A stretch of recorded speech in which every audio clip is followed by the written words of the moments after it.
When they arrived at the Li family home, they found a crowd gathered at the door. Most of them were strangers, with a few villagers who had come to see the commotion.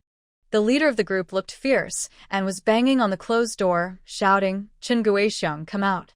If you dare to harm people, why are you hiding? If you don't come out, we will report you to the authorities." Others quickly chimed in. "Yes, report her. Selling poisonous food to everyone. The government needs to arrest you." "Exactly. Come out. If this isn't resolved today, we will take you to see the officials." Outside, the shouts continued, while Chen Guixiang was inside, sweating and panicking. "What should we do? This is a disaster.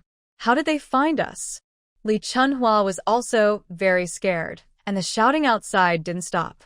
She anxiously pulled on Chen Guixiang, saying, "Mom, what happened? Didn't you follow Jiang Yimian's recipe to make the konjac? How come hers is safe, but yours is poisonous?" 3 days ago, they had gone to a nearby village to sell konjac, but before they could enter, they were stopped by people claiming the konjac was poisonous and demanding an explanation. Terrified, they had hurried home and hadn't dared to go out since, not expecting these people to come to their house. Chen Guixiang was confused too. Hearing the constant banging outside, she was frightened and wanted her husband to check, but saw Li Sihai and Air Dan hiding inside, too scared to come out. "Guixiang, you should go out and see for yourself.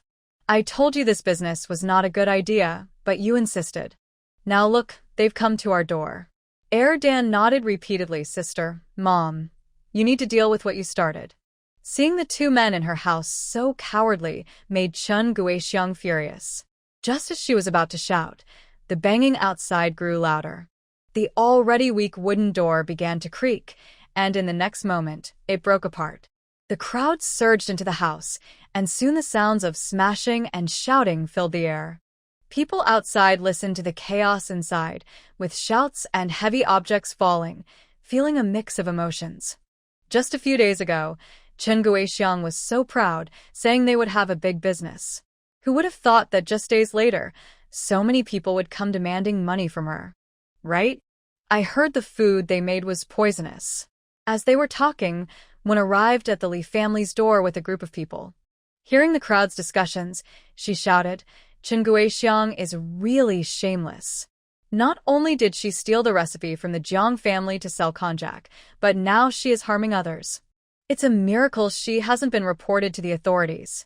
The crowd became curious upon hearing this. Suddenly, Chen Guixiang burst out of the house, pointing at Wen and Jiang Yimian outside the crowd, saying, "I see. You two are teaming up to frame me, right? You gave me a harmful recipe to hurt others. It should be you who gets reported to the authorities. Stop. Don't hit her. Quickly take that troublemaker to the authorities. This is all her doing." Chen Guixiang shouted, trying to block the people rushing towards the house. However, the crowd ignored her and yelled back, "Crazy woman. I bought this from you, so of course, I'm coming to you. If you don't refund us today, we'll take your whole family to see the authorities." "Exactly. Hurry up and return our money." The onlookers were confused and didn't understand Jiang Yimian's connection to this situation. Meanwhile, Wen quickly explained, feeling guilty, "Nonsense. Chen Guixiang is just after the Jiang family's konjac recipe. She secretly noted down a rough idea and went to sell konjac. Now that something has gone wrong, she can't blame anyone but herself." With Wen's loud accusations, the crowd began to understand the situation. Originally sympathetic towards the Li family, they turned and began to scold them, saying they deserved it. By the end of the ordeal, the Li family had been severely damaged, and the coins they had earned over the past few days were all given to the angry crowd, along with their savings. As Jiang Yimian walked away, she could still hear the noise coming from the Li family's yard. Xiao Zhang, standing nearby, muttered angrily, "Good. Chen Guixiang deserves this. Thankfully, she doesn't know the exact recipe, otherwise, we would be in big trouble." For the past few nights, she had been so worried that she couldn't sleep, fearing that the Li family would steal the Jiang family's konjac business. Finally, seeing Chen Guixiang's downfall brought her some relief. Zhao Dashu nodded repeatedly, feeling his worries fade away. Curious, Xiao Zhang asked, "Zhang girl, how did you know someone would come to the village looking for Qin Guixiang?" She had even asked when to keep watch at the village entrance for several days. That person was quite stubborn, always standing at the entrance and questioning any strangers passing by to see if they were looking for the Li family. If it weren't for Qin Guixiang feeling guilty and not daring to go out these past few days, she might have already gone up to scold Wenshi. Jiang Yumian just smiled and said, "We should thank Wenshi."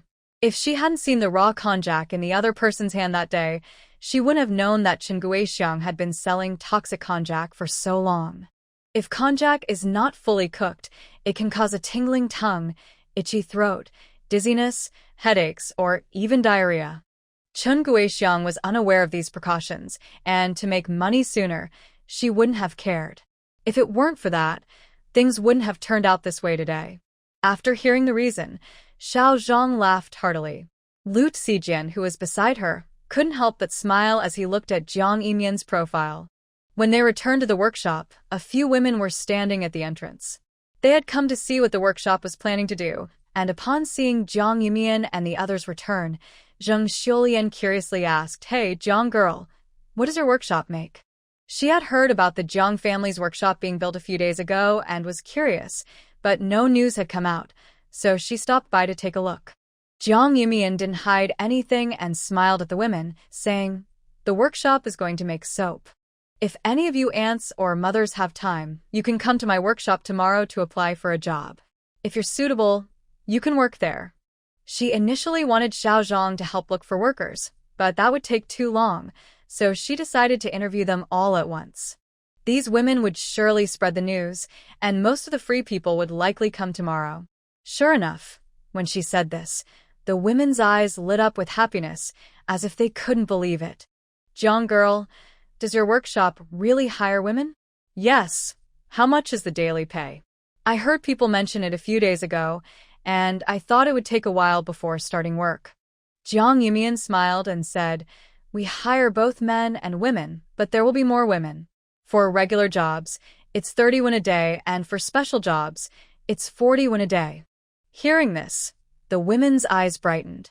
Zheng Xiulian curiously asked, "What is a special job?" Although she didn't know exactly what soap was, she knew that Jiang Yumian always made fresh and interesting things.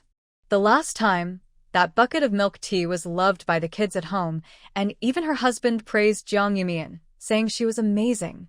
This soap must also be something great. Jiang Yumian just smiled and said, "You'll find out tomorrow." Not finding out anything, the women didn't stay long and hurried home, clearly planning to share the news. By the time Jiang Yumian left the workshop, it was already evening. Just as she was about to head back with Lu Zijian and the others, a hesitant female voice called out to her. Old Lady Sun looked at Jiang Yumian and then at Wenshi, who was keeping her head down and didn't dare to speak. For a moment, she was silent, unsure of how to start. Seeing this, Jiang Yumian told Zhao Dashu and the others to go back first. She then led Old Lady Sun and Wenshi away from the busy village path to the side of the workshop.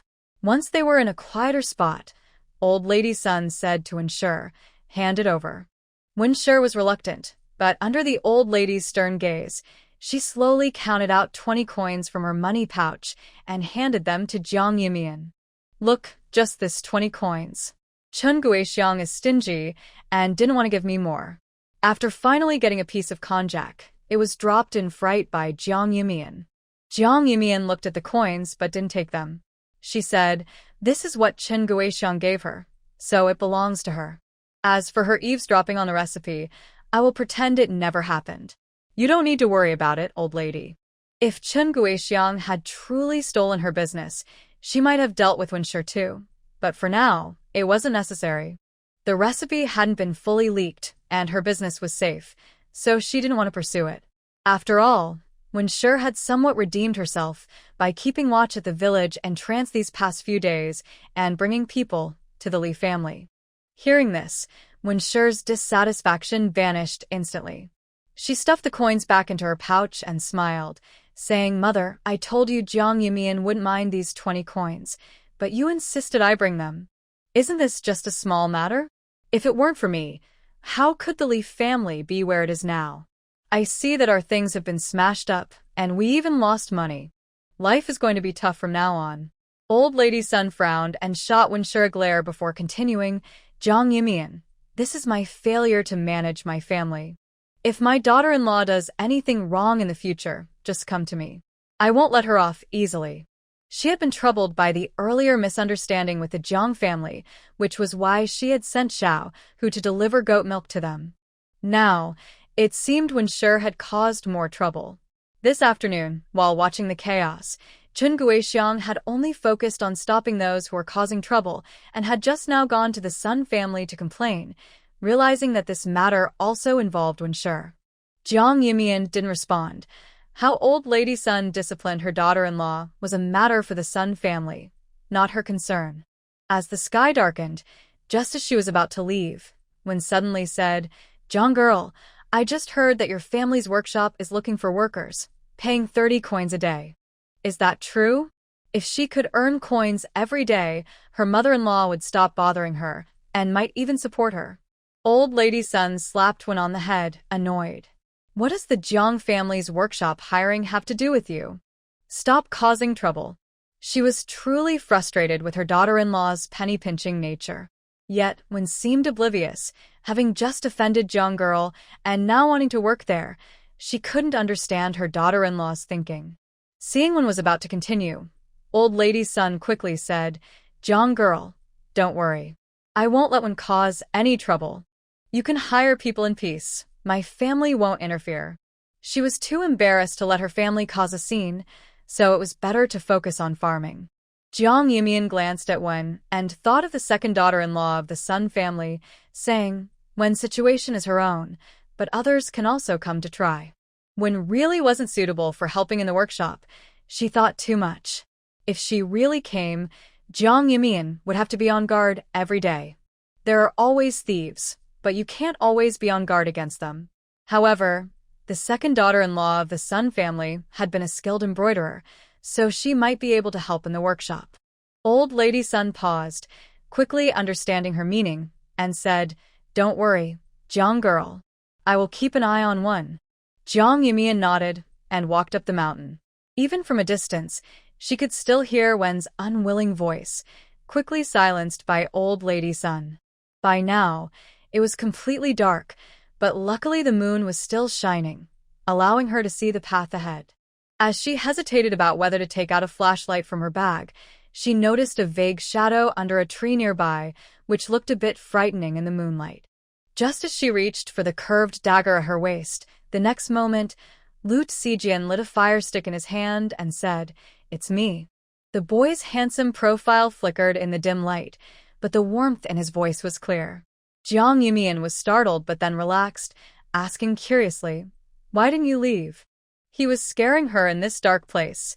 If she hadn't sensed his familiar presence, she would have reacted differently. Lu Zijian stepped closer, illuminating the path for Jiang Yimian, casually saying, I wanted to light the way for you. I thought you might be afraid of the dark. Jiang Yimian smiled and didn't say much more. The two walked toward a small dip in the ground, chatting occasionally. Lu Zijian spoke little, but he always responded. Once again falling into silence, Lu Zijian suddenly said, It was the same when we came back from the hot springs. Jiang Yimian paused, suddenly remembering their encounter by the hot springs 6 months ago. She couldn't help but laugh and glanced at the person beside her, saying lightly, That time was different from this one. Back then, she was filled with worry about how this person might affect the small valley, and she had no extra thoughts. Now, however, she felt lighthearted, with no threat to her life. Moreover, it seemed that this person had grown taller. He was already a head taller than her, and now he seemed even taller. She reached out to compare their heights and was about to speak when Lu Zijian leaned down closer, his bright eyes fixed on her. The distance between them suddenly closed, their breaths mingling. Jiang Yimian froze, staring at the handsome face magnified before her, her heart racing. The strange feeling of being flustered seemed to begin to blossom. Lu Zijian, however, remained silent, gazing at her delicate face for a while, his eyes lingering on her rosy, full lips before forcing himself to look away. He said clearly, "It is different." After that, Lu Zijian fell silent, pulling his gaze away and continuing to walk forward. Jiang Yimian grabbed his sleeve and tilted her head with a smile, asking, "What's different? Why was he acting so unpredictably?" She thought. Lu Zijian didn't move, his head lowered, appearing somewhat dissatisfied, yet also reflective. "Now that Mian Mian has other people around, I might not be needed anymore. Back then, it was just him." Jiang Yimian raised an eyebrow, finding it amusing. "Are you jealous?" "Of whom?" Lu Zijian didn't respond, maintaining a serious expression as he walked ahead. Jiang Yimian smiled brightly, thinking that Lu Zijian's handsome face looked especially charming with a hint of grievance, almost like a cute puppy.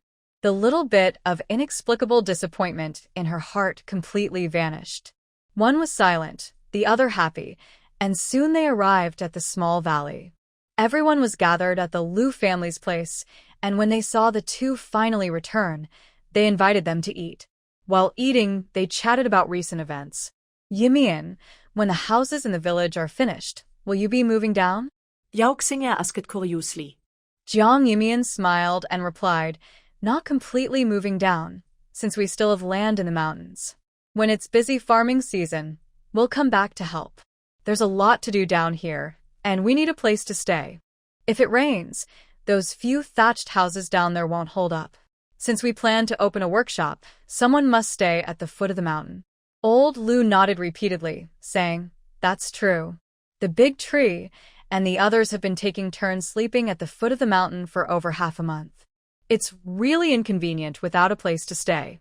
Seeing that everyone fell silent, Jiang Yimian continued, "Tomorrow we will hire workers for the workshop. Aunt Xiaoyan and Aunt Xinger, if you have time, could you help me with the selection? These women can all make soap, and some have even started making it with patterns. They can teach others in the workshop, so she doesn't have to do it all alone." The two nodded eagerly and smiled, saying, "Don't worry, even if you don't ask us. We want to join in the fun."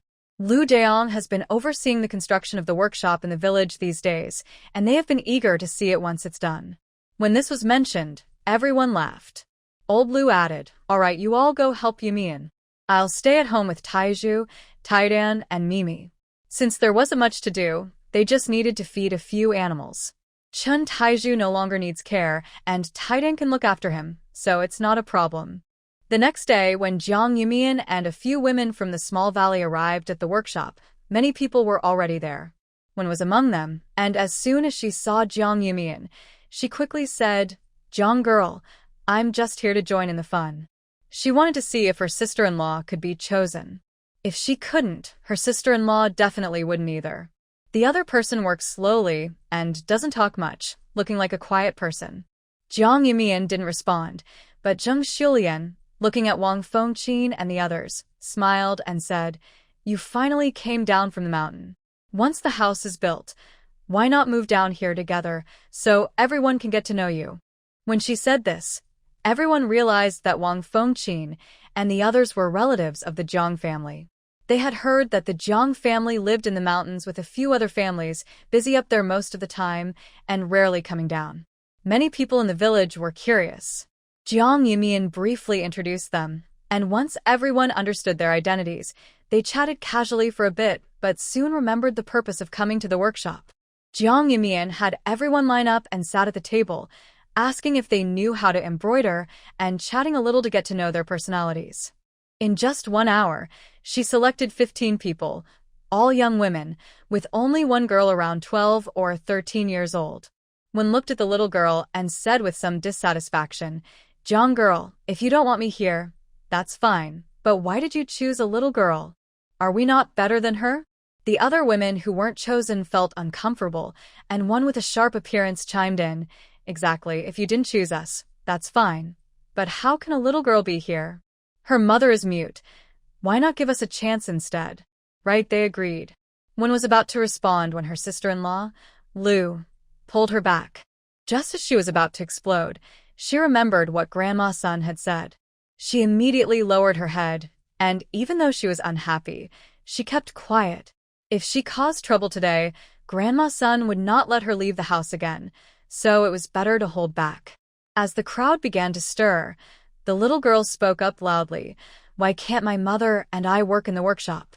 She may not speak, and I'm just young, but Jiang's sister said to prioritize those who can sew, and both my mother and I can. Why is that a problem?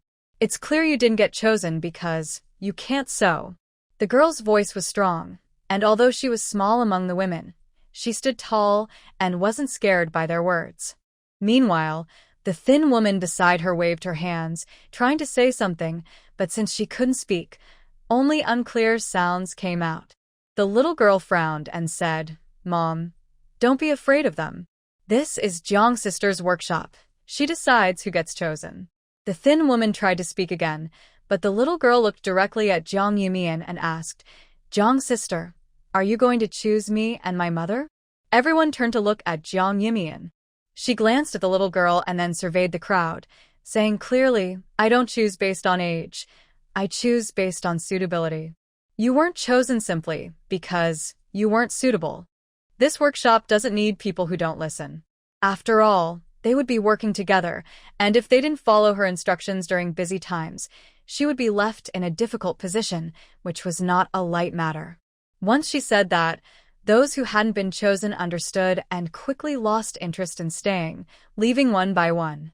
Except for the sharp-looking woman, who shot a glare at Jiang Yumian and said angrily, "Just a small workshop, and already acting important, wanting everyone to obey. Who cares?" With that, she left in a huff. Wen nodded silently in her heart. When she turned around, she met Jiang Yumian's cold gaze.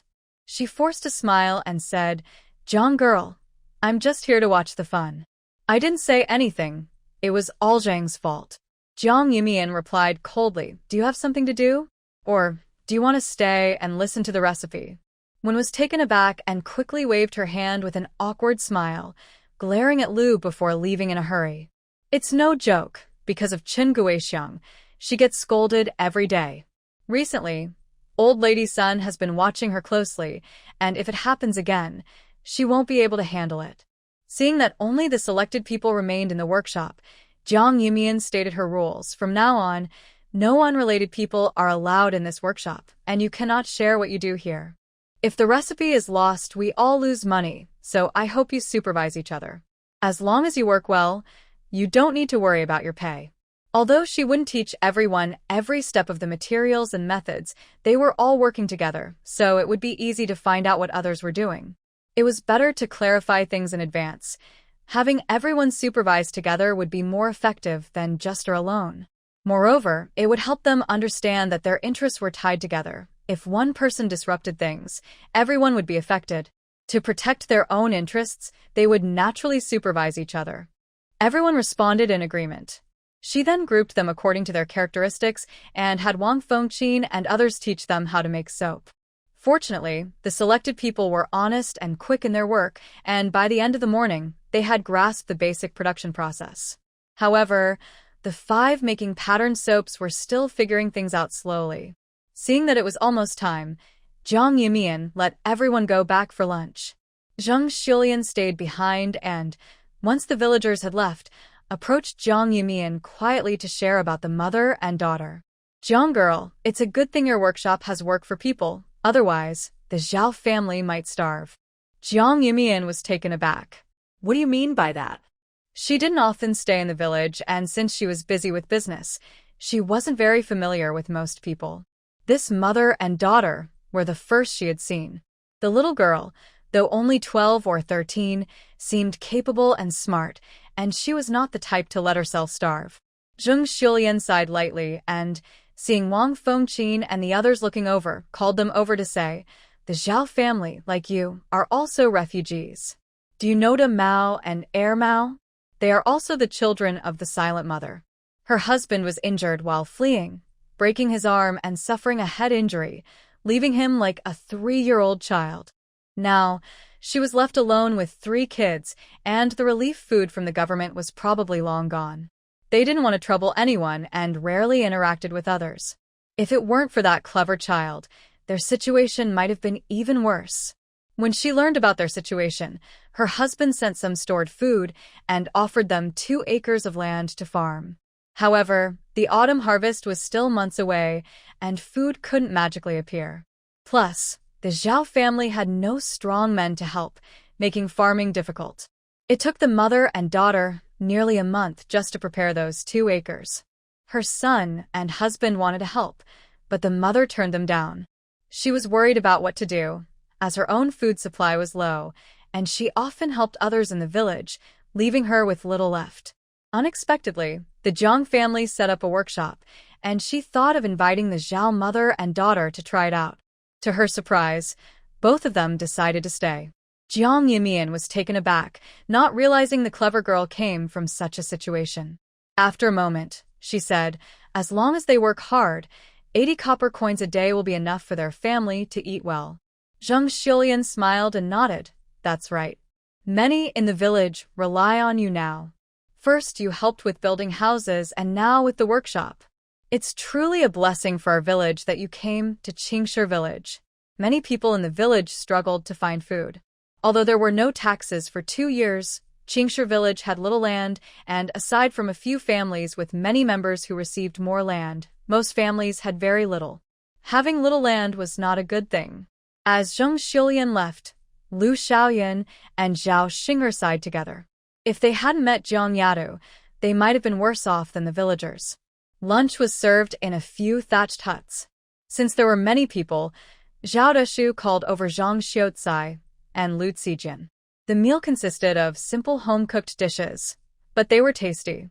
Zhao Deshu had spent his time learning to cook with Wang Fengqin and others, and after some time, he had become quite skilled. Everyone enjoyed their meal. In the afternoon, Jiang Yimian and the others were still at the workshop. After adjusting in the morning, everyone gradually started to work on their own in the afternoon.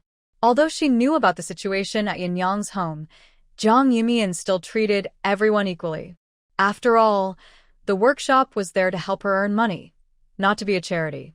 Fortunately, the two had been learning diligently and would ask questions whenever they were unclear, making them the fastest learners among the 5. Plus, their embroidery skills were improving as they had steady hands and understood color matching. Jiang Yimian casually walked around the workshop, occasionally giving guidance, when she heard Lu Zijian's voice at the door. "Mian, the people from Huichun Tang have arrived." His voice was loud and deep, which was quite pleasant, but it startled Jiang Yimian.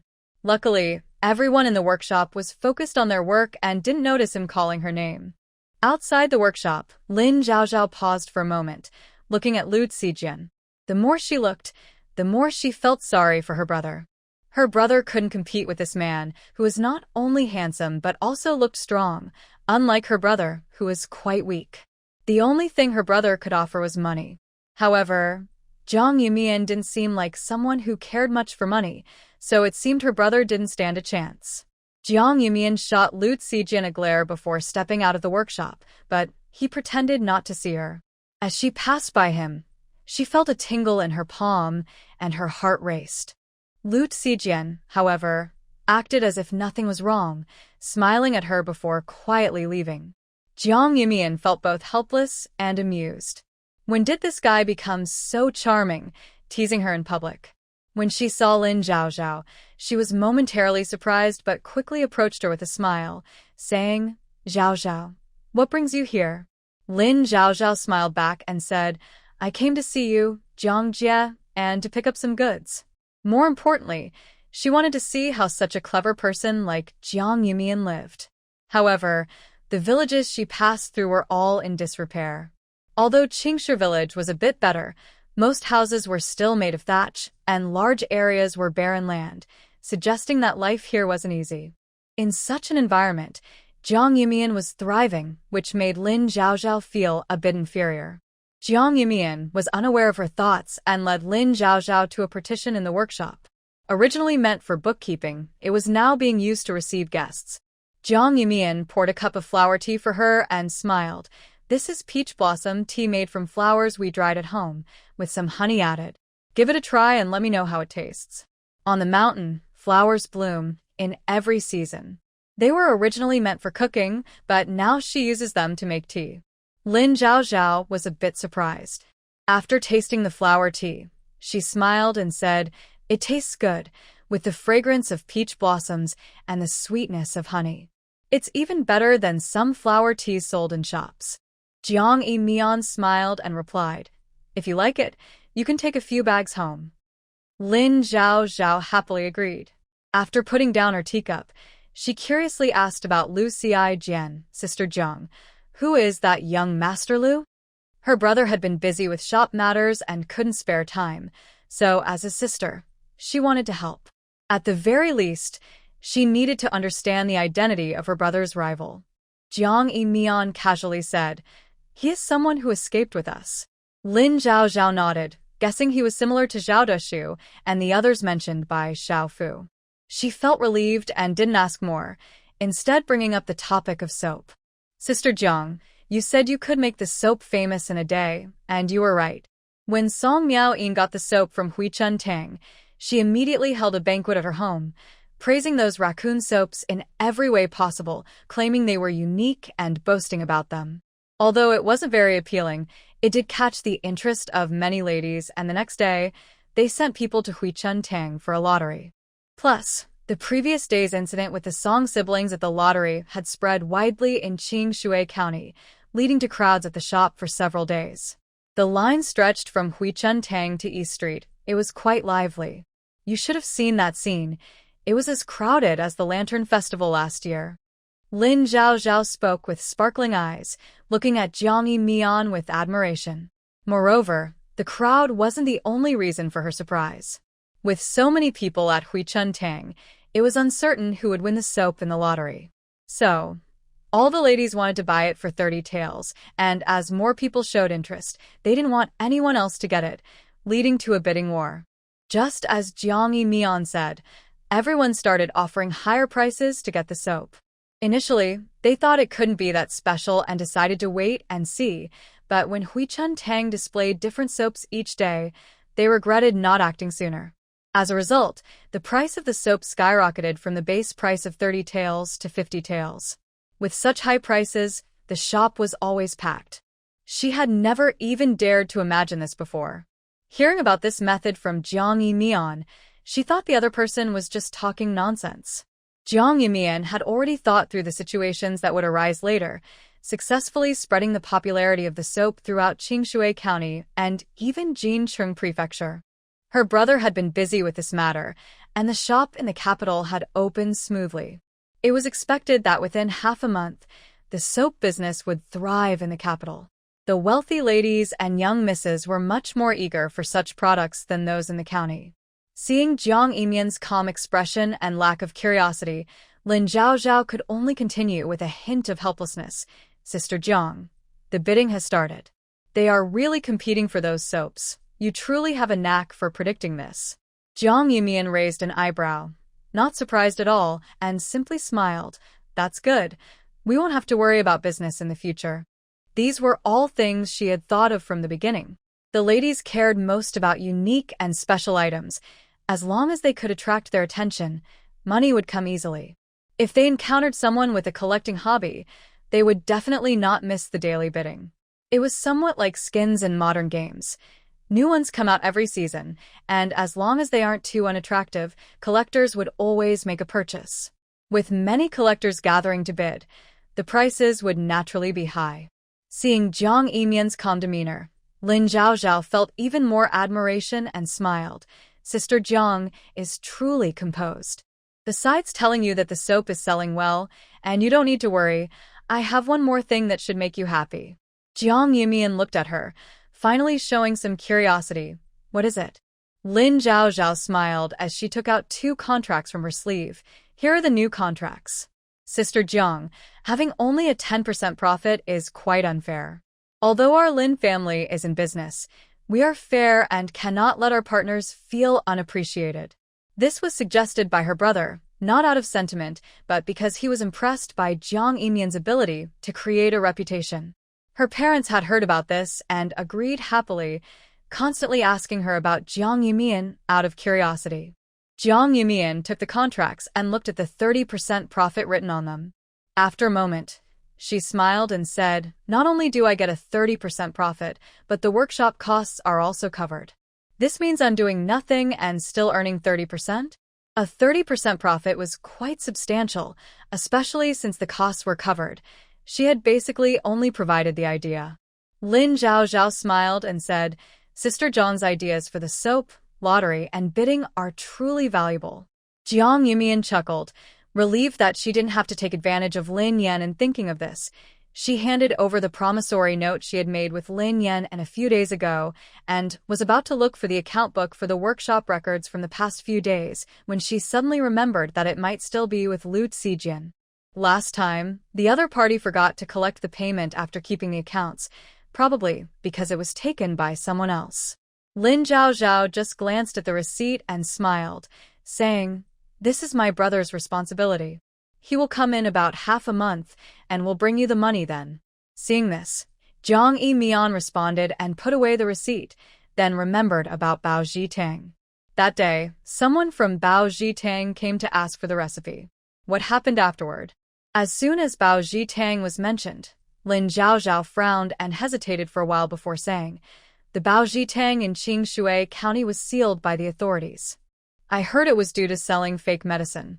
Jiang Mian was a bit surprised and took a moment to respond. Why was it suddenly sealed? After all, Bao Zhi Tang had been a well-established shop in Dejin for 100 years, and it surely had powerful people backing it. It shouldn't be so easily shut down. Although the Bao Zhi Tang in Qingshui County was just a small shop, it shouldn't have been caught by the officials so easily. Lin Zhaozhao shook her head, then nodded, and after a while, she mysteriously said, "Sister Jiang, have you heard of Mo Ge?" Jiang Mian shook her head. Since coming to this world, she had been hiding in the mountains, busy with farming and finding food. It was hard to come down from the mountains, and she had been occupied with business, leaving no time to learn about these mysterious forces. Besides, these matters felt too distant from her. Lin Zhaozhao lowered her voice and said quietly, "I heard that the issue with Bao Zhi Tang was orchestrated by Mo Ge.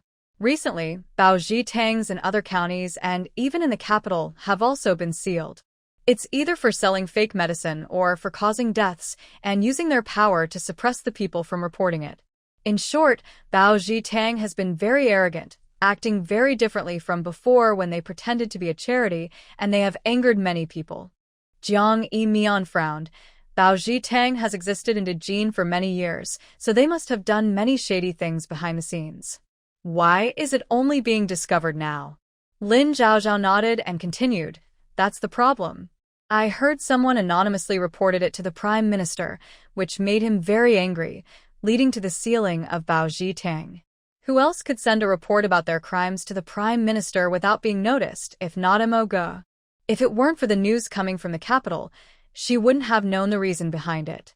The sudden sealing of Bao Zhi Tang in Qingshui County only revealed the charges, but didn't disclose where the information came from. The common people thought it was the county magistrate who discovered it, praising him for being powerful and not fearing authority. Now Jiang Mian understood and curiously asked, "What does Mo Ge do?" Lin Zhaozhao rested her head on her hand and thought for a while before saying, "I heard it's for gathering information, the most powerful intelligence organization in the Great Jin. I don't know anything else." The two chatted for a bit longer until Xiao Fu and the others finished loading the goods, and then Lin Zhaozhao left. Before she went, she told Jiang Mian to visit her at the Lin residence in town when she had time. Jiang Mian felt a bit distracted all afternoon but didn't know who to ask about the Mo Pavilion. She could only push those thoughts aside and keep busy in the workshop. Fortunately, time passed quickly while she worked. By evening, as people began to leave the workshop, she planned to go too but noticed two people still huddled in a corner. One was big, and the other was small, both focused and completely unaware that everyone else had left. As Jiang Mian approached, she heard Zhao Dehua mumbling, "This box should be good." "My hands didn't shake at all. It matches the drawing on the paper." Yin Yang nodded in agreement, both of them smiling.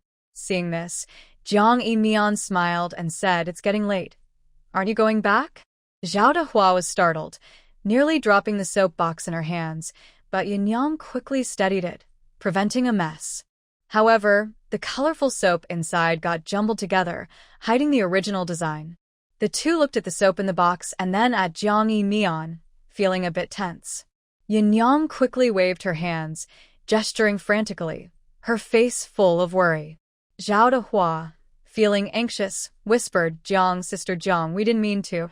We just wanted to practice more so we could make soap sooner. Please don't make us leave, okay?" She really didn't want to lose this chance to earn some money. Jiang Yimian just glanced at the mixed-up soap in the box and smiled. "It's my fault for scaring you." Zhao Dehua quickly shook her head, fearfully saying, "No, it's not Sister Jiang's fault. It's just that my mother and I didn't hold it steady." Seeing their panicked expressions, Jiang Yimian felt a bit helpless. "It's fine. I didn't expect you to learn everything in one day. The soap isn't wasted. When you finish making it, you can take some home to use." Zhao Dehua was taken aback, her big eyes filled with disbelief. "Sister Jiang, you're not angry?" Even though everyone else had left, they were still here using workshop materials and had wasted some supplies. In the past, when she and her mother went to help at the master's house, they were often scolded for being slow, and because her mother couldn't speak, she had to endure a lot due to her young age. Those people always act so superior, as if letting them work is a favor. It's clear that it's because her mother works harder. While others take a whole day to finish the laundry, her mother completes it in half a day, doing it quickly and cleanly. Yet those people still insult her mother and look down on her because she can't speak. But Sister Jiang is different. Even though they only spent one day together, she can see respect in her eyes, treating everyone equally. She doesn't belittle them because her mother can't speak or because she is young, nor does she show pity. It's a kind of respect that treats everyone equally. Her mute mother stood by with red eyes, unsure if it was from fear or something else. Jiang Yimian found it amusing and said, "Why should I be angry? You all work so hard. I'm just happy. Don't think too much about it. You did great. It's getting late, so let's go rest. You must be tired after a long day. Come back tomorrow." As she spoke, she gently patted Dahu's head and smiled at her mute mother. The two could only respond with teary eyes, repeatedly assuring her they would study hard. Jiang Yimian smiled, and as she saw them leave and was about to lock the door, a booklet suddenly appeared in front of her. She was surprised to see it was Lu Zijian and took the booklet, smiling as she said, "Good thing you kept the account book safe. Otherwise, I would have to rewrite it." Lu Zijian only replied with a sound, not saying much. Jiang Yimian didn't mind much, put the booklet away, locked the workshop door, and they both headed up the mountain together. Along the way, Lu Zijian was very quiet, walking quickly with a not-so-happy expression, as if he was in a bad mood. Seeing the tall person ahead pull away from her again, Jiang Yimian felt both speechless and helpless. Is being tall that impressive? He should think about her too. She caught up and said helplessly, "What's wrong? Who made you unhappy? You're walking too fast. Wait for me." Lu Zijian paused, didn't say anything, but slowed his pace. Jiang Yimian sighed in relief and hesitated before asking, "Do you know about the Mo Pavilion?" Lu Zijian stopped and frowned at her, saying, "I've heard of it. Why do you suddenly bring it up?" Jiang Yimian replied, "I heard some things from Zhao Zhao today and learned that the Mo Pavilion gathers information and is well informed. I want to find out something from them." Lu Zijian was silent for a long time before hesitantly asking, "Is it about Uncle Jiang and my brother's whereabouts?" Although people in the small valley avoided mentioning them, he still learned from bits and pieces that Jiang's father was missing and Jiang Qingyuan had been conscripted. There are also investigations going on in secret about the two people's whereabouts, but there is too little information known, and the region is too vast. After searching for so long, there has been no progress at all. Jiang Yimian nodded and casually said, "Since the government hasn't provided any news for so long, I want to try other ways." Although Zhao De said that the two hadn't returned for a while and might be in trouble, she didn't think so. If something had really happened to them, not just Zhang's father but also Jiang Qingyuan, who was on the battlefield, would surely have some news from the court if they had died there. Whether it was sending ashes or something else, there would be some word. Given the current situation, it was possible that they were still alive but were just caught up in something that prevented them from sending news back. Lu Zijian remained silent for a while before saying with disdain, "The rumors about Mo Ge gathering information are just that, rumors. They mainly don't collect intelligence, but help the powerful deal with dirty work. They're not a good organization." Jiang Yumian paused, then nodded and said lightly, "I see. Then we can only wait for news from the county magistrate." She wasn't too disappointed. She just wanted to see if she could find out about Jiang's father and Jiang Qingyuan. Hearing this, Lu Zijian felt his heart race and stared at Jiang Yimian's lowered head. He suddenly said, "I'm sure we can find news about Uncle Jiang and my brother soon. You don't need to worry. Mian must be worried about her father and brother, and he couldn't let his own feelings get in the way." Jiang Yimian was taken aback and looked at the serious boy beside her with a smile. "Curious, how can you be so sure?" The boy nodded earnestly, his expression more serious than ever. Jiang Yimian suddenly laughed, thinking he was just trying to comfort her. She looked at him softly and asked, "Why do you seem unhappy?" He had been fine at first, boldly calling her Mian and even holding her hand. Lu Zijian didn't respond, turning his head away. His beautiful eyes showed a mix of confusion and something hard to describe. He wanted Mian to know why he was upset, but feared she would not like it if she found out. Jiang Yimian felt a bit helpless and pretended to be angry, saying, "If you won't say anything, then forget it." With that, she turned to leave. But Lu Zijian became anxious, grabbing her hand and speaking in a low tone, "I'm just a little unhappy. Please don't be mad." His eyes were downcast, filled with helplessness and grievance, and for the first time, his handsome face showed confusion, lacking the usual indifference. Jiang Yimian glanced at the large, bony hand covering hers and raised an eyebrow. She met the gaze of those attractive peach blossom eyes, but was distracted by the red beauty mark at the corner. She reached out and touched the beauty mark. At that moment, she could clearly feel Lu Zijian stiffen for a moment, but he didn't pull away, allowing her to touch it. Jiang Yimian chuckled softly at the boy's gradually reddening ears, saying, "So now you know how to be shy? I wonder who is just teasing me?" Lu Zijian tensed up, his already red ears turning even redder, along with a slight blush on his neck. His reaction was instinctive. He felt annoyed when he heard that someone was coming to the clinic and had blurted out a teasing remark. He appeared calm as he left, but in reality, he felt like he was escaping. If he hadn't remembered that he had put away the account book, he wouldn't have gone back and wouldn't have heard the words, "Someone who is escaping with us." Lu Zijian sighed softly and grasped the mischievous hand at the corner of his eye, saying with dissatisfaction, "So I'm just someone escaping with you. Did you say the same to the young master of the Lin family?" As soon as he spoke, Jiang Yimian felt the grip on her wrist tighten, and the gaze on her became even more intense. She paused for a moment and then smiled. "How should I introduce you then?" She thought the person in front of her was troubled by something serious, but it turned out he was upset because of her words. Lu Zijian stared at her without speaking, his thin lips parted as if he was about to say something important, but before he could finish, they were interrupted by a curious voice. "Jiang Jie, Zijin Ge, what are you doing?" Dog Sheng and Wang Xiaohui were peeking from a distance, looking puzzled. Jiang Yimian was startled and quickly distanced herself from Lu Zijian. She glanced at the darkening sky and calmly asked, "What are you doing here?" Dog Sheng immediately complained, looking anxious, "Jiang Jie, Mimi is hurt and won't let us get close. You two should come back and take a look." As soon as they returned to the small area, Mimi had run back with several bloody wounds that looked quite alarming. They wanted to bandage Mimi, but she wouldn't let them touch her. Wang Xiaohui quickly added, "We don't know what hurt her, but it looks like it could be a wild beast." Jiang Yimian frowned, not wanting to say more, and hurried towards the small area. Lu Zijian and the others quickly followed her. As soon as she got home, Jiang Yimian could smell a strong scent of blood, and everyone else sighed in relief when they saw her return.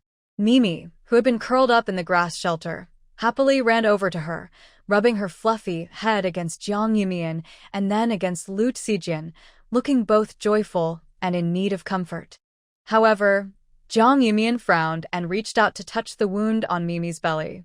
Mimi immediately yelped and twisted away, not wanting her to touch it. With a sigh, Jiang Yumian rubbed Mimi's fluffy forehead and said, "You run around all day and only come back when you're hurt." Since Mimi had grown into a large beast, she had been running wild in the mountains, only returning at night, and Jiang Yumian hadn't worried much about her. After all, such a big creature like her should be safe, especially since many wild animals likely fled deeper into the forest after last year's fire. Who would have thought that today she would be so badly injured? Jiang Yumian could feel that the wound was long and wondered what could have caused it.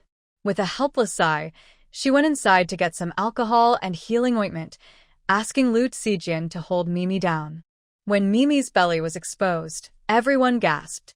There was a deep wound stretching from her belly to her front leg, with a large chunk of flesh torn away, and it looked quite frightening. Zhao Xing'er and Wang Fengqin quickly covered the eyes of the 3 curious children nearby. Old Lu, holding a torch, grimaced and said, "What could have hurt Mimi so badly?" Lu Daong shivered as he looked at the wound and said, "It looks like she was bitten by something. There must be other wild beasts in these mountains, and quite a few of them." Everyone felt a bit alarmed. Having lived here for almost a year, aside from encountering 2 injured wild boars and Mimi, they hadn't seen any other wild animals and had subconsciously forgotten the dangers of the mountains. They still recognized Mimi's fighting ability, and if she was hurt so badly, it meant that more than one beast had attacked her.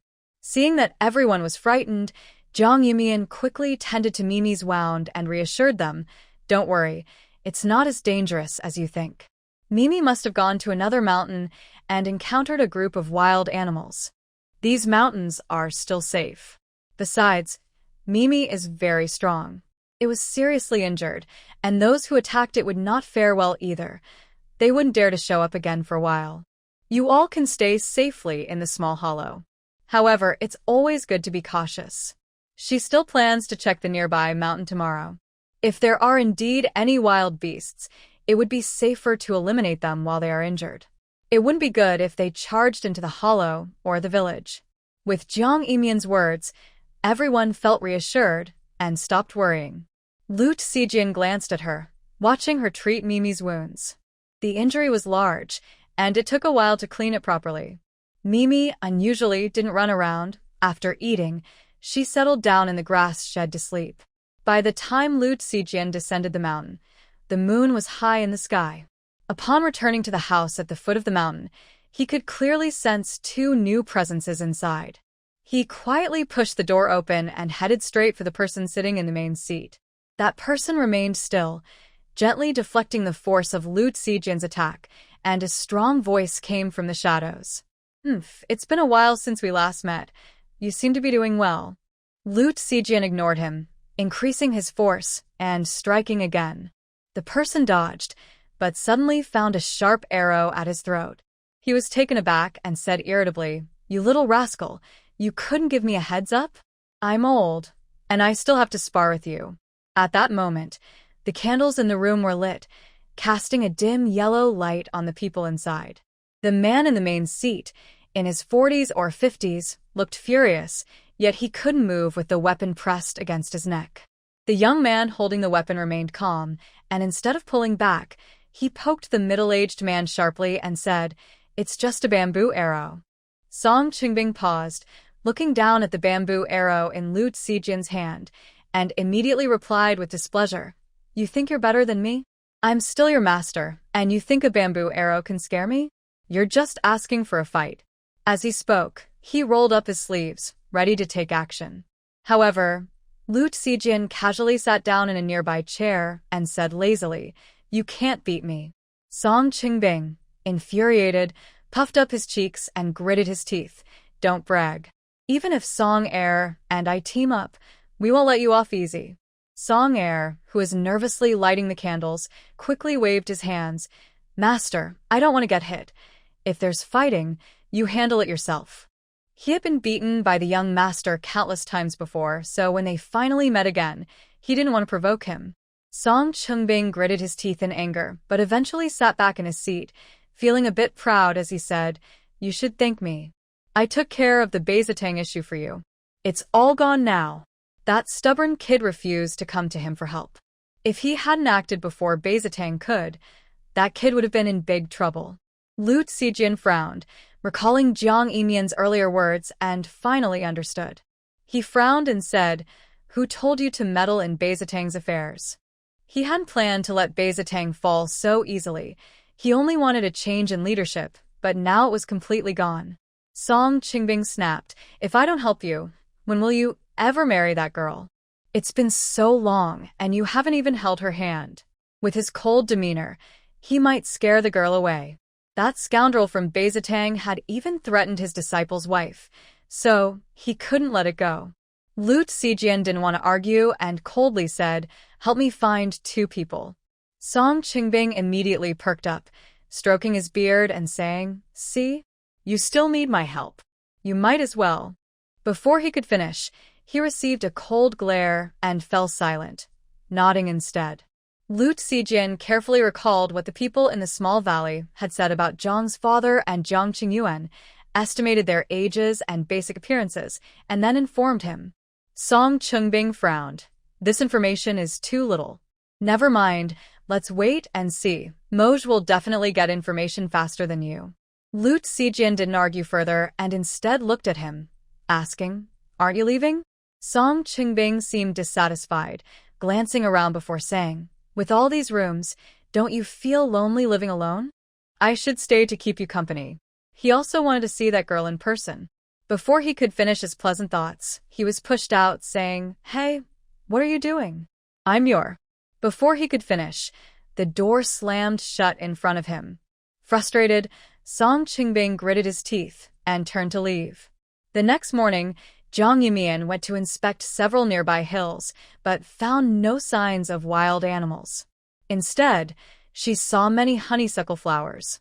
Long branches twisted around the tree trunks, and the yellow and white flowers hung from the branches, making the trees look beautifully decorated from a distance.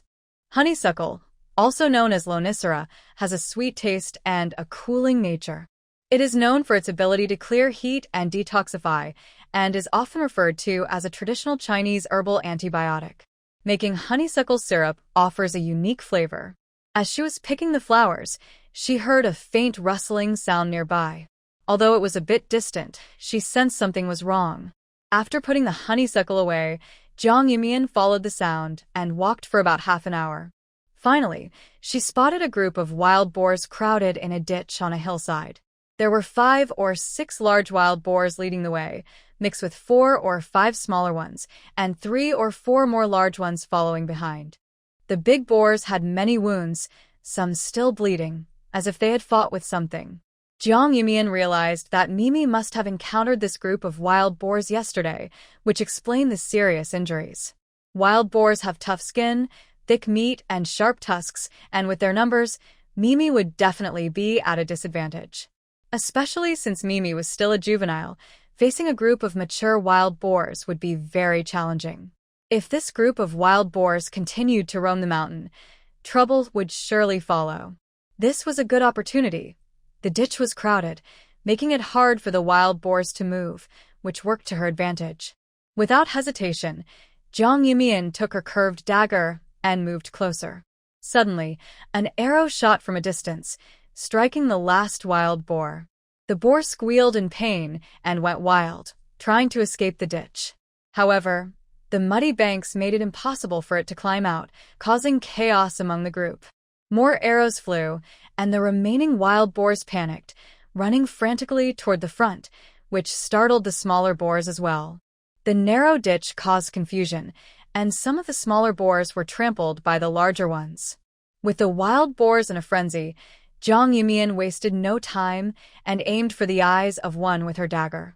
Lu Zijian, seeing her, paused for a moment but continued shooting arrows at the wild boars. The two worked in harmony, one shooting arrows and the other hunting. Soon, all the wild boars lay in the ditch. A few smaller boars were also accidentally trampled by the larger ones in the chaos. Looking at the pile of wild boars in the ditch, Jiang Yimian felt a bit troubled. Lu Zijian smiled and said, I'll go get some help. Jiang Yumian hesitated for a moment before lightly coughing and saying, "There's no need to call anyone. I have a way." With over a dozen wild boars and several piglets, even if everyone in the small valley came to help, it would take multiple trips to move them. Plus, the remote location would make it hard to transport the boars, and they would surely be exhausted. It would be better for her to use her space to pack them up and take them all at once. Lu Zijian was momentarily stunned, puzzled about her method, but when he saw Jiang Yimian's serious expression, he hesitated before nodding. "All right, I'll wait for you in the forest." With that, he turned and walked into the woods. Although he didn't know what method Yumian intended to use, he instinctively felt it was a secret. Since Yumian didn't want to share, it was probably best for him not to know. Seeing that the other person showed no signs of reluctance and didn't ask any more questions, Jiang Yumian sighed with relief, feeling she hadn't misjudged him. Lu Zijian was not someone who would pry into matters. Even if he knew, he would pretend not to, and he wouldn't gossip. He was a very reliable person. As Jiang Yumian walked into the forest from the ditch, she was still carrying a few piglets. Seeing this, Lu Zijian quickly stepped forward to take the piglets and said, "All done?" Jiang Yumian nodded. "Yes, let's keep the piglets for roasting tonight. We can sell the others in town." With that, she walked ahead. Lu Zijian glanced back at the ditch and saw that it was now empty of wild boars, and the bloodstains had been washed away by the water, as if everything that had just happened was a dream. They returned the piglets to the small valley, only mentioning that the beasts that had attacked Mimi were cleared away. Everyone breathed a sigh of relief, their anxious hearts settling down. Jiang Yumian and Lu Zijian then went down the mountain, planning to sell the wild boars first. Fortunately, Zhao Deshu had returned from town with supplies, and the mule cart was tied up in the yard. Jiang Yumian said a few words and, along with Lu Zijian, headed to town with the cart. They first went to a secluded alley where Jiang Yumian pulled out 3 wild boars from her space and placed them on the cart before leading the mule out of the alley. Lu Zijian's eyes widened at the suddenly appearing wild boars, and as he stepped forward to take the mule, he smiled and said, "Yumian's secret is really impressive." If he hadn't seen the empty cart when they entered the alley, he might have thought he was dreaming. Jiang Yumian just smiled, watching him make a zipping motion near his mouth. "So, you need to keep this a secret. You know what to say and what not to say, right?" Lu Zijian was taken aback, staring at the little girl's suddenly serious expression.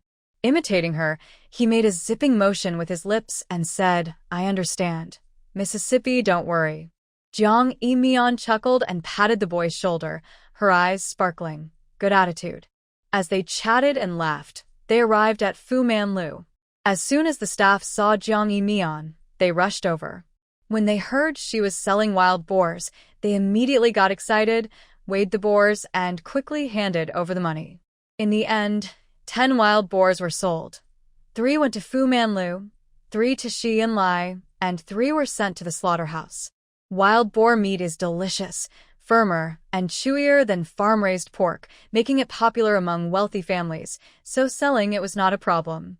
While Jiang Yumian and Lu Zijian were driving their mule cart down the street, they encountered a luxurious carriage surrounded by guards who were pushing people off the road. It was quite arrogant. Jiang Yumian frowned, noticing that the already narrow street was completely blocked by the carriage and the guards, which made her unhappy. The leading guard, a man with a dark face, saw that Jiang Yumian and Lu Zijian had stopped their mule cart and immediately shouted, "Who are you to block the road? Move aside." As he approached to push Lu Zijian, Jiang Yumian swiftly lashed out with her whip, saying, "This road isn't yours. Why should we move? If you just cleared the guards around the carriage, the road would be much wider. If the people in the carriage weren't acting so pretentious, the townsfolk could pass through easily, and her mule cart could go too." Surprised that Jiang Yumian would strike, the dark-faced man felt the whip cut across his arm, leaving a mark. Furious, he shouted, "You little brat dare to hit me? You must want trouble." He signaled to his guards behind him. Several guards immediately charged at Jiang Yumian and Lu Zijian, clearly intending to attack. The crowd around them hesitated, feeling both angry and scared. However, before the guards could get close, they were either knocked back by Jiang Yimian's whip or tripped by Lu Xiaijian. Soon, groans filled the street. The remaining guards, seeing the scene, hesitated, afraid of ending up like their fallen comrades. The people in the carriage finally realized something was wrong. Song Miaoying showed her displeasure, pulled back the curtain of the carriage, and shouted, "What are you doing? Why aren't you leaving?" As she spoke, she noticed that the guards surrounding the carriage looked terrified, as if they had encountered something frightening. She frowned and looked at the street not far from the carriage. There were 4 or 5 guards from the Song family lying on the ground, and beside the street was a mule cart, with a man and a woman standing next to it. She glared at the two of them, and when her gaze landed on Jiang Yimian's face, she paused for a moment, recalling that she had met her at Huichun Tang last time. Annoyed, she said, "It's you again. Not only did you trick me and my brother last time, but now you dare to block my Song family's carriage? Do you want to get into trouble?" Although she was happy to receive those 2 raccoon cat soaps, realizing that Huichun Tang had used her for their reputation made her furious. Moreover, the people from the Lin family were not easy to deal with, and she couldn't find a way to retaliate. She didn't expect to encounter the root cause of her troubles here in Qinghe Town. She knew that the person in front of her was just an ordinary farmer's daughter with no backing, so she felt she could easily handle her. Jiang Yimian looked at Song Miaoying and quickly remembered who she was, as she was someone who had contributed to her business. She smiled and said, "Oh, it's Miss Song. Are you here with the Song family to get soaps from Huichun Tang again? If I had known, I would have stepped aside to let you through." Upon hearing this, Song Miaoying's face darkened even more with anger. She retorted, "I don't care about those silly soaps. Last time, you made my brother and me the laughingstock of Qingshui County, and I haven't settled the score with you yet." Thinking about how the wealthy people in Qingshui County were mocking her and her brother for using Huichun Tang's methods to get the soaps made her furious. The way Huichun Tang operated was clearly a scam to attract people, and now they had to bid to buy the soaps, while so many people rushed to get them, making her feel both angry and jealous. Her parents knew about her last visit to Huichun Tang and strictly forbade her from having any more dealings with them, not even allowing her maid or servant to go. This meant that every time she attended a flower appreciation banquet, she could only watch as those ladies shared the latest soap designs. The more she thought about it, the angrier she became. She shouted, "You all go and give those 2 a good beating." The guards beside the carriage were momentarily stunned, looking at each other and unsure of what to do. They had just seen it clearly. The man and woman were clearly not to be messed with, easily taking down several people. Even if they all attacked together, they would not have a good outcome. Seeing the guards not moving, Song Miaoying became even angrier and was about to shout when an impatient voice came from the carriage. "Miaoying, let them go. We have important matters to attend to. Don't waste time here." After that, Song Qi stepped out of the carriage, his cold gaze sweeping over Jiang Yimian and the others, scolding, "Why aren't you leaving? You're blocking the way." Jiang Yimian pretended to be confused and asked the person next to her, "Who am I blocking? Which dog's path?" Lu Cixi simply chuckled and tilted his chin towards Song Qi, making his meaning clear. This only infuriated Song Qi and the others, especially Song Miaoying. She pointed at Jiang Yimian and shouted, "You two, who are you calling dogs? If I don't teach you a lesson today, I won't be named Song. You all go and teach them a lesson. If you don't act now, you'll face the consequences." The guards, who had been frozen in place, immediately rushed towards Jiang Yimian and the others. As expected, several painful groans echoed as they all fell to the ground, crying out. Song Miaoying stared in disbelief, and Song Qi was also quite angry. Just as it seemed the two would not let it go, another young man in a blue shirt stepped out of the carriage.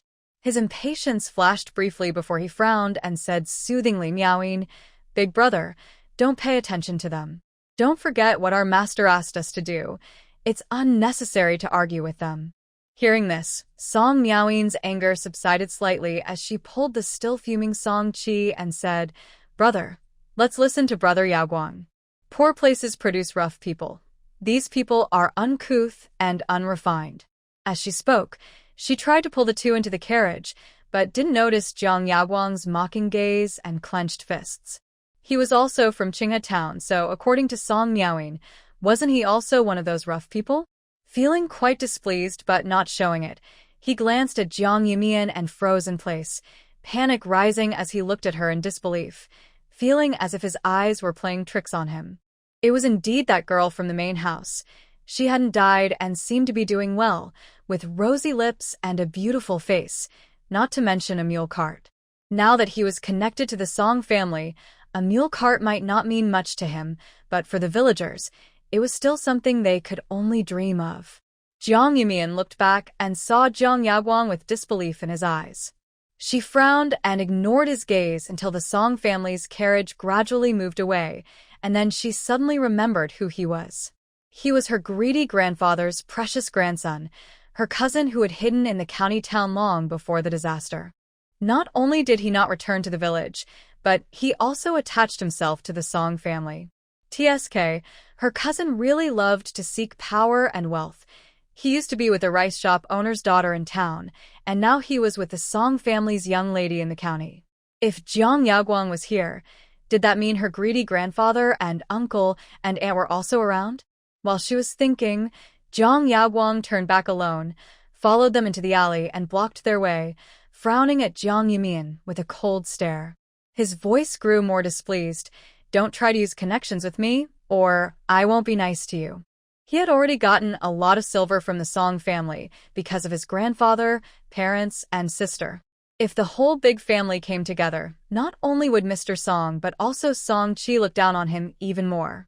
Although he was going to be a son-in-law at the Song residence, he didn't want to be looked down upon, otherwise he would lose his dignity as a scholar. Jiang Yumian just scoffed, looking him up and down casually, and said, "That outfit of yours isn't cheap, is it? Did the Song family pay for it? It looked like fine silk, but unfortunately, this person didn't wear it well. His pretentious attitude was ultimately fake." Jiang Yaguang felt a bit proud and straightened his back, saying, "You haven't seen anything like this, have you? If you stay out of trouble, I might consider giving you some spare change." As long as this cousin of his knew her place, he would think about helping these poor relatives once he became the Song family's son-in-law. But Jiang Yumian just laughed heartily and stared at Jiang Yaguang for a moment before saying lightly, "You're just a toad dreaming of being a swan." The people from the Song family might be fooled for a while, but they won't be deceived for long. You better hope the Song lady continues to like you. Otherwise, with her cousin's mediocre education, how could he possibly catch the Song family's eye? Jiang Yaguang was furious and angrily said, "What do you mean? I'm about to become the Song family's son-in-law. Do you believe I could easily crush you?" He had never liked the big family. When his grandfather and parents came to find him, he was so happy. He never expected that the big family would survive in the village and still be alive. Jiang Yumian raised an eyebrow and said lightly, "If you don't want the matter with the rice shop girl to reach the ears of the Song family, you should leave quickly and don't come in front of me again." After saying this, she signaled Lu Zijian to get on the mule cart and headed straight through the alley to leave. Jiang Yaguang glanced at the secluded alley, reached out to grab Jiang Yumian, and angrily said, "Don't go. Explain yourself. What do you know?" However, before he could touch her, Lu Zijian pushed him down to the ground. Lu Zijian coldly glanced at him and said, "Why don't you leave?" Jiang Yaguang felt a bit intimidated by that cold stare, but he kept thinking about Jiang Yumian's words and felt anxious. He needed to quickly inform his grandparents about the survival of the people from the main house. The main house was a troublemaker and must not ruin his engagement with the Song family. Jiang Yaguang quickly left the alley and chased after the Song family's carriage. As soon as he got on, Song Chi looked at him impatiently and said, "Why did it take so long? You know we have important matters to attend to." Jiang Yaguang just smiled faintly and replied, "There were many people at the shop, and I had to wait in line, making my brother and Yinin wait." Saying this, he handed the pastries in his hand to Song Miaoying. Song Miaoying happily accepted them, smiling as she held onto Jiang Yaguang's arm. "Don't mind him. My brother is just upset about that couple." Brother Yaoguang is so nice to me. She had only casually mentioned being a bit hungry, and Brother Yaoguang immediately went to buy her pastries, being more considerate than her brother and father. Jiang Yaoguang smiled and gently patted Song Miaoyin's fluffy head, looking very fond. Song Miaoyin's face turned red with shyness, and she lowered her head, carefully eating the pastries in her hand. Although they were average in taste, she felt very sweet inside. Song Qi frowned at their interaction and coldly remarked, "Why were you staring at that couple when we were leaving?" He looked at Jiang Yaoguang in disbelief, finding it strange. Jiang Yaoguang was a bit puzzled and after a while replied, "I just couldn't believe someone would treat the Song family like that." Hearing this, Song Qi slightly raised his chin, and his suspicion vanished as he said discontentedly, "That couple is doing business with Huichun Tang. The Lin family, like the Song family, has many connections and isn't afraid of the Song family. If it weren't for the limited time today, he wouldn't let those two go easily. Even with that troublemaker from the Lin family protecting them, he wouldn't spare them." Jiang Yaoguang's eyes flickered with feigned curiosity as he asked, "Doing business?" He knew very well how successful the Lin family was, especially with the recent popularity of Huichun Tang in Qingshui County and Jincheng Prefecture. After all, his initial goal was the Lin family. However, he found it hard to believe that Jiang Yimian had any connection to Huichun Tang or was involved in business. Song Qi frowned. He got annoyed whenever the Lin family was mentioned and decided not to speak further. Song Miaoyin explained, "It's the soap. That woman provided it." Although the Song family's business was different from the Lin family's, they were still aware of the wealthy families in Qingshui County. Since the soap became popular, her father had sent someone to investigate and discovered that it was made by a farmer's daughter. Jiang Yaoguang nodded calmly, but inside, he was shocked. If the eldest son could create such a new product as soap, they must have made a lot of money. Simply silencing them didn't seem worth it. If he could take over this business, he wouldn't need to serve the Song family anymore. Days passed, and the workers in the workshop gradually learned how to make soap, so Wang Fengqin and the others no longer needed to come down the mountain to help every day. The Jiang family's house was finally ready for the beam-raising ceremony. Due to the tradition of scattering sugar during this event, Wang Fengqin had prepared some candy and snacks, even gathering a few coins. On that day, many people from the village came to the Jiang family's big house, mostly children eager to grab some candy, with only a few adults joining in the fun. They expected just some candy, but to their surprise, there were coins to collect as well. Soon, the front of the Jiang house was crowded with people trying to grab the coins. Those who got coins congratulated the Jiang family happily, while those who missed out still enjoyed some candy and snacks, cheerfully offering their congratulations. Wang Fengqin smiled and responded to everyone, her face full of joy. Wen Shi naturally wouldn't miss this opportunity. She joined the crowd and managed to grab a handful of coins, her face filled with wrinkles from smiling as she said, "Jiang girl, congratulations. This big house will be finished soon, and when your family moves in, you must come visit us often." As she spoke, she reached out to pull someone closer. Jiang Yimian merely glanced at her, withdrew her hand, and said nothing more. Wen Shi chuckled awkwardly, glancing at the big house with a mix of envy and regret. The house will probably be finished in a few days. By then, her husband won't have any work, and other places won't pay, as well as helping the Jiang family. Thinking about this, she leaned in and smiled, saying, "Jiang girl, do you need any help in your workshop? I can do any odd jobs. I just want to earn a little money. I'm not just asking for no reason." The thought that Lu didn't have to worry about her husband finding work, especially since she herself earned a steady 30 coins every day, made her extremely jealous. She tried every way to get into the workshop, but the women there were very wary of her, and she hadn't set foot inside since her interview. Jiang Yimian simply replied, "We are not hiring at the moment." But when insisted, asking, "How is your food business going? You only have the Zhang couple helping you, right? I can join too." She believed she was better than the Lao Zhang and could work faster, so she thought she would be more valuable. Jiang Yimian frowned, about to send her away, when she heard Li Yishir dramatically say, "Why are you still here? I just heard old lady Sun calling for you at the door. She sounded angry. Wen was startled and quickly ran off, forgetting about Jiang Yumian. She had sneaked out to avoid work, and if she didn't return soon, her mother-in-law would surely scold her. Once when left, Jiang Yumian smiled at the village chief, saying, "Thank you, village chief." Li Yishir waved his hand, genuinely having heard old lady Sun calling for one, so he wasn't lying. He congratulated her a bit more before hesitantly saying, "Jiang girl, I have something I need your help with." Jiang Yumian replied, "Please tell me, village chief. I will help if I can." Li Yishir sighed in relief and smiled, saying, there isn't much good land in Qingshi village, and there is a lot of wasteland.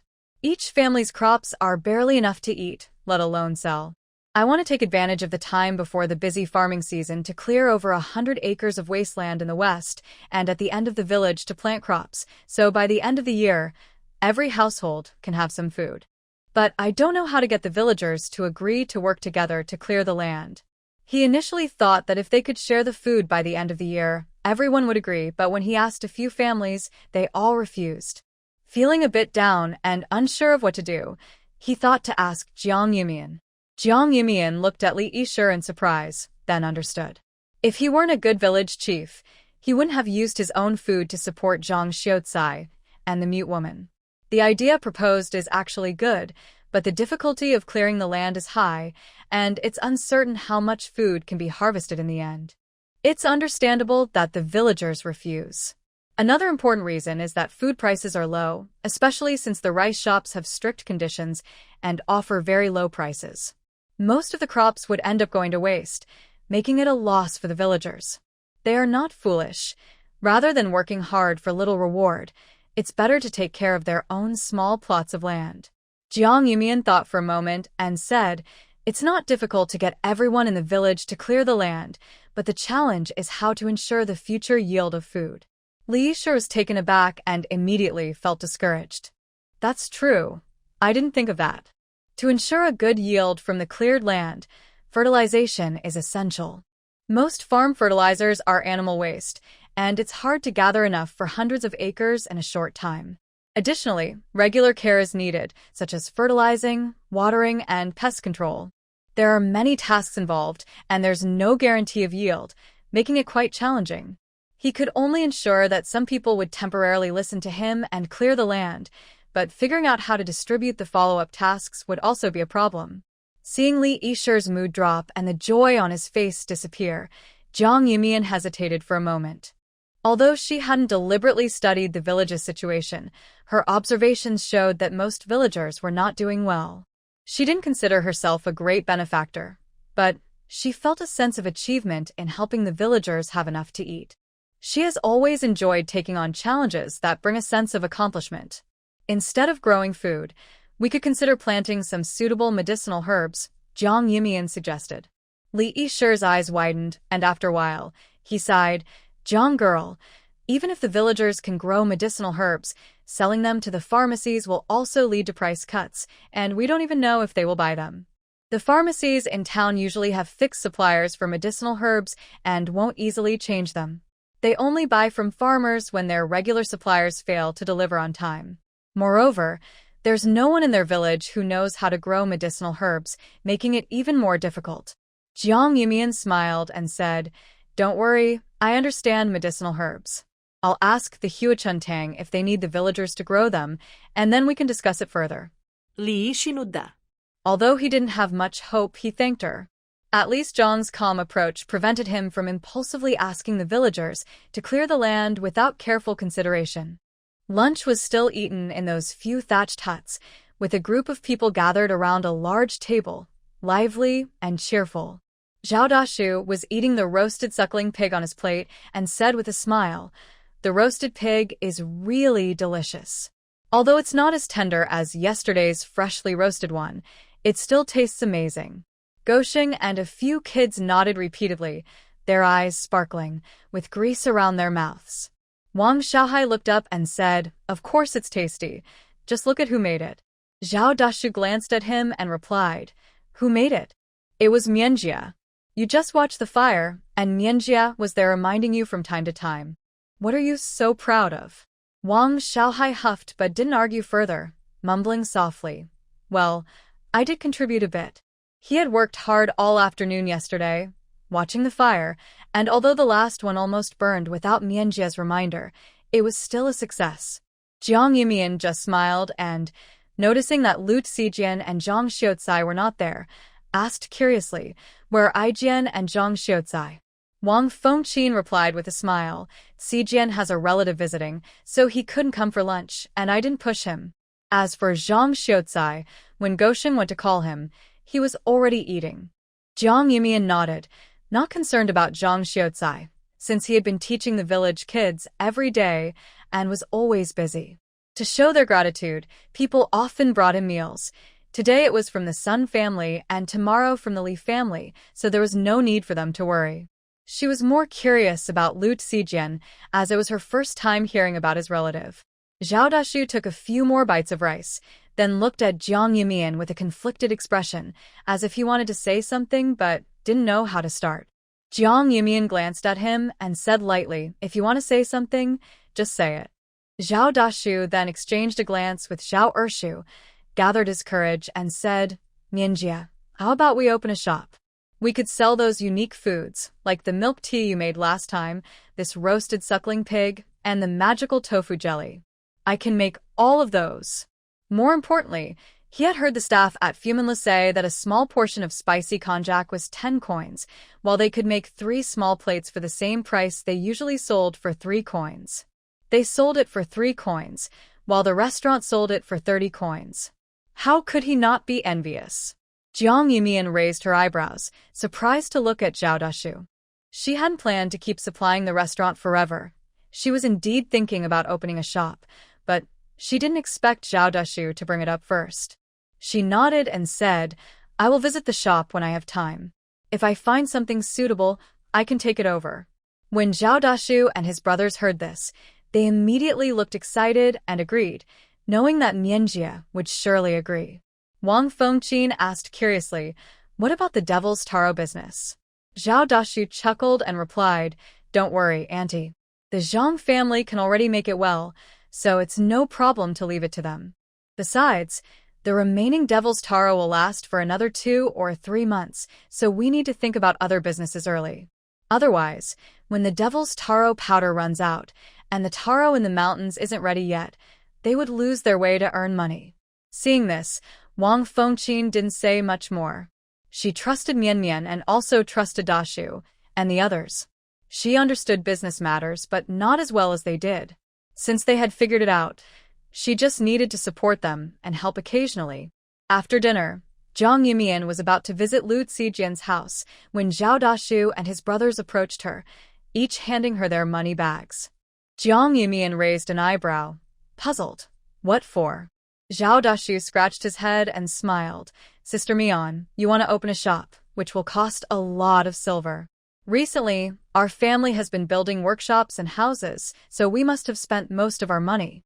This is the payment you gave us 3 brothers, which adds up to about 5 or 6 taels. It's not much, but it's our heartfelt gesture." Sister Mian truly treated them like family, so they naturally wanted to be generous to her. They didn't need much silver in their daily lives, so it was better to give it to Mianjia to help her earn more money. Jiang Yumian found it amusing and was also a bit touched. "All right, I have silver. This is all yours. You should save it for yourselves." However, the 3 of them reminded her. Right now, she indeed didn't have much silver left. Building the house had cost her a lot, along with the workshop and the daily expenses for soap materials, which added up to a significant amount. If Lin Yanin didn't come to reimburse her for the soap costs soon, her little savings would be gone. She wondered when he would come to Qinghe town. Just then, a slightly excited voice came from behind her. "You must be Miss Jiang." Song Er looked at her with bright eyes. The young girl wore a light-colored dress that made her skin look even fairer and more delicate. Her exquisite features carried a hint of cool elegance, making her resemble a distinguished young lady. She would stand out among the noble girls in the capital, even surpassing those raised in seclusion. No wonder the young master likes him. He will send a message to the master soon.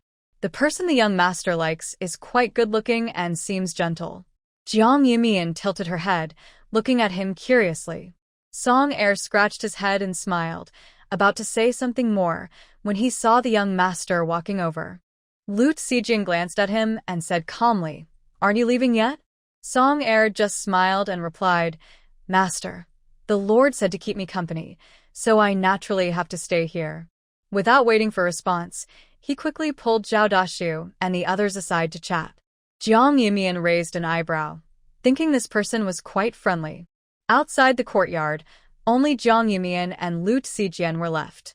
Seeing Jiang Yumian looking at him with a half-smile and no intention of asking questions, Lu Xijian frowned and said, "Aren't you curious about me?"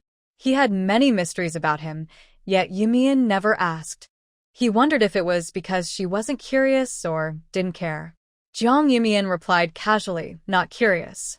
They say curiosity kills the cat, and she didn't want to know any secrets. She could guess that Lu Xijian's identity was not simple, but it was strange that he had entered the mountains alone during the chaos and lived there for months without anyone looking for him. While she was thinking, a large hand with calluses suddenly grabbed her wrist, pulling her into the room.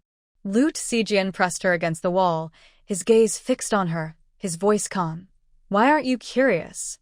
He was very curious about everything related to her and wanted to know more. Jiang Yumian was taken aback, feeling oddly nervous in front of him. The room was dimly lit, and the young man lowered his eyes, staring intently at her, his handsome face filled with melancholy. Jiang Yumian looked away and pretended to be wronged, saying, "I'm afraid to be curious. I'm worried you won't tell me, and I'm also afraid you might be hiding some big secret." Lu Xijian was momentarily stunned, noticing the innocent look on her face, and his lips unconsciously curved into a smile. It was the first time he saw her looking so wronged. It was quite adorable. "What big secret could I have?" "It's you who has many secrets that are scary." As long as Yumian wasn't indifferent, he preferred that she was just afraid to ask. When the moment was right, he would tell her everything. Seeing the coldness around her fade away, Jiang Yumian found it amusing.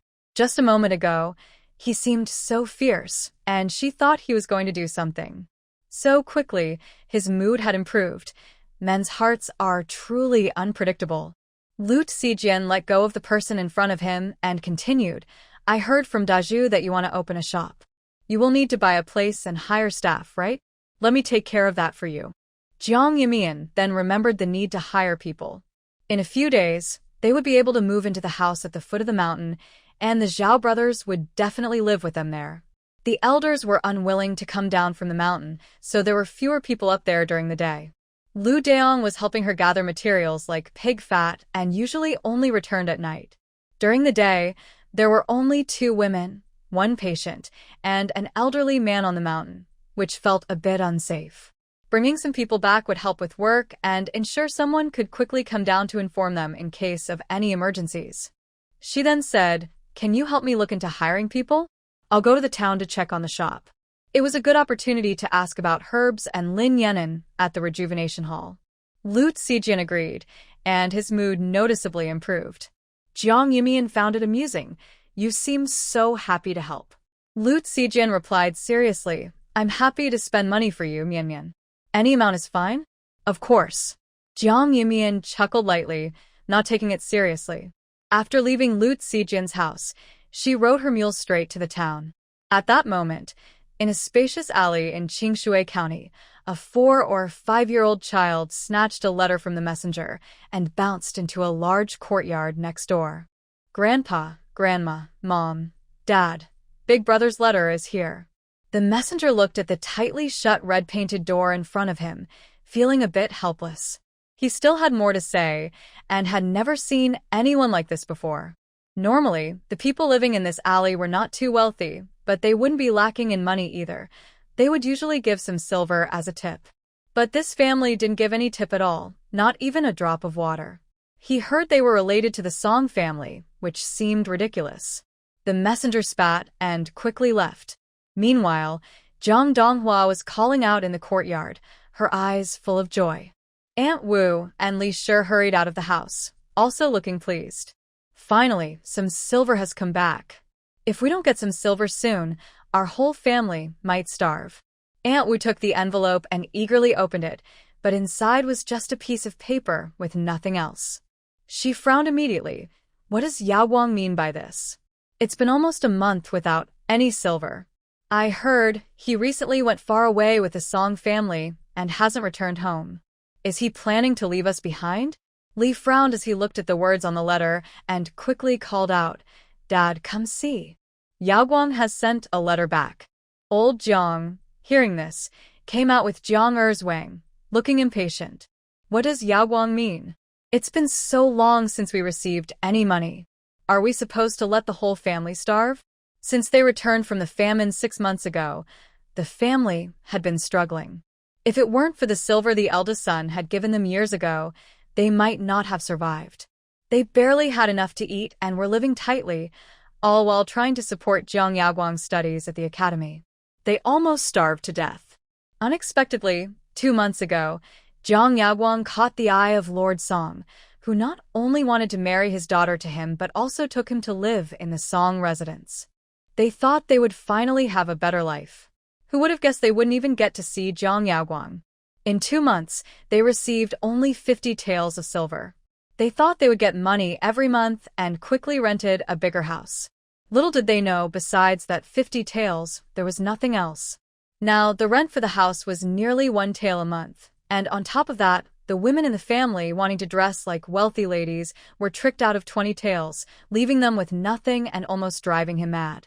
To make matters worse, the second son, not thinking straight, took the remaining silver and insisted they go to a restaurant to spend it, saying that Yaoguang would send more. They spent the 50 taels quickly, and even their years of savings were gone. Now they were left with nothing, hoping Jiang Yaoguang would send some money. Jiang Erzwang was also unhappy and sarcastically said, Yaoguang must not want to acknowledge us now that he's with the Song family. If he doesn't send money soon, we should just go to the Song residence and demand it. Last time, spending that silver at the restaurant spoiled his appetite, and he couldn't eat the home-cooked meals anymore. All he wanted was to eat out. Unfortunately, with no money in hand, he felt both angry and frustrated. Li quickly said, Dad, you should read the letter. Yaoguang isn't living that well with the Song family yet. After all, he hasn't married their daughter, so he can't have much money. We shouldn't cause trouble. If we ruin the marriage, we'll have no hope left. Old Jiang understood this well. He glared at his son and scolded, If you hadn't said that Yaoguang would send 50 taels next month, we wouldn't have wasted money at the restaurant. Stop giving foolish suggestions. Jiang Erzwang pouted in annoyance, saying if you want to blame someone, blame Mother and Erfeng.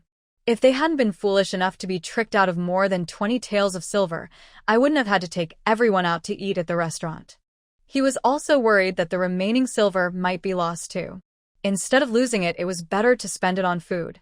Old Jiang glared fiercely at Li and Wu before taking the letter to read it.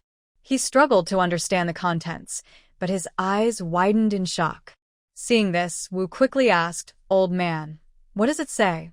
Does it mention when we will get the silver? Li and Jiang Erzwang also looked over, full of hope. They hadn't spent much of the 50 taels they received last time, and it was all gone now. They had only lived in the big house for 2 months, and they were out of rent money for next month. If Jiang Yaoguang didn't send more silver soon, they would be thrown out. After a while, old Jiang finally said the people in the big house are not dead. Everyone was taken aback. Then Wu, looking displeased, said, So they're not dead? Why write a letter about that? It would be better to send some silver.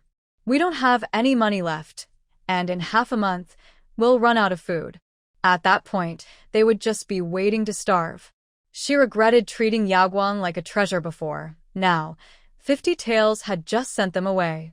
Jiang Erzwang was also somewhat dissatisfied with his son. He thought it was something important, but it turned out to be such trivial news. He didn't care whether the people in the big house were alive or dead. Would those sickly burdens dare to come looking for them? Li found it strange and was about to ask when she saw old Jiang's eyes light up, excitedly saying, Yaoguang said the big house is doing business, cooperating with Huichun Tang. Do you know about that soap? It was made by Jiang Yatu. We have money now. We have money. As soon as he said this, everyone in the yard became excited. That was the most famous product in Qingshui County recently. Even they had participated in a lottery, so they knew how profitable this business could be. Now, they wouldn't have to worry about money. Wu's face was filled with joy, her previous worries gone, and she smiled, saying, Jiang Yatu is really amazing. Now it's good. Let's go find them. With the soap business, they surely won't be worse off than Yaoguang. They weren't afraid that the people in the big house wouldn't give them money. After all, she was an elder, and those soft-hearted people wouldn't dare to oppose her. Li quickly added, yes, and since this house is up for renewal, let's pack our things and head back. With the help of the big house, Yaoguang will have a better life at the Song family. At least he won't have to ask them for money and can stand tall. Old Zheng looked at the letter mentioning where the big house lives and nodded repeatedly. All right, pack your things, let's go to Qingshu village. Everyone immediately went back to their rooms to pack. Although Song Donghua didn't understand much, she knew that her aunt's family was making money and they were going to enjoy a better life, so she happily started packing her bag. They didn't have much to pack, knowing that once they got to Qingshu village, the big house would provide everything they needed. They only took their hidden coins and some dry food before setting off. On the other side, Jiang Yumian quickly stopped in front of Huichun Tang on her mule. As soon as she got down, Xiao Fu came out to greet her with a smile. Miss Jiang, you arrived just in time. My young master just came to the shop. Jiang Yumian raised an eyebrow at the nearby carriage and smiled. Perfect. I need to speak with your young master. She thought Lin Yan'an wouldn't arrive for a few more months, but now she didn't have to worry. Xiao Fu led her to the back hall. Lin Yan'an was in the side hall listening to Zhang Qingchuan talk about recent shop matters. When he saw Jiang Yumian enter, he smiled and said, Miss Jiang, I was just thinking about when to find you, and here you are. Jiang Yumian smiled back, skipping the small talk, and got straight to the point. There are over 100 acres of land in the village. The village chief and the villagers want to grow something to make money, and I mentioned medicinal herbs. I wonder if Huichun Tang needs any. The prices will naturally be cheaper than those from herb merchants, and you don't have to worry about quality. Her meaning was clear. If Huichun Tang needed to buy medicinal herbs, they could cooperate. The quantity might not be large, but she could guarantee the quality. Lin Yan'an looked at Zhang Qingchuan. What do you think? He remembered that for many years, Huichun Tang and the nearby town faced issues with herbal supply due to low demand and long distances, resulting in occasional shortages.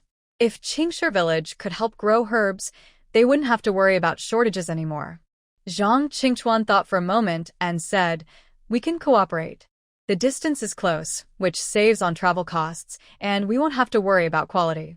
But does anyone in your village understand medicinal herbs? Growing herbs isn't difficult, but the challenge lies in harvesting and drying them properly.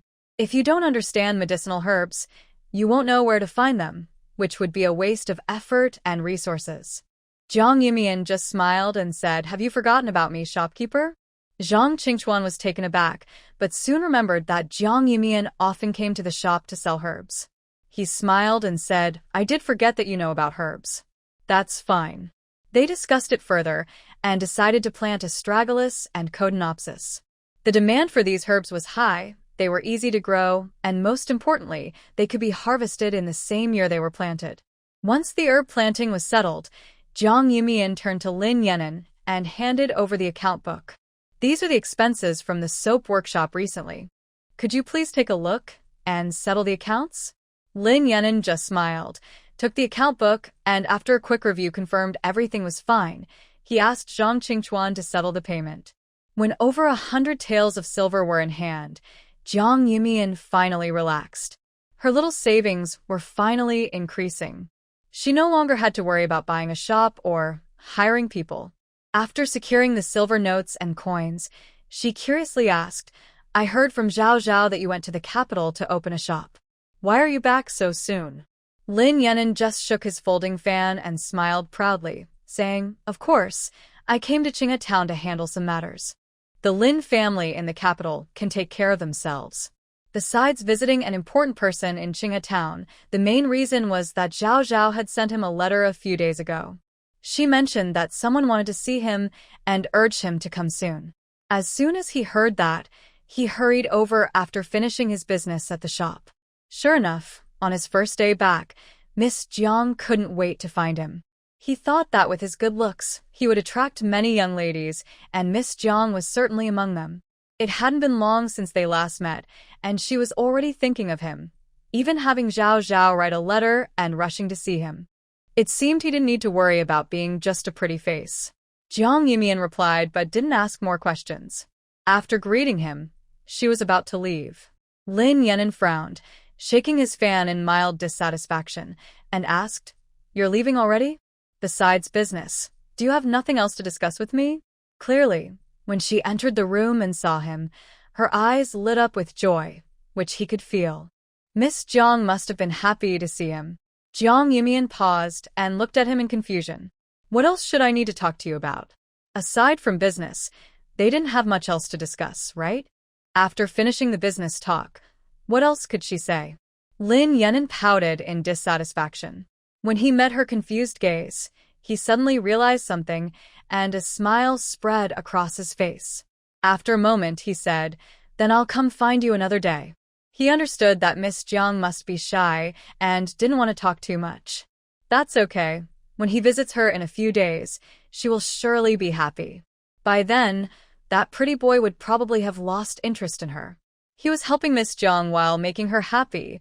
What a win-win situation. He was really clever. Jiang Yumian glanced at him, not understanding why his mood changed so quickly, but she didn't think much of it. She assumed he was going to check on the soap workshop, nodded, and walked away. Lin Yan'an watched Jiang Yumian leave with a good mood, feeling inexplicably proud, unable to stop the smile on his face. Zhang Qingchuan entered from outside and saw Lin Yan'an smiling strangely. He muttered quietly, "Has the young master lost his mind again?" After leaving the clinic, Jiang Yumian led her mule straight to East Street. East Street was the busiest street in Qinghe Town, lined with tea houses, restaurants, and inns, bustling with people. If a food shop opened here, it wouldn't have to worry about business, but the competition was fierce. The shops on this street were quite large, and her small food shop would likely be overshadowed. As Jiang Yumian walked, she looked around, visiting almost every shop in the alleys of East Street, but found nothing suitable. Either they were too far off or too expensive. Most of the good locations were already taken, and those shops seemed to be doing well. After wandering around some more and still not finding a good shop, she was about to ride her mule home when she felt someone following her. Frowning, she circled the street a few times before leading her mule into an alley. The person following her quickly chased in but only saw the mule in the alley. The girl he had been following had disappeared. He frowned, about to search around when a sharp curved dagger pressed against his neck, startling him. He quickly begged, "Miss, I was just passing by. Let's talk it out. Please don't hurt me." Jiang Yumian stared coldly at the unfamiliar man and said, "Who told you to follow me?" The man tried to argue, but the dagger pressed harder, making him panic. "I don't know that person. I was just paid to do a job." Jiang Yumian scoffed softly, and with a quick swipe of her dagger, blood suddenly flowed from the spot where the man was pressed. The bright red stained the glinting dagger, looking quite frightening. The man felt a sharp pain in his neck and liquid trickling down, so he hurriedly said, "That person looks like a young master. He told me to follow you and report where you go. Oh, by the way, I saw him get off a carriage from the Song family, the one that recently bought a big house on West Street." Jiang Yumian frowned, quickly guessing that this was someone sent by Jiang Yaoguang. The Song family's purchase of the big house had become quite famous in Qinghe Town. She had heard many people mention it while walking, saying they were a wealthy family from the county. At that time, she suspected it was the Song siblings, but she didn't expect Jiang Yaoguang would send someone to follow her. It was quite puzzling. Why would they want to follow her? She wasn't close to Jiang Yaoguang, and they hadn't spoken much. She had made her feelings clear a few days ago, showing no intention of trying to please him. He should have been glad about that, so why send someone after her? On her way back, Jiang Yumian kept thinking about this, but couldn't figure it out. She decided not to dwell on it anymore and rode her mule to the village chief's house. Li Yishir was sitting under the eaves, smoking a pipe, his thin face filled with worry. Li Dezhu was feeding the chickens nearby. Seeing his father so troubled, he said, "Dad, don't worry about that wasteland. Even if we clear it, over 100 acres will take a long time. People in the village have their own things to do and probably won't really follow your orders to clear it." Everyone had their own matters to attend to, likely preparing for spring planting. Even if they were idle, there was no need to bother with clearing land. Li Yishir sighed and said, "I'm just thinking about how we can help the villagers while we don't have to pay taxes for 2 years. We can only wait for Jiang Yatu. If she can really grow medicinal herbs, that would be great." Although he didn't have high hopes, there was still a tiny bit of hope that it might work out. If they grew medicinal herbs, they wouldn't have to worry about selling them, and the prices would be higher than grains, making it more worthwhile. Li Dezhu wanted to say something but ended up sighing in resignation. "I hope it works out." Hearing his parents praise Jiang Yata's abilities, he didn't quite agree. No matter how talented she was still just a young girl. Surely, all the ideas came from her family, and the soap business must be a family secret. This was different from growing medicinal herbs. Growing medicinal herbs sounds simple, but it can be quite troublesome once you start. When it's time to harvest, these inexperienced farmers won't know what to look for or what the pharmacies need, and they might even ruin the herbs without realizing it. Moreover, each pharmacy usually has its regular suppliers and doesn't change them easily. It's safer to choose a familiar supplier than to risk using unfamiliar farmers. He had no hope for this situation. If he weren't worried about upsetting his father, he would have said so outright. While he was thinking, he heard a series of clop-clop sounds coming from nearby. The two of them looked outside the yard and saw Jiang Yumian riding a mule. When the mule stopped, Jiang Yumian skillfully dismounted and landed firmly on the ground. Seeing her, Li Yishir felt a sudden rush of joy, but was also afraid it might be bad news. He stood frozen, unsure of what to say. Jiang Yumian tied up the mule and met their anxious gazes, smiling as she said, "Uncle Li, Brother Li." Huichun Tang agreed. "They said they would send someone to collect the herbs when they are ready, so we just need to focus on planting." Li Yishir was so surprised that he almost dropped his pipe, feeling excited as he asked, "Really?" They agreed. Li Dezhu, equally in disbelief, stared at her for a moment before asking, "How did you convince Huichun Tang?" Although they knew Huichun Tang had business with the Jiang family, it seemed unlikely that this young girl could persuade them so easily. After all, there was no one in their village who understood herbs. Jiang Yumian just smiled and said, "I told them the truth." It made sense for Huichun Tang to agree. After all, if they grew the herbs themselves, the people from Huichun Tang could personally select the quality, reducing both losses during transport and costs significantly. It should be a win-win situation. Why wouldn't they agree? Not to mention, she had a friendship with Huichun Tang due to their soap business, so it was reasonable for them to agree. Before Li Dezhu could process Jiang Yumian's words, he suddenly burst into laughter, mumbling, "That's great. We won't have to leave the land unused anymore, and everyone can earn a bit more. I'll go tell the villagers." Jiang Yumian chuckled helplessly and quickly stopped him, saying, "Village chief, let's discuss how to clear the land first before telling everyone." Li Yishir finally snapped back to reality from his joy and nodded quickly, Yes, I got carried away." Seeing that both of them had calmed down, Jiang Yumian explained in detail to the village chief about planting medicinal herbs and clearing land. She listed the manpower needed and the money required to buy seeds. Li Dezhu went from confusion to shock by the end. He finally understood why his parents always praised Jiang Yumian. She was indeed impressive. There were many things his father hadn't considered, but Jiang Yumian not only thought of them but also came up with solutions, which was remarkable for a 16-year-old girl. By the time everything was settled and they were leaving, the sun was already setting. Jiang Yumian led the mule back to feed it some grass and water before heading to the workshop. Recently, as everyone became more skilled, she had been visiting the workshop less often. When she entered, everyone greeted her with smiles and continued their work. Each person in the workshop was cooperating well, focused on their tasks. Yin Yang and Zhao Xiaohua seemed less cautious than before, They just smiled and greeted her. Hearing from Zheng Xuelian that everyone was getting along well and busy with their work, she no longer worried about their interactions and quietly went to her corner to draw. Recently, due to the soap gaining popularity in Qingshui County, her drawings were being used up quickly, and she had to draw for about an hour each day. Since she was handing the work to others, she made sure her drawings were detailed enough for anyone to understand. While she was focused on her drawings, there was a knock at the door. Jiang Yumian opened it to find Zhao Xiaohua standing there, looking a bit hesitant. "Sister Jiang, are you drawing?" she asked. Jiang Yumian nodded and noticed the young girl was holding a small notebook, looking like she wanted to say something but hesitated.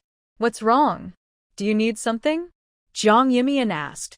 Zhao Xiaohua shook her head vigorously, then nodded, hesitating for a moment before touching her head and saying, "Sister Jiang, I tried drawing some pictures. Can you see if any of them are useful?" With that, she lowered her head, nervously handing over the notebook without daring to look at Jiang Yumian's expression. She wasn't sure if Jiang Yumian would like it, but she wanted to help her as much as she could. After struggling with her thoughts for a while, she decided to show it. Jiang Yumian was taken aback, took the notebook from her hands, and raised an eyebrow. As she flipped through a few pages, she found the designs on the back somewhat familiar.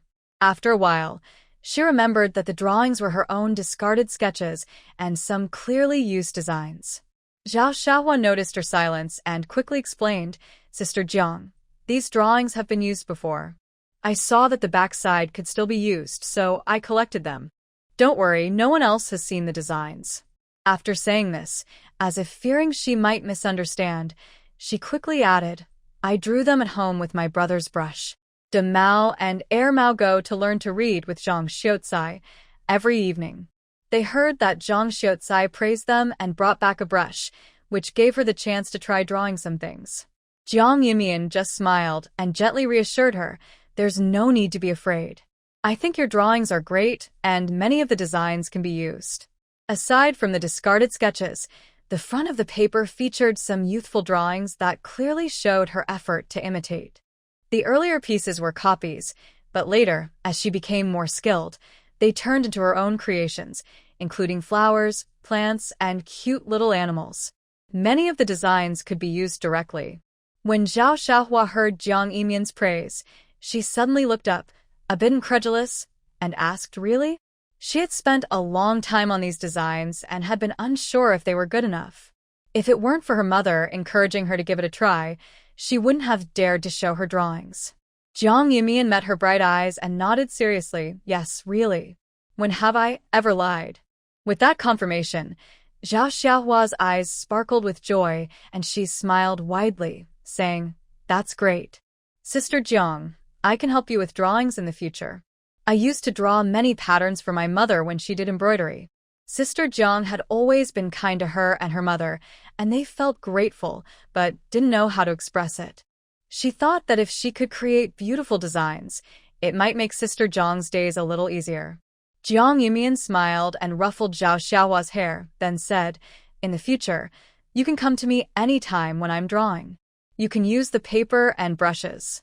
Zhao Xiaohua eagerly nodded, grinning from ear to ear. The two of them worked together in the studio.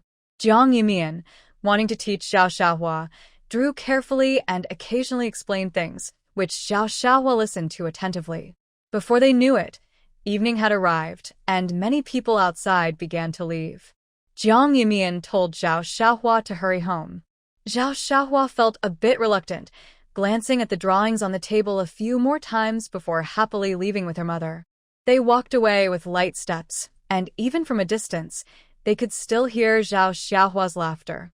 Jiang Yumian smiled, tidied up the drawings, and then locked up the workshop before leaving. "As soon as I walked onto the small path in the village, I saw a black-brown horse running towards me. A young man sat on the horse, looking ahead with a cold and distant expression. However, when his gaze met Jiang Yumian's, it softened a little. Lu Zijian appeared even more handsome than usual, exuding an air of seriousness, especially as the sky began to darken, making him seem a bit aloof. Yet, the warmth in his peach blossom eyes was unmistakable. Jiang Yumian was momentarily taken aback by his gentle gaze. While she was lost in thought, the horse reached her, and Lu Zijian quickly pulled on the reins, stopping a short distance away from her. His previously cold expression softened upon seeing her, and his charming eyes sparkled with joy. He gracefully dismounted and asked, "Were you waiting for me?" Before she could answer, Song Er, who was driving a cart back, excitedly said to Jiang Yumian, "Miss Jiang, look at this cart. My master said we can have Uncle Daong drive it to collect materials, so we won't have to wait for Dezhu to deliver goods every day." In just half a day, he had become familiar with Zhao Dezhu and the others, calling Uncle Daong along with them. After speaking, he looked around and curiously asked, "Where did Dezhu and the others go?" Jiang Yumian pointed to a few thatched houses nearby, saying they're probably still inside packing things up. Song Er quickly responded and hurried over to the thatched houses. He called out a few times, and soon Zhao Dezhu and his brothers, along with Lu Daong, came out.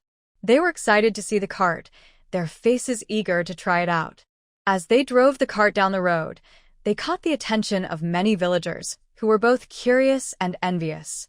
Most people were chatting outside their homes, having just returned from the fields, and when they saw the cart, they gathered around to take a look.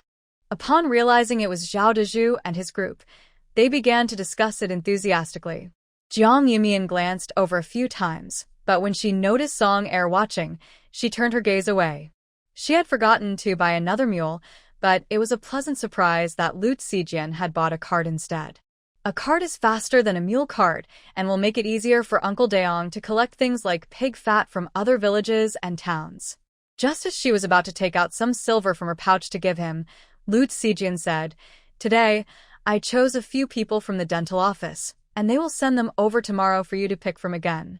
Jiang Yumian was a bit surprised by the other person's efficiency.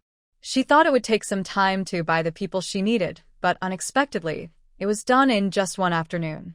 She quickly smiled and thanked him. Indeed, Lu Zijian was very capable and reliable. Just as she was thinking this, she saw him take out a few sheets of paper from his pocket and hand them to her. Jiang Yumian paused, took the thin sheets, and was puzzled until she saw the words written on them. She raised an eyebrow and asked, "Property deeds?" Lu Zijian replied with a simple yes. "I also want to check out some shops in town today. Take a look and see which one is suitable for your business." Jiang Yumian hesitated, staring at the 3 property deeds in her hand. After a quick glance, she noticed that the locations of the shops were quite good. One was in Chonglin Alley on E Street, which was one she had looked at today. The location and size were just right, and what she liked most was that it had a small courtyard where people could stay. However, the asking price was quite high and the shopkeeper was not there, so she didn't ask many questions. She planned to go back in a few days, not expecting Lu Zijian to buy it directly. The other 2 shops were on North Street and were larger than the one on East Street, located in the busiest area of North Street. Although they weren't as lively as East Street, they were still suitable for a food business. All 3 shops were good, and any of them would work. Seeing Jiang Yumian silent, Lu Zijian thought she was dissatisfied and quickly said, "If these aren't suitable, I can have Song Er check again tomorrow, if you want." Before he could finish, Jiang Yumian interrupted with a smile, "I'm very satisfied.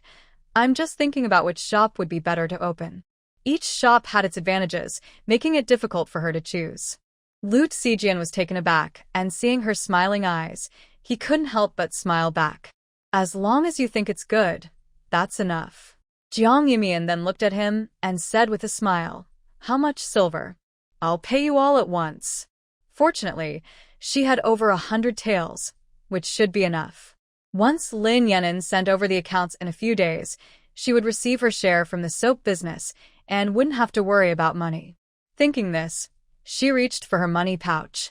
However, Lu Zijian frowned slightly, the warmth in his eyes dimming, and his voice turned cold as he refused. "No, this is a gift for you. I told you, I enjoy spending money on you."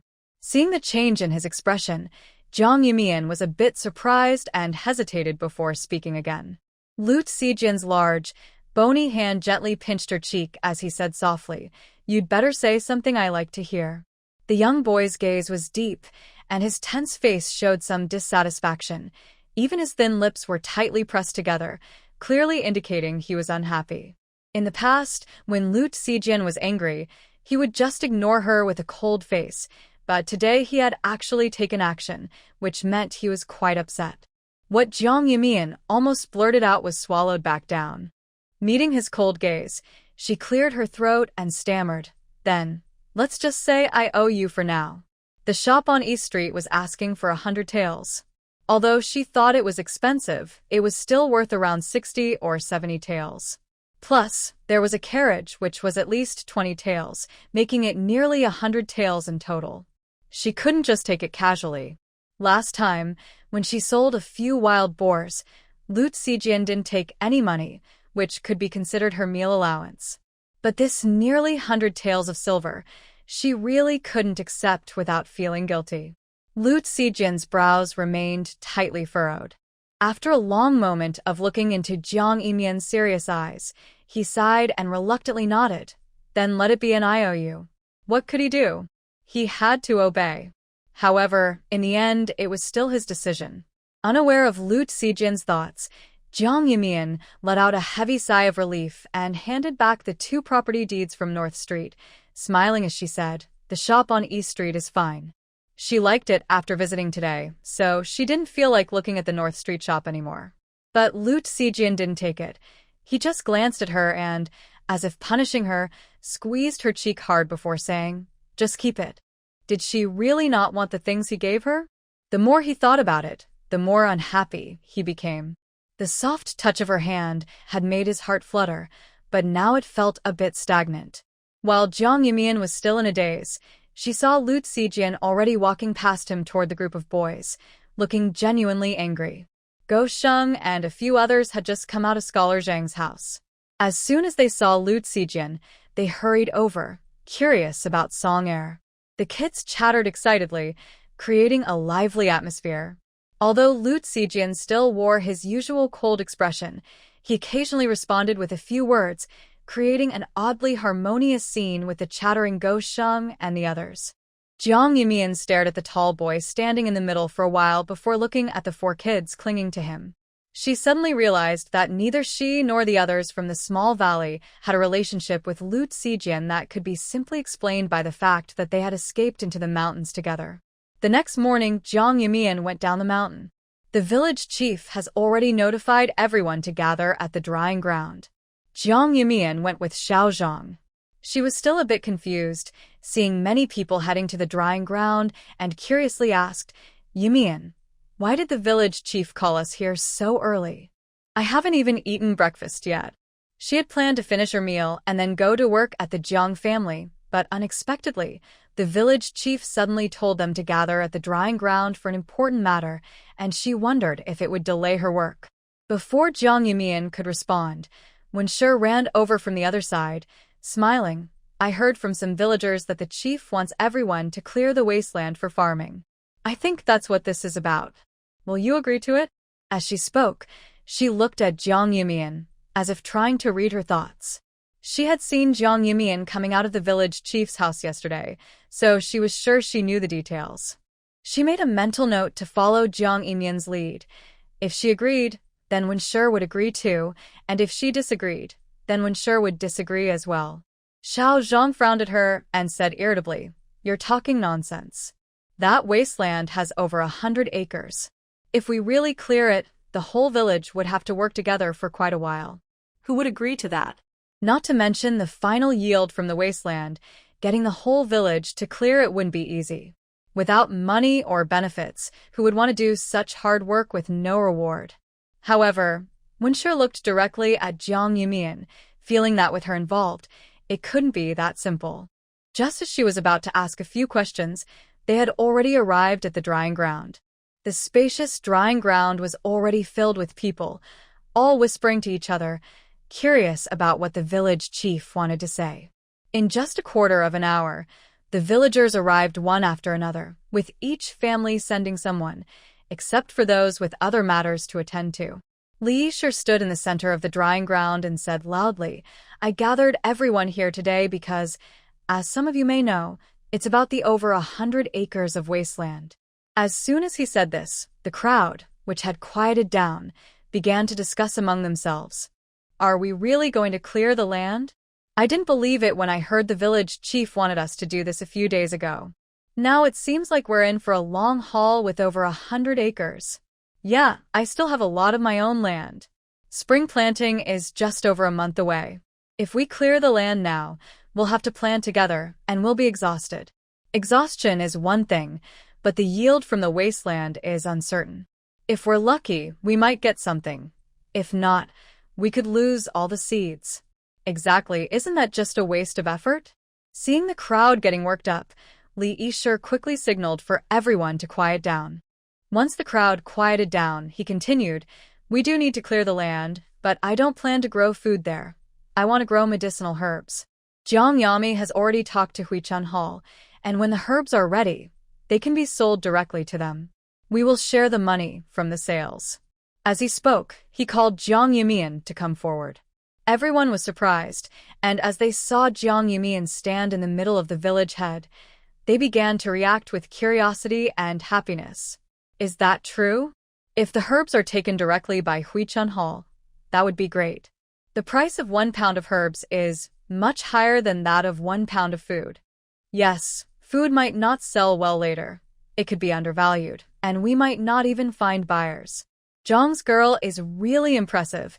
She casually got Huichun Hall to agree to buy the village's herbs. But are these herbs easy to grow? If they are as hard to cultivate as crops, then a poor harvest would mean everyone's efforts were wasted.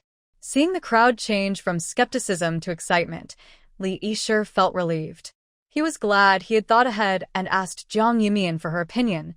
Otherwise, the idea of clearing the land would have faced strong opposition before it even spread through the village. Just as he was about to have Jiang Yumian explain the details of growing herbs, a dissatisfied voice rose from the crowd.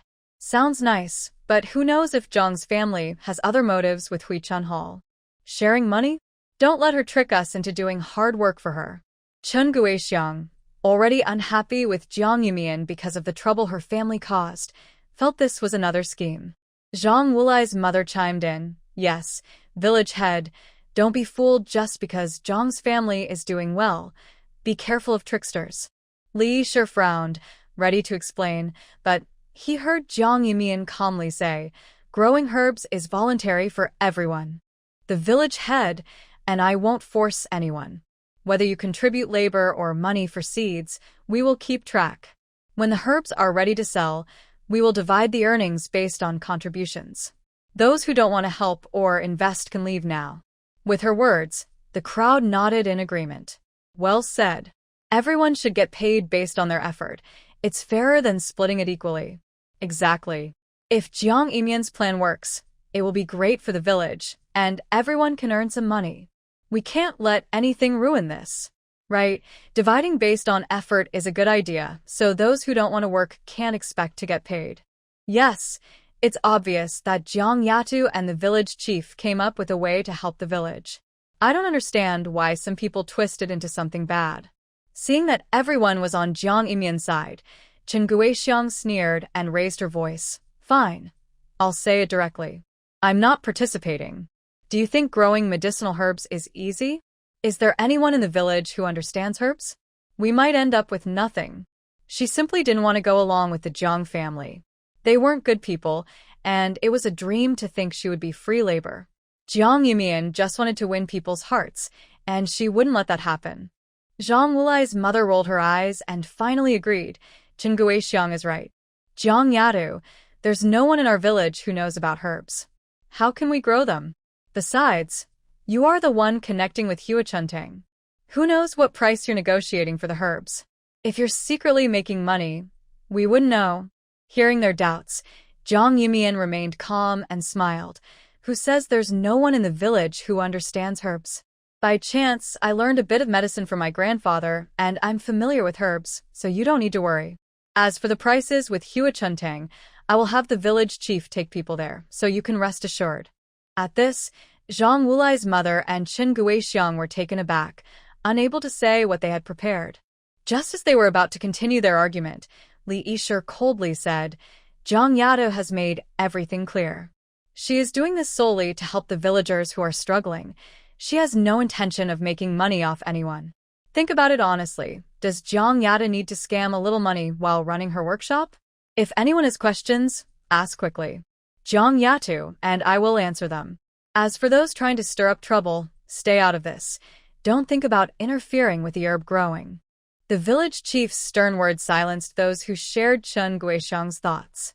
A young woman hesitated for a moment before quickly asking, Jiang Yatu, village chief, can we guarantee a good harvest from growing herbs in that wasteland? What if it turns out like the grain we used to grow, and the yield is poor? Wouldn't that just waste everyone's efforts? At this, everyone turned to look at the two standing in the center. Jiang Yumian replied, don't worry, I won't let everyone waste their efforts. We will definitely have a good harvest. After clearing the more than 100 acres of land, she would have everyone tidy it up, at least by removing the stones and mixing in fertile soil and manure from the mountains. Doing this would significantly improve the land's fertility. The cultivation of astragalus and cotinopsis does not require high soil quality, so this would be enough for a good harvest. Seeing that Jiang Yumian spoke seriously, those who were worried began to relax. Li Yishir quickly added, if you want to grow medicinal herbs, please register with Dezhu. If you don't plan to plant, you can go home. As soon as he finished speaking, Xiaozhang quickly asked, village chief, when can my family start planting? Since it was Jiang Yumian's idea, she wanted to support it, and it sounded beneficial for them, so there was no reason to refuse. Wen also saw Xiaozhang's agreement and, feeling encouraged, raised her hand and said, village chief, my family will plant too. Although she had some doubts, she believed that since it was Jiang Yumian's plan, it would surely lead to some profit in the future. Even if they didn't profit, she hoped Jiang Yumian would remember her if there were any opportunities to make money. With two families raising their hands, most people gradually agreed, and in the end, the entire village, except for Chen Guixiang and Zhang Wulai's family, agreed to clear land for medicinal herbs. Chen Guixiang, seeing everyone else agree, was even more upset. She glared at Jiang Yumian and left after muttering some sarcastic remarks. She couldn't believe that land that previously produced no crops would suddenly yield herbs. She thought everyone would regret their decision. Zhang Wulai's mother shared the same thoughts.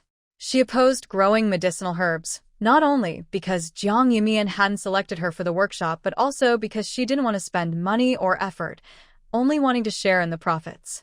However, the village chief had already stated that pay would be based on effort, so she knew she wouldn't gain much. She left after muttering under her breath. Others had a poor impression of these two, and their departure only strengthened the resolve of the rest. Li Yishir quickly called everyone to register with Li Dazhu, asking how much labor each family could contribute while also mentioning the seed purchase. Although everyone had little money, they contributed what they could, and those who couldn't afford any coins listed all the available labor from their households for the land clearing. In less than an hour, the previously doubted task of clearing land was perfectly resolved. The village chief arranged for the people to start the work and then told everyone to go home for dinner. Jiang Yumian also planned to go back, but was called by the village chief. Jiang girl, you haven't eaten yet, come eat at my house. After dinner, we can discuss buying seeds, Li Yishir said with a smile. He felt much lighter after solving the heavy burden on his shoulders. Jiang Yumian waved her hand and smiled, I've already eaten. Let's see how many coins we have first. With that, she walked straight to Li Dazhu. Seeing them approach, Li Dazhu quickly handed over the money pouch and the registration book, looking worried. There are over 30 households in the village, but we only gathered over 900 coins, which is just about 1 or 2 silver. That won't be enough to buy seeds, will it? Although he knew everyone had tried their best, just 1 or 2 silver was not enough to buy seeds for over 100 acres of land. Not to mention the fertilizer needed later. The village's fertilizer, after being used for their own fields, would hardly be enough for the more than 100 acres of wasteland. They would have to search for more fertilizer in other villages, which, while not too expensive, would still cost money. Jiang Yumian glanced at the copper coins in the wooden barrel and was about to speak when Li Yishir said, I can contribute 3 taels of silver. With this 1 or 2 taels, it should be enough to buy seeds and the fertilizer we need later. He then took out 3 taels of silver from his pocket and placed it on the table. Jiang Yumian was taken aback and a bit surprised. She hadn't expected the village chief to contribute 3 taels of silver for buying medicinal seeds for the village. At first, she thought of Li Yishir as a responsible village chief, but now she saw him as someone who genuinely cared for the village and was willing to contribute for its benefit. 3 taels of silver could support a family of 3 for 3 years with basic food, and it would take 2 or 3 years, or even longer, of saving to accumulate that amount. Yet, he casually took it out without a second thought. Li Dazhu, after his surprise, was filled with joy and showed no reluctance.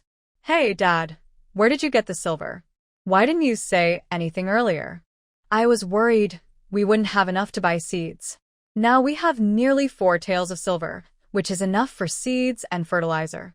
He quickly picked up the silver and was about to toss it into the nearby wooden barrel with the copper coins. Jiang Yumian asked, "Aren't you going to record it in the book?" Li Dazhu paused and looked at Li Yishir. Li Yishir just smiled and touched his head, saying, "No need to register. This money is what you and Sijin gave." It had been kept in the money bag without being touched, waiting for the right moment to help the villagers, and now was the perfect time. Jiang Yumian raised an eyebrow and said, "We should still write it down. The village leader's contributions should be known to everyone."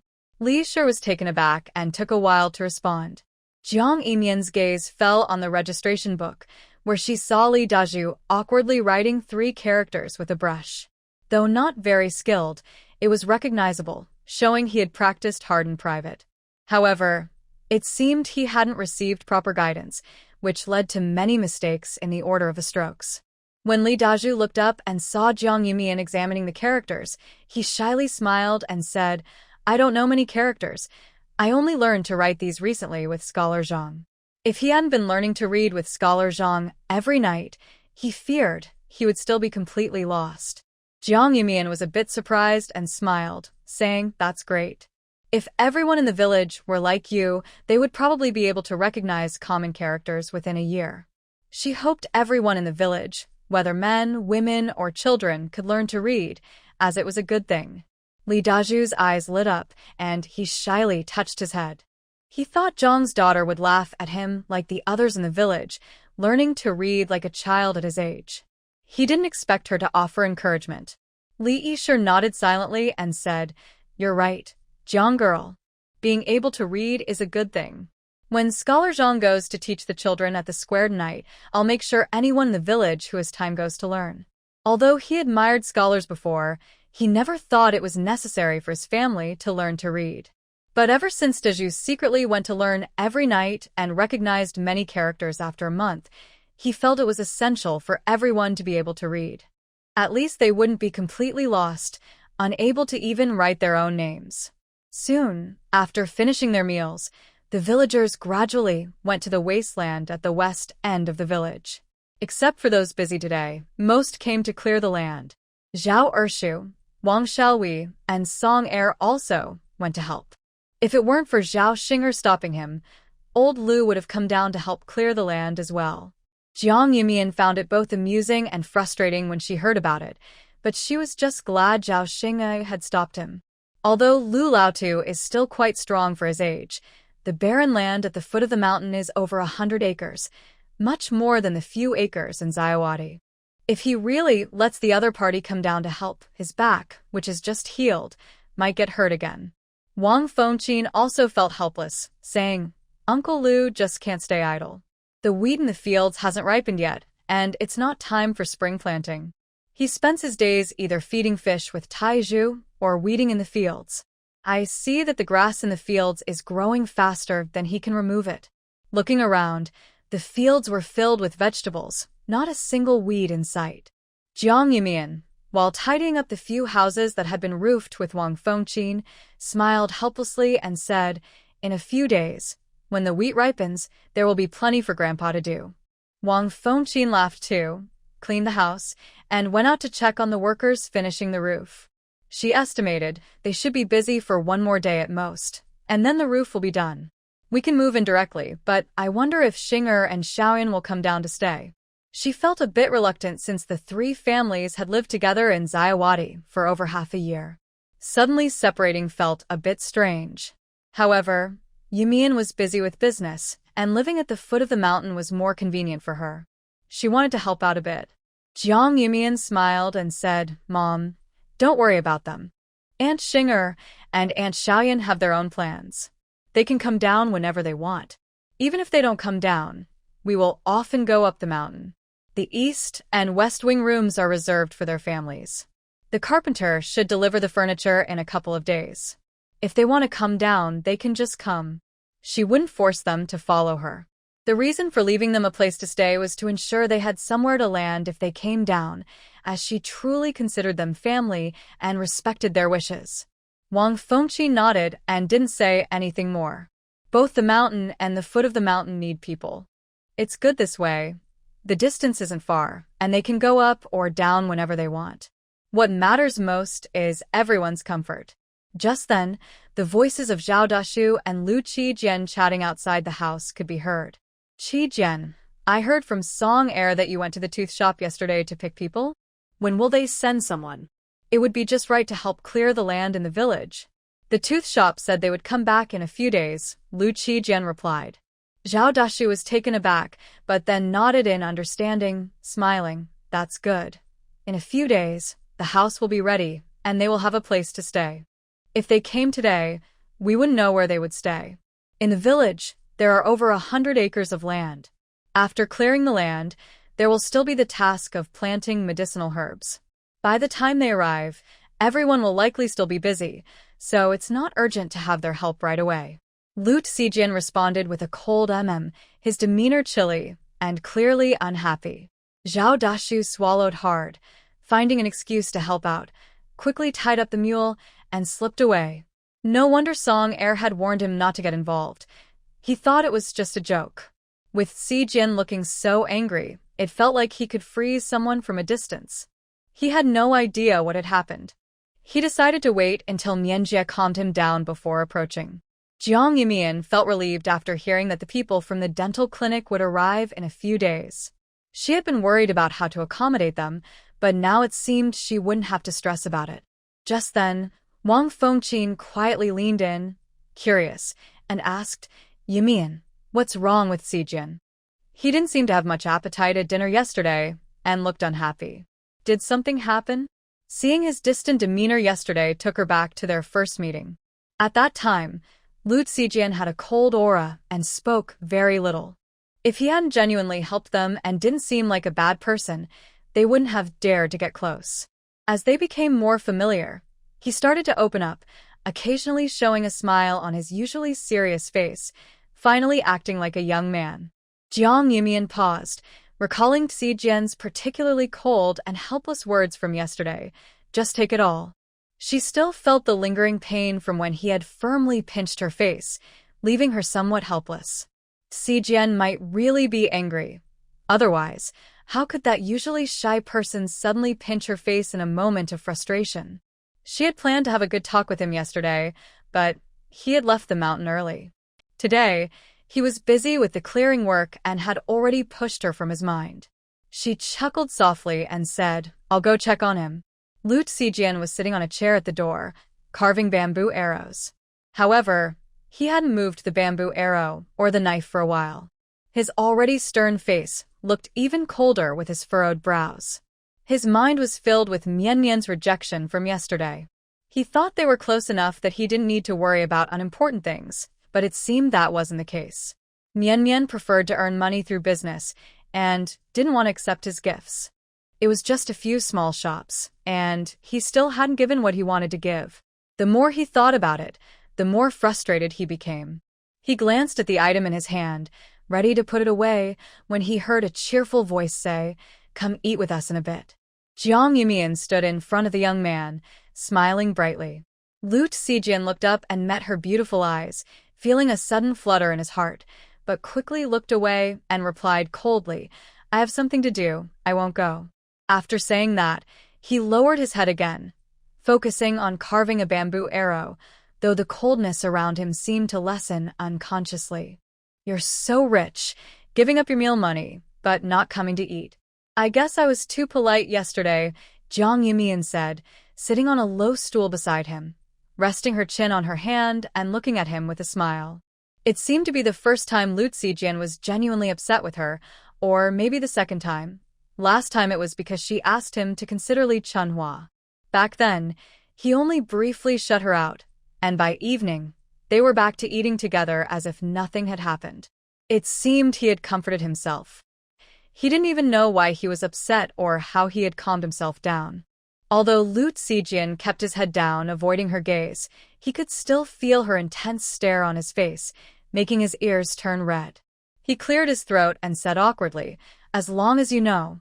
His tone was still stiff, but he realized the frustration in his heart had vanished. Jiang Yumian was taken aback, staring at his handsome face, and smiled. Yes, it's my fault." "So, are you still mad?" Lu Zijian glanced at her, put away his knife and bamboo arrow, and said gently, "Let's go."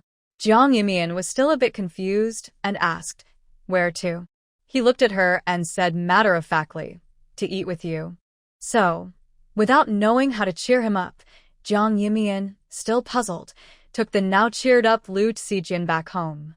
She hadn't even tried yet, and he was already not mad. He was too easy to please. During lunch, Zhao Dashu and Song Er could clearly feel that Lu Zijian's coldness had faded a lot, and his mood was noticeably better. Although he still didn't say much, the harsh lines on his face had softened. Especially when he looked at Jiang Yumian, there was no trace of resentment, just a gentle gaze that left the others amazed. Song Er stared at Lu Zijian with a strange expression, increasingly feeling that their young master had changed. In the past, the young master rarely got angry. When he did, it would take at least 10 days to calm down. However, this time, he felt happy again after just one night. His intuition told him it must be because of Jiang Yumian. He looked at Jiang Yumian's face for a while but couldn't figure anything out. Suddenly, he felt a cold gaze on him, which startled him into quickly looking down at his food, too afraid to look around again. During the meal, everyone was satisfied, except for Song Er, who was eating so much that his stomach hurt. At the entrance of Qingshi village, Wu Pozi and her group frowned at the shabby village before them, feeling deceived. Looking around, all they saw were thatched houses, most of which were in poor condition, making it hard to believe there were any wealthy people here. It was even worse than half of Xinghua village, where they at least had several brick houses, while this village had hardly any brick homes at all. Old man Zhang also frowned and after a while said, "This must be the right village. Do those people from the big house really live here?" He still found it hard to believe that the sickly person from the big house and the 3 dependents were still alive. He had heard a lot about Xinghua village on the way, learning that it had been taken over by bandits and burned down to ruins. Many villagers had died, especially the sick and weak from the big house. If they were still alive, they must have been very lucky, let alone running a business. Li Shi and Jiang Erzwang were also filled with doubt, beginning to question the truth of Jiang Yaguang's letter. If the people from the big house had really made money, why would they still live in such a rundown village? As they walked, they noticed several villages in the same poor condition, clearly inhabited by the impoverished, struggling to have enough to eat, let alone running a business. It seemed like a joke. Jiang Donghua curiously looked around, filled with hopes of a better life. While she was observing, she suddenly locked eyes with Chen Guixiang, who had just returned from town. She quickly tugged at Wu Pozi's sleeve. "Grandma, this person seems to be from the village." Wu Pozi quickly turned to Chen Guixiang, examining her for a moment before asking, "Is there someone named Wang Fengqin in your village?" "She has 3 children with her." Chen Guixiang glanced at the 5 people in front of her. Although they were dressed relatively cleanly, they still wore coarse, simple clothes and each looked thin and worn, suggesting they didn't live well. Upon realizing that it might be the poor relatives from the Jiang family trying to take advantage of them, she felt a surge of resentment towards them. Seeing these people, she couldn't hide her displeasure and coldly replied, "I don't know." Just the thought of the Jiang family annoyed her. If these people came to the village, she feared she would be angry every day. Not far down the road, she heard the unhappy voice of a little girl say, "Grandma, is brother lying to us? How could Annie and the others run a business? With Auntie's weak nature, she probably wouldn't have survived. Should we go back?" In her memory, Auntie and her cousin were both weak. During their journey to escape famine, they had fought for food with many people and encountered several bad individuals. Someone like Auntie probably wouldn't have made it this far. Not to mention, they also had younger cousins with them. Old Lady Wu scanned the straw huts around her with irritation and said, "It doesn't matter if she's alive or not. Let's go in and see for ourselves if they are secretly living well without us. If it's fake, that's best. If it's true, I won't let them off easily." With that, she led the group into the village. Chun Guixiang paused and, once the others caught up, curiously asked, "Who are you to Jiang Yumian?" Old Lady Wu glanced at her and replied irritably, "I'm Jiang Yumian's grandmother. Don't you know who Wang Fengqin is?" Chun Guixiang just laughed and, after a moment, said, "The Jiang girl has opened such a big workshop and is said to have made a lot of money. Why hasn't she brought you all to the village to enjoy life? She really is ungrateful." After saying this, she carefully observed their expressions.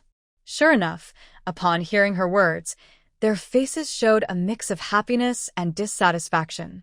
The old man's eyes even hinted at growing anger. She quickly realized this and felt pleased, thinking that the Jiang family wouldn't have peaceful days ahead.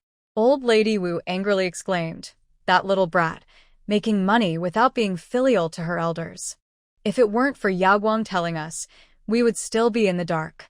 Just wait, I will teach that little brat a lesson today." Old Man Jiang frowned, feeling very displeased. The main family was being truly unreasonable.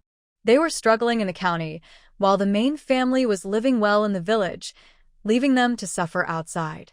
Everyone looked unhappy, and Chun Guixiang continued to talk about how well the Jiang family was doing, only adding to their frustration. "You wouldn't believe it, that girl from the Jiang family has money now and is building a brick house. She even has a big workshop with over 10 workers.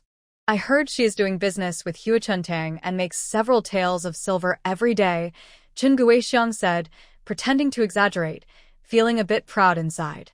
People say that the relationship between mothers-in-law and daughters-in-law is difficult, and she had experienced the pressure from her own mother-in-law. When she heard the others belittling the Jiang family, she knew they were not easy to deal with. It seemed the Jiang family wouldn't have peaceful days ahead. She couldn't handle those people, but now there were newcomers, and she was eager to see some drama unfold. Just thinking about how those shameless Jiang family members could be taught a lesson made her very happy. At that moment, Granny Wu was filled with shock. The letter mentioned that the Jiang family had opened a workshop for business. Although she knew it was for soap, she still thought the Jiang family members were foolish and wouldn't make much money. Just a few hundred won a day would be good enough. Who would have thought they were actually making several taels a day? That would add up to 100 taels in a month. If this business succeeded, they wouldn't need to wait for Jiang Yaoguang to give them money. They could wear fine clothes and eat at restaurants every day, living a carefree life. She immediately asked, "Where does that girl live?" Chun Guixiang smiled and pointed to a nearby house that was still under construction, saying, "That one, the house with the unfinished roof, is Jiang girl's home."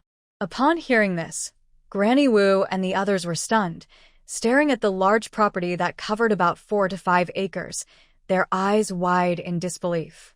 That big house belongs to the Jiang family? Even though they were somewhat prepared, they were still surprised for a moment. The house was at least worth several hundred taels of silver. That girl must have really made money. Chun Guixiang nodded and smiled, saying, "The Jiang family has earned a lot of silver, so they won't treat their people poorly. I heard they have people who escaped famine with them, a group of over 10. Look at that, Jiang girl really has a good heart, even letting strangers stay." Granny Wu was furious upon hearing this, nearly exploding with anger. She shouted, "That wasteful girl, instead of saving money to honor us, she is giving it away. I will make sure to teach them a lesson today." With that, she marched straight down the mountain. The group walked down the mountain with great determination, and many villagers saw them and curiously asked questions. Chun Guixiang answered each one. "This is Jiang Girl's grandmother. I heard Jiang Girl is doing well, so she came to take a look." When the relatives of the Jiang family arrived, many people followed them, eager to see what was happening. Jiang Yumian had just finished eating and was in the yard feeding the mule with Wang Fengqin. They chatted casually while feeding the animal. Once the village finishes clearing the land and planting herbs, it will likely be time for spring planting. The villagers will be busy for a month or two, Wang Fengqin said with a hint of helplessness, but her tone was cheerful. Jiang Yumian smiled and replied, "Being busy with farming is better than fleeing from disasters." The fact that they could focus on farming showed that the world was stable, allowing everyone to work together and wait for the harvest. Wang Fengqin nodded with a smile. Exactly, being busy with farming is a good thing. Just then, an angry shout came from outside the yard. "Wang Fengqin, come out here." Jiang Yumian frowned, finding the voice somewhat familiar, but couldn't place it. Wang Fengqin stiffened, her eyes wide with surprise. After a moment, she slowly said, "That sounds like my mother-in-law." It had been almost a year since she had heard that voice, and it felt surreal. Jiang Yumian raised an eyebrow, surprised that these people had come to the village. She thought Jiang Yaguang would prefer to stay away from her, fearing she would cling to them. Yet, she hadn't sought them out, and now they had come to her. Seeing Wang Fengqin's strange expression and fear, Jiang Yumian felt a pang of sympathy and quickly reassured her, "Mom, don't go out. I'll handle them." She knew her mother had long been oppressed by her in-laws and was afraid of them. Although her mother had changed a lot in the past 6 months, the years spent in the Jiang family had left deep scars that wouldn't heal quickly. However, Wang Fengqin shook her head. Though her voice trembled, it was filled with anger. "They abandoned us to escape on their own and never cared about our well-being. I can't let them have their way. I want them to see that our family is not only surviving but thriving." When Jiang Yumian and Wang Fengqin opened the yard gate, Zhang Laotu and Zhang Erzwang were about to forcefully push it open. Unexpectedly, before they could collide with the door, it swung open from the inside. The two men stumbled and fell to the ground with a loud thud. Immediately, 2 pained groans echoed in the quiet crowd, sounding particularly loud. The people outside were momentarily stunned, but it was Wu Pozi who reacted first, angrily shouting, "You little brat! Do you want to kill your grandfather and uncle? Why aren't you helping them up yet?" It had been almost a year since they last met, and this girl had become so clean and well-fed that she almost didn't recognize her. It showed just how well she had been living. The more she looked, the angrier she became. She wanted to rush over and confront them. While they were suffering and struggling to survive outside, these people were enjoying a good life, thanks to the shopkeeper. If it weren't for him, their whole family might have perished on the road. How could she not be furious seeing them living so well? Li also looked at the two with jealousy, barely able to contain her anger. After a while, Li said unhappily, "Sister-in-law, Yumian, you are being too much. You are making money in the village while we suffer outside. Now you've even caused my father-in-law and husband to fall. Hurry up and help them up and apologize properly." Just thinking about how they had to endure hardships while these people enjoyed their lives made her furious. They clearly had the ability to earn money but chose not to help, making them suffer for so many years. When she said this, the onlookers were taken aback, surprised. They had thought these people had accidentally separated from Jiang Yatu while fleeing, but now it seemed like Jiang Yata had intentionally left them behind. For a moment, everyone fell silent, not daring to comment further. After all, this was a family matter for Jiang Yatu, and their opinions wouldn't change anything. Moreover, they were all benefiting from Jiang Yata's kindness, as she was helping them cultivate medicinal herbs in the village, making it difficult for them to speak out against her. Deep down, they also had their doubts. When Jiang Yatu and her group arrived in the village, they had heard that these people were hiding in the mountains and had not fled. When the chaos broke out, anyone who could escape did so, who would risk hiding in the mountains. Only those with no other options would consider it. Looking at these newcomers, It seemed they were the ones who had abandoned Jiang Yatu and fled for their own safety. Seeing that no one spoke up, Chen Guixiang couldn't hold back any longer and said sarcastically, "I never expected you, Jiang Yatu, to be this kind of person. You make money and leave your family behind to live well. You really have no conscience. With behavior like yours, who would dare to do business with you in the future? Our village cannot accept people like you." Li and Old Wu heard this and became even more energized. They rolled up their sleeves and shouted, "That's right, Wang Fengqin. After all these years in the Jiang family, no one has mistreated you. Who would have thought you would turn out to be such a cruel woman? Hurry up and apologize and give us 100 taels to spend. Then I might consider forgiving you and reluctantly accept you as my daughter-in-law." With that, they stood with their hands on their hips, proud and confident. They didn't believe Wang Fengqin would dare to kick them out in public. After all, she was the elder, and it was only right for a daughter-in-law to be respectful to her in-laws. The Jiang family still needed her to be in charge. Hearing this, Old Jiang and Jiang Erzwang quickly got up from the ground and stood at the door, looking displeased, waiting for Wang Fengqin to hand over the money. Jiang Yimian just chuckled lightly and coldly glanced at the people in front of her, saying, "We are from Qingshi village. Who are you?" The main branch of the Jiang family had already died when they were abandoned. Old Wu was taken aback but quickly reacted, pointing at Jiang Yimian and shouting, "You little brat, what do you mean? I am your grandmother. How dare you not recognize me? Just wait, I will teach you a lesson today." With that, she lunged at Jiang Yimian, raising her hand to hit her. However, before she could make contact, Jiang Yimian firmly grabbed her raised wrist. Before Old Wu could react, she received a sharp slap to the face, the stinging pain spreading instantly, making her see stars in disbelief. You little brat, dare to hit me? Are you crazy?"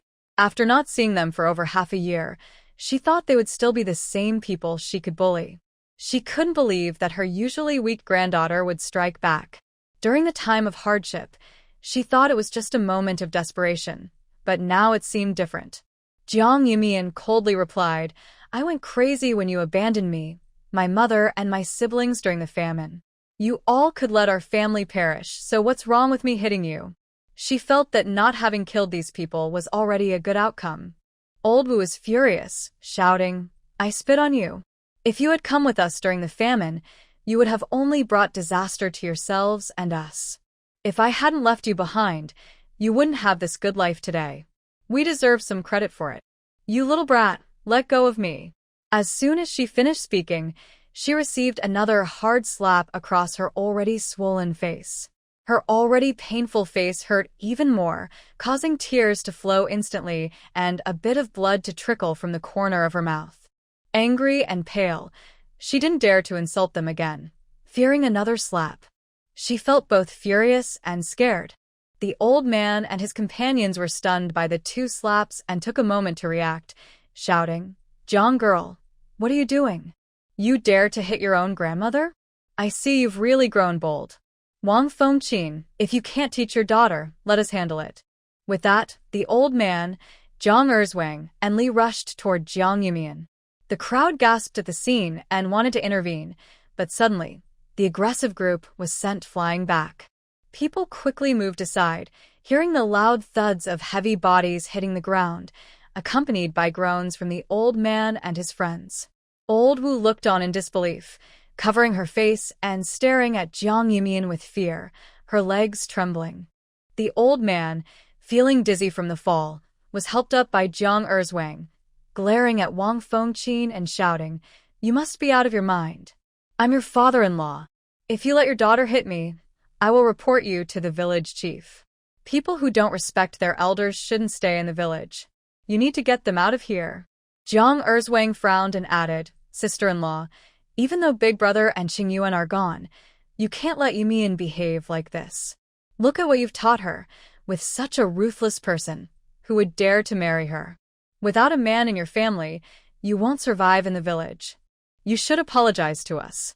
Wang Fengqin, already furious, felt her chest heaving. Hearing them mention her husband and eldest son, and cursing her daughter's chances of marriage, made her eyes turn red. She grabbed a broom from the yard and charged at them. "I'll beat you all.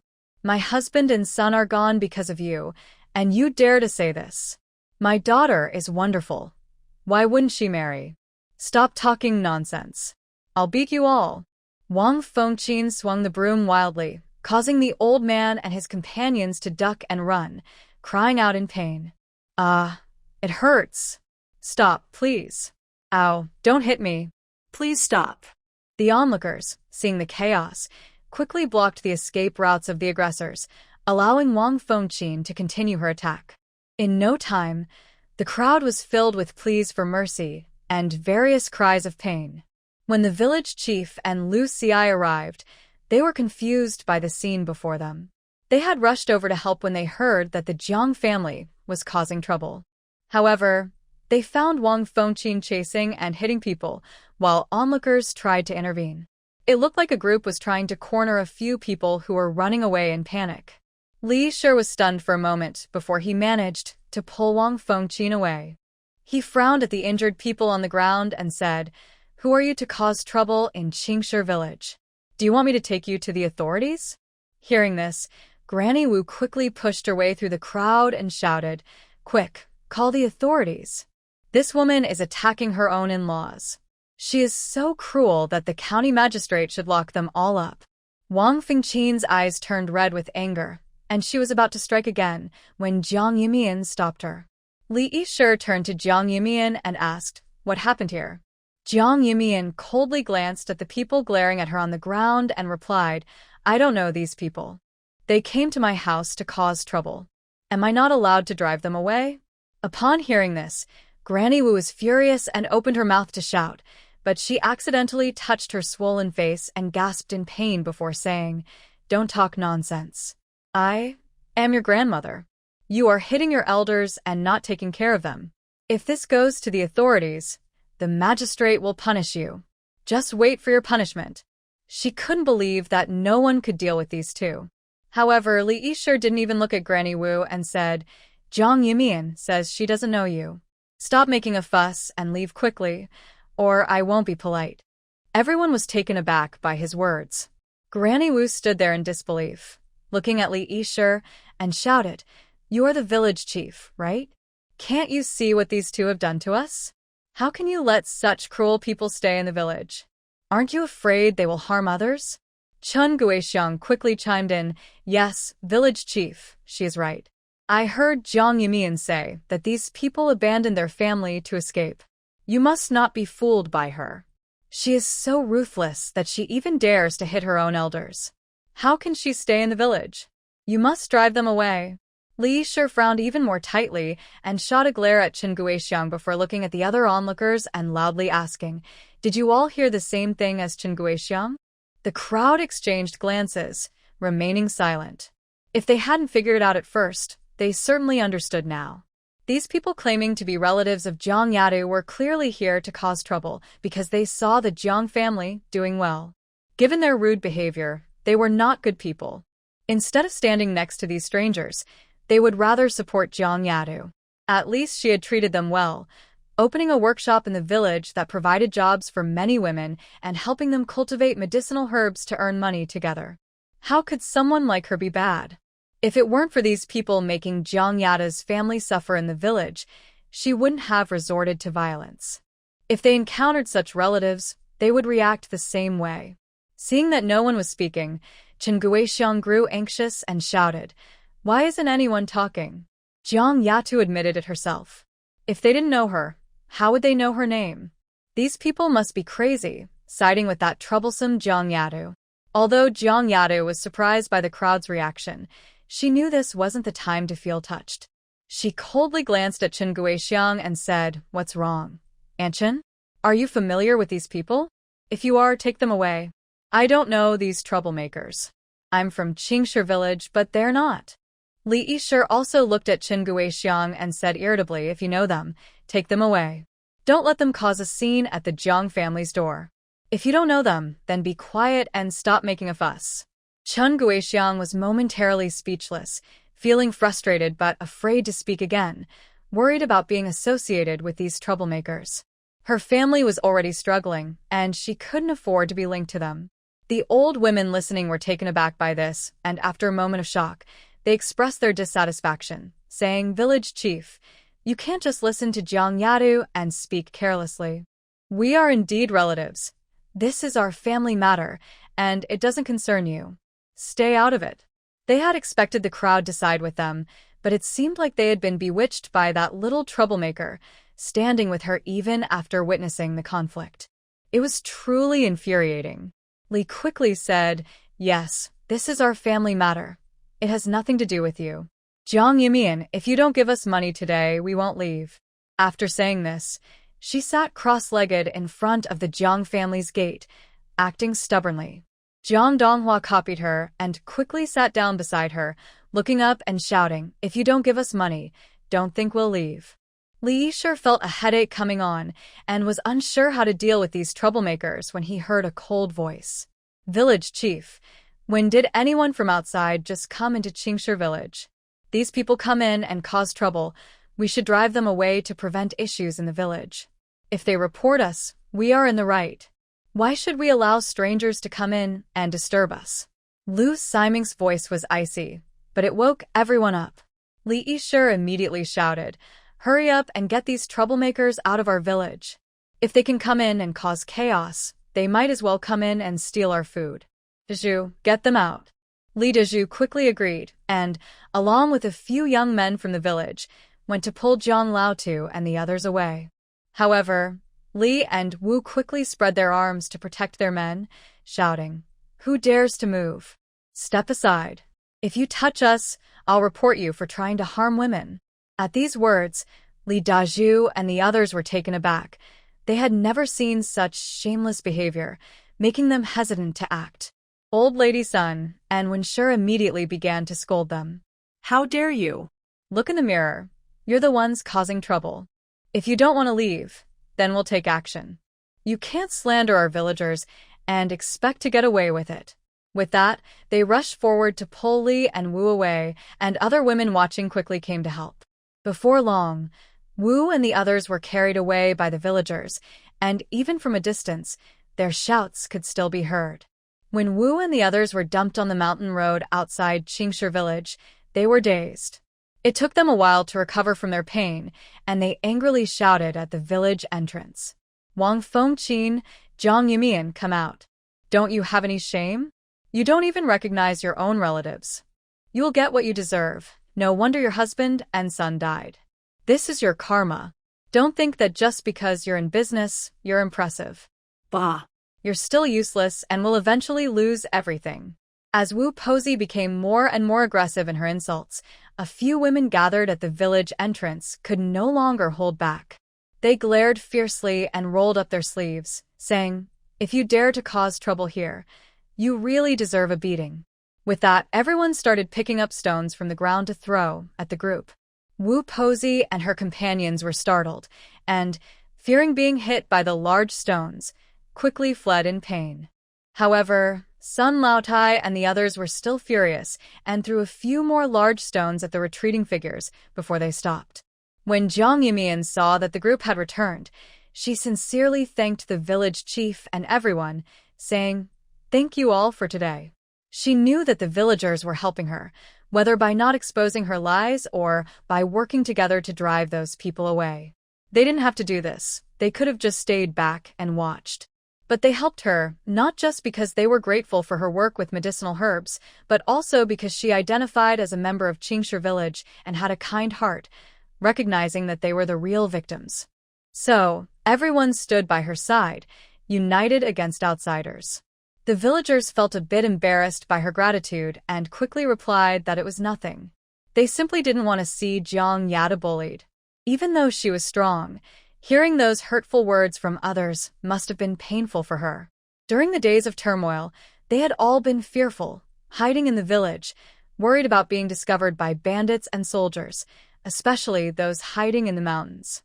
Those difficult times couldn't just be brushed aside with a simple remark about how they wouldn't be where they are today without the sacrifices made. Many among them had similar experiences, having been abandoned by their families as burdens. But they were fortunate to have the village chief, who helped them block the roads and escape disaster. If those who had abandoned them returned and suggested they thank those who left, everyone would likely react with anger. By helping Jiang Yadu, they were also expressing their own frustrations. Li Yishir said seriously, Jiang Yadu, you have also helped the village a lot. We should work together on this matter.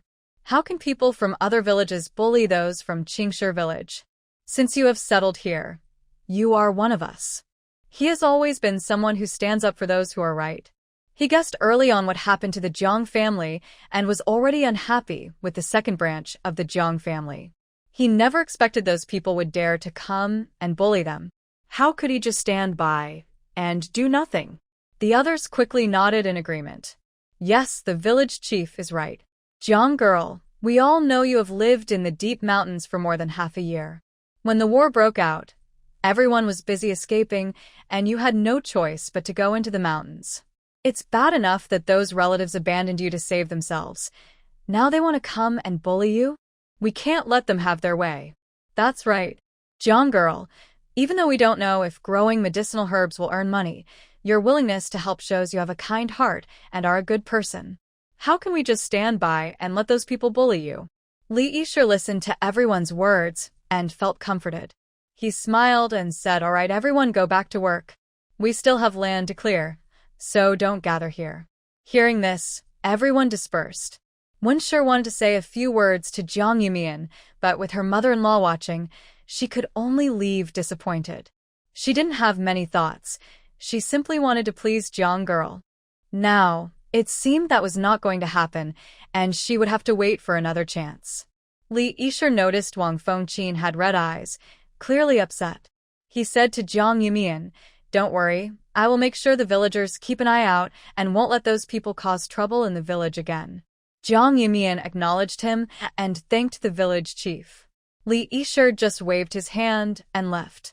Jiang Yumian nodded at Lu Xi and then looked at Wang Fengqin, noticing her pale face and red eyes, clearly reminded of sad memories. She sighed and pulled her inside the house. They sat on two low stools, and she gently comforted her. Mom, Dad, and Big Brother will be fine. Trust me. Although she didn't know where her confidence came from, she was certain they were still alive. Wang Fengqin wiped her tears and said hoarsely, Yumian, I know you are trying to comfort me, but I have my own thoughts. De Zhuang has been missing for so long without any news, which already says something. And Qingyuan, you know he has never learned martial arts. He's just strong. In such a dangerous battlefield, how could he defend himself? I have long accepted this outcome. I am just sad that your grandparents and heir Zhuang can talk about it so easily and seem so indifferent. I feel sorry for your dad and brother, and I think it's pitiful. In the past, no matter how much pressure and insult she faced from her in-laws and the second branch of the family, she could endure it because she considered them family. She thought that since they were all one family, they could be understanding and get along. Being from the main branch, she felt she should be more filial and take care of the second branch. But now, she realized she was completely wrong. Everything the main branch did was taken for granted by those people. They showed no gratitude and only demanded more. Today, when she heard the voice of the old woman, she felt a moment of fear, but also a bit of joy, knowing they hadn't perished during the hardships and had come looking for them. She felt relieved, thinking they were all lucky to be alive. However, upon seeing those people and hearing their words, that small bit of joy vanished, replaced by intense anger. They weren't there to care about their suffering. They only wanted to take away everything they had. They didn't even bother to say anything kind, only harsh insults. Jiang Yumian was surprised by Wang Fengqin's words. She thought her mother was crying because of her father and older brother, but it seemed she was just releasing the emotions she had kept inside. Mother, we are here for you. There's no need to be angry over people who don't matter. Jiang Yumian hugged her. Wang Fengqin smiled and hugged her back, saying seriously, yes, I still have you all. Today, she had completely lost hope. The people from the second branch were not relatives, but a group of blood-sucking parasites. Once Wang Fengqin calmed down, Jiang Yumian continued, "Mother, when you said that father and brother are gone, what did you mean about it being because of grandfather and grandmother?" She didn't remember those events. She only knew that Jiang Dazhuang had gone out to find work and suddenly disappeared. Jiang Qingyuan had also gone out once and was unexpectedly conscripted. Wang Fengqin paused for a moment before responding, "It's not entirely their fault. Your father disappeared while looking for work, so we can't blame them for that. But your brother went out with Yao Guang, and the government conscripted him along with a young man from the village." Yao Guang returned alone in a panic. "At that time, I was too heartbroken to think clearly, and I only learned the details later when I heard Yao Guang talking to the old woman. The first person captured by the soldiers was Jiang Yaoguang. To escape for himself, he revealed the hiding place of Qingyuan and the young man, then took advantage of the chaos to run back. If he hadn't exposed their location, Qingyuan would have surely returned. At that time, she still valued family ties, and with Jiang Yaoguang apologizing in front of her, she realized the situation was set. No matter how much she said, it wouldn't change anything, so she continued to live in a daze, crying every day. Today, if it weren't for Jiang Erzwang's cruel words, she wouldn't have suddenly brought this up. Just thinking about how Qingyuan could have returned made her heart ache. Tears that she had finally managed to stop began to flow again. Jiang Yumian comforted her a few more times and waited until Wang Fengqin was completely back to normal before leaving the room, but her heart was filled with anger. If she had previously thought that the second branch of the family was heartless and selfish, now they seemed truly cruel. She couldn't understand how they could come to cause trouble and sleep soundly at night. Jiang Qingyuan was only about 16 when he was drafted, and their peaceful life was completely changed because of Jiang Yaoguang's selfishness. Her mother had also suffered from the events involving her father and brother, becoming despondent and losing her health. If the second branch had been grateful, it would have been one thing, but how could they abandon them to escape when they knew there were no men left in their family? Now that they were living well, they came to cause trouble and demand money. How ridiculous. As she opened the door, she met Lu Zijian's worried gaze and was taken aback. "You've been here the whole time?" She thought he would have left with the village chief. Lu Zijian nodded, his eyes on Jiang Yumian's face. After a moment, he said, "I'm sorry, I didn't mean to overhear your conversation." He was just a bit worried. He was concerned that Yumian, like Aunt Wang, was hurting inside while putting on a brave face. Although he hadn't experienced much warmth from family, he knew that once hope was crushed by those people, the pain would multiply.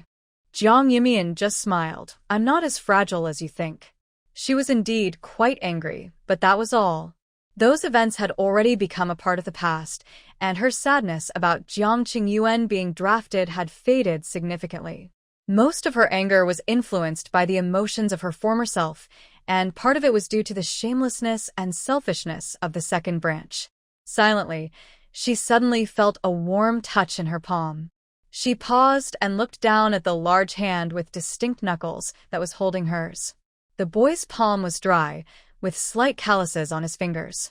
His rough hand wrapped around hers tightly, warm and strong, easing the emotions she couldn't suppress. Lu Zijian's dark eyes were fixed on her, his tone unusually serious, with a hint of intensity. "Mian Mian, whatever you want to do, I can help you." No matter what Mian Mian wanted, he would stand by her side. Jiang Yumian just smiled and met his serious gaze, finding it somewhat amusing. "You don't think I want to go and hurt them, do you?" "Don't worry, I won't do that. Dying like that would be too easy for them." Lu Zijian was taken aback, realizing she wasn't pretending to be carefree. He relaxed slightly, but tightened his grip on her hand, showing no intention of letting go. He nodded seriously. "Whatever Mian Mian wants to do is fine." Just then, outside the courtyard, Zhao Dashu and others called out in worry. "Sister Mian, Aunt, are you okay?" Zhao Dashu entered and froze for a moment, his gaze lingering on the hands that Jiang Yumian and Lu Zijian had just separated. He asked anxiously, "Sister Mian, I just came back from helping with the fields and heard from the village head that there was trouble. Are you hurt?" If he had known those people would come, he definitely wouldn't have gone back to Xiaohua. Now, it turned out that only Sister Mian and Aunt were left to deal with those troublemakers. Zhao Erei and Wang Xiaolui walked in, their sweaty faces filled with concern, closely examining Jiang Yumian as if they were about to rush over to check on her. Jiang Yumian looked at their panicked expressions and felt a bit helpless. "I'm fine, you all go back to what you were doing." Zhao Dashu and the others looked her over again, confirming she was truly okay before they sighed in relief. After asking a few questions about Wang Fengqian's situation and learning she was indeed fine, they left feeling reassured. Meanwhile, Granny Wu and her group hurriedly left Qingshi village and headed to the Song family in town. When they arrived in Qinghe town, they had heard about the Song family moving in and buying a big house. Although they weren't sure if it was the same Song family from the county, they still planned to check it out. Hiding in an alley not far from the Song family, Zhang Donghua felt completely exhausted. Walking from Qinghe town to Qingshi village and back had drained her. Now, she was both tired and hungry, with no strength left. The more she thought about it, the worse she felt. She suddenly cried out, "Wah! Mother, Grandma, Father, I'm hungry. When can we eat?" Wah! Hearing her cry, Li felt a wave of discomfort. She was already tired and hungry, and after being beaten by Wang Fengqian in Qingshi village, every part of her body hurt. Now, they had no place to stay and could only hide in this alley, not even knowing if her son was nearby. The more she thought about it, the more her head hurt, and she regretted coming to Qinghe town. Old Wu was filled with anger, already annoyed by her hunger and aching body. Hearing the crying only made her more irritated. She glared at Zhang Donghua and scolded, "Why are you crying? Just stop it." Zhang Donghua was startled by her grandmother's fierce expression and pouted, feeling wronged. She didn't dare to speak, but secretly resented her aunt's family. She had seen how they had a big house but didn't invite them in, instead sending them away, and even hitting them. They were truly terrible. Jiang Erzwang sat on the ground, feeling very hungry. He complained, "Why don't we just go directly to the Song family and ask? If Yaguang is there, we'll have a place to stay. If he's not, we should quickly ask around elsewhere. It's getting dark, and if we can't find anyone, we'll have to sleep on the street." They had already spent all their coins on the ox cart, and now they had nothing left. Old Wu quickly nodded, "Yes, let's hurry to the Song family and ask." She started to get up to walk toward the nearby house. Fortunately, old Jiang still had some sense left.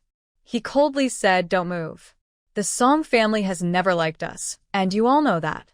If Yaguang is really in the house, going there might put him in danger. If he can't become a son-in-law of the Song family, we'll be left begging." After hearing this, Wu and Jiang Erzwang calmed down. The main house would never give them money. They could only rely on Yaguang. If they messed up his situation, they would be left with nothing. For a moment, they could only endure their pain and hunger, huddled in the alley waiting. Luckily, it wasn't long before a carriage stopped at the Song family's gate. Old Jiang cautiously peeked out, intently watching the person who got out of the carriage. He was looking directly at Jiang Yaguang when their eyes met in surprise. He felt a rush of happiness and was about to rush over, but saw Jiang Yaguang subtly wave his hand at him. Though he felt unhappy, he retreated back into the alley.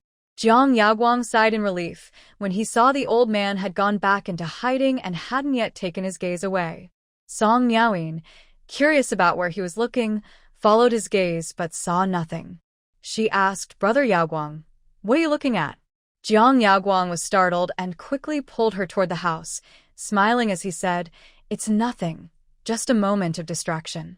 Song Miaoyin didn't mind and affectionately linked her arm with his, smiling as she said, "Brother Yaguang, I've already written to Father saying that when we go back, we will get married. Father will definitely agree." Jiang Yaguang felt a surge of joy inside but kept a calm expression, gently saying, "Miaoyin, there's no rush. Let's listen to Mr. Song and your brother." However, Song Miaoyin looked unhappy, pouting and shaking his arm in discontent. "Brother Yaguang, I want to marry you, you know that. If Father hadn't suddenly said we should come to Qinghe town, our wedding preparations would already be underway. And don't worry about my brother. If Father agrees, he has no reason to oppose. Don't you want to marry me?" After saying this, She glanced at the gentle man beside her with a hint of grievance in her eyes. Although her brother had been cold toward Jiang Yaguang lately, she sensed that his attitude was softening. She thought the man in front of her would be happy to marry her. Seeing the girl's distressed expression, Jiang Yaguang panicked and explained, meowing, "I really want to marry you too. But your brother doesn't seem to think highly of me, and he never lets me get involved in the shop." He lowered his head, looking quite dejected. Mr. Song had told him to come along to familiarize himself with the Song family business, but Song Chi never gave him a chance. Each time he was taken out to meet people, it was only mentioned that they were family guests, and he was never included in business discussions. Sometimes, he would even be deliberately sent away, clearly not treated as one of their own. Thinking about how he would become the Song family's son-in-law but still be under Song Chi's pressure made him feel very unhappy. He wanted more than just to be the Song family's son-in-law. The person in front suddenly looked downcast, and Song Miaoying felt a bit upset too. After hesitating for a moment, she took out a few banknotes from her sleeve and smiled, saying, "It's okay, Brother Yaguang. Look, I have 300 taels here. If you want to open a shop, this amount is enough for a small one. As for the future, my father has some business set aside for me. When you marry me, those businesses will naturally be yours. Please don't be sad, okay?" Jiang Yaguang lowered his head even more, his voice filled with despair, meowing, "It's my fault for not being able to win your brother's favor. This money is yours. How can I take it?" Song Miaoying just smiled and pushed the banknotes into his hands. "Brother Yaguang, please take it. I willingly give it to you." As soon as she finished speaking, Jiang Yaguang pulled her into his embrace, leaving her both surprised and shy. After a while, he let her go, and his earlier sadness had lessened quite a bit. "Thank you, meowing." Song Miaoying smiled and was about to say something more when they heard an unhappy voice from behind. "Song Miaoying, what are you two doing?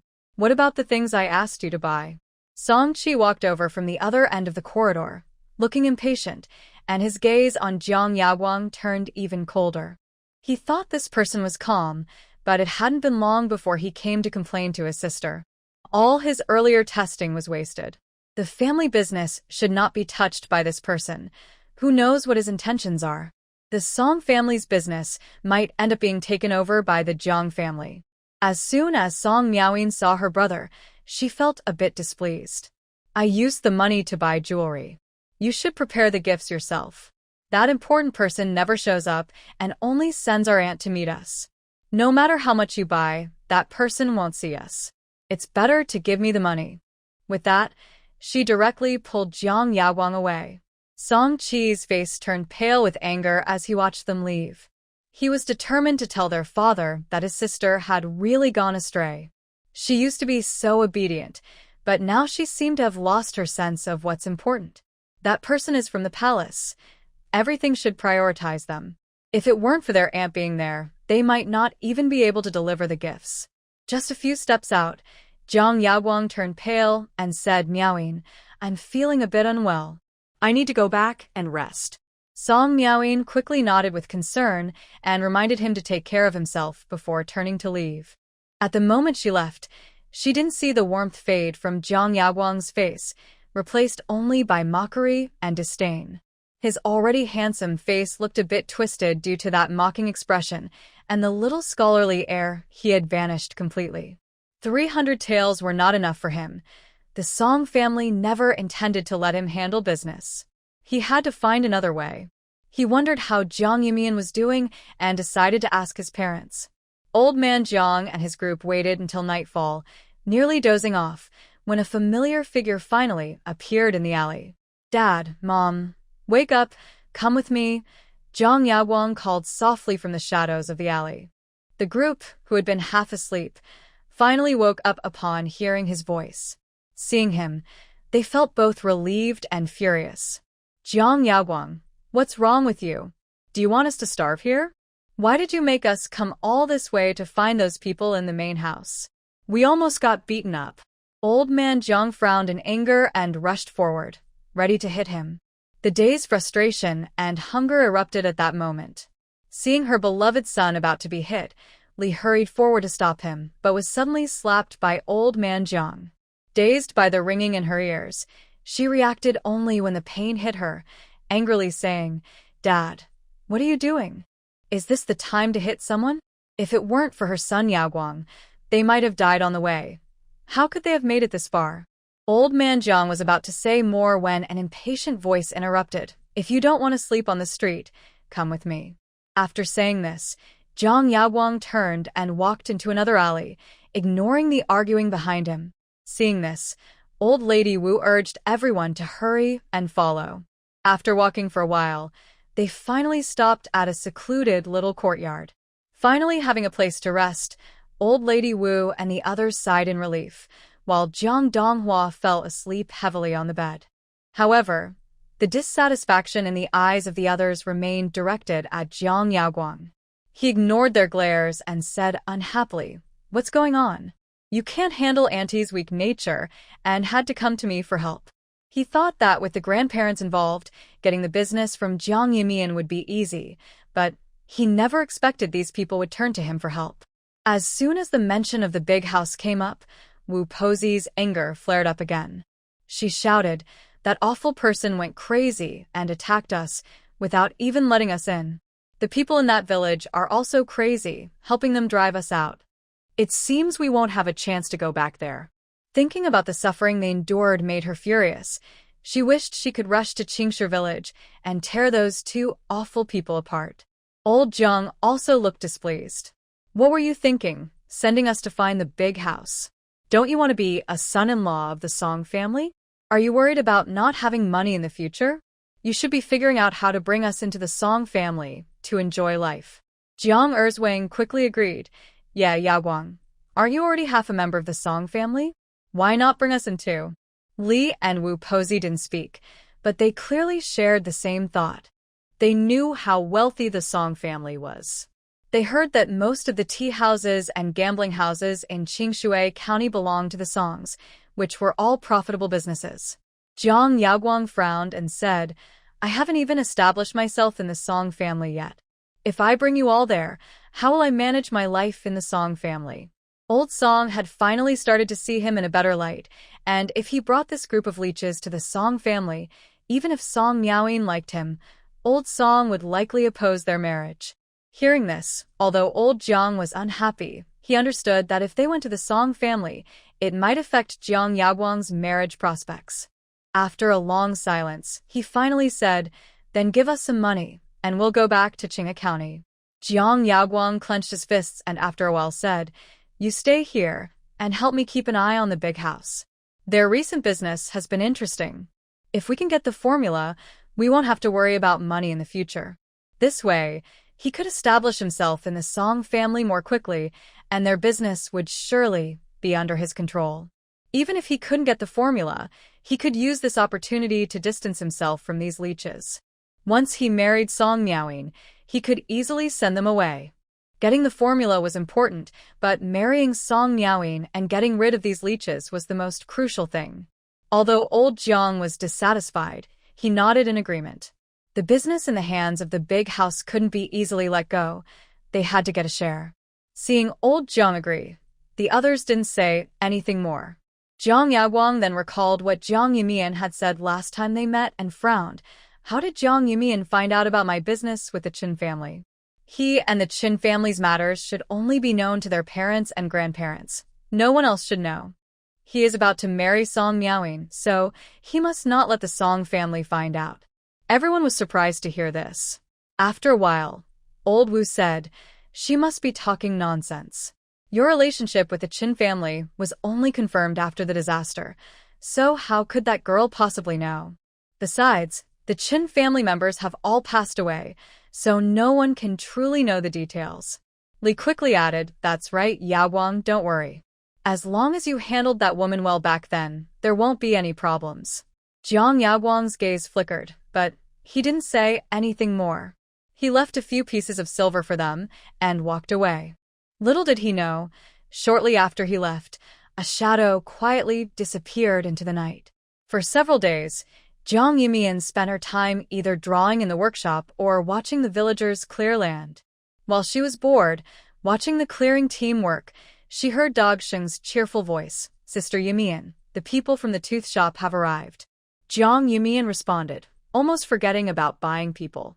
Just as she was about to leave, when approached with a smile, saying, "Jiang girl, what are you buying? If you need help, why not ask me? I can help too."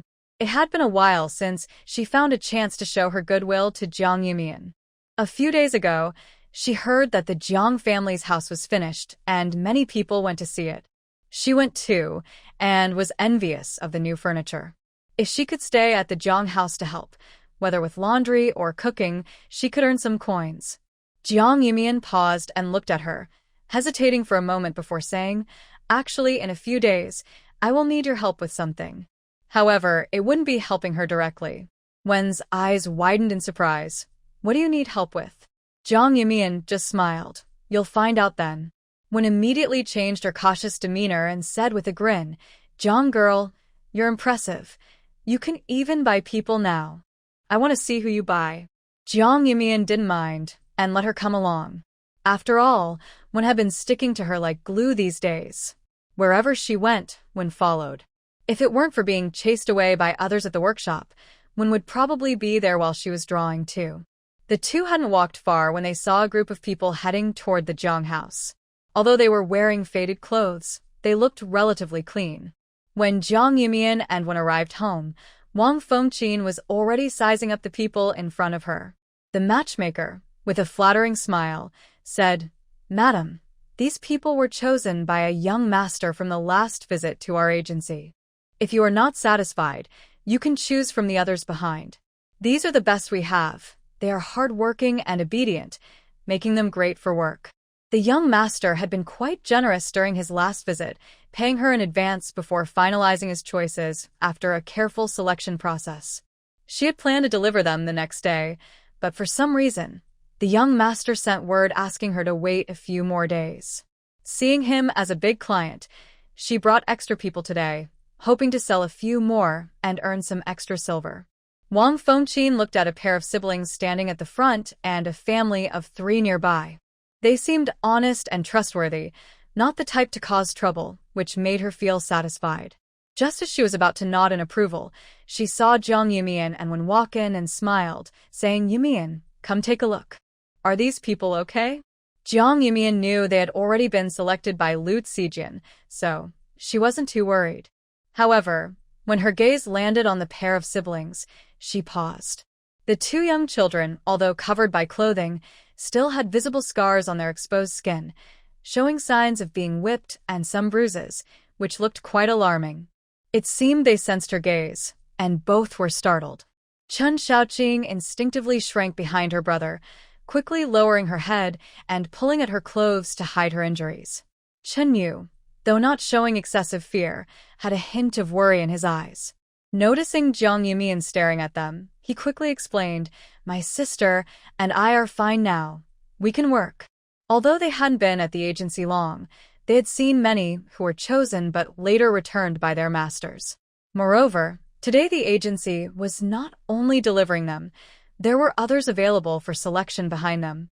As they walked, he had noticed that this family, while not wealthy, seemed kind and trustworthy, unlike the previous master who had mistreated them. As long as they were not like that last master, it would be all right.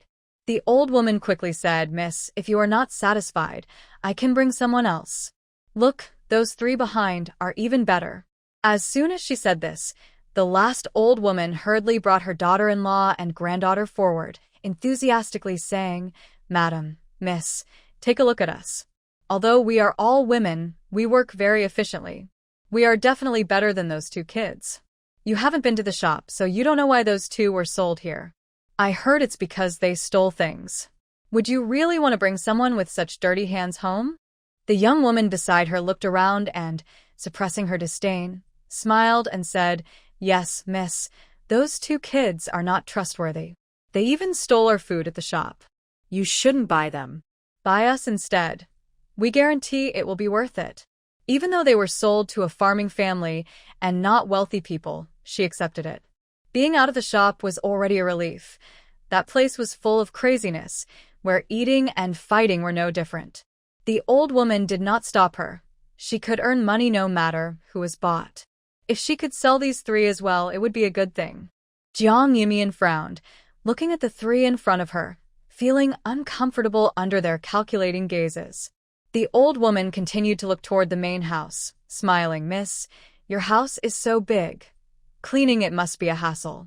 Those two kids can't do much. You should buy us three, it will definitely be a good deal.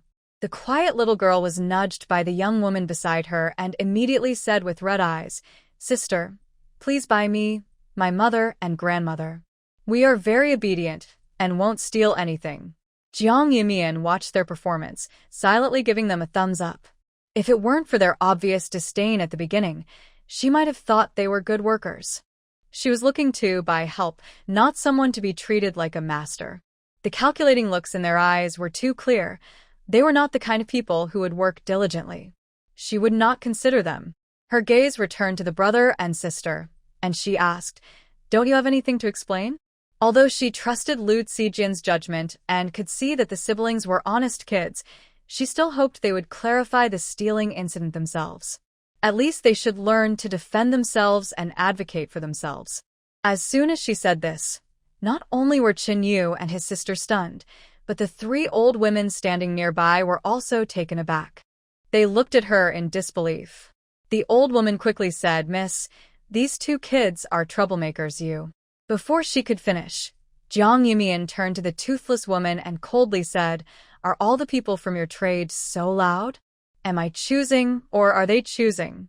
As soon as she said this, the old woman looked at Jiang Yumian with a flattering glance, then glared at the three who were about to speak again, and said, Everyone be quiet. The three had no choice but to close their mouths, but their gazes toward Jiang Yumian changed. They thought she was an easy-to-manage country girl, but now it seemed otherwise. Jiang Yumian only looked at the Qin siblings. Qin Yu was silent for a while before finally gathering the courage to say, We didn't steal anything. They are lying on purpose. The food was ours and we just took it back. Also, we were sold to this trade because our master was too harsh and thought we were going to die, so they sold us off. Every time he and his sister were chosen, the people in the trade would say they stole something. The buyers would only look at others, never listening to their side. He thought this lady would be the same. Jiang Yumian nodded and glanced at the couple and the little boy before saying, All right, I'll take them. Although the old woman was a bit disappointed that she didn't sell more people, she said nothing more, only mentioning that if anyone wanted to buy, they should come to her. She handed over the contracts and, seeing no objections, quickly took her leave. The Qin siblings felt dizzy, not expecting this lady to listen to them and still want to keep them. They had always been abandoned before. Wenxue looked at the group with some dissatisfaction and muttered, Jiang girl, what use is it to buy two little kids? I'm better. At least I still have strength. These two look sickly, who knows when they might. Before she could finish, she met a cold gaze and immediately realized she had said the wrong thing. She quickly shrank her neck and muttered, I'm just speaking the truth. Jiang Yumian glanced at her, a bit speechless, and said, What, do you want to join my family too? Wenxue was taken aback and took a moment to understand what she meant. She quickly waved her hands and said, I don't want to be a servant. I just want to earn some coins. You all chat. I'll be on my way. Just kidding, she wants to make money, not sell herself. As she watched the person leave, Jiang Yumian shook her head helplessly. Her feelings about the Wen family were mixed. While they weren't completely bad, they weren't exactly good either. Occasionally, they would play little tricks on her, but fortunately, their intentions were clear, so she didn't worry about them causing major problems. However, she felt uneasy about truly relying on the Wen family. They could easily be swayed by small gains, and if she let them help in the workshop, she feared the soap recipe might leak out. She couldn't take that risk. Her gaze returned to the people in front of her, and after asking for their names, she asked, What did you do before? What skills do you have? Qin Yu and Qin Shaoqing replied cautiously, We used to work in a wealthy household, planting flowers and occasionally growing herbs. After saying this, realizing they couldn't continue that work here, Qin Shaoqing quickly added, We can also do laundry and cooking. Miss, madam, we can learn anything you want us to do. Having finally been chosen, She really didn't want to go back to the tea house. She just wanted to live like a person, and she was willing to do anything. Chinyu chimed in, "Don't worry, madam. My sister, and I can learn anything." Jiang Yumian raised her eyebrows, feeling increasingly satisfied with the two of them. No wonder Lu Zijian chose them. They could grow herbs and seemed straightforward, which made her feel at ease. Wang Fengqin was also pleased. Seeing the two children looking anxious, she smiled and said, "From now on, you don't need to call me Madam or Mississippi. Just call me Aunt and Sister, and treat this like your own home." Chen Yu and Chen Shaoqing were taken aback for a moment, then nodded, filled with joy. Jiang Yumian then looked at the quiet couple beside them and curiously asked, "What about you two?" Li Zhen hesitated before saying, "I used to be a guard and know some martial arts. My wife worked as a maid and can cook, do laundry, and handle simple sewing." Jiang Yumian nodded, feeling satisfied with everyone. She asked Wang Fengqin to take Chen Yu and Chen Shaoqing to their new room, while she led Li Zhen and his wife up the mountain. As they passed Lu Zijian's house, she glanced over a few times, wondering what he had been busy with lately, coming and going at odd hours. She hadn't been able to find out anything. Song Air was also tight-lipped, giving her no hints. Tonight, she was determined to find a chance to catch him and ask him properly. The three of them, Li Zhen and his companions, remained calm along the way. They knew where they would be staying and showed no signs of dislike. Instead, their faces revealed satisfaction. Jiang Yumian looked at them in surprise and introduced them to old Lu and the others before leading them to the house where the Jiang family used to live. "You will stay here from now on. If you have any questions, you can ask Grandpa and Aunt Xiaoyan. Just help with farming and taking care of the chickens and ducks. There shouldn't be any major issues." She mainly valued Li Zhen's martial skills, thinking that having him around would be helpful in case anything happened on the mountain. Zhao Dashu and the others had been busy with shop matters down the mountain for several days, and likely would continue to do so. Lu Deong left early and returned late every day to gather soap-making materials, so he was hardly in Xiaohua. Only old Lu and Chen Taizhu were left on the mountain, one old and one with a leg injury, which made her a bit uneasy. Li Zhen and his wife quickly agreed, nodding in satisfaction. "Miss, you can rest assured. We will take care of things on the mountain." Jiang Yumian said no more and let them go inside to unpack while she headed to Lu Xiaoyan's house. In the yard, Lu Xiaoyan was sitting with Zhao Xing'e, mending clothes. When she saw Jiang Yumian, she smiled and greeted her. "Yumian, you're finally back. You haven't been up the mountain for days. How is your mother?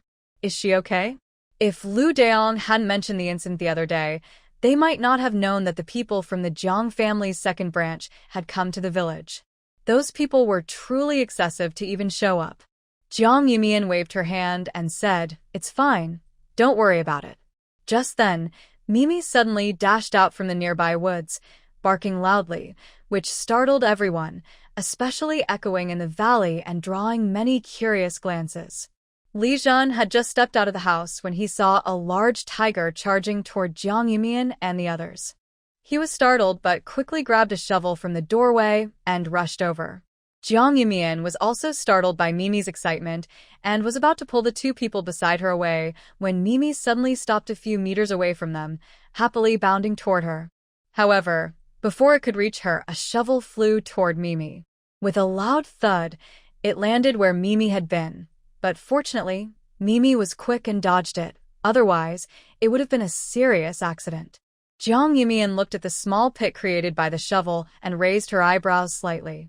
Li Zhen frowned and cautiously stared at the large tiger, warning, "Miss, you should move aside quickly. This big creature can be dangerous." Upon hearing this, Mimi immediately got up from the ground, growled loudly, and bared her teeth, glaring fiercely at him. Li Zhen's expression tightened, and a wave of fear surged within him. Jiang Yumian, feeling relieved, looked at the tense man and smiled, saying, "Uncle Li, it's okay. This is my pet, so you don't need to be afraid. It won't hurt us." As she spoke, she reached out to pet Mimi's head. The once fierce-looking tiger suddenly shook its head and leaned into Jiang Yumian's hand, appearing obedient and docile. Li Zhen widened his eyes in disbelief. You own it? Can someone really keep a tiger as a pet? He must be dreaming. Qian Shi and Shi, who had just peeked out from the house, were also startled by the tiger. After hearing Jiang Yimian's words, they looked confused in addition to being scared. Zhao Xing'er, noticing their disbelief, smiled and explained, Mimi really is raised by Yimian. But don't worry, Mimi hasn't been around for a while. If Yimian hadn't returned today, it wouldn't have come back so excited. Usually, Mimi was hardly seen in the small area for many days. Though Li Zhen and the others were still a bit surprised, they didn't ask further questions. Seeing Mimi beside Jiang Yimian, acting like a giant cat with no intention to harm, they finally relaxed and went back to tidying up the house. Jiang Yimian then went to the lotus pond to check on the fish and loaches, discovering that the fish, which were only the size of her fingers before, had grown to 3 or 4 pounds, and the loaches had also matured, perfect for eating. She could send some to the restaurant. Jiang Yimian mentioned it to old Liu, asking him to tell Liu Daong that they could send some fish and loaches to the restaurant before heading down the mountain. The lotus pond was usually taken care of by old Liu and Dog Sheng, so she planned to leave it entirely to them for distribution. As she descended the mountain, she ran into Zhao Deshu, who had just returned from town. Upon seeing her, he waved excitedly, his face full of smiles. Yimian, the shop on East Street is being renovated as you suggested. It will be ready in less than half a month, and then we can open. Just thinking about having their own shop made him incredibly happy. The things he makes can be sold directly in the shop without going through the restaurant, allowing them to earn more money. Jiang Yimian nodded, seeing the person in front of her happy, and she couldn't help but smile back. From now on, this shop will be in your hands, you 3 brothers. How are you doing with your reading lately? Make sure you can do the accounting. Zhao Dashu quickly scratched his head, feeling a bit shy. Don't worry, Sister Mian. We've learned most of the basic characters, and we go to Master Zhang every day to learn math. We won't make mistakes with the accounts. Ever since Sister Mian agreed to open the shop, the 3 of them have been very motivated. They go to the drawing yard every evening to listen to Master Zhang's lessons, and during the day, they ask him questions. They are studying hard and making great progress, so they won't make mistakes like before. Jiang Yimian then asked about other matters. How is the task I asked you to do? Did you find anything strange? Zhao Dashu was taken aback, suddenly slapping his forehead. He looked around to make sure no one was listening and lowered his voice. Sister Mian, the people from the second house haven't noticed anything. But the person from the Song family you asked me to follow has been acting a bit suspicious lately. Jiang Yimian raised an eyebrow, instantly intrigued. What kind of problem? Since the second house caused trouble in the village, she had Zhao Deshu find some street kids to follow them for monitoring and to gather information about Jiang Yaoguang. The fact that Jiang Yaoguang had someone following her felt strange, and she couldn't understand their intentions, so she decided to have someone follow them as well. Unexpectedly, after several days of not finding anything, it seemed there was finally a lead. Zhao Dashu continued in a low voice. That person from the Song family used to just accompany the young lady from the Song family shopping and occasionally visit the study. But ever since the people from the second house arrived, he goes to their place every day and also visits another location. Where is that? The North Garden Alley. It's full of winding alleys, and every time the street kids follow him there, he disappears. He's overly cautious, and the kids have almost been caught several times. Sister Mian, how could someone from Qingshui County be so familiar with the North Garden Alley? Zhao Dashu looked puzzled. He didn't go to the north often, but he knew that area was densely populated with alleys connected to each other. If someone wasn't familiar with the place, it would be easy to get lost.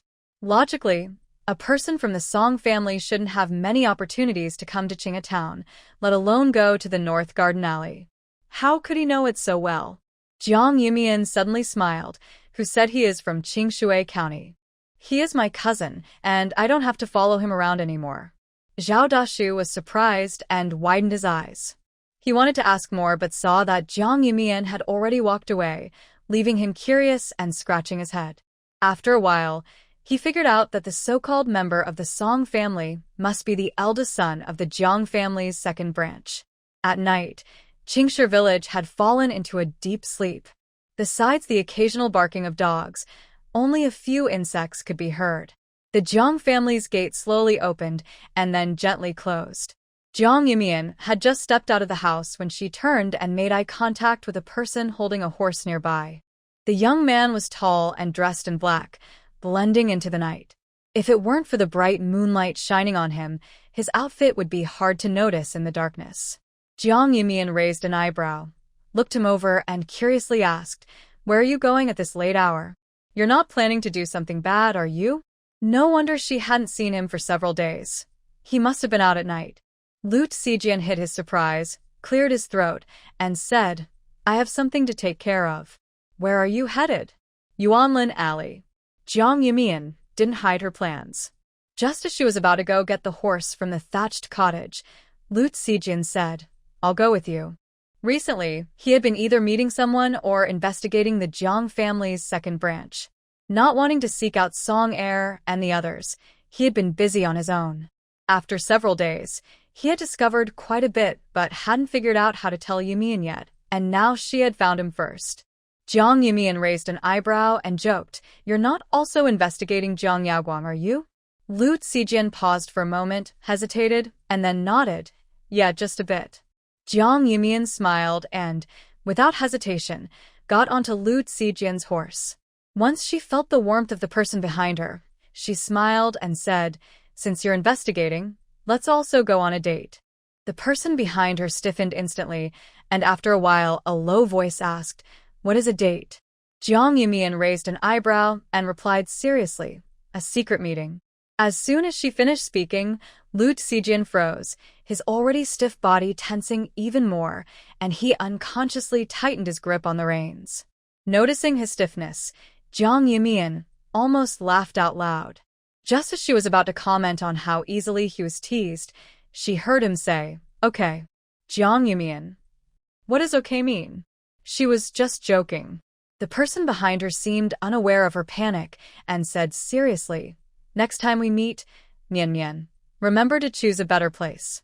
Jiang Yumian was startled, forced a laugh, and dared not speak carelessly anymore. She felt distracted all the way, realizing that she had been teasing someone, but now she felt teased in return. Lu Zijian looked at the flustered person in his arms and felt quite pleased, his smile deepening. What started as a slight blush on her ears quickly spread to her neck. Fortunately, they soon arrived at Yuanlin Alley. Lu Zijian tied up the horse and took Jiang Yumian straight to the deepest part of the alley. After winding through several turns, they finally entered a secluded lane. As soon as they stood on the rooftop, there was a knock at the door below. Jiang Yumian raised an eyebrow and carefully pulled Lu Zijian down to crouch on the roof, ensuring they were hidden in the darkness before looking inside. A delicate young woman opened the door and stepped out, holding a small torch. She seemed to know who was outside, her steps light and her voice cheerful. "You're here." As soon as the courtyard door opened, Jiang Yaoguang quickly slipped inside and shut the door behind him. Chen Xiaofu, seeing his panic, asked curiously, "What's wrong? Did something happen?" Jiang Yaoguang didn't answer but asked with a worried expression, "Xiaofu, have any strangers come looking for you these past few days?" He had felt like someone was following him during his recent outings. Even though he took longer routes and changed clothes at other houses, he still sensed someone behind him. He didn't know if it was due to guilt or something else. Chen Xiaofu pulled him to sit down inside and smiled. "It's nothing, my husband. You can relax. I rarely go out, so no one pays attention to this. But you should be more careful in such dangerous places." Jiang Yaoguang was taken aback, clearing his throat awkwardly, and asked, "Is Qi already asleep?" Mentioning their son made Chen Xiaofu's gaze soften, and she pointed to the sleeping baby in the crib, smiling, "Yes, he's already asleep." Jiang Yaoguang went to the crib to check on the baby, and his previously troubled heart felt much lighter. The tenderness he had feigned became more genuine. Just then, he was suddenly embraced from behind. Chen Xiaofu's voice was muffled, and if listened to closely, it seemed to carry a hint of tears. "Husband, come with us. Your master may trap you with debt, but he can't chase you to the ends of the earth. The great gene is so vast, If we move to another city, even if those people are fierce, they won't easily find us. It had been several months since she last saw him, and she truly did not want to part ways again. After losing her parents and elder brother during their escape, she now only had this man and their son. She wanted to live happily together as a family of three. Jiang Yaoguang frowned and eventually pulled his hand away, saying helplessly, "Xiaofu, you know that the Zhang family is a bully in Qingshui County. How could I escape from them?" Don't worry about this. I came to discuss something else with you. He was counting on marrying Song Miaoying, so he couldn't leave with her. He had nothing to gain from that. He had thought this woman had some family wealth, but it turned out she had sold her rice shop long ago, and he had quickly spent all the money. If it weren't for the fact that she was pregnant, he would have dealt with her much sooner and not left this trouble behind. Ever since they met on the street, she had been desperate to see him. Now that he had managed to calm her down, he needed to take care of the situation quickly, whether that meant sending her away or something else. The Song family was also in Qinghe town, making it too easy for them to be discovered, and he couldn't take that risk. Moreover, there was that troublesome Jiang Yumian. He didn't know how she found out about his relationship with Chen Xiaofu. If she revealed it to the Song family, he could forget about being their son-in-law. Chen Xiaofu was taken aback, feeling a bit down as she lowered her head. After a while, she wiped her tears and asked, "What do you want to discuss with me?" She couldn't understand how things had turned out this way. In just a year, her loving parents and elder brother had died, and their money was gone. Her husband had sent her away, claiming they were in big trouble, just as she was about to give birth. If it weren't for the kindness of strangers on the road, she might not have made it. She had hoped to hide in Qinghe town, believing her husband would come for her, but she waited for almost 5 months without any news. If her child hadn't been so small, and if she hadn't been weak from giving birth, she would have gone to Qingshui County to find him. Now that she had finally encountered him, she still couldn't reunite with her husband. Jiang Yaoguang suppressed his rising frustration and said, "You shouldn't stay in Qinghe town. Go somewhere else, preferably far from Qingshui County. No, far from Jincheng Prefecture. The farther, the better. After some time, I will come to see you." As long as he marries Song Miaoying and takes control of the Song family's business, it won't matter if others discover Chen Xiaofu's situation. The entire Song family will be his, and he won't have to fear anything. Chen Xiaofu's eyes widened in shock, and she felt unsteady. "Husband, can't we go together?" She had endured so much on her way back to Qinghe town, thinking she would soon settle down, but now her husband wanted her to leave. Jiang Yaoguang quickly embraced her and reassured her, "Xiaofu, listen to me. It's better to leave. If the Zhang family finds you, they will surely take you away. I can't bear to see you suffer." Chen Xiaofu was silent for a moment before saying, "Okay, I'll listen to you. When will you come to find me?" After finally reuniting with her husband, she didn't want to be apart. He was her only protector. No one else would look after her. Jiang Yaoguang gently said, "Xiaofu, wait for me to find you. Once things settle here, I will find a way to come to you. This is the silver I've secretly saved for you." He handed her a dusty pouch from his waist. Chen Xiaofu was taken aback and quickly shook her head. "Husband, I know you've had a hard time. It must have been difficult to save the silver. I can do embroidery. I won't starve." During these days, she had taken on many handkerchiefs to sell for some money. Otherwise, she might have starved. Jiang Yaoguang just set the pouch down, reassured her a few more times, and then hurriedly left. Once outside, he felt a headache coming on. He should have dealt with the problem directly from the start. Otherwise, it would leave such a significant risk. He couldn't wait any longer. Rather than letting this person continue to live and disrupt his plans, it was better to resolve the issue. All he wanted was his own flesh and blood. Determined, he quickened his pace. Inside, Chen Xiaofu was wiping her tears when suddenly 2 people appeared in front of her, startling her so much that she was about to scream, but someone covered her mouth. Jiang Yumian spoke calmly. "We are not bad people. It's best if you don't scream. Otherwise, I can't guarantee what we might do." Chen Xiaofu glanced at the curved dagger in the person's hand, her eyes wide with fear. Seeing the threat in their eyes, she quickly nodded in panic. Only then did Jiang Yumian release her, picking up the dusty pouch from the table and laughing. Is half a tael of silver worth such emotion? She had thought Jiang Yaoguang still had some feelings for his child, but it seemed that was not the case. Chen Xiaofu, however, was unfazed and stared intently at the two people in front of her, nervously saying, "What do you want?" "I won't let you hurt my husband." Jiang Yumian chuckled softly, looking at this pitiful and foolish person. She had originally only wanted to disrupt the engagement between Jiang Yaoguang and the Song family, but her thoughts had changed. Simply ruining the engagement didn't seem enough. She wanted to expose the true nature of the situation, make this person realize the truth, and then crush the hopes of those from the second branch one by one. Just like when Jiang Yaoguang brought soldiers to find Jiang Qingyuan, shattering his hopes and leading to his capture, sending him to the battlefield to face the rebels. It was similar to how the first branch had been left in the village by the second branch, waiting for death. She wanted these people to experience the feeling of hope followed by despair. The biggest hope for the second branch right now was likely that Jiang Yaoguang would successfully marry Song Miaoying. She wanted Jiang Yaoguang to destroy that opportunity himself. Thinking this, she calmly said, "The husband you think about all the time is about to marry the daughter of the Song family. To him, you are quite a burden. What do you think he will do?" Jiang Yumian's tone was calm, as if she were asking when the other person wanted to eat. But Chen Xiaofu's eyes widened in disbelief. You're talking nonsense.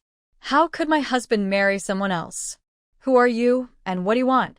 Although she and Jiang Yaoguang had only made a simple commitment while fleeing, it was a special situation, and many such things happened on the road.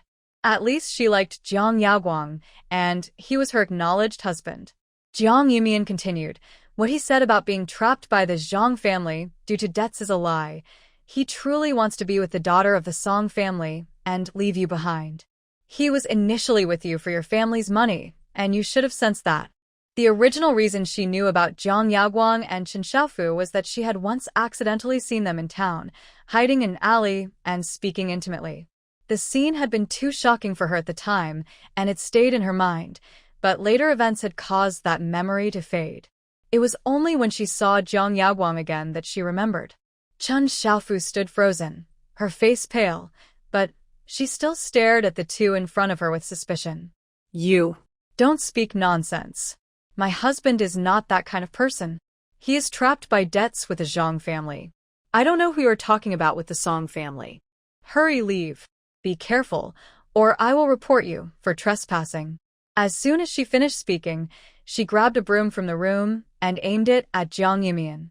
Jiang Yumian remained still, sitting calmly in the chair, her tone cold and almost heartless. "I am Jiang Yaoguang's cousin.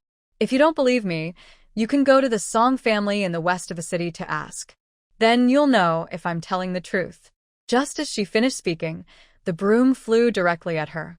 As she was about to dodge, someone pulled her into their arms, and they flew out the window. Lu Zijian held the girl tightly around her slender waist, his gaze icy as he looked at the person inside the room, filled with dissatisfaction. Jiang Yumian continued speaking to the person inside. "You can test my cousin tomorrow, and you'll find out the truth." After saying this, she said no more and left with Lu Zijian. Chen Xiaofu stood there, staring at the open window, her mind filled with memories of her time with Jiang Yaoguang. She didn't want to believe Jiang Yumian's words, but she kept recalling the day she unexpectedly met Jiang Yaoguang on the street, the carriage he was in, and the panic and tension on his face, which seemed to show a hint of disdain. It didn't seem like he was afraid of involving her. Rather, it felt like he was worried she would discover something, or that others would find out about them. At that moment, she was lost in the joy of their reunion and thought it was just a misunderstanding, but now, looking back, Jiang Yaoguang showed no joy upon seeing her. As for his deliberate approach before the disaster, she was aware of it. Her brother and parents had said he was after the Qin family's money. She could see it too. After all, Jiang Yaoguang was wearing a faded long gown and bought the cheapest ink and paper. But he treated her well, so she didn't care about the money. However, hearing those two mention it made her feel a chill. If Jiang Yaguang could approach her for money, how could he not do the same with others when she was poor? He was very skilled at knowing how to win her over, wasn't he? The more she thought about it, the more frightened she became. She quickly cleared her mind and murmured to herself as if to comfort herself, "No, it can't be. My husband would never lie to me.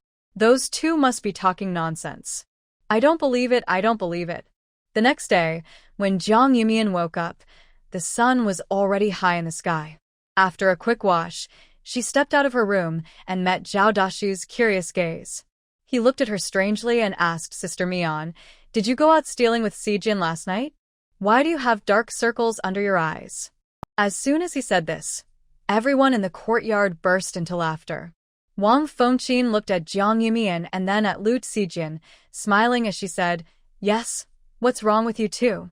You both look like you didn't sleep well."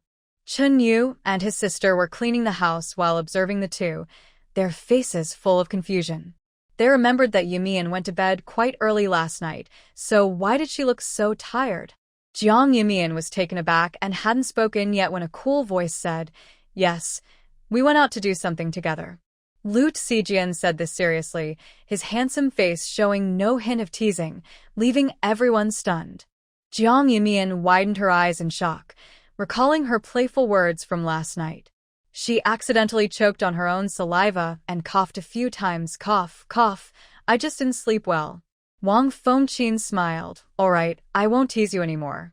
The food is warm in the kitchen. You two should go eat." With that, she went to the backyard to feed the chickens.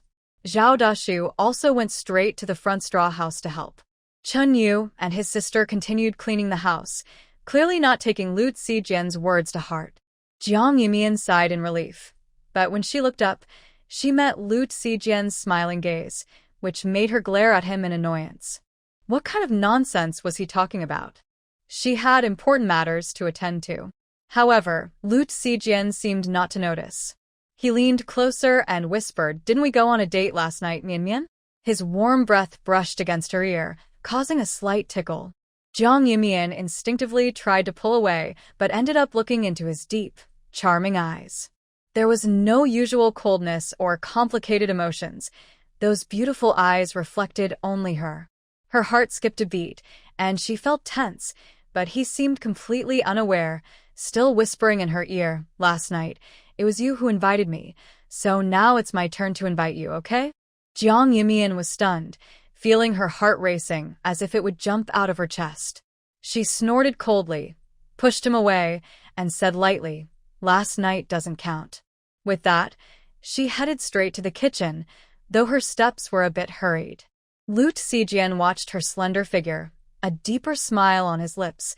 "Does this mean there will be a next time, Mian Mian?" Yes, he would wait. Jiang Yumian. Meanwhile, in front of the Song family's gate, Jiang Yaguang looked at the woman in front of him and gently reminded her, "Miaoyin, don't overwork yourself. There's a banquet tomorrow, so why are you in such a hurry today?" As she spoke, she gently reached out to ruffle the man's hair, showing a caring demeanor. Song Miaoyin smiled shyly and hugged the man in front of her, saying, "It's okay, Brother Yaguang. Don't worry. I'm going to see Sister Shui today and also find out what that important person likes. I won't delay tomorrow's banquet. I heard the Lin family will also attend, and our Song family will definitely hold our own against them. That important person must want to meet them since they are hosting the flower banquet. With Aunt and Sister Shui there, the Song family will surely make a good impression." Jiang Yaguang just smiled and reminded her a few more things. He turned to head back home only after the carriage slowly drove away. Suddenly, an excited female voice called out from behind, "Are you lying to me, my husband?" Jiang Yaguang was startled and stood frozen for a moment before turning to look at her. He didn't respond but quickly glanced around to see if anyone noticed them. Once he confirmed they were alone, he hurriedly pulled her into a secluded alley. It was only after they were far from the Song family's house that Jiang Yaguang released her and coldly stared at her, saying, "What are you doing here? Who told you the address?" Fortunately, the Song family didn't plan to stay in Qinghe town for long, and they hadn't brought many servants. Otherwise, he would have been discovered by the Song family regarding his relationship with this woman. Chen Xiaofu stared intently at the man in front of her, dressed in satin yet treating her coldly, feeling he was nothing like the gentle man she remembered. Just moments ago, he had been warm and kind to another woman, but now he was indifferent to her, even though he used to be gentle with her. With red eyes, Chen Xiaofu glared at him, unable to believe. Husband, who is that person? Didn't you say you were forced to work for the Zhang family because of their debt? How did you end up with the Song family? Despite her reluctance to believe the words from yesterday, seeing him now made it hard to doubt. Jiang Yaguang looked at her for a while, suppressing his irritation. He sighed and said softly, "Wait for me to explain everything tonight, Xiaofu. But first tell me, who sent you here?" He was sure his instincts from a few days ago were correct. Someone was indeed following him. This woman had already found the Song family, and she couldn't stay. Chen Xiaofu quietly looked at him for a while before saying with red eyes, "That girl said she is your cousin. She said you only got close to the Song family's young lady and abandoned me, not because of the debt to the Zhang family." The person in front of her was her husband, yet he was marrying another woman. She couldn't believe it and didn't want to accept that he had abandoned her for someone else. Jiang Yaguang immediately thought of Jiang Yumian, his fists clenched tightly, tears suddenly streaming down his face. With red eyes, he said, "Xiaofu, I'm sorry. There's a misunderstanding. Please go home and wait for me. I promise to explain everything to you. Will you trust me?" Chen Xiaofu looked at the man, who seemed to struggle with his words and appeared in pain. Her heart softened, and she hugged him, saying, "Okay, I'll wait for you." Jiang Yaguang sighed in relief and embraced her tightly, reassuring her, "Xiaofu, don't believe what my cousin said. I love you and would never lie to you. There are many things you don't know. I'll explain everything tonight." Chen Xiaofu nodded obediently, her eyes red as she said, "Husband, I trust you." But as she turned to leave, tears streamed down her face, and her heart ached as memories she had tried to ignore became clearer. She wandered aimlessly for a while before suddenly realizing something and hurried back home. Upon entering, she saw someone sitting at the table. She was startled but quickly regained her composure, glaring at the person.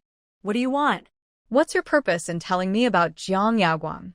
Jiang Yumian simply smiled and looked her over before saying, "Now that you know, what do you plan to do?" Chen Xiaofu hesitated, then let out a bitter laugh. "What can I do? I'm just trying to find the Song family, but who would believe me? If Jiang Yaguang denies it, I can't do anything. It might even anger the Song family." All she wanted was to live well with her child. Glancing at the sleeping baby on the bed, she felt relieved but quickly started searching the room, clearly planning to leave. Jiang Yumian raised an eyebrow, surprised by her decision. She had expected Chen Xiaofu to react dramatically upon learning the truth, but instead, she seemed to understand that she needed to escape. She was quite clever, though blinded by love for a moment. At least there was hope. Her efforts were not in vain. Thinking this, she continued, "You don't need to leave. Just do as I say, and I'll ensure your safety and your child's." Chen Xiaofu paused in her packing, finally saying, "Why should I trust you? Who knows what your intentions are?" This person had appeared suddenly and revealed those things. She didn't believe for a second that there was no hidden agenda. Jiang Yumian simply said, "You can only trust me. Where can you go? A day's journey away from Qinghe town. You probably don't know how far Jiang Yaguang will go. Besides, it's not easy for a woman with a child to survive. I can at least keep you safe and help you continue living here." From her understanding of Jiang Yaguang, he was someone who wouldn't give up until he achieved his goal. He had already made many preparations to marry Song Miaoying. Victory was within reach, and anything that stood in his way would surely be removed. Chen Xiaofu looked at the calm girl sitting at the table, who showed no signs of worry, and her own fear strangely faded away. After a long silence, she asked, "What do you want me to do?" She had already said what the other person wanted her to say today. Although she didn't understand why this person wanted to expose herself to Jiang Yaguang, she instinctively followed along. By the time Jiang Yumian left Yuanlin Alley, it was already afternoon. She was about to head back to Qingshi village when she ran into Lin Zhaozhao. As soon as Lin Zhaozhao saw her, she was overjoyed and grabbed her hand, pulling her toward the Lin residence. "Sister Jiang, tomorrow my brother and I are going to a banquet. You should come with us. The host really wants to meet you." Lin Zhaozhao smiled brightly at the people around her and secretly gave her silly brother a thumbs up in her mind. Her brother's best decision was to get to know Sister Jiang. She was truly a lucky star.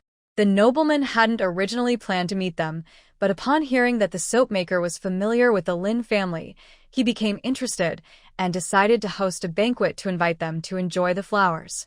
However, Zhang Yumian was somewhat uninterested and casually replied, "I won't go. I have a lot to do in the next few days. By the way, remember to tell your brother to give me my share of the profits from the shop soon." Her mind was filled with thoughts on how to deal with Jiang Yaguang and the second branch of the family, leaving no room for anything else. If her calculations were correct, she would be busy tonight. Although Lin Zhaozhao was disappointed that Jiang Yumian wouldn't attend, she didn't press further. Instead, she smiled and said, "Sister Jiang, don't worry. My brother has been asking every day if you've come to see him since he arrived in Qinghe town. If it weren't for preparing to meet that nobleman, he would have come to Qingshi village to find you already." Her brother had been asking about Sister Jiang so much that her ears were almost getting sore. Knowing her brother's personality, once he finished his tasks, the first thing he would do would be to find Sister Jiang. Jiang Yumian raised an eyebrow, smiled, and said goodbye to Lin Zhaozhao before leaving directly. As night fell, the village of Qingshi was quiet, with only the moonlight casting a cold glow on the road. The dark night wrapped the entire village in a veil, and apart from the occasional barking of dogs, only a few scattered insect sounds could be heard, making the stillness of the night even more pronounced. At the village entrance, 3 men exchanged glances and hurried toward the foot of the mountain. They ran swiftly and soon caught sight of a newly built house in the moonlight. The leader pointed at the house and then at a nearby factory, lowering his voice to say, "You go set fire to that factory while we sneak in and take care of the people inside." The shorter man hesitated and replied, "Boss, this house is so big. The owners must be wealthy. Are we sure we want to mess with the wrong people? It might make it hard for us to escape later." The leader scoffed, "What's so scary about a farmer? We've killed before. Don't be a coward. If we succeed, that person promised us 500 taels. With that money, we won't have to work for a while and can easily move to another county. The officials are useless. They won't catch us easily. Afterward, we can just go to the owners and ask for money. We could be out of Qingshi County in a day." They had been wandering in Jincheng for some time, robbing and killing, but this would be their first time doing it in a village. Although it was risky, the promise of money was tempting. Hearing this, the shorter man relaxed a bit, but still hesitated. What about the people going into the mountains? What if they fail and give us away? Another man replied impatiently, "They know to run as soon as it's done. Even if they get caught, we'll already be gone, and the officials won't have time to catch us. They're just local bullies. Why should we worry?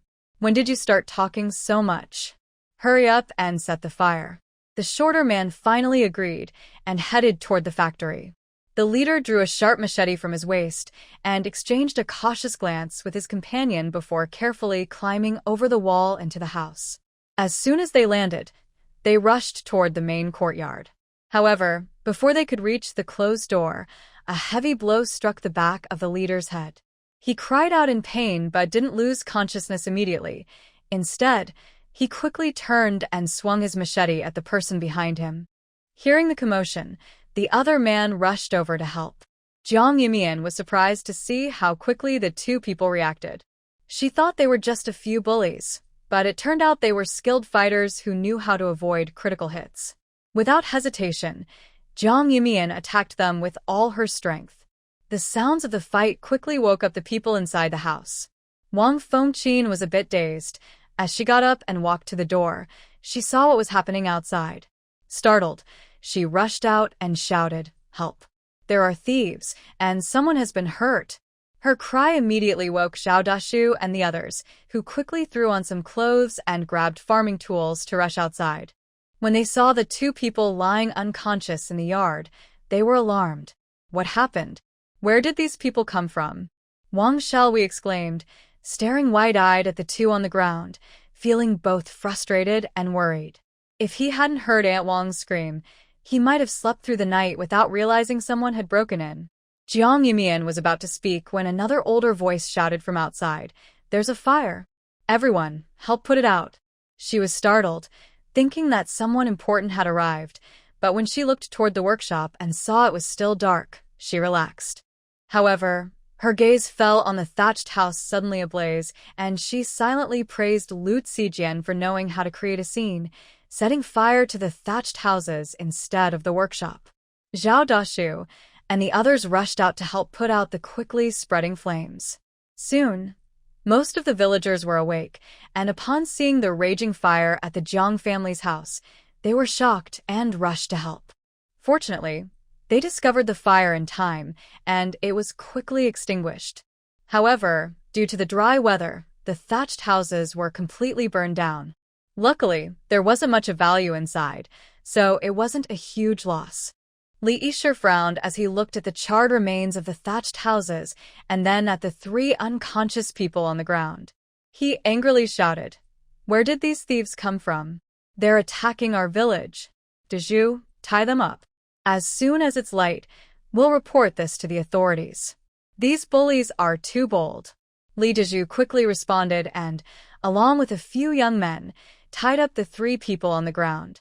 He sighed in relief, saying, "Yumian, it's a good thing you and Zijian discovered this in time. Otherwise, our whole village could have been in trouble." Jiang Yumian nodded in agreement, but she was worried about the situation on the mountain. Jiang Yaguang surely intended to harm her. These three did not seem like ordinary bullies. They acted quickly and had prepared sleeping drugs. If it weren't for her and Lu Zijian, those three would have succeeded tonight. She also wondered if anything was happening in the small valley. The more she thought about it, the more anxious she became. Jiang Yumian said goodbye to everyone and headed up the mountain with Xiao Dashu and the others. Meanwhile, in Yuanlin Alley, Chen Xiaofu was dozing off while holding her child when she suddenly heard rustling noises outside, accompanied by some curses. She was already restless due to her worries and was instantly wide awake. Hearing the man's curses outside frightened her, and she quickly got out of bed, carefully listening to the sounds outside. She heard a heavy object fall to the ground. Although the sound was muffled, she sensed someone had entered the courtyard. Fear made her legs feel weak. After searching the room, she grabbed a stool and leaned it against the door, anxiously listening to the approaching footsteps. Soon, the footsteps stopped at her door, and the closed door was shaken from the outside. Chen Xiaofu's heart raced, and she began to regret listening to Jiang Yumian, who had promised to keep them safe. If this man entered the house, she knew she wouldn't be able to defend herself. She wished she had escaped during the night. As her fear grew, the man outside seemed to lose patience and kicked the door hard. With a loud bang, the door crashed open. Chen Xiaofu screamed in fright and threw the stool at the man. However, the man fell to the ground and lost consciousness. Chen Xiaofu quickly reacted, picked up her still sleeping child, and shouted, "Help! Someone's trying to kill us! Help!" Her cries startled many people still asleep and caught the attention of patrolling officers nearby. Song Er saw several officers take the unconscious man and Chen Xiaofu away before disappearing into the night. When Jiang Yumian and a few others arrived at the small depression, the sky was already getting light. Seeing that several houses had their doors tightly shut and the chickens in the coop were stretching their necks and crowing, it didn't seem like they had been attacked, which relieved them a bit. Li Zhen rubbed his eyes as he came out of the house, eager to relieve himself. He was startled to meet their gazes, but also a bit surprised. "Jiang girl, why are you all up the mountains so early? Is something wrong?" Over the past few days, he had become familiar with them and knew that Jiang Yumian and her friends were usually busy and rarely went up the mountain. Their sudden early visit today suggested something must have happened in the village. As he got closer, he noticed that the faces of the group didn't look good, especially Zhao Dashu and the others, who had a lot of black soot mixed in with their damp clothes, looking particularly disheveled. Zhao Dashu and the others quickly explained what had happened down the mountain, leaving Li Jin stunned for a while before he asked, "What happened? Is everything okay in the village? How could there be people setting fires?" Zhao Dashu and the others shook their heads, clearly unaware of the details. Jiang Yumian didn't explain much. She checked the small depression thoroughly to confirm everything was fine and then gave the group a few instructions before leaving. When they descended the mountain, they saw Li Yishur had already thrown the 3 men onto the mule cart, planning to take them to the government office. Seeing this, Jiang Yumian said, "Village chief, let me go. These men must be after the Jiang family." Li Yishur hesitated for a moment, still worried about a girl taking several criminals to the government office, but then saw Lu Zijian already sitting at the front of the cart. "I'll go with Yumian, village chief, don't worry." Li Yishur nodded. "All right. Jiang girl, you and Lu Xiao brother go together.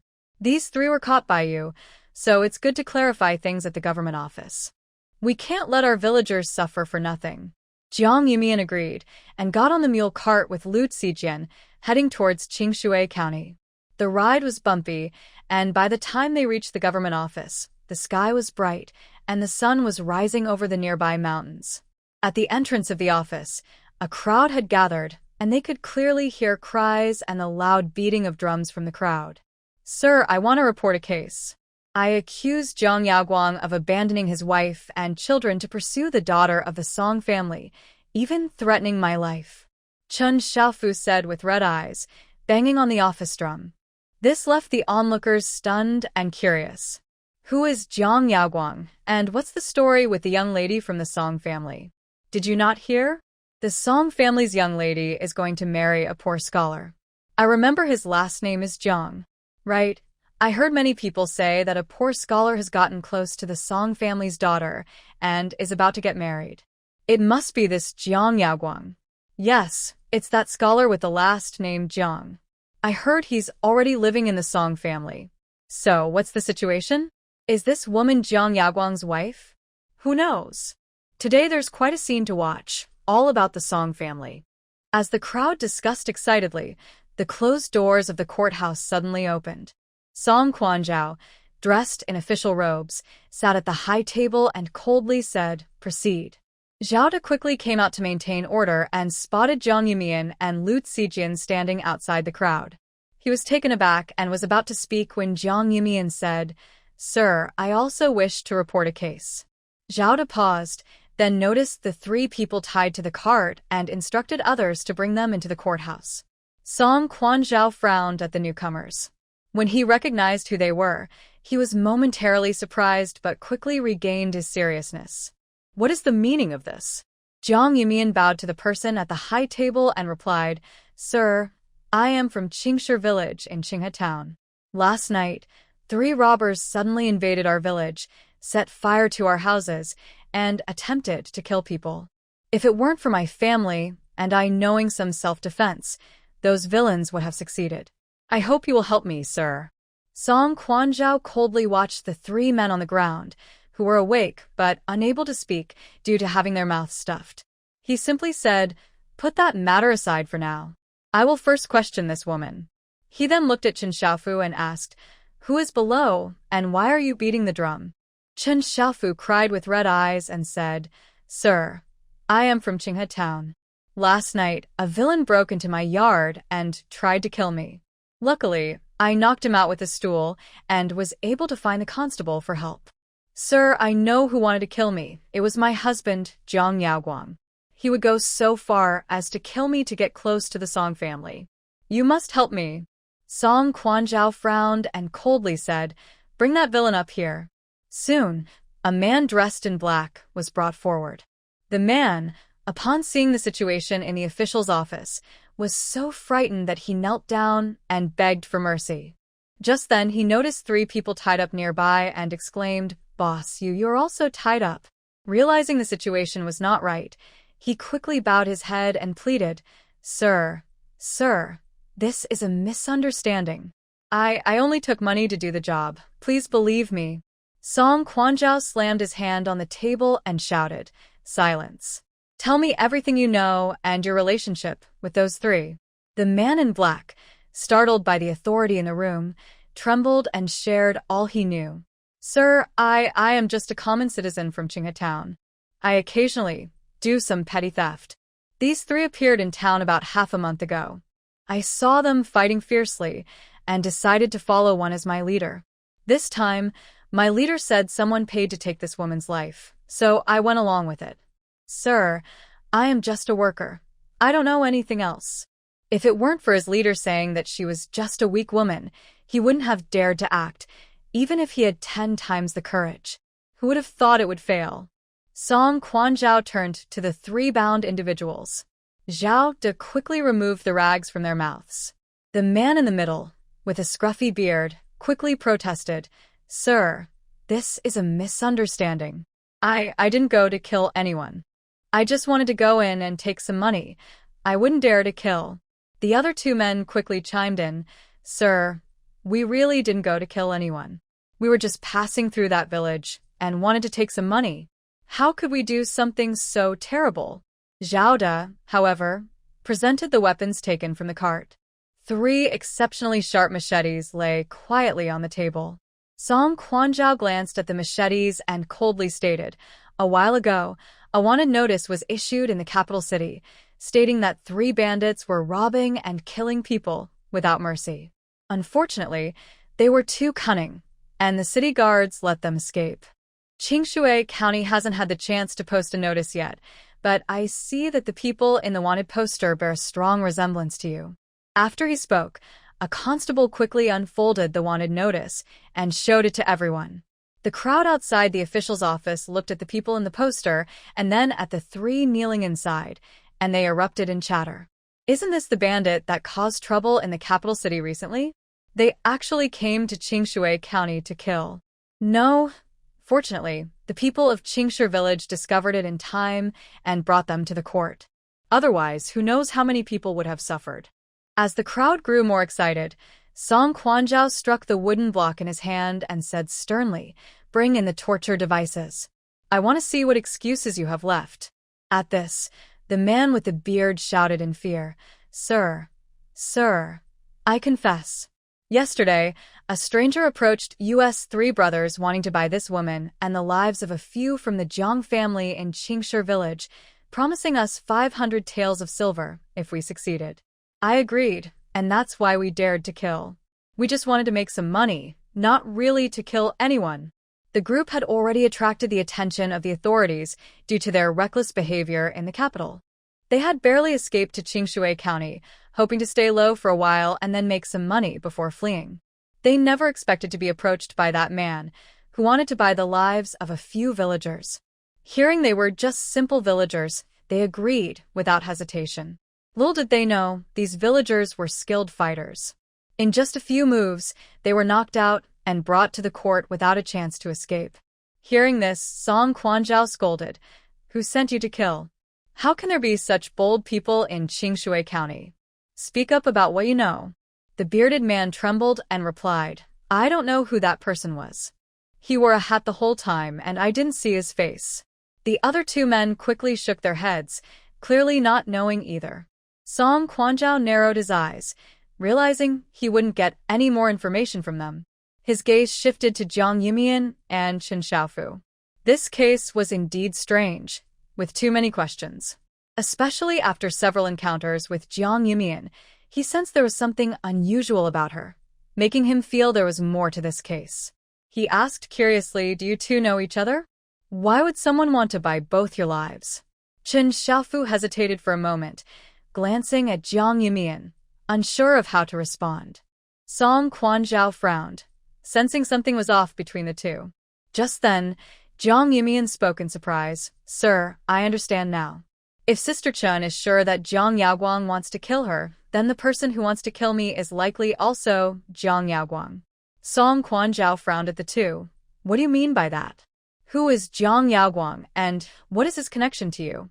Jiang Yumian quickly said, Jiang Yaoguang is my cousin, but due to last year's turmoil, my family and my second uncle's family lost contact.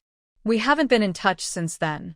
Just a few days ago, I unexpectedly ran into him in Qinghe town and learned that my cousin has a son with Sister Chen, and it seems he is also engaged to a young lady from the Song family.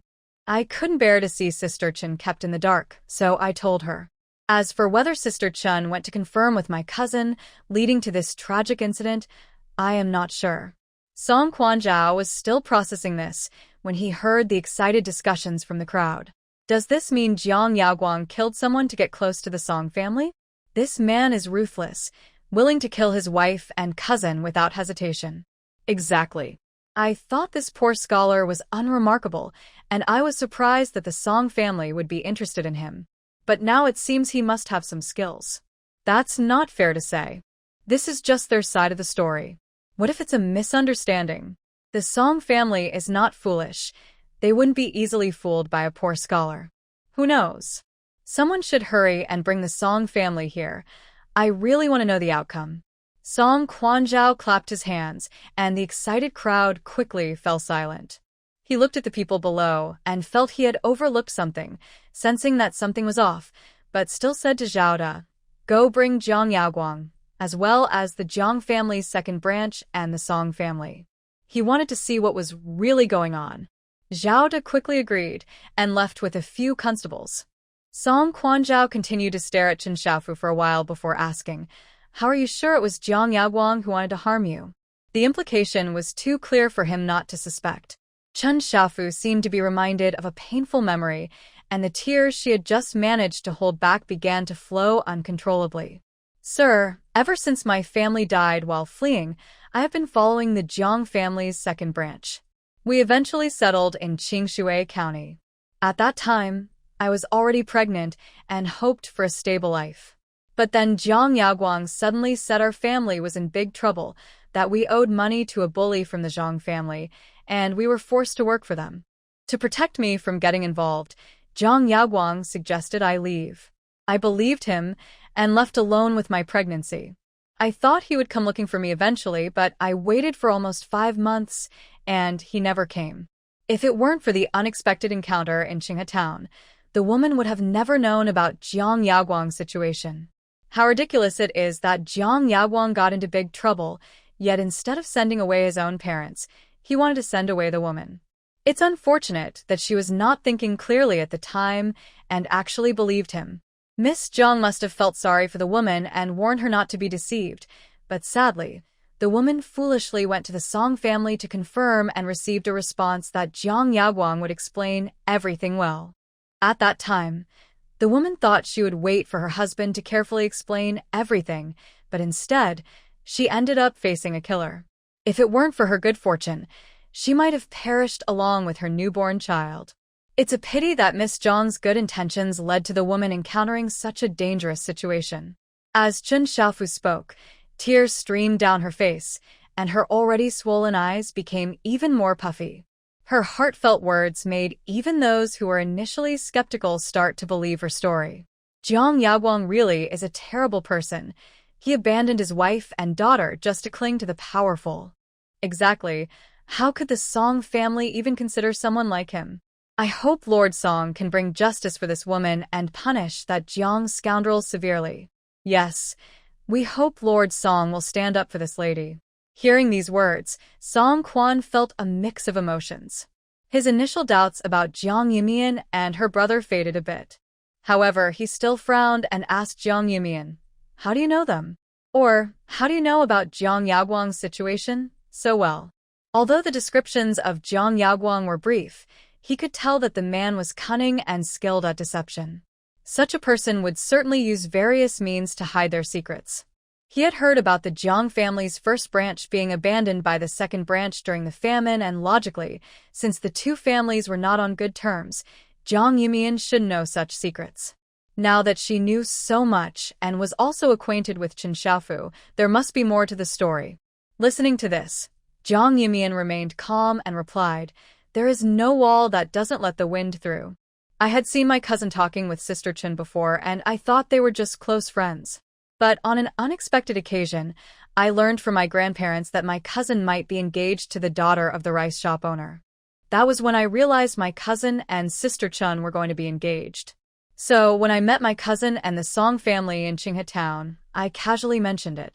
A casual remark startled my cousin, who thought I was bringing up a painful memory. Little did I know, I unexpectedly met Sister Chen. Out of curiosity, I asked a few questions and accidentally uncovered a big secret, which I then shared with Sister Chen about my cousin and the Song family. The adults already know what happened next, and I am unsure how things turned out this way. Yesterday, several houses in the village were burned down, and I felt innocent. I never expected my cousin to be so cruel. Her words were a mix of truth and lies, with some gaps. She deliberately hid the fact that she saw Chen Xiaofu and Jiang Yaguang being close to each other to spare Chen Xiaofu from embarrassment. No one likes their private matters exposed, and just a few words were enough to clear her name. No one would suspect it was all part of her plan. As expected, once she spoke, the onlookers at the courthouse became furious, demanding that Song Quanzhao take action for the two. Any doubts Song Quanzhao had vanished, and he waited calmly for Zhao De to bring the people in. Meanwhile, at the hot spring villa outside Qinghe Town, Jiang Yaguang reached out to help Song Miaoying down from the carriage. They exchanged a glance filled with smiles. Song Qi glanced over but didn't say much, only reminding Jiang Yaguang, "The guests at today's banquet are nobles from the capital. Don't offend them." Jiang Yaguang nodded and quietly followed him into the villa, feeling more excitement than the little dissatisfaction he had. He initially thought Song Qi wouldn't allow him to meet the nobles, but surprisingly, he brought it up himself, indicating he considered him part of the Song family. The Song family's business isn't as large as that of the prominent families, but with someone backing them, they have gained some status in Qingshui County and even in Jin City.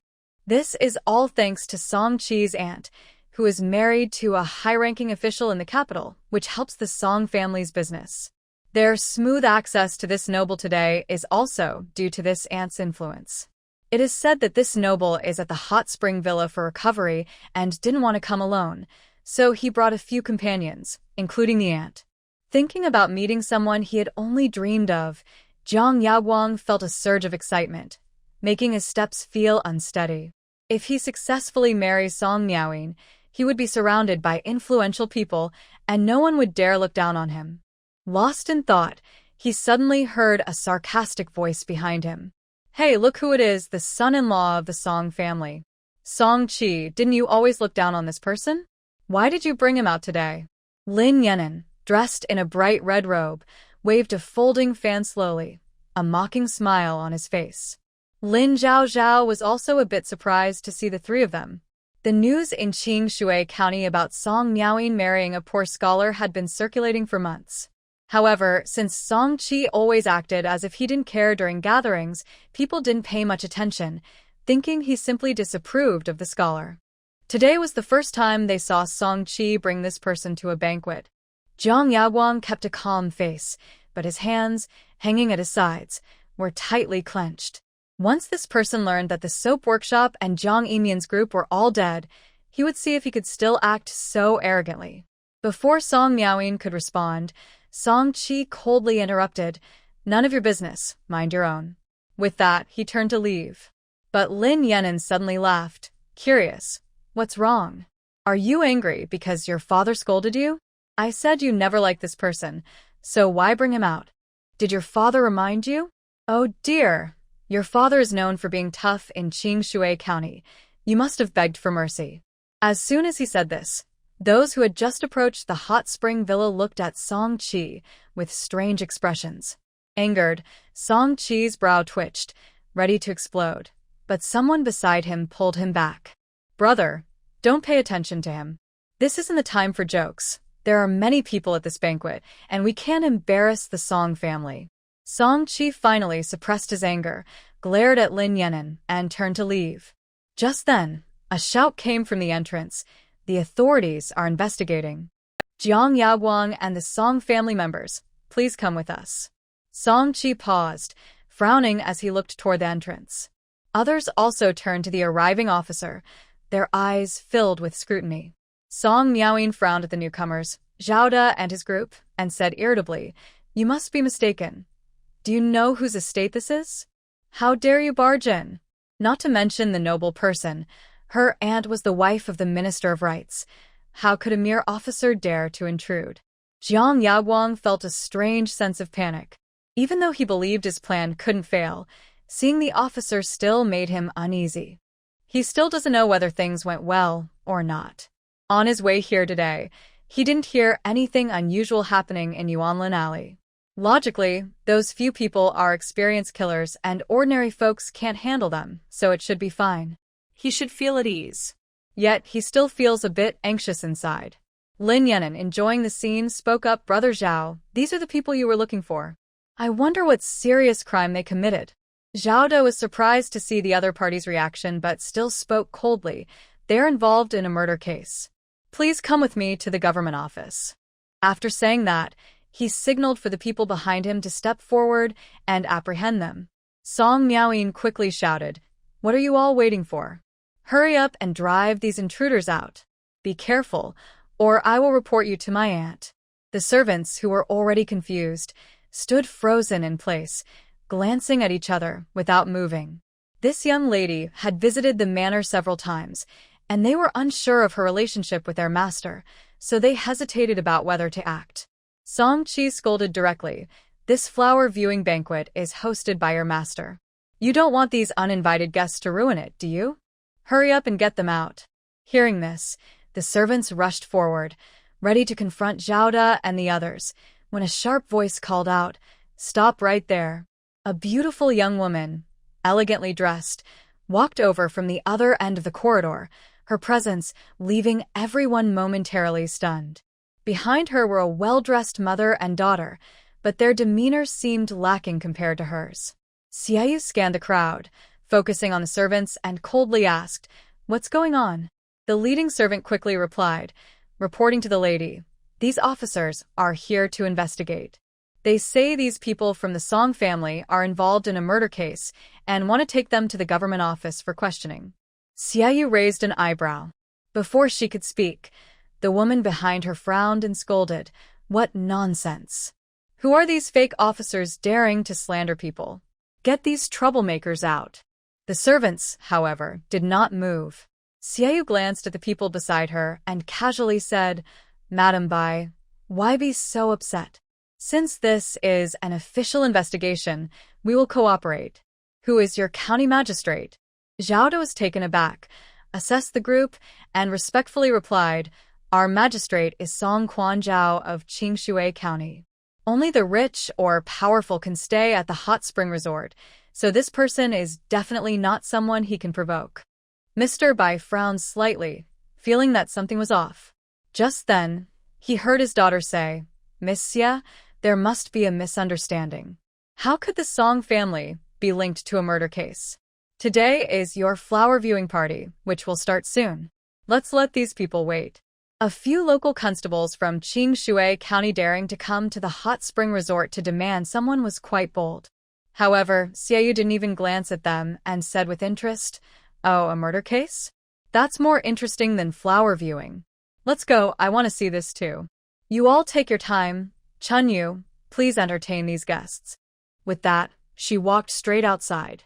Zhao De and the others quickly went to catch the Song family members. As the host and the Song family left, the people in the resort exchanged glances. Lin Yanan waved his fan and said, "Since the host has left, what's left to enjoy about the peach blossoms? Why don't we all go to the courthouse and see how the Song family is connected to the murder case?" Everyone felt this made sense. Most of those who came today were merchants or noble families from Qingshui County, and seeing the excitement, they all climbed into their carriages to head to the courthouse. The group was quite large and arrived at the courthouse even before Zhao De and his companions. Zhao De had taken a detour to bring along some members of the Jiang family, which delayed them a bit. When Jiang Yaoguang was brought into the courtroom, he was still a bit dazed. It wasn't until he saw the bullies kneeling nearby, along with Chen Xiaofu, that he was shocked to realize these people had failed. However, he didn't show it on his face and respectfully addressed the officials. "Commoner Jiang Yaoguang, I do not know why you have summoned me." Chen Xiaofu, seeing Jiang Yaoguang, was so angry her eyes turned red.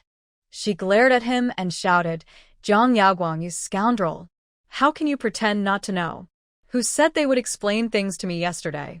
I waited so long, and what did I get?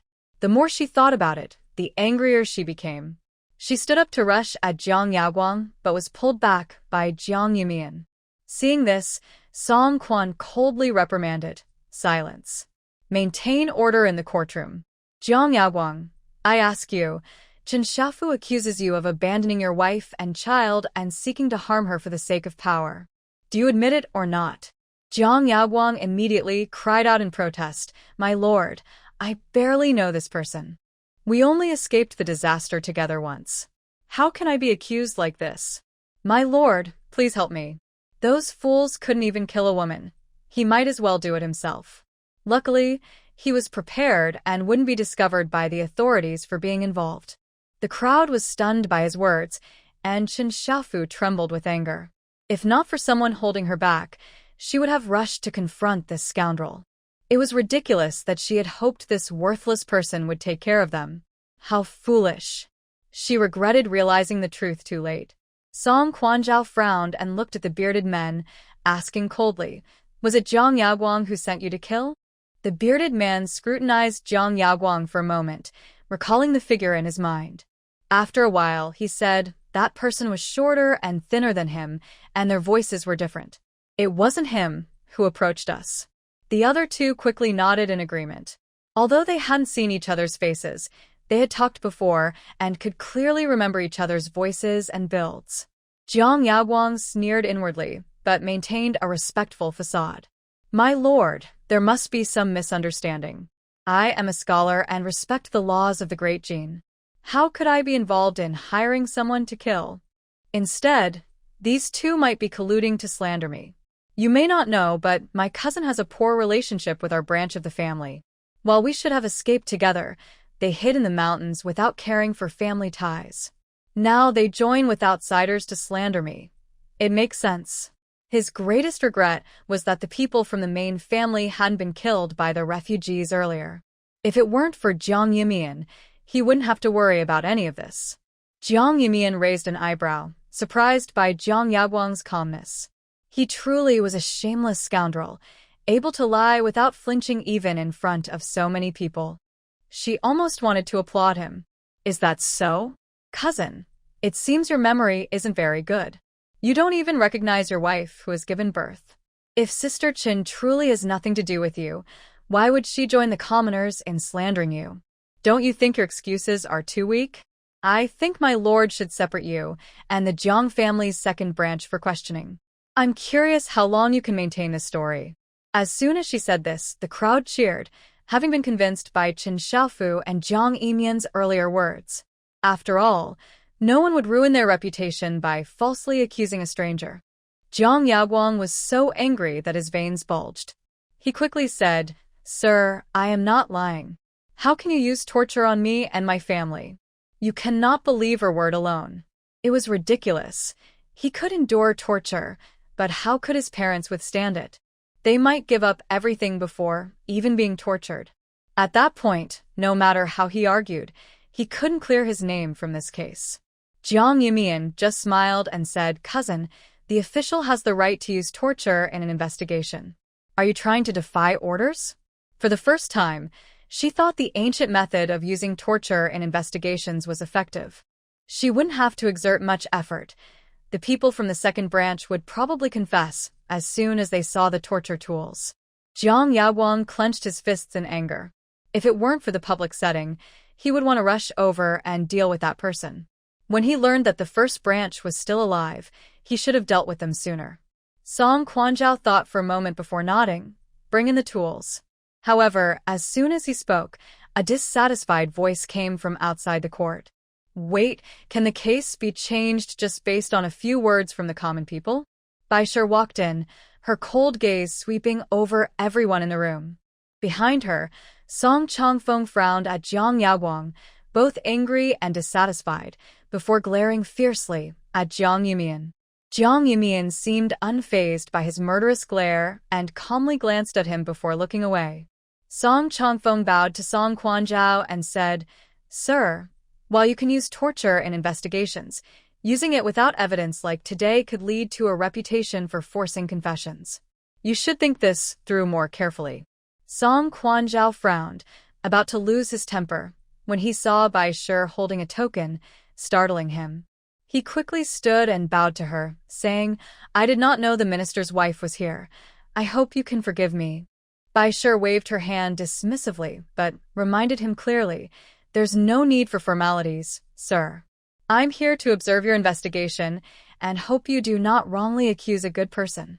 Of course, no guilty person should escape justice. Now, please continue with the case." Song Quanzhao quickly agreed, instructing someone to prepare a seat for Bai Shi, then silently wiped the cold sweat from his forehead. They say that a higher official can easily crush a lower one, especially when it comes to a second-rank official. He, a mere small-time official, cannot provoke such a powerful figure. Although the minister is not personally present, with that token in hand, he cannot expect to punish the Jiang family. This case will be difficult to judge. Thinking this, he subtly shook his head at Jiang Yumian, signaling her to back off and not offend anyone. However, Jiang Yumian just smiled.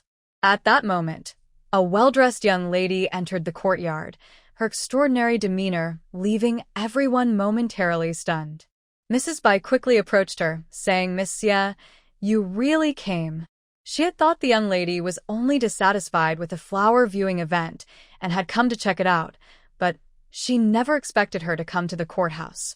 Xiaoyu glanced at her and casually replied, "Since I said I would come, of course I would.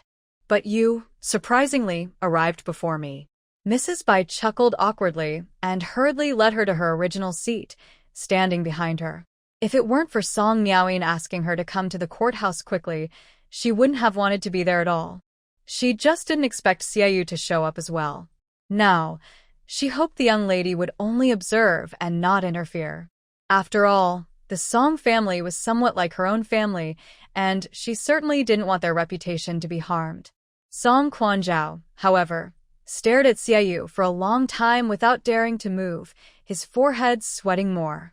If he wasn't mistaken, the jade pendant at her waist should be the rare color of the royal family.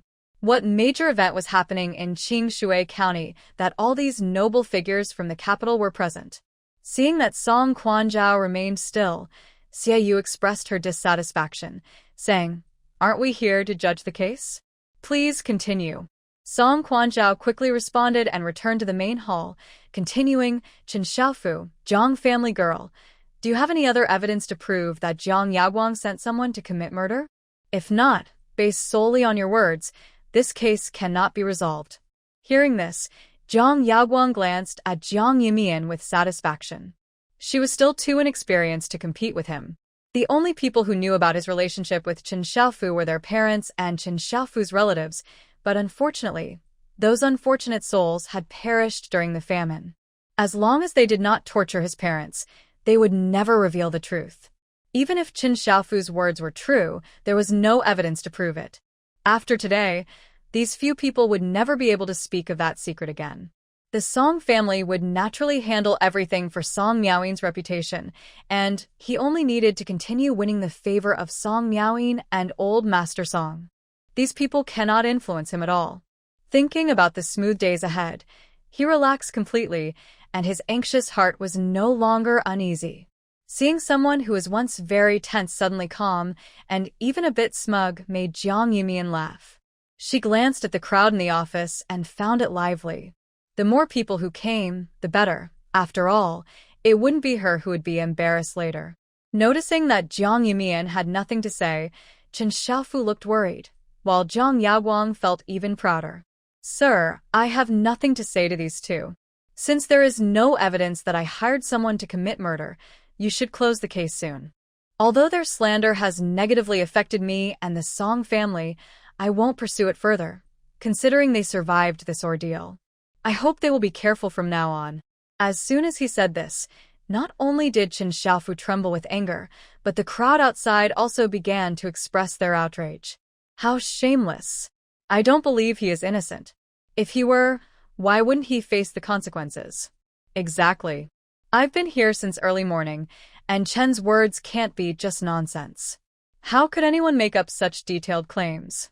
Jiang Yaguang must have something to hide. Right. If Chen wasn't telling the truth, why would she team up with Jiang Yaoguang's cousin to slander him? They could just pick anyone at random. This situation is too suspicious. I trust Chen and Miss Jiang. Some supported Chen Xiaofu, while others sided with Jiang Yaoguang. A woman who had just arrived said irritably, "You all came too early and assumed it was Jiang Yaoguang. Didn't you hear those bullies say they didn't know him? There must be a misunderstanding." I think so too. This is likely unrelated to Jiang Yaoguang. He is about to marry into the Song family. Why would he do something like this now? He must have been slandered. Maybe his cousin, knowing he could enter the Song family, got greedy and set him up. As the discussion outside grew more intense, Song Quanzhao frowned, slammed the gavel, and coldly commanded, "Silence." Then he turned to Jiang Yumian and Chen Xiaofu. "Do you have any other evidence to prove that this was Jiang Yaoguang's doing?" Without the ability to use force, it was difficult to get Jiang Yaoguang and the others to tell the truth. But Jiang Yumian only smiled and said, if Jiang Yaoguang wanted to hire someone to commit murder, he wouldn't do it himself. It's natural that these bullies don't know him. We just need to bring people close to Jiang Yaoguang and have them identify him one by one. Hearing this, Jiang Yaoguang was not panicked. Instead, he chuckled lightly. "Cousin, your method is quite simple. If the few bullies around me don't recognize each other, what will you do then?" Since he had taken action, he wouldn't foolishly leave any trouble behind. Apart from the issue with Chen Xiaofu, he never allowed himself to be in a dangerous situation. Jiang Yumian calmly replied, "It doesn't matter. Cousin should pray for himself and hope he hasn't left any clues." Her goal wasn't really to have the bullies find someone. Delivering a decisive blow to her enemies was best kept in her own hands. Jiang Yaoguang's face turned slightly pale with anger, but before he could continue, Song Chongfeng, who was standing nearby, said, "Sir, since this young lady wants people around Yaoguang to come to the court, why not let everyone connected to the Song family and Yaoguang come as well? This way, the young lady won't keep pressing Yaoguang." Bai Shi coldly added, "If that's the case, let all the Song family members come. Otherwise, how can this young lady feel at ease?" Jiang Yumian seemed to ignore their sarcasm and nodded, saying, "It seems the Song family has thought this through. Let's do as you suggested. However, remember to bring along the servants that the Song family has changed in the past few months. Who knows who he sent to hire someone?" Upon hearing this, Bai Shi angrily shouted, "What nonsense are you talking about? This is a case, not a game. If you can't provide evidence, stop accusing people of hiring someone. Who knows if you are colluding for some hidden agenda? I say, there's no need to call the Song family servants. They have no evidence, so why should the Song family let them dictate terms? They might come up with more demands and cause more trouble. Sir Song, you can't let this person lead you around by the nose." Song Quanzhao felt overwhelmed, as if another hat had been placed on his head, making it hard for him to breathe. The sweat on his forehead seemed endless. He must have had bad luck lately, as he couldn't afford to offend any of these important people. Yet, Jiang Yumian had also helped him with the bandit issue, and based on his calculations, this case was definitely related to Jiang Yaoguang, so he couldn't just make a hasty judgment. Caught between the risk of offending important people and the need for fairness in the case, he was truly troubled. Just as he hesitated on how to speak without offending anyone while ensuring the case proceeded smoothly, he heard a dissatisfied female voice. "Madam Bai, since this case belongs to Qingshui County, it is best for the county magistrate to handle it themselves. We are just here to observe and should not interfere too much. Especially since you have a family connection to the case, it would be wise to remain silent to avoid misunderstandings." Xiaoyu leaned back in her chair lazily, but her words startled Madam Bai. She quickly replied, "What Miss Ye says is true. I spoke out of turn." Xiaoyu then nodded slightly, her gaze shifting to Jiang Yumian, showing more interest. This girl is quite intriguing. Most people would be frightened after Madame Bai revealed her identity, yet this one remains calm. She was curious to see how the girl would respond next. With Xiaoyu's words, Song Quanzhao felt relieved and ordered, "Bring the Jiang family's second branch here for questioning, and have someone from the Song family bring anyone related to Jiang Yaoguang." "Zhao, De quickly agreed. Soon, members of the Jiang family's second branch and a few others were brought in. They were all confused and had no idea what was happening. When they saw the county magistrate sitting on the platform, their legs weakened and they all knelt down, shouting, "Sir, we are innocent. We haven't done anything wrong. Yes, sir, we are innocent." They only wanted a chance to go back to Qingshu village and find a way to claim the soap workshop as their own. Did the authorities find out about their plan already? Song Quanzhao frowned, about to ask coldly when he heard Jiang Yaguang say, "Grandparents, parents, don't be afraid. The magistrate just wants to ask about my relationship with Miss Chen. We only escaped from a disaster together. This case has nothing to do with us." After saying this, he looked proudly at Jiang Yumian and Chen Xiaofu. Did they think he would be foolish enough to reveal their plans? Though he hadn't discussed it with his family beforehand, these people would never tell the truth about Chen Xiaofu, and with his earlier warning, Jiang Yumian shouldn't expect them to reveal the facts. Song Chuanzhao's frown deepened at this remark, but he couldn't say much more. With the minister's wife present, he couldn't even punish anyone.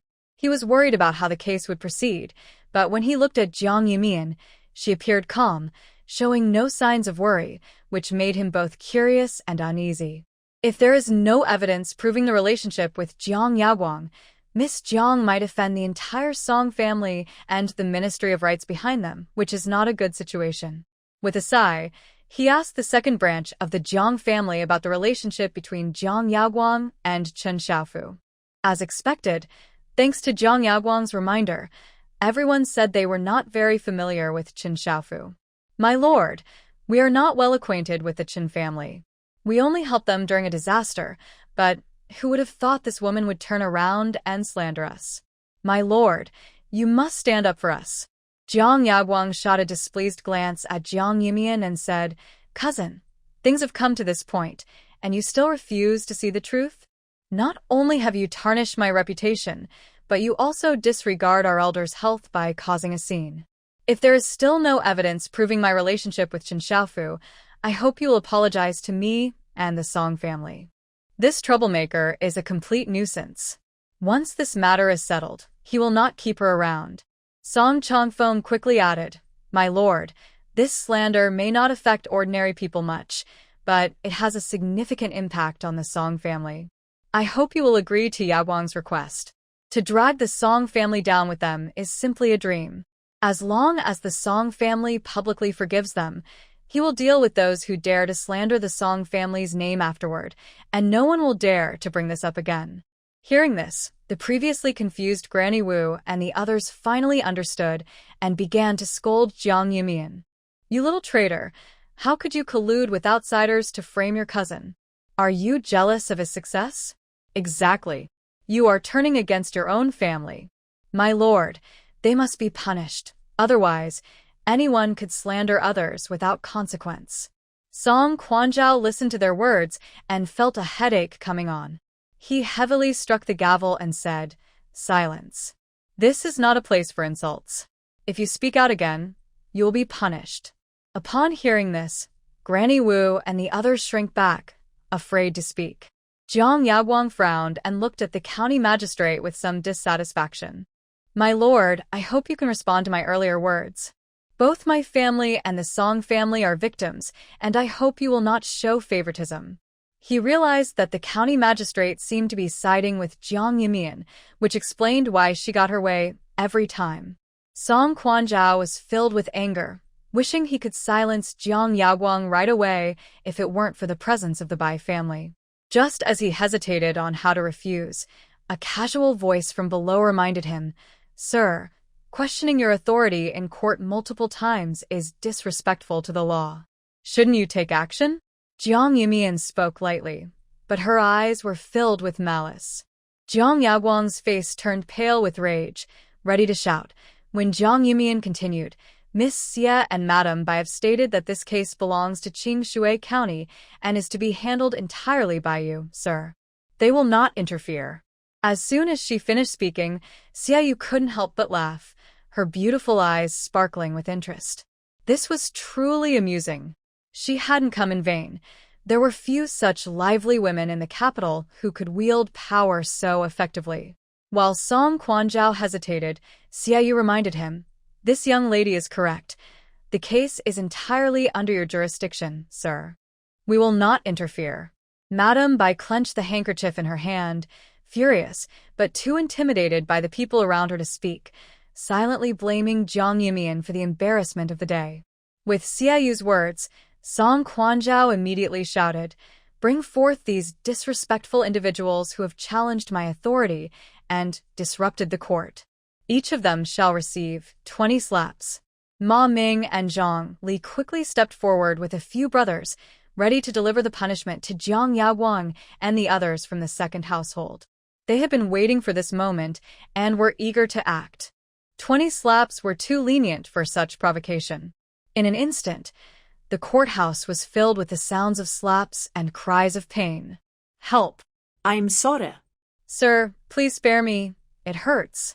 After the 20 slaps, their faces were swollen, and Jiang Yaguang had blood seeping from the corners of his mouth, clearly targeted by the assailants. Song Chongfeng clenched his fists in anger, glaring at the instigator. Jiang Yumian, however, merely smiled lightly and said, "Sir, the witness has arrived." At her words, everyone snapped back to attention, thinking it was Zhao De bringing the servants from the Song family, and they turned to look outside the courthouse. Instead, they saw Lu Zijian in a black robe, striding through the crowd, holding a pale, half-conscious person in his hands. While everyone was curious, Jiang Yaguang's face turned ashen. Having just endured the beating, he looked even more ghostly pale, his eyes filled with panic. Li Zidan, surprisingly, is still alive. He had seen the other person drink the poison before leaving. How is that possible? As Lu Zijian entered the court, he locked eyes with Jiang Yumian. He smiled slightly and bowed to the person on the high platform, saying, "Sir, this person is Li Zidan, the one who hired them to commit murder." Li Zidan, feeling unwell, nodded and said, "Sir, I was following Jiang Yaoguang's orders to hire someone to kill. I almost lost my life because of my greed. Jiang Yaoguang is truly untrustworthy." He had thought that Jiang Yaoguang would give him a large sum of money for making him the son-in-law of the Song family. Little did he know that before he could receive the money, he almost died from poison. He blamed himself for trusting the other person too much, knowing that they had a significant hold over him and would never let him live. He had planned to get the money from Jiang Yaoguang after the job was done, and then hide until the right time to return. However, before he could hear good news from Qingshi village, he fell unconscious from poisoning. If he hadn't been rescued, he would likely be dead by now. Hearing this, the bearded men who had been quiet suddenly became excited. "Sir, it's this person. This is the voice of the one who came to us to hire a killer." Although the voice was weak, it was clear, and the figure matched. As soon as this was said, there was an uproar inside and outside the court. Jiang Yaoguang trembled and quickly protested, "No, that's not true. I don't know this person. Sir, Lord Song, I'm being wronged. This person must be colluding with a wicked woman to slander me. You must believe me." He never expected Li Zidan to be alive. He had seen him drink the poison and thought he should be dead. Song Chongfeng, still in disbelief, stared at Jiang Yaoguang for a while before gritting his teeth and saying, "Sir, this doesn't prove anything. Just because this person hired someone doesn't mean Yaoguang is the mastermind. Who knows what this person's intentions are? Everything must be based on evidence. How can we trust a random person? The whole Qingshi County knows his daughter is to marry this man. If something happens to him, it would affect his daughter's reputation. As long as there is no solid evidence, there is still hope." Jiang Yumian merely raised an eyebrow, enjoying the other person's desperate struggle, and said with a smile, "Oh, really? Is Master Song willing to bet the entire Song family on this?" Song Chongfeng frowned, feeling displeased with the calmness of the person before him. He coldly replied, "This has nothing to do with my Song family. I just don't want anyone to be wrongfully accused based on hearsay. You keep saying that Yaoguang is the mastermind. Besides the person you brought, do you have any other evidence? If not, Your words are merely speculation and slander. Jiang Yumian just smiled lightly and said, if Jiang Yaoguang is not the mastermind, why has he met with Li Sidong several times at the Pingan Inn? And why did he hire someone yesterday evening to buy arsenic from Chen's pharmacy? I remember that purchasing arsenic requires special documentation. You can easily call the managers of Chen's pharmacy and the Pingan Inn to ask, so Master Song can see if it can prove that the mastermind is Jiang Yaoguang. Everything before was just a wait for Lu Zijian to bring someone, but she was surprised that Bai and the young lady were involved in this matter. Fortunately, her trump card remained hidden, successfully buying time. Otherwise, the outcome could have been uncertain. As soon as she finished speaking, Jiang Yaoguang's face turned even paler, and he slumped to the ground, looking at Jiang Yumian in disbelief. He couldn't understand how his flawless plan had been so clearly exposed. Before he could think further, Zhao walked in from outside the courthouse, followed by 3 people, 2 large and 1 small. Sir, I didn't even get to the Song family before I ran into the managers of Chen's pharmacy and the Pingan Inn. They heard about a major case in Qinghe town and came to provide evidence. The 3 of them bowed to the people on the high platform. Song Quanzhao only frowned and glanced at Jiang Yumian, but ultimately said nothing. He turned to the 3 and asked, who is the manager of the Pingan Inn? One short, chubby man trembled and said, sir, I am the manager of the Pingan Inn. Have you seen these 2 at the inn? Song Quanzhao pointed at Li Sidong and Jiang Yaoguang. The short man looked at the 2, his gaze lingering for a moment on Li Sidong's pale face, before quickly responding, reporting to you, sir, I have seen them. Li Sidong often drinks at the inn, and I am quite familiar with him. I have seen this young master 3 times in recent days. Each time, he went to Li Sidong's room to talk. As soon as he said that, Jiang Yaoguang was so angry that he jumped up, his face pale and filled with rage. You're talking nonsense. I only went twice, not 3 times. Every time I went, I wore a hat to disguise myself. How could you possibly recognize me?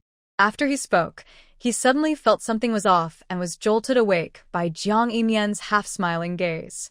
Cousin, didn't you say you didn't know Li Sidong? So, are you admitting it now? He thought this method was a bit risky, but unexpectedly, Jiang Yaoguang became flustered and rushed to clarify, falling straight into her trap. If the other party insisted they didn't know Li Sidong, it would indeed be troublesome. After all, this guy was overly cautious, always wearing a hat and disguising his appearance when he went out. No one else could possibly know who he was, and it would be nearly impossible to get anyone from the inn to testify. Jiang Yaoguang soon realized this and looked utterly incredulous, hurriedly arguing, no, that's not it. I just went to the inn to eat. I don't know Li Sidong, I really don't know him. However, his words sounded too weak at that moment. Especially since Li Sidong quickly added, Sir, this is the deposit of 100 taels of silver that Jiang Yaoguang gave me. They also have 100 taels of silver, all of it stolen. Nearby, a man with a beard quickly took out 100 taels silver note and nodded, saying, Sir, this is the deposit he gave, saying he would pay the remaining 400 taels after the job was done. The silent little beggar quickly chimed in, Sir, he gave me 1 tael of silver to reward me for helping him buy arsenic. Zhao De took the silver note and the small change, just about to present them, when the shopkeeper Chun hurriedly said, Sir, this is the record book for purchasing arsenic from the shop. This little beggar indeed came by yesterday. He remembered because he heard the clerk ask for the beggar's name, and the beggar said he had no name, just helping someone buy arsenic to poison rats. He had paid a little more attention but didn't think much of it, never imagining he would get involved in a murder case.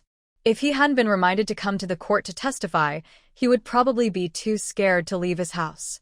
After all, the arsenic was sold from his shop, and if someone really died, he wouldn't be able to sleep peacefully again.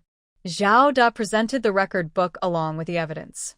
Song Quan glanced at the register and saw the latest entry about purchasing arsenic, noted as a small beggar.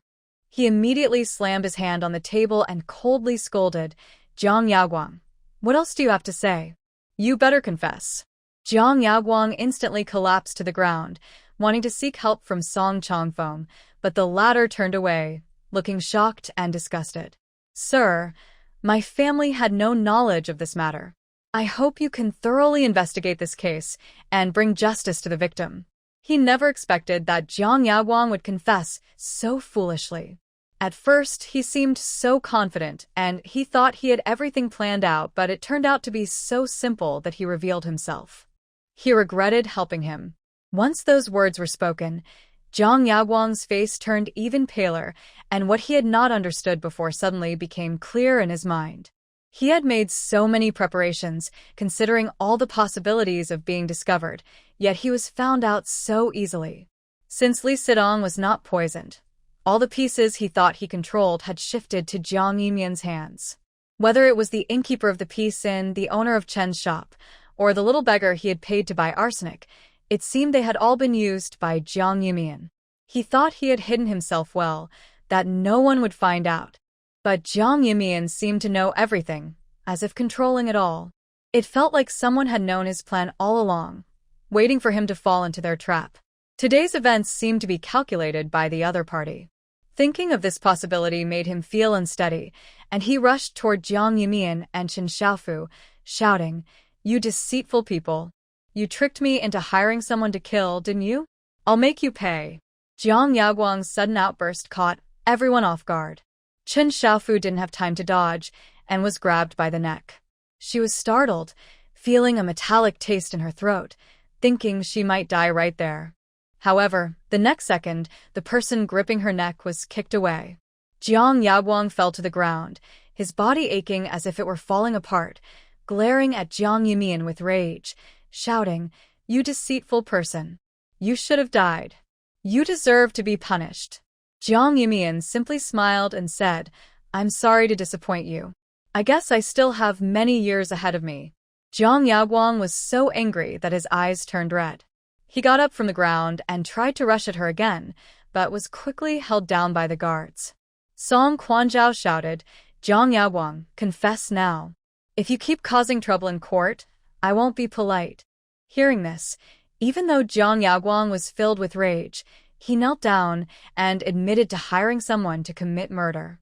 When he learned from Chen Xiaofu that the plan had been exposed, he immediately thought about silencing her. He wanted not only to kill Chen Xiaofu, but also everyone in the Jiang family's main branch. He wasn't sure if only Jiang Yimian knew his secret or if everyone in the main branch was aware. Since he hadn't yet become a son-in-law of the Song family, he felt he had to eliminate any potential threats to his future there. So, he asked his parents about the main branch and learned their exact location, as well as that they had a place to stay in the mountains, which he noted down. However, fearing that a discovered body might lead back to him or the second branch, he sought out the coachman, Li Sidong, who had been dismissed by the Song family a month earlier. He had seen Li Sidong a few times and noticed his calculating nature. He was clearly not a good person. At that time, he casually asked a few questions and was surprised to learn that Li Sidong was from Qinghe town, but he didn't pay much attention afterward. When he decided to hire someone for murder, Li Sidong was the first person who came to mind. He easily found him in town and knew that Li Sidong often ate at the Pinyin Inn, so he waited for him there. Sure enough, he met Li Sidong. After hearing his request, Li Sidong quickly agreed but recognized him. To avoid being recognized, Jiang Yaguang met Li Sidong wearing a wide robe and a hat, stuffing straw inside to appear larger. He never expected Li Sidong would recognize him. In that moment, he felt a surge of anger, but Li Sidong said he only wanted money and could do anything for the right price. Jiang Yaguang sighed in relief, thinking he had made the right choice. Li Sidong had no family and was very poor, making him easy to bribe. He would do anything for money. Of course, such a person could also be greedy, so Jiang Yaguang didn't plan to keep him around. Once he learned that the job was done, he wasted no time in poisoning Li Sidong's drink. "I thought everything was over, and no one would suspect him. He could just wait to marry Song Miaoyin in peace." But then, a mistake happened. When the instigator confessed and explained what happened, the people outside the courthouse cheered and expressed their anger, all starting to blame Jiang Yaguang. Jiang Yaguang is truly shameless. He abandoned his wife and child, and now he wants to kill someone. If it weren't for Madame Chen's good luck, this man's true nature might have stayed hidden forever. Yes, this man is disgusting. He would abandon his own son just to cling to the powerful, and he even tried to drive away his pregnant wife. He's not a good person at all. I think the Song family isn't great either. Didn't you see how Master Song tried to protect Jiang Yaguang? He wouldn't even let the officials punish him. If it weren't for that, the case would have been solved long ago. Exactly. Who would dare to offend the Song family with the minister's wife backing them? Not only the Song family, but the Jiang family's second branch is the same. They lied and insulted Miss Jiang. If they hadn't helped to cover up, the case would have been resolved already. This is an obstruction of justice. They should be punished too. Being punished is minor. They might even end up in jail for a few days. Hearing the heated discussion outside, the previously stunned Granny Wu quickly spoke up, "And Master, this has nothing to do with us. It was all Jiang Yaguang's idea to hire someone to kill. We knew nothing about it. We lied just because we were forced to. If you want to punish someone, punish him alone."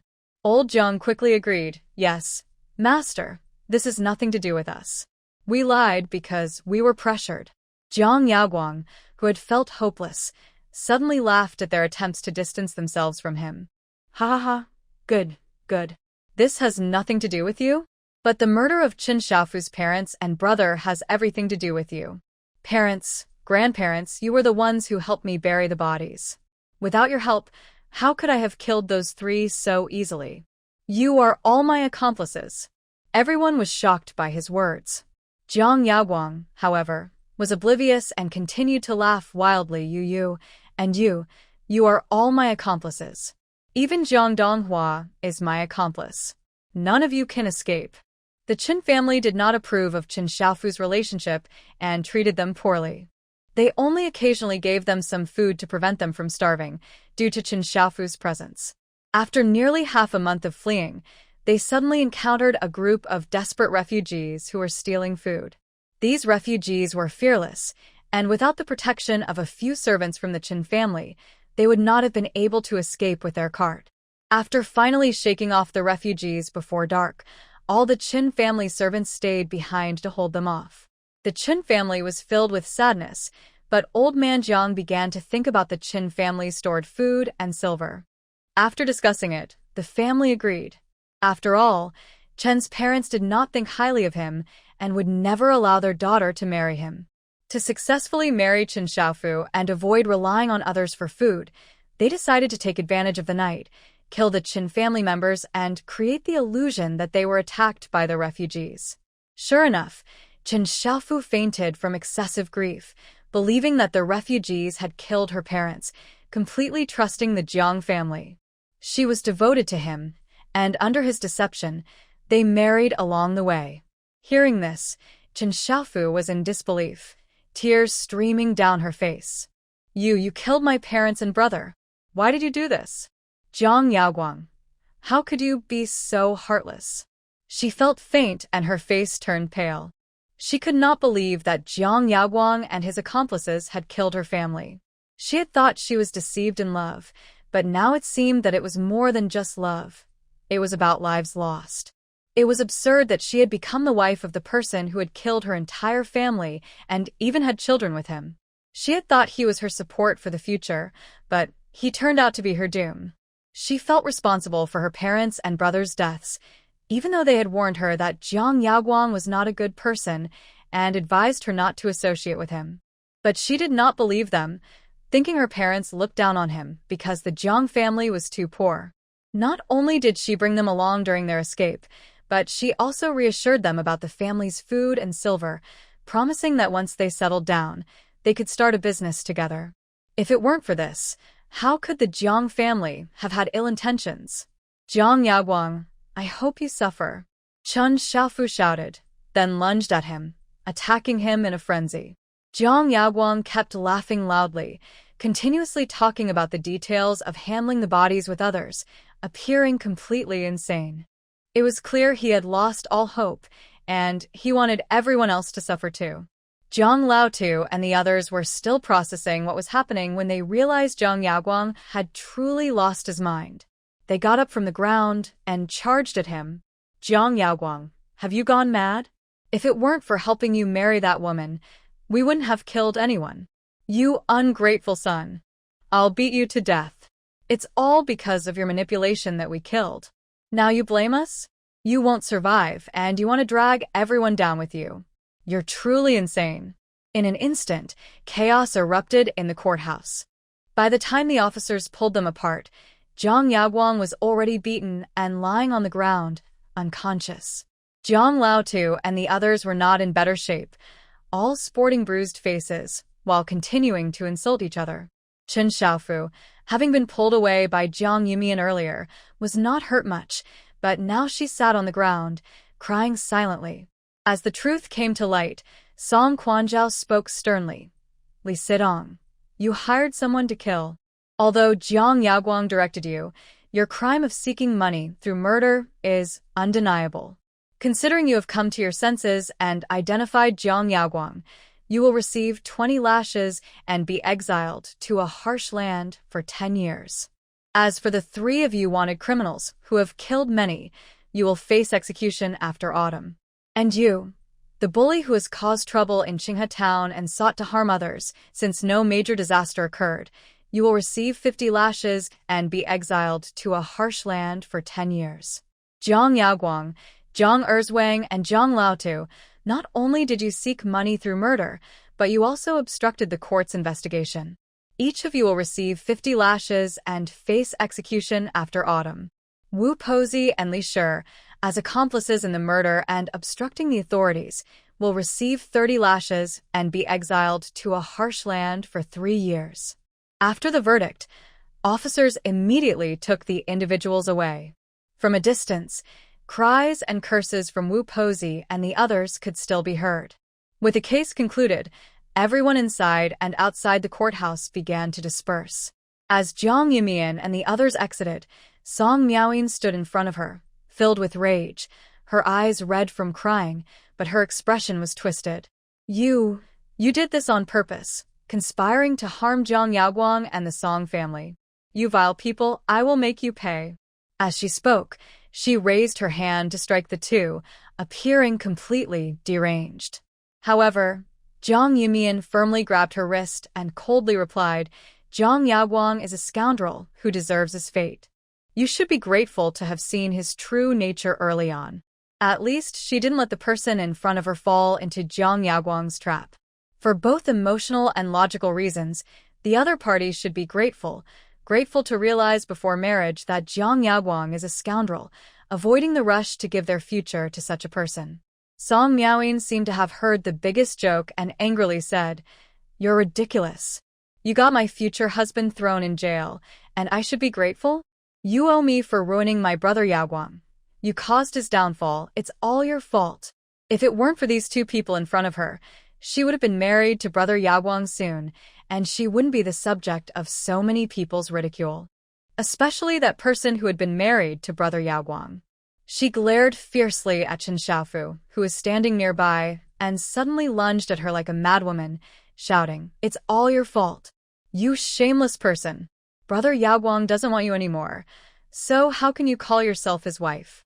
If you really liked him, you should let him go. You ouve me brother Yaoguang. Sobe.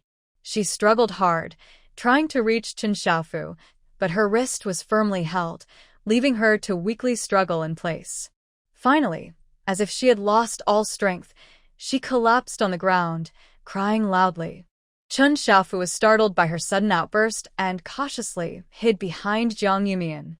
After a while, she spoke up, Zhang Yaoguang is not a good person. He wants to marry you only because of the Song family's business.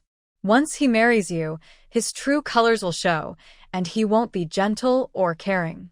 All he sees is money. If one day he meets someone richer than the Song family, he will go after them without hesitation. You and I are just stepping stones for him. Wake up. Song Miaoyin seemed to be suddenly ignited with rage, her eyes glaring red as she shouted, Nonsense. You're just jealous that I have brother Yaoguang's love. How shameless are you?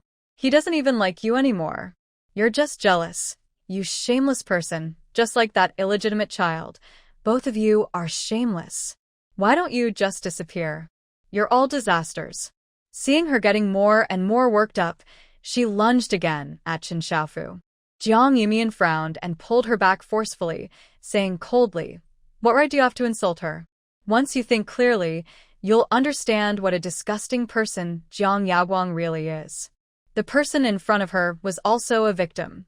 Although she couldn't empathize with this love-struck girl, she truly didn't want to provoke her further.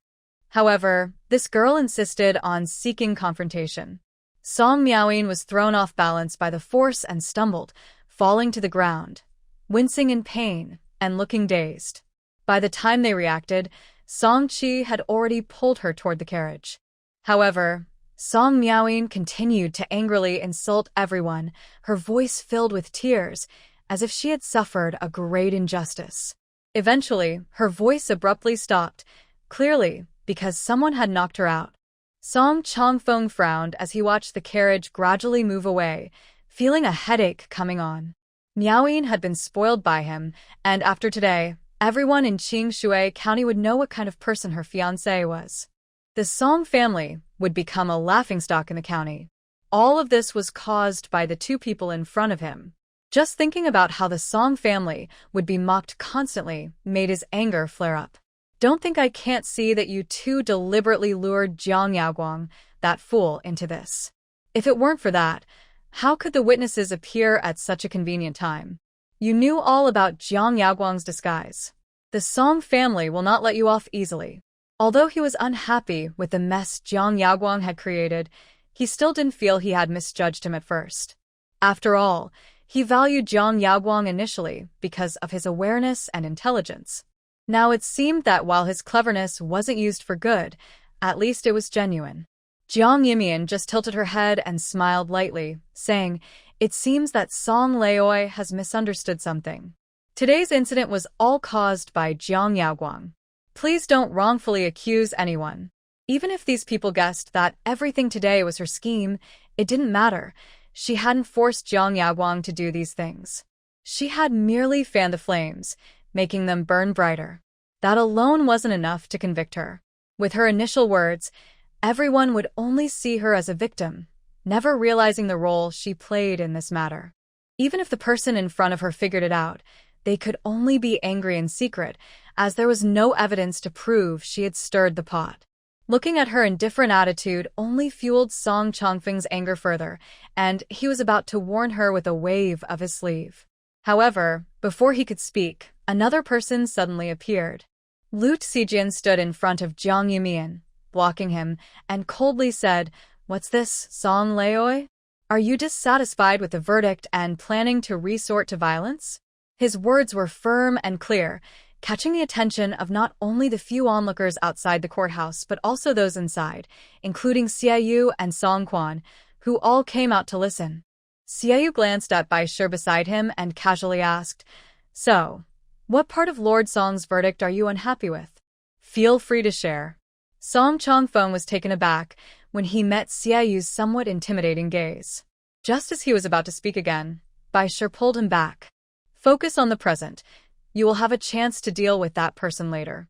Bai Shi whispered, her eyes briefly flashing with a fierce look as they landed on Jiang Yumian. Seeing this, Song Chongfeng had to suppress his anger. Although he didn't know who Xiaoyu was, the fact that Bai Shi specifically warned him and had him meet someone in Qinghe Town while treating her with such respect suggested that her background was not simple. He didn't want to offend someone important over an insignificant farmer girl. Thinking this, he forced a grim smile and said, "Miss Xia, you misunderstood. I was just chatting casually with this young lady. I appreciate your concern about this trivial matter. I heard you came to Qinghe Town to recover, and coincidentally, I know a skilled doctor who can treat various ailments. I'm sure your condition can be cured." Xiaoyu scoffed and replied, "Oh really? Is the doctor you know better than the imperial physicians?" Song Chongfeng was startled, and Bai Shi shook her head at him. He immediately dropped the subject about the doctor and quickly said, "I apologize for being rude, Miss Xia. I hope you can forgive me. I have matters to attend to at home today, so I won't linger at the office. I'll come by another day to apologize properly. With that, he shot Jiang Yumian a fierce glare and headed straight for the Song family's carriage.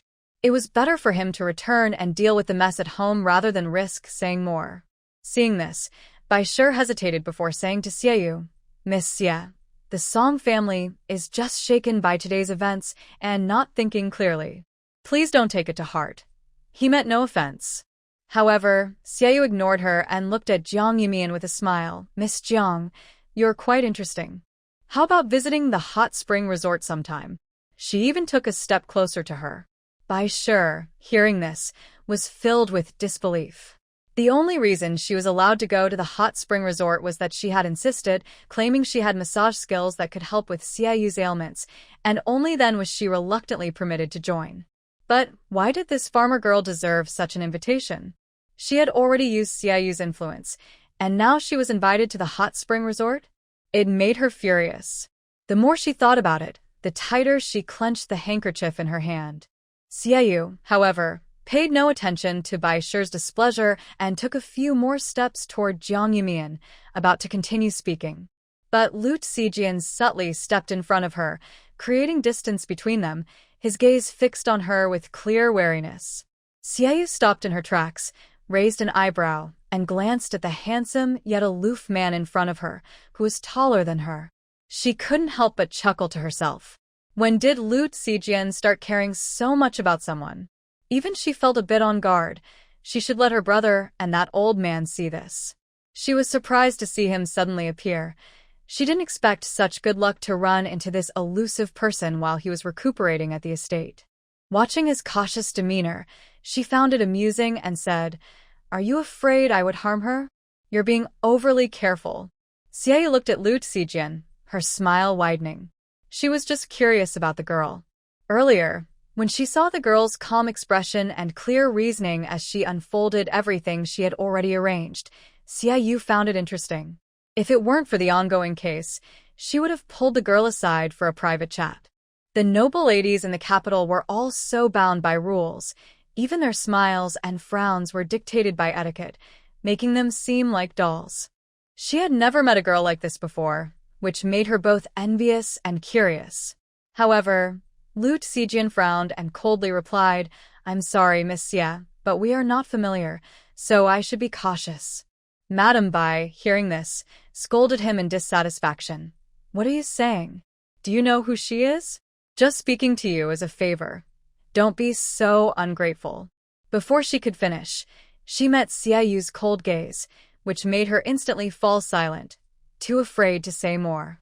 Xiaoyu simply said, Madam, you should return. I don't need someone who doesn't understand etiquette to serve me. As soon as she finished speaking, a waiting maid immediately gestured for Madame Bai to leave. Even though Madame Bai was unwilling, she could only glare at Jiang Yumian and leave with the maid. She couldn't afford to offend this person. Otherwise, she wouldn't just fail to help the Song family, but might also harm the Shui family. Once the unrelated people left, Xiaoyu suppressed her laughter, maintaining a calm expression as she looked at Lu Zijian and quietly murmured, just as my brother said. Lu Zijian frowned even more. Xiaoyu then smiled at Jiang Yumian and asked, What is your name, Miss Jiang? Jiang Yumian was taken aback, clearly not expecting the question, and replied, I'm Jiang Yumian. After all, the other person had helped her when she was in a tough spot, and they didn't seem like a bad person. She had a good impression of them. Xiaoyu nodded and didn't ask more questions, simply saying, I remember you. With that, she walked straight towards the silver-black carriage not far from the government office. Jiang Yumian glanced a few times before looking away. Song Quanzhao quietly wiped the cold sweat from his forehead and, seeing that the carriage had completely left the government office, said softly, Jiang girl, you really have given me a big surprise. He thought today's case would just be an ordinary murder case, but it unexpectedly involved so many people. Not only were there officials from the ministry, but also this important figure from the capital. It was indeed lively, but it also scared him. This person could decide his fate, and one wrong move could cost him his position as county magistrate. Fortunately, this Miss Xia seemed to be a fair person, At least not someone there to support the Song family, so he didn't have to struggle with whether to be pressured by rank or follow his conscience. Jiang Yumian smiled and curiously asked Song Quanzhao, "What if this Miss Ye is here to support the Song family? What would you do?" Song Quanzhao was taken aback, clearly caught off guard by the question. After a moment, he replied seriously, "Naturally, the case should be handled fairly, unless it's not my responsibility." He had already offended enough people. He didn't mind offending a couple more. If it came to it, he could just retire. Jiang Yumian raised an eyebrow, gaining a deeper understanding of the person before her.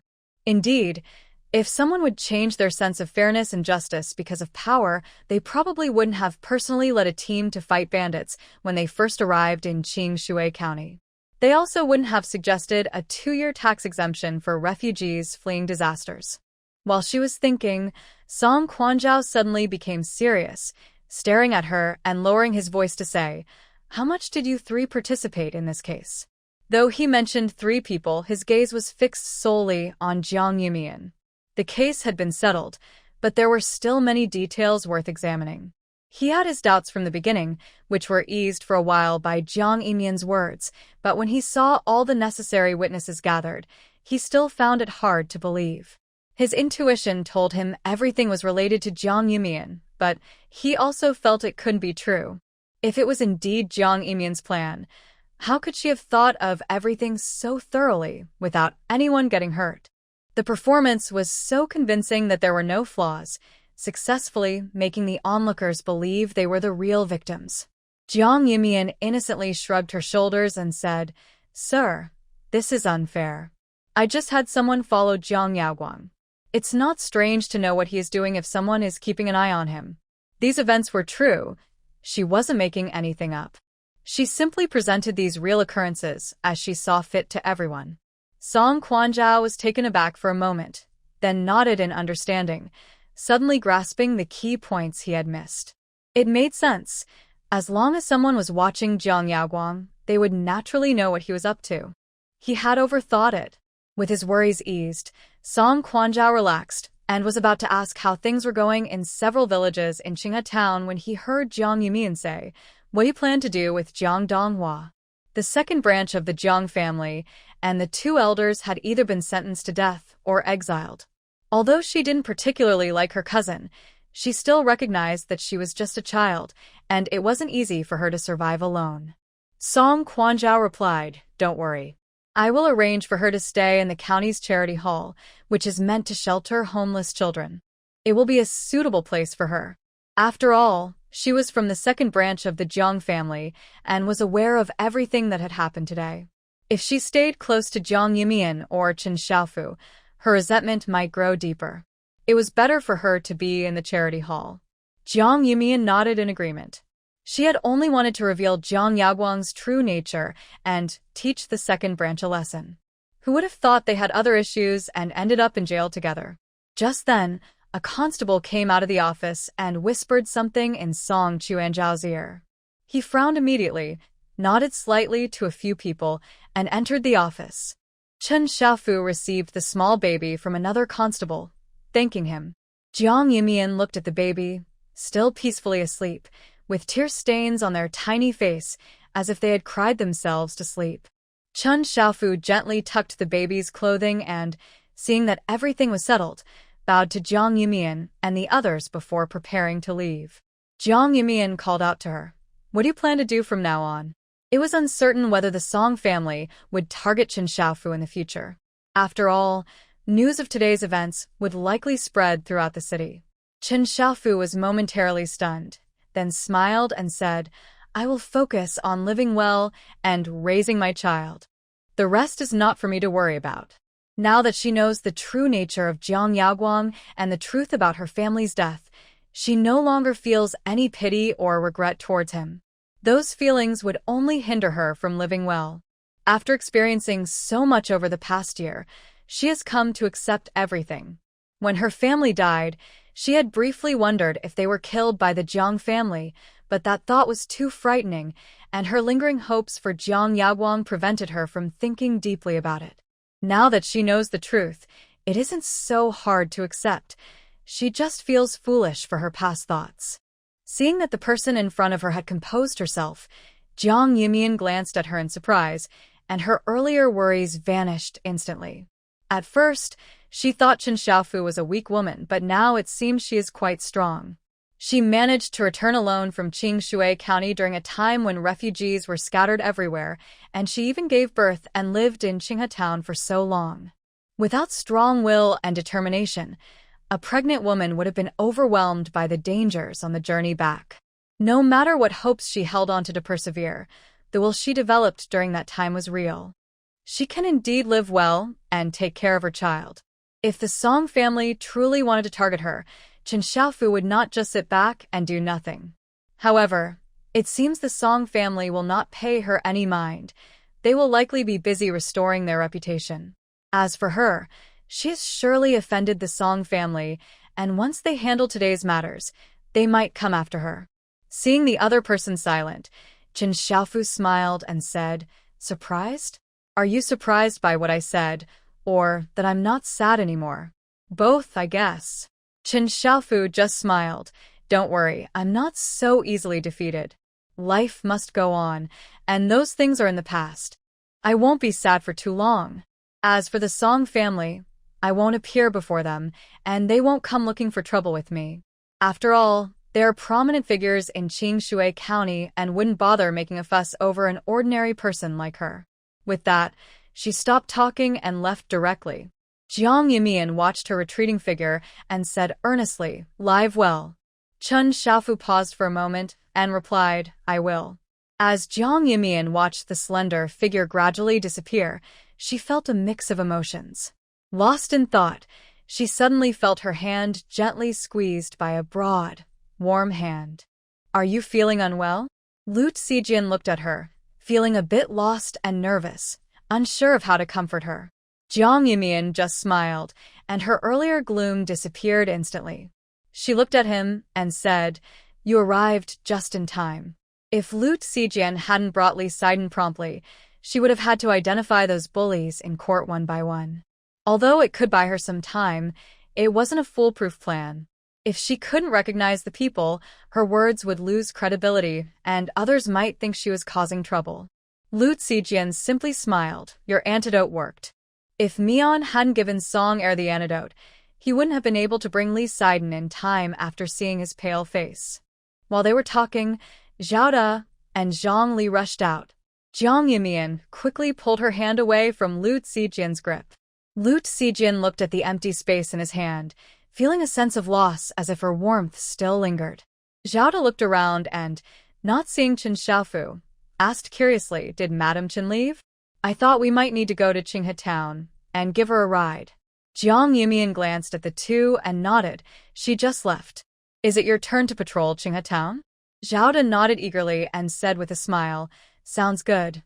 Once we finish our task, we'll apply to patrol Qinghe Town right away." Zhang Li added with a grin, "Exactly.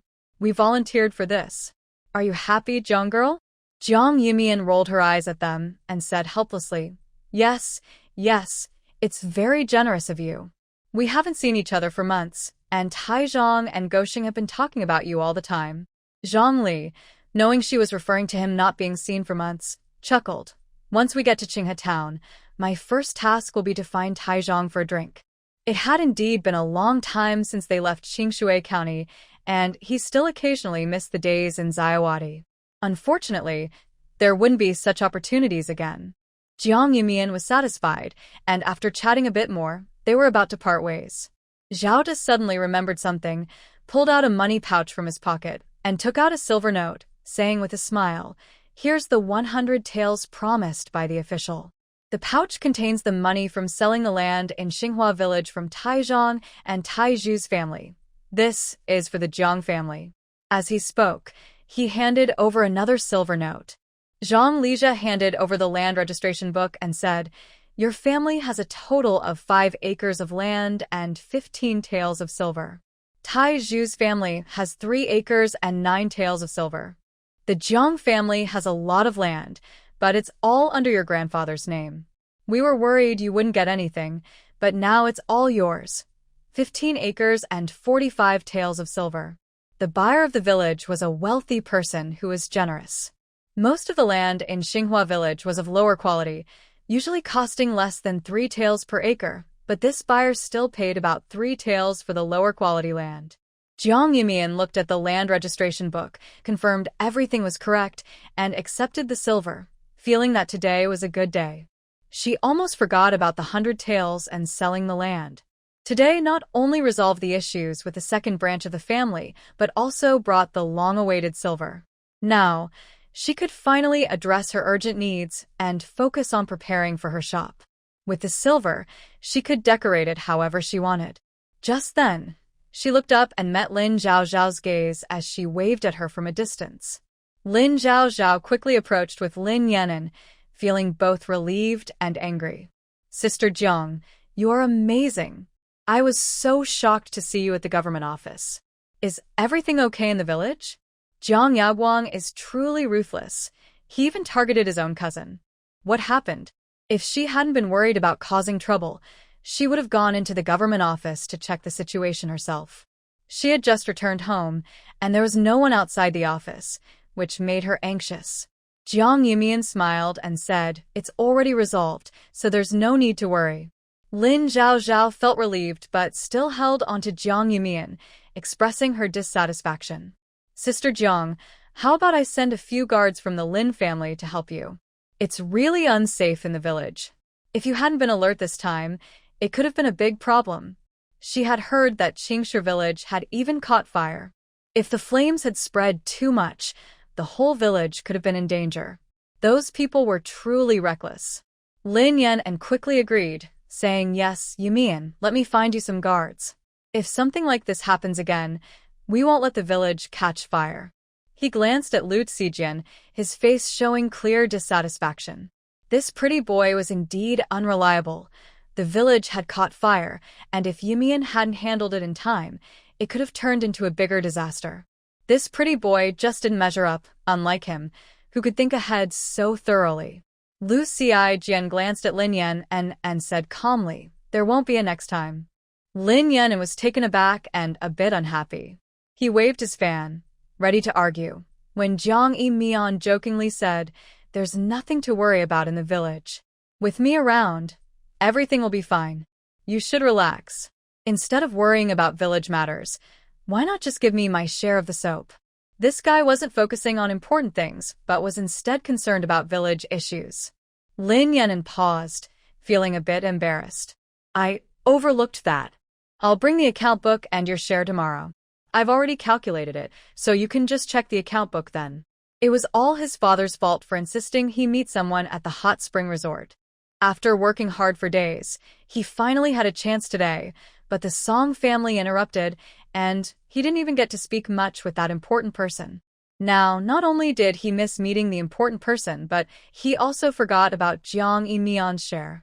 The Song family really was trouble. Nothing good ever came from seeing them. He made a note of that. Jiang Mian was finally satisfied. Seeing it was getting late, past noon, she called out, "Let's go eat together." After a busy morning, she hadn't eaten much and was starving. If they kept talking, she felt she might faint from hunger. Lin Yan glanced at Lu Zijian, about to agree, when Lin Zhaozhao pulled him back. Suddenly remembering he had other matters to attend to, he sighed, "Next time, I have things to do." With that, he huffed at Lu Zijian and left with Lin Zhaozhao. In the end, Jiang Mian, Lu Zijian, and Zhaoda had their meal together. Meanwhile, in the small hollow, Zhaoda's shoe felt uneasy about last night's village incident. If it hadn't been for Mian Jie's alertness, both the workshop and the house would have surely burned down, and they might have died in their sleep. Even though he saw that the small hollow was fine, he couldn't shake the feeling that something was off. Old Lu noticed and tried to comfort him. "Deshu, you haven't slept all night. Why don't you go sleep with He and the others? De Yong is taking care of the delivery, so you should rest. You can't function without sleep." Zhao Xing'er quickly added, "Yes, go sleep. The room you and your cousin usually sleep in is clean. Hurry up and rest. This small hollow is hidden, and only those who come up the mountain often can find it, so there's no need to worry. But you, don't tell me you're too scared." Although a few people spoke lightly, they clearly sensed the danger from last night. In the middle of the night, when everyone was fast asleep, a group sneaked in to cause harm. If they weren't careful, the whole village could be in danger, not to mention the Jiang family. Luckily, Yi Mian and Ci Jian managed to control a few bad guys. Otherwise, it could have been a serious situation. Zhao Dashu just shook his head. I'm fine, just can't sleep. I'm going to take a walk in the woods with Uncle Zhen. Even though it was already late morning and there were no signs of outsiders in the small valley, he felt uneasy and knew he wouldn't be able to sleep lying in bed. Instead of sitting here worrying, he thought it would be better to look around, even if it meant gathering some herbs. He learned a lot about herbs from Sister Mian, so he decided to check it out and help Li Jun get familiar with the area. Li Jun quickly agreed, and they both took a basket and a sickle and went out together. As they walked, Zhao Dashu explained where the nearby paths led. Noticing Li Jun's nervousness, he smiled and said, "Don't worry, this forest looks deep, but with Mimi around, there shouldn't be any large wild animals. We often walk these paths. It's safe, so no need to be concerned." Li Jun nodded and quietly remembered the way. After walking a bit further in the woods, they found some healthy, growing buplurum. Just as they were about to dig it up, they heard some rustling sounds. Zhao Dashu and Li Jun exchanged glances, quickly pulled back their hands, and hid behind some bushes. The rustling sound grew closer and soon came right in front of them. 3 men stumbled out of the tall grass, looking flustered. Their footsteps were chaotic, and they had small cuts on their exposed skin, likely from branches and vines. The men were covered in grass, and one had lost a shoe, limping and looking quite disheveled. The tall, thin leader looked around with some frustration, feeling a headache coming on. "Great, we were tricked. Who lives out here in the wilderness? We might as well have gone to the village to cause trouble." The other 2 men wore expressions of bitter laughter. "Exactly, this mountain doesn't look like anyone lives here. We must have been fooled. That new leader is unreliable, taking on every job. Should we just go back? We've wasted so much time. We came up here at midnight, and now we can't even find the way down. Plus, we were chased by a wild animal all night and barely escaped. It's been several hours already. If we don't leave soon, it will be dark again, and we won't stand a chance of getting down." In the middle of the night, as he climbed the mountain, he faintly heard the sounds of wild animals several times. He felt scared and wanted to turn back, but thinking of the money his boss promised, he gritted his teeth and continued up the mountain. Unexpectedly, not long after he started climbing, he encountered something frightening. A loud roar made the 3 of them panic and flee in all directions. They didn't know what it was, but it was terrifying, and he didn't want to stay any longer. If they encountered it again, they would either be exhausted or get hurt by that wild beast. The tall, thin guy, hearing this, was a bit unhappy and said, "It's not that I want to leave. If I knew where to go, I would have left already." The mountain looked the same everywhere, and they had been wandering around for several hours without finding a way out. They were also afraid of running into that unknown beast, so they didn't dare to walk freely. The other 2 immediately fell silent, not daring to speak. Behind the bushes, Li Jun and Zhao Dashu exchanged surprised glances. It turned out these people were lost, which explained why no outsiders had entered the small valley. Fortunately, they had come out. Otherwise, they might not have encountered these people. Zhao Dashu felt both relieved and a bit nervous, whispering, "Let's rush up and knock them out first then." Before he could finish, a sudden shout came from outside. Zhao Dashu and the others were startled. As they peeked out from the bushes, they saw one person being knocked away forcefully by Mimi. With a loud thud, he fell to the ground and lost consciousness. The other 2 screamed in fear and scrambled to run away. But Mimi wasn't going to let them go easily. With a loud roar, she charged at one of them. Zhao Dashu and Li Jun quickly followed the other fleeing person. They surrounded him from both sides. The tall, thin guy, seeing the 2 behind him, was frustrated and picked up a rock to throw at Li Jun, shouting, "I'll take you down, you want to die." Huh? Didn't he see that he was running for his life? That big creature was terrifying, They weren't even enough to fill its teeth. Li Zhan ignored him and kicked him away. The thin guy fell to the ground with a thud, and, before he could get up, Zhao Dashu pinned him down. The thin guy, scared, hurriedly begged, "Please let me go. We should all run together, or we'll all be in danger." He started to struggle desperately, but the two in front remained calm and collected. He was so scared that he felt like he might lose his mind. Had he imagined something? How could these two not be afraid of the giant beast? Was he seeing things, or were they completely crazy? He didn't want to die. Can you see? There's a huge tiger. We need to run, the tall, thin man said in panic. Zhao Dashu frowned and said fiercely, "Shut up and stop making noise. Tell me, besides the three of you, who else went up the mountain? If you lie, I will feed you to the tiger." As he spoke, he swung the sickle in his hand forcefully.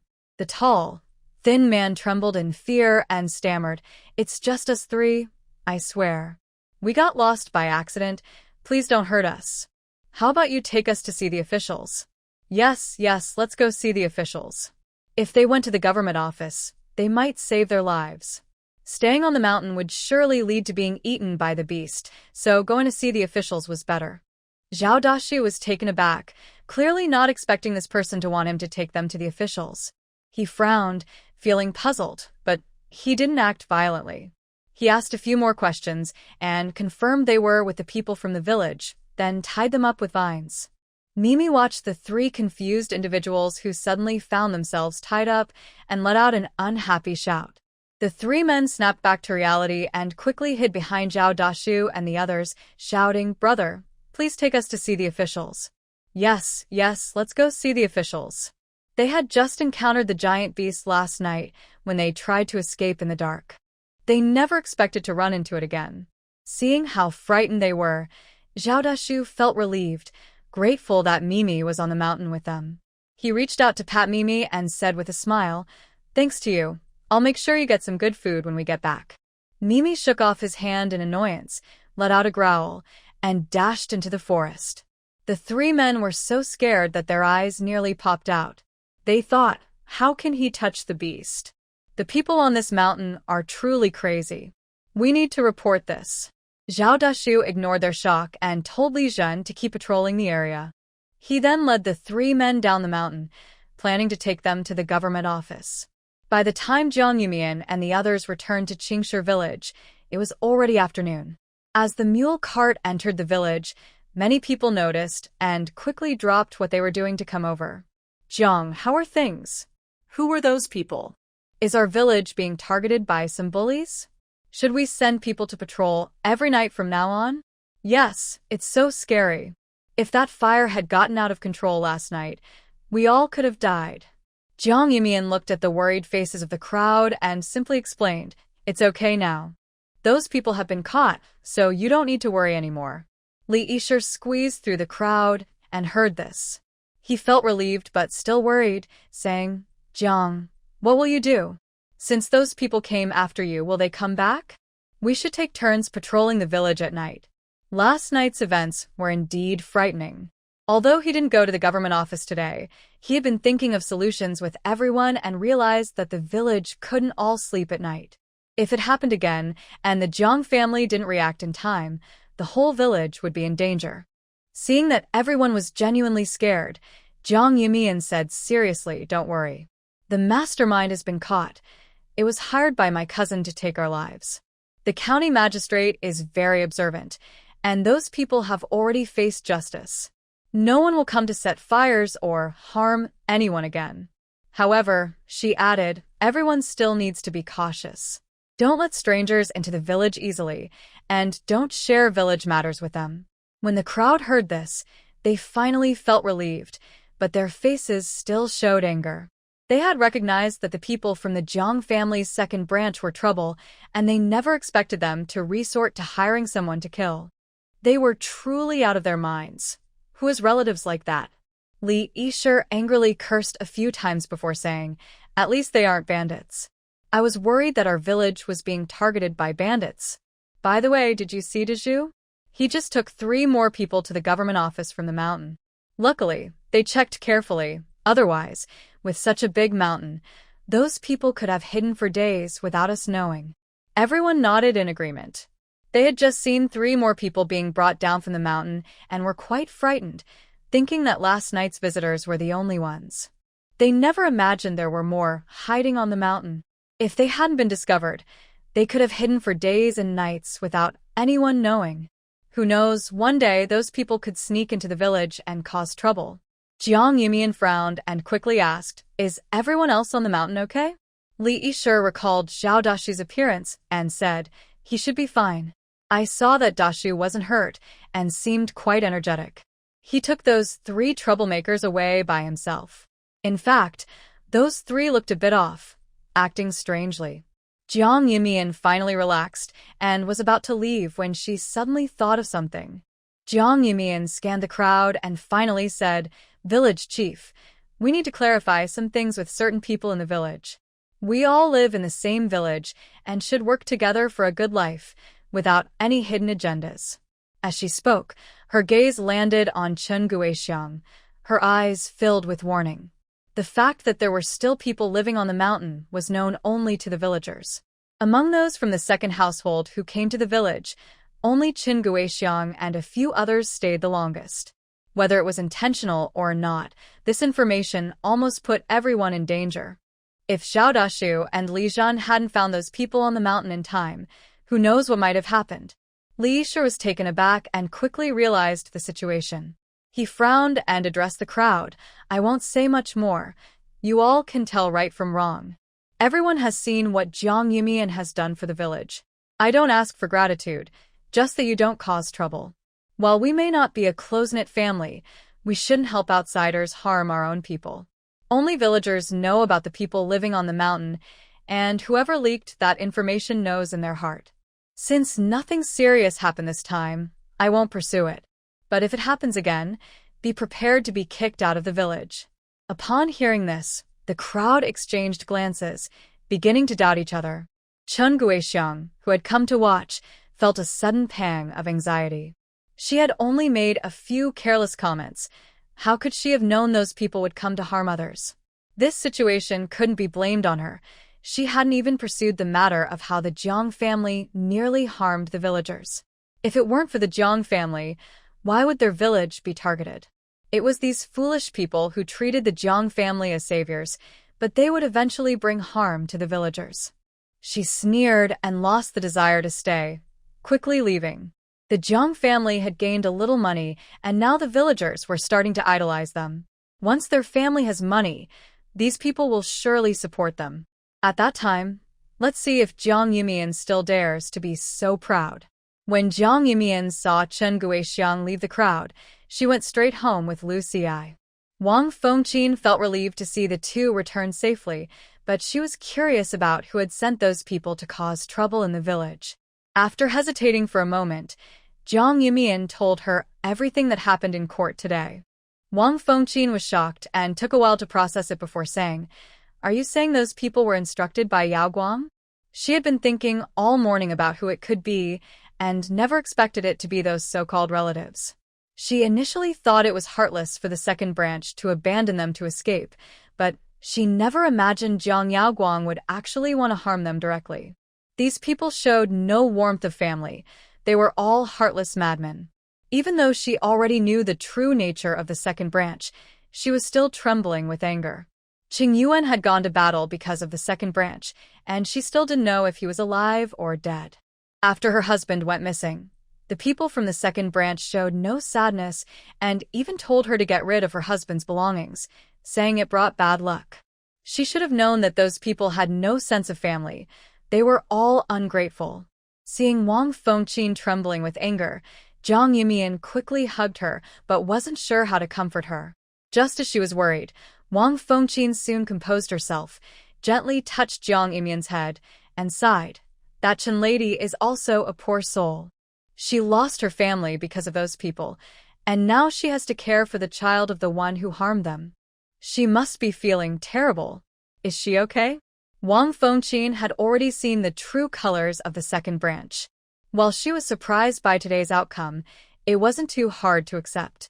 After the anger, she felt pity for that Chen lady.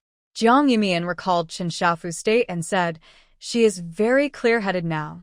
I believe she can take care of herself." Chen Xiaofu was a smart person. In the past, she had been overwhelmed by deception and the loss of her relatives, desperately seeking a lifeline and unwilling to think deeply about the flaws, which allowed Jiang Yaoguang to manipulate her completely. Now that Chen Xiaofu had figured everything out and the second branch had faced consequences, she naturally wouldn't remain trapped in her sorrow. Wang Fengqi nodded and noticed that both of them looked unwell, with dark circles under their eyes. She quickly said, "You should go home and rest. You haven't slept all night and have been busy all day. Even the strongest body can't handle that. Go and take a break." She didn't want her daughter and Ci Jian to wear themselves out because of those people. It wasn't worth it. Jiang Yumian and Lu Zijian exchanged glances and clearly saw the dark circles under each other's eyes. They hadn't felt it before, but now that they were home, they indeed felt tired. Jiang Yumian asked about the situation in the small valley and felt relieved to learn that nothing had happened on the mountain. She went straight to bed and fell into a deep sleep, waking up the next morning. After a quick wash and breakfast, she headed to the area in the village where they were clearing land. After a busy period, the clearing work was almost done, and most of the villagers were busy planting seeds. Wen was seriously handing out seeds, directing everyone with her hands on her hips, saying, "Be responsible. The seeds are limited, so don't waste them. De Mao and Air Mao, stop running around and playing. Hand over the seeds. They are valuable, so don't cause trouble here." Hearing this, De Mao and Air Mao froze in fear. After a moment, De Mao timidly said, "Aunt Wen, my brother and I are helping Dad plant seeds. We're not causing trouble." Not only could they help, but they could also look after their dad. The village chief said they shouldn't cause trouble, or they wouldn't be allowed to come back the next day. Wen listened, feeling somewhat displeased. She glanced at the two boys and then at a man nearby who was struggling to dig a hole with a hoe. She said irritably, "That's still causing trouble. Your dad is slowing things down. He works so slowly that it takes him twice as long to do what everyone else can finish in a day. While others get paid for 1 day's work, he gets paid for 2. You Zhao family really think highly of yourselves." Jiang Yumian was already feeling unhappy. She had agreed to help, but it turned out she was just handing out seeds. She had hoped for a job where she could get paid the same day, but instead, she was helping in the village. Although everyone who helped in the village could keep track of their work, and they would get paid at the end of the year when the herbs were sold, it was hard to say how much they would actually receive. She preferred jobs where she could see coins immediately. Unfortunately, the workshop wouldn't let her join, and she couldn't help with the work at Xiaozheng's place either. Watching others earn coins every day made her feel very envious. Especially now that the Jiang family's thatched house has been burned down, Xiaozheng has taken all the work back to her own home, making her even more envious. She also feels a bit dissatisfied. If Jiang girl can teach Xiaozheng's whole family how to prepare konjac, why can't she help? She was already unhappy about the seed distribution work today, and seeing Xiaozheng earning coins at home made her even more displeased. Unfortunately, she had no one to vent her anger on, so she directed it towards the Zhao family. After all, they seemed honest, but still took advantage of the village, and she no longer wanted to engage in such activities. De Mao, hearing this, felt scared but mustered the courage to say, "Although my father works slowly, he does a good job digging. We just want to help and aren't keeping track of our work," the village chief agreed. Upon hearing this, Wen Shi paused for a moment.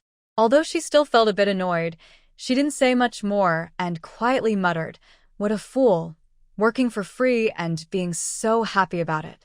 Jiang Yumian was taken aback by this and carefully observed the man next to De Mao and Air Mao. He was thin with dark skin, focused on his work.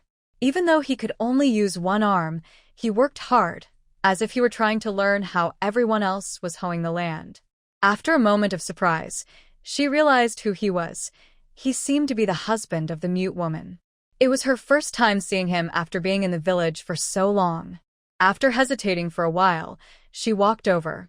Just as she was about to ask someone, Wenshi spotted her and quickly waved happily, coming straight over. "Hey, young girl, you're here. Look how hard everyone is working. They've already started planting seeds. It won't be long before the crops start to sprout. You see, I won't be able to do this seed distribution work for long. Young girl, don't you have any other work for me?" Jiang Yumian glanced at her and replied coolly, "What? You don't want to help with the seed distribution? I remember the village chief said many people wanted to help. If you don't want to, I'll just let the village chief know." Wenshi was startled and quickly waved her hands. "No way. Jiang girl, I love helping out. Helping with seed distribution is a small task, and I don't have anything else to do." Of course, helping with seed distribution meant she could earn an extra day's worth of work, and at the end of the year, she might get a bit more money. She didn't know how much, but getting more was always better. It was definitely better than helping with digging. She preferred distributing seeds. Just then, she saw Zhang Er sneaking towards the place where the seeds were kept, reaching out to grab a handful of seeds to put in his pocket. Wenshi immediately scolded, "Zhang Erman, what are you doing? Are you going to eat or drink those herb seeds at home? Put them down, or I will tell the village chief, and you won't get paid today." Zhang Erman was so scared by her words that his hands trembled. He looked around for a while before finally spotting Wenshi. Just as he was about to argue, he noticed Jiang Yumian standing nearby. Feeling embarrassed, he scratched his head and smiled, saying, "It's a misunderstanding. I just thought I'd take more to avoid coming back." After saying that, he quickly put the seeds back. If it were only Wenshi, he might have argued a bit, but with Jiang Yumian there, he didn't dare to do anything sneaky. Otherwise, he wouldn't get his share of coins at the end of the year, and that would be a loss for him. Wenshi scoffed and said, "Don't play games with me. I know you like to take advantage. There's a bucket over there. Put the seeds in there properly. You all watch each other, and if anyone tries to hide seeds on themselves, you won't get paid today." Zhang Erman awkwardly agreed, and, seeing everyone looking at him, silently put the seeds into the bucket, not daring to make any more moves. Jiang Yumian looked at Wenshi with some satisfaction, thinking she had made the right choice. Although Wenshi liked to take advantage herself, she wouldn't do anything sneaky when it came to her own interests. Especially with these herb seeds, she probably knew they couldn't be eaten at home and that she might end up with fewer herbs at the end of the year. Instead, she would keep a close eye on the others in the village. Plus, given her tough personality, no one wanted to embarrass themselves in front of the whole village, so any small thoughts they had would be kept to themselves. This task of distributing seeds really suited her. Once Zhang Erman had filled the bucket, he walked towards the field, and she casually said, "Is that the man from Yenyang? I've never seen him before." Wenshi was taken aback and followed Jiang Yumian's gaze to see Zhao Hezhuang, who was digging in the ground. She nodded and said, "Yes, that's Yenyang's man. He's not very smart. In the past, he would easily get lost or accidentally fall into the river, so Yenyang didn't let him come out. When Yenyang's family first arrived in the village, she often brought Zhao Hezhuang along, but he was confused, and if no one was watching him, he would wander off. Once, he even fell into the river, and if the villagers hadn't seen him, he might have drowned. After that incident, Zhao Hezhuang had never been seen outside again. It had been 2 months since she last saw him. Jiang Yumian was momentarily stunned, then nodded in understanding. It was indeed dangerous for a confused person to wander around the village. It was better for them to stay at home where someone could keep an eye on them. After thinking for a while, she asked curiously, "Why did he come to help today?" Looking at the other person's clumsy movements, it didn't seem like they could be of much assistance. Although Wen's earlier words were a bit harsh, they weren't wrong. Wen frowned slightly and said with some dissatisfaction, "Who knows what the village chief was thinking by bringing him in? Isn't that just causing trouble? He can't help it all, and only slows things down. Thankfully, they aren't counting his work. Otherwise, it wouldn't be fair to the others." Jiang Yumian began to understand something. Zhao Hezhuang was seriously trying to learn from the person next to him, digging in the ground while occasionally glancing nervously at the 2 children, Mao and Mao. He only relaxed when he saw the 2 kids dropping seeds into the small holes they had dug, and then he started digging again. imitating the person beside him. Jiang Yumian felt that the village chief had considered everything well. She remembered that Zheng Xuelian mentioned giving a few acres of wasteland to the mute mother's family, but since the mute mother and her children couldn't cultivate it, the land had remained unused. The village chief specifically brought Zhao Hezhuang to plant medicinal herbs with everyone, likely hoping to teach him about farming, so he wouldn't be cooped up at home, which wasn't good for his health. Understanding the village chief's intentions, Jiang Yumian didn't say much more and just observed the progress of planting the herbs. With everyone in the village working together, it wouldn't take long to sow seeds across the more than 200 acres of land. By then, they would be busy with spring plowing, and no one's farmland would be delayed. Seeing that there was nothing more for her to help with, Jiang Yumian headed straight home. Before she reached her doorstep, she saw Song Er looking around with a satisfied expression, his face full of joy. Jiang Yumian found his expression amusing. As she approached, she suddenly noticed something different around the Jiang family. It seemed there were several unfamiliar presences nearby. She frowned and wondered, why are there more people around here? Where did they come from? Hearing this, Song Er replied excitedly, Miss Jiang, you're so alert. You noticed right away. I was planning to surprise you. This was a task arranged by the young master, who wanted to place a few people nearby to protect the Jiang family without being noticed. He had directly called over a few brothers from the Ink Pavilion. With them around, no one would dare to harm the Jiang family, and even a few brothers were stationed on the mountain. That night's events will definitely not happen again. Even if someone with bad intentions enters the village, they will quietly deal with those people. Jiang Yumian was a bit confused. Surprise? Song Er just smiled and said, yes, the young master is worried that what happened that night might happen again, so he specifically asked me to find a few brothers to secretly protect you. There are also a few people arranged on the mountain. Miss Jiang, you can rest assured that no one will threaten your safety. Jiang Yumian raised an eyebrow. Young master? She had long known that Lu Zijian's background was not simple, but hearing him referred to as young master surprised her a bit. She always thought Lu Zijian was a fallen nobleman hiding in the mountains to escape danger, but it seemed that was not the case. Song Er realized he misspoke and chuckled awkwardly. I meant, sir, it was a slip of the tongue. Miss Jiang, don't think too much about it. Although he didn't know why the young master didn't want Jiang Yumian to know his identity, they naturally had to keep it a secret for him. A title like that shouldn't matter to Miss Jiang. Jiang Yumian didn't dwell on the issue and noticed the door of the nearby room was tightly shut. She wondered, where is Lu Zijian? It felt strange to have a few secret guards around her. It was like being watched, especially since she could clearly sense their presence. Song Er smiled and said, the young master's been busy with some matters lately.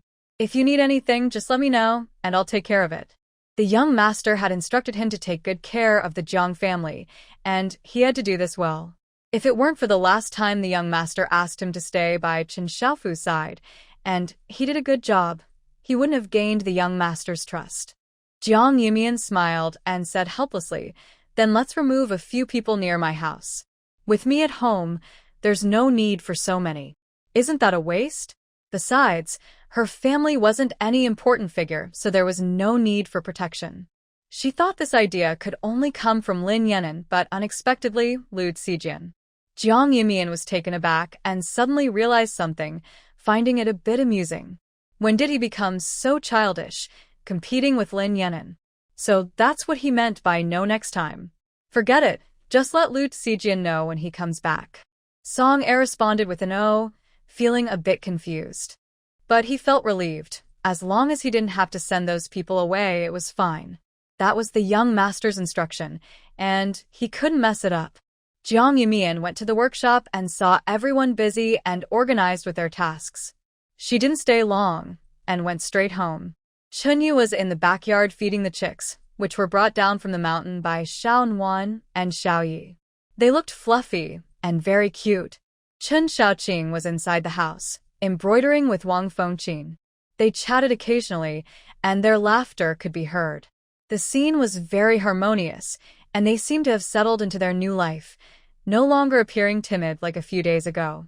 Jiang Yumian noticed this and glanced inside the house before walking over to Qin Qing. Curiously, she asked, I heard from my mother that the village chief asked you to help everyone with planting medicinal herbs yesterday. How did it go? After returning home yesterday, she had only focused on sleeping and had only heard a brief mention from her mother, so she didn't know how Qingqing interacted with the villagers. Once the herbs sprouted, the focus would be on fertilizing and watering. Qingqing paused for a moment, then shyly touched his head and said, I just shared what I knew with the village chief. Everyone listens to him, and now the seeds have been planted. We just have to wait for them to sprout. Jiang Yumian nodded, relieved to see that he didn't seem troubled. She had worried that people might not believe a child teaching them about planting herbs, but it seemed she had overthought it. Although the villagers didn't know many characters, they understood the importance of expertise, and no one tried to show off. They all followed Qingqing's methods for planting the herbs. Just then, a familiar voice called from outside, Miss Jiang, are you home? Jiang Yumian responded and hurried outside. Qingqing quickly put down what he was holding and followed her. When he saw the scene outside, he stopped in his tracks. Jiang Yumian was also taken aback, looking at the 10 strong men in black standing neatly outside. She couldn't help but twitch her mouth. What a big show. Have you attracted attention? What was this guy up to, suddenly bringing so many people? One might think they were here to rob. Lin Yan'an, however, looked quite pleased with himself. While shaking the fan in his hand, he smiled and said, Well, I keep my promises. Today, I brought you the guards. They are all carefully selected by me and will ensure your safety. Along the way, I noticed many people looking at you with envy. Aren't I thoughtful? Certainly better than that pretty boy. Jiang Yumian felt a bit of a headache and silently rubbed her forehead. Compared to these 10 tall, strong men in black, she preferred the few people who were more discreet. At least they wouldn't draw attention. With these 10 strong men standing at the Jiang family's door, the villagers might think the Jiang family had attracted some strange people again. Only Lin Yan'an would think that the villagers looked at him with envy. With a soft sigh, she said, Thank you for your kindness, but you can take these people back. I don't need them. Lin Yan'an felt a bit dissatisfied and was about to argue when he suddenly remembered what Zhao Zhao had warned him before leaving. Brother, if Sister Jiang doesn't want these guards, it's better not to insist. I'm afraid you might get sent away too. He frowned, hesitating for a while before asking, Why wouldn't she want them? Aren't these guards good? Having them around should make us feel safer. Why didn't anyone understand him? These were 10 strong and capable bodyguards he had carefully selected. Having them at home would be much safer. Jiang Yumian glanced at the 10 strong men in black and replied, What if they have bad intentions? Wouldn't that make the village more dangerous? People might think they had something valuable that required so many guards, which could actually make them more of a target. Hearing this, Lin Yan'an had to compromise, saying, All right, I'll take the guards back. Let's talk about important matters first. Sigh. He had finally been thoughtful for once. What a shame. Jiang Yumian finally relaxed, while Qingqing glanced at Lin Yan'an before quietly leaving the room. Jiang Yumian took Lin Yan'an and Xiao Fu to the study. After Qingqing served tea to everyone, he quietly stepped out. Jiang Yumian flipped through the account book in her hands. After a quick glance, it seemed to match her estimates, so she didn't look too closely. After all, she always had someone record the soap sent from the workshop, mainly focusing on her own accounts. Since the Lin family had many shops, checking each one would take too much time. Once Jiang Yumian finished reviewing the accounts and put away her share, Lin Yan'an continued, From now on, let's distribute the profits every 3 months. I'll have someone deliver to you, I won't forget. This time, it was indeed a misunderstanding at the start, and other matters had delayed the timely delivery of the profits. Jiang Yumian waved her hand, not too concerned. Just thinking about the 2,000 taels of silver in her arms made her feel good. After all, she could now consider herself half-rich. 2,000 taels was a number she had never dared to dream of before. She had not misjudged him. According to Lin Yan'an's plans, if the shops in the capital were successful, her future profits would only increase. At that time, she might even become a wealthy person with shops all over the Great Jin. While she was lost in thought, Lin Yan'an hesitated and said, Yumian, I want to ask you something. Jiang Yumian casually said, "You tell me." Lin Yan'an was silent for a while before replying, "What can we do for someone who can't eat meat but wants to?" He had thought about it for a long time and felt that this problem was impossible to solve.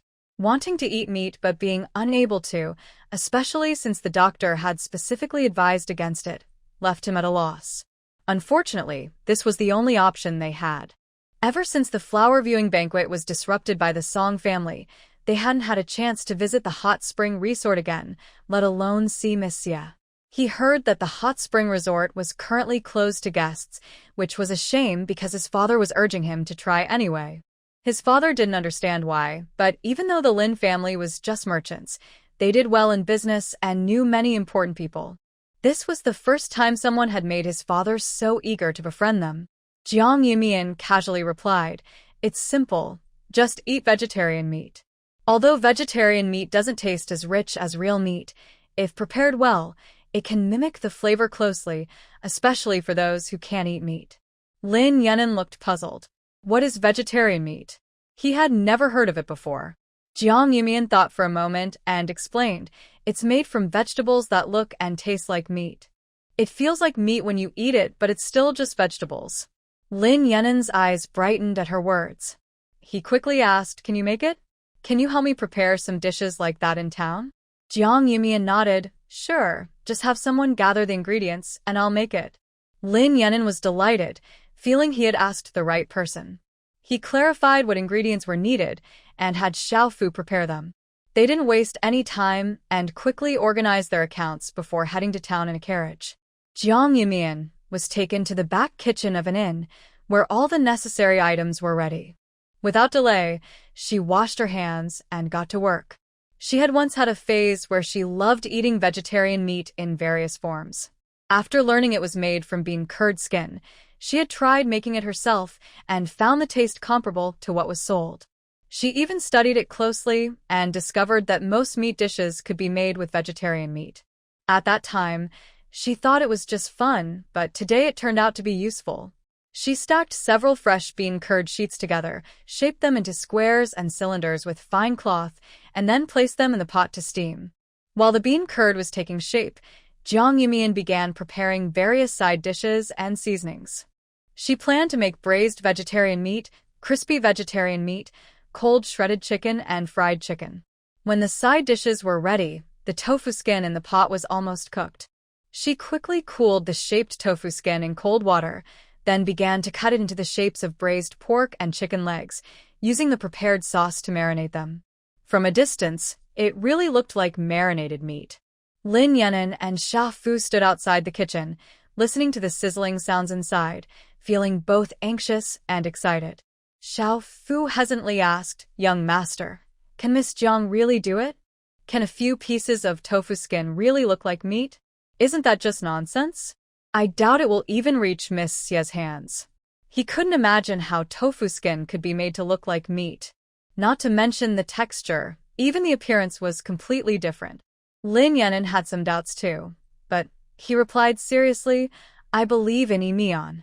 If she can make soap, then making tofu skin look like meat should be possible." Since there was no better option, he decided to trust her. If it worked, he would send it directly to the hot spring resort. If not, he wouldn't lose anything. While they were talking, the kitchen door opened from the inside.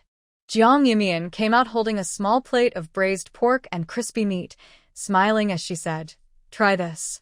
Lin Yan'an stared at the two plates in disbelief. On the left, there were square pieces of meat covered in sauce. When he gently moved the plate, the pieces of braised pork wobbled slightly, and the sauce dripped into the plate. It made him swallow in anticipation. The right plate held golden, crispy strips of meat, with a small dish of sauce beside it. Although he didn't know what it was, it looked tempting. Xiaofu's eyes widened in surprise as he curiously asked, "Miss Jiang, I know this is braised pork, but what is this?" He had seen many good things with his young master, but he had never seen these golden strips before. It seemed he had never encountered them in any restaurant. Jiang Yumian smiled and said, "This is called crispy meat. The outer layer is crunchy, and the inside is tender and flavorful. It's delicious, so give it a try." Lin Yanin quickly picked up his chopsticks and took a piece of braised pork into his mouth. As soon as he tasted it, the soft and rich flavor spread in his mouth, and he was astonished, asking Mian, "Did you really make this with tofu skin?" It tasted just like real meat. How could tofu skin taste like this? He wondered if she was joking with him. Just a moment ago, he thought it only looked like it, but once he tasted the braised pork, he truly felt it was real braised pork, without a hint of bean curd skin flavor. Jiang Yumian smiled and said, "It is indeed made from bean curd skin, and there is still a bit of a difference in taste from meat, but it satisfies cravings well enough." Lin Yanin nodded, and after savoring it more, he noticed the subtle differences in flavor, but it was good enough. If Jiang Yumian hadn't pointed it out, he wouldn't have realized that what was in his mouth wasn't meat. He then picked up his chopsticks to try the crispy meat beside him. Upon tasting it, he was greeted by the rich flavor of fried food. The crispy outer layer burst in his mouth, revealing tender meat inside. He raised his eyebrows and praised, "This crispy meat tastes great. If a restaurant served this, it would surely attract many customers." He had eaten fried food before, but today's flavor was quite different. Seeing this, Sha Fu couldn't hold back any longer, grabbed his chopsticks, and popped a piece of braised pork into his mouth. The rich sauce mixed with the meat flavor was so delicious he almost swallowed his tongue, mumbling, "Good, so much better than what's served in restaurants. Miss Jiang, you're really amazing." He thought making soap was impressive enough, but he didn't expect her to have such great cooking skills. Jiang Yumian just smiled, packed several dishes into a food box, and said, "Eat it while it's hot. It tastes best that way. Hurry and deliver it." Lin Yanin quickly nodded, took the food box, and said, "Consider it a favor I owe you." With that, he walked straight out of the inn. Xiao Fu glanced back at the dishes on the table with some reluctance, hesitated for a moment, then stuffed the remaining crispy meat into his mouth before leaving satisfied. Seeing the two leave, Jiang Yumian didn't linger, said a word to the innkeeper, and left. The shop on East Street had been renovated for some time, and she hadn't had a chance to see it, so today was a good opportunity to check it out. At this moment, outside a village in Qinghe Town, Lu Xi looked coldly at the person sitting in the main seat and said in a cool tone, "What do you want from me?" Song Chungbing glanced at him and replied irritably, "Can I look for you if there's nothing going on? After all, I'm your master. I don't expect you to be filial, but we shouldn't act like strangers either. You've really become heartless. You were so charming before, and now look at you." He still remembers the first time he met Lu Zijian 12 years ago. He thought the thin, ragged child in front of him looked very pitiful, but there was a glimmer of hope in the child's eyes. However, over time, that small, hopeful child changed. He became cold, quiet, and seemed to have lost all affection. Lu Zijian listened to these words and scoffed, calmly looking at the person in the main seat. "You know very well why I have become like this, don't you?" Song Qingbing was taken aback and remained silent for a while before saying, "Are you blaming me?" He blamed himself for taking Lu Zijian away back then without considering his feelings, throwing him into that terrible place. At that time, he thought he was saving him. Lu Zijian said nothing, maintaining a calm expression. His fingers, which hung by his side, curled slightly but quickly relaxed again. He said lightly, "You didn't come to see me today just to talk about this, did you?" Song Qingbing sighed.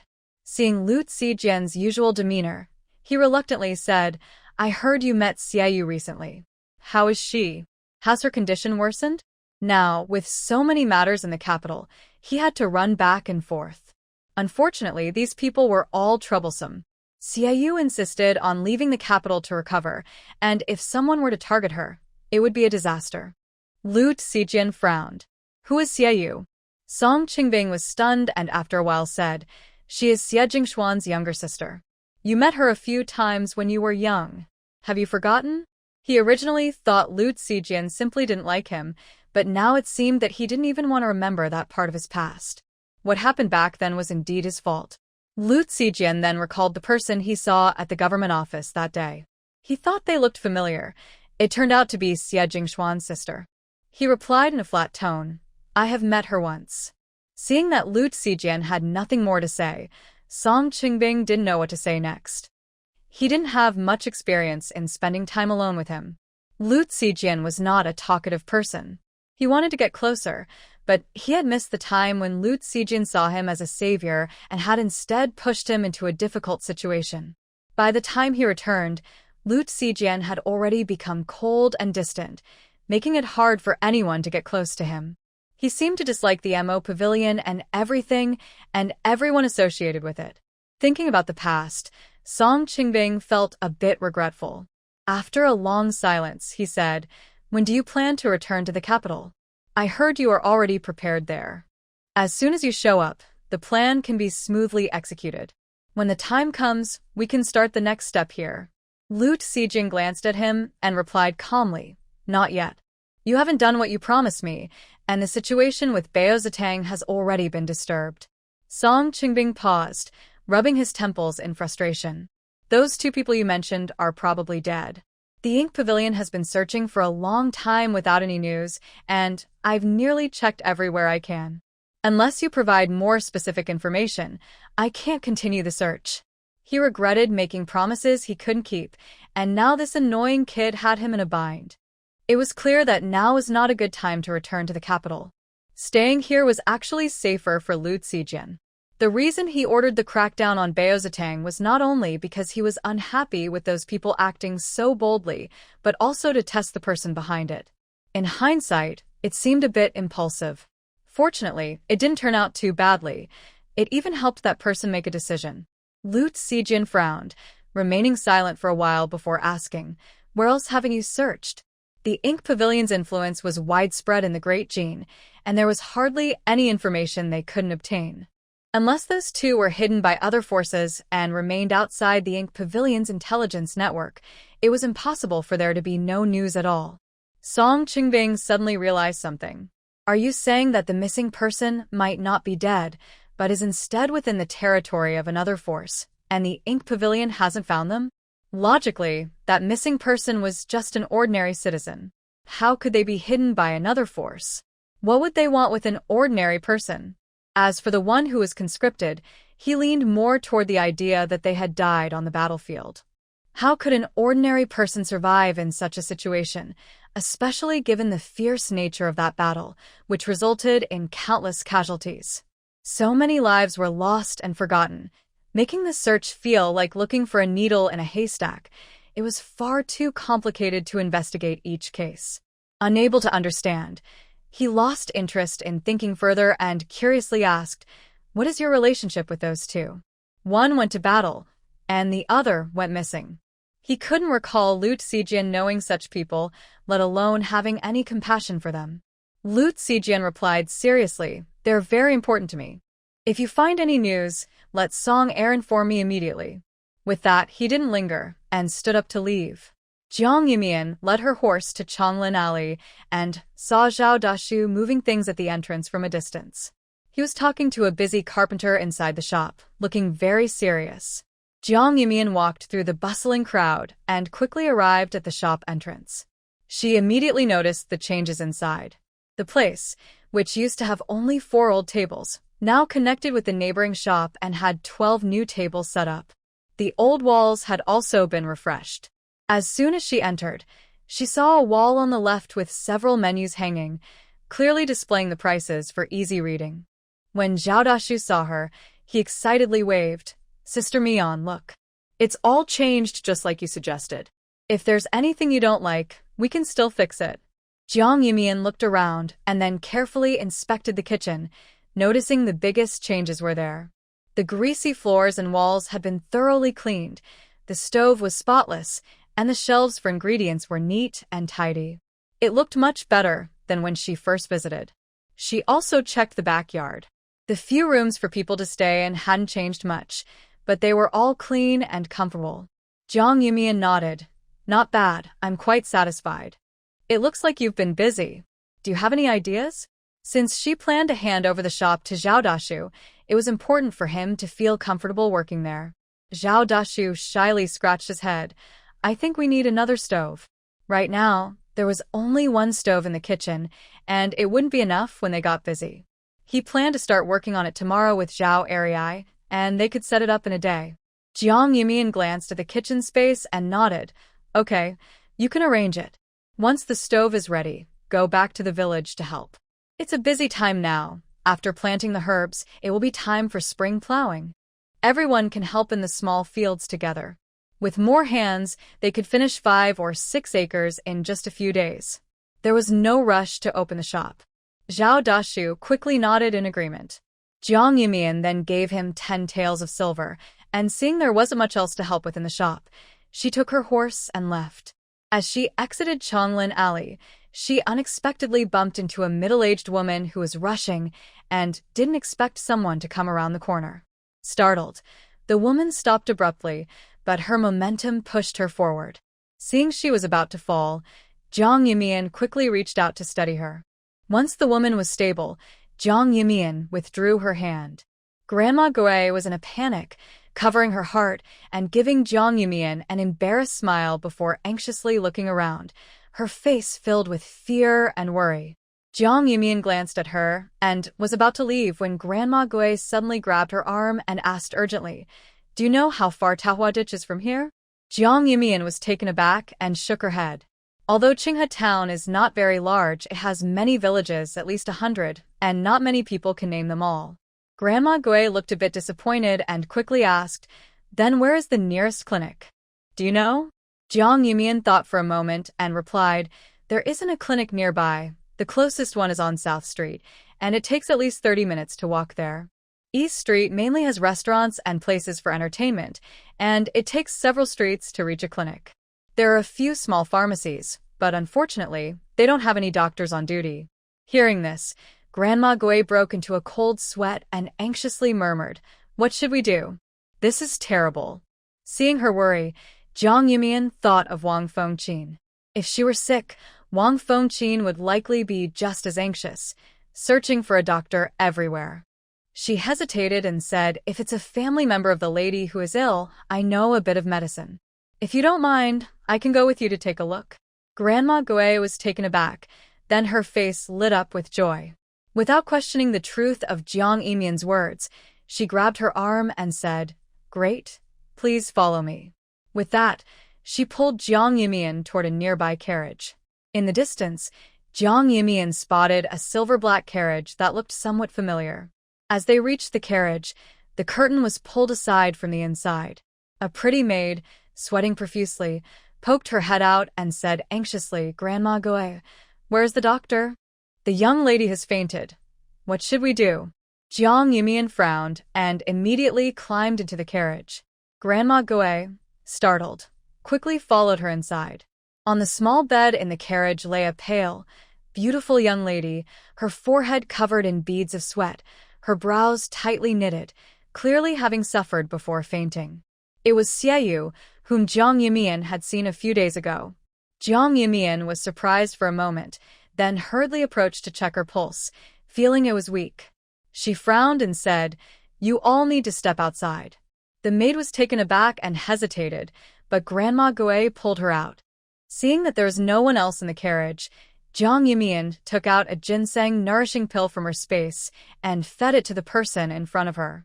She then picked up a teacup from the table and gave the person some water before inserting silver needles into a few acupoints on Xiaoyu's head. Outside the carriage, the young maid peered in with worry, tears welling up in her eyes. Gui mama, how is the young lady? Why did she suddenly fall ill, especially when Dr. Zhang is away visiting his hometown?" Although the young lady had often been unwell before, Dr. Zhang was always there to quickly manage her condition. This time, after not having an episode for half a month, they had become careless, leading to this sudden and severe attack. When she saw the young lady convulsing in pain, she almost fainted from fear. Gui mama could only give a bitter smile, still showing signs of anxiety. Who knows? This illness is unpredictable. It's our fault for being careless. We didn't notice that the medicine in the carriage was finished. Otherwise, how could the young lady suffer like this? She could only hope that the young lady inside the carriage could manage her condition until Dr. Zhang arrived. Upon hearing this, the young maid's tears flowed freely as she blamed herself, saying, "It's all my fault for not checking carefully before we left." Just then, another figure hurriedly ran over.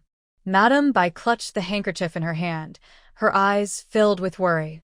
Seeing Gui Mama and the maid standing outside the carriage, she immediately expressed her dissatisfaction.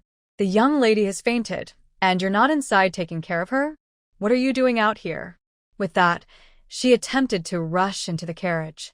If something happened to Xiaoyu, she would be held responsible. The Shui family was not as prominent as the noble families in the capital, and if Xiaoyu were harmed, she might end up being blamed. During this return to the capital, she was not expecting any rewards. She might even be pushed forward to take the blame. Gui Mama quickly stopped her, somewhat displeased. "Madame Bai, what are you doing? A doctor is currently treating the young lady. Please do not disturb them." Although she had impulsively brought the young lady back earlier, she could only hope for the best now. The young lady's illness could not be delayed. A moment's carelessness could lead to serious consequences. Madame Bai was taken aback, her brow furrowing even tighter as she scolded. "Are you all crazy? Why are you rushing to bring Dr. Zhang back? How can you let an unknown doctor treat the young lady? The girl's condition can only be treated by Dr. Zhang. Those mediocre doctors might only make things worse. The girl's noble body shouldn't be touched by just anyone, so step aside." As she spoke, she tried to push the people in front of her away. However, Granny Gui stood firm in front of the carriage, refusing to let them pass, her face showing dissatisfaction. "Madame Bai, we take care of the girl's daily needs. You're just a guest here, so please know your place." Since she had already sent that girl for treatment, she naturally trusted her. If Madame Bai barged in now, it might disrupt the girl's healing. Madame Bai was furious with the people in front of her and glared at the flustered maid beside her, saying sharply, "What happened to the girl? If anything goes wrong today, you'll be in big trouble." She couldn't understand why such a foolish maid was around Xiaoyu. The frightened little maid's eyes turned red, but she replied honestly, "The girl fainted." Hearing this, Madame Bai felt a sense of dread. She pulled aside the little maid blocking the carriage and lifted the curtain. As she was about to enter, she saw the person inside and froze for a moment, finally realizing who it was. She immediately shouted, "Who allowed you to get on the girl's carriage?" Get down. This person had previously used the girl's authority to humiliate her and had caused the Song family to become a laughingstock in the entire Qing Shui County. Song Miaoyin could only hide in town, too afraid to return, and was now in tears every day, looking terribly thin. And now, this instigator had the audacity to appear before her. Today, they even dared to impersonate a doctor and get on the girl's carriage, which was utterly outrageous. Jiang Yumian completely ignored the shouting outside and glanced at Xiaoyu lying on the small bed. The girl's complexion had improved, and her tightly furrowed brows had relaxed, but she was still too weak and would likely take some time to wake up. Seeing this, she stepped down from the carriage. Madame Bai, feeling increasingly pleased, thought the person in front of her was scared after being exposed. She pointed at Jiang Yumian and said, "This person is a fraud. Just a village girl. How could she know medicine? Granny Gui, I think you are just desperate and throwing caution to the wind. You should arrest this fraud. If anything happens to the girl, it won't matter how many heads you have." She hadn't even gone looking for the person, and now they had come to her doorstep. She wouldn't let them off easily. If anything happened to Xiaoyu, she would push this person out to take the blame. Trying to cling to the powerful, she should know her own status. Grandma Gui listened to the words and frowned slightly. She glanced at the carriage and noticed that Xiaoyu's complexion had improved a lot. She felt relieved and stepped in front of Jiang Yumian, sternly saying, "Bai, what do you want? The young lady is still unconscious. Are you trying to make her feel worse? Since I brought her here, I will take responsibility. If it weren't for the other person's status and the fact that she was alone this time, she would have kicked the person out without hesitation and not allowed such a person to act arrogantly in front of her." Seeing this, Bai was furious and silently cursed Grandma Gui in her heart before forcing herself to calm down. She pointed at Jiang Yumian and said, "Grandma Gui, you didn't go to the government office last time, so you don't know this village girl. She is bold and reckless, using the young lady's name to act tough in the office and even daring to disrespect her. The reason she is here today must be premeditated, likely to cling to the powerful. How can we trust someone like her? If your carelessness leads to harm for the young lady, neither of us can bear the consequences. After saying this, she waved to the guards behind her. The guards quickly stepped forward, reaching out to grab Jiang Yumian. Grandma Gui was about to step in to stop them, but was blocked by another guard. Angrily, she shouted, "Bai, what do you want? Are you trying to attack me?" Bai just smiled. "Grandma Gui, you misunderstand. You are close to the young lady. How could I dare to lay a hand on you? I just worry that these guards might be too rough and hurt you. It's better if you don't interfere." If it weren't for Xiaoyu's reputation, she wouldn't have allowed a servant to shout at her like this. No matter how much Xiaoyu liked her, she was still just a servant, while she was the wife of a high official. Today, she would make that Jiang person pay for offending her and the Song family. However, in the next moment, the aggressive guards had not even touched anyone before they were suddenly knocked to the ground. They lay on the floor, groaning and clutching their bodies, completely different from their earlier demeanor. Bai's eyes widened in shock as she pointed a trembling finger at Jiang Yumian, unable to believe it. Do you know who I am? How dare you attack my people? Do you want to die?" A mere village girl dared to strike her people. What kind of troublemaker was this? Jiang Yumian, however, didn't even glance at Bai.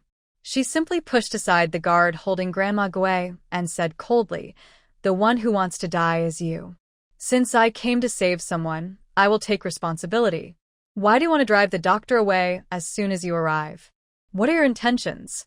Or do you not want to help Miss Xia at all?" Upon hearing this, everyone was taken aback, and Granny Gui looked at Mrs. Bai with more suspicion. Just as Mrs. Bai was about to explain, a young man hurried over, carrying an elderly man on his back. "Dr. Zhang is here. The young lady is saved."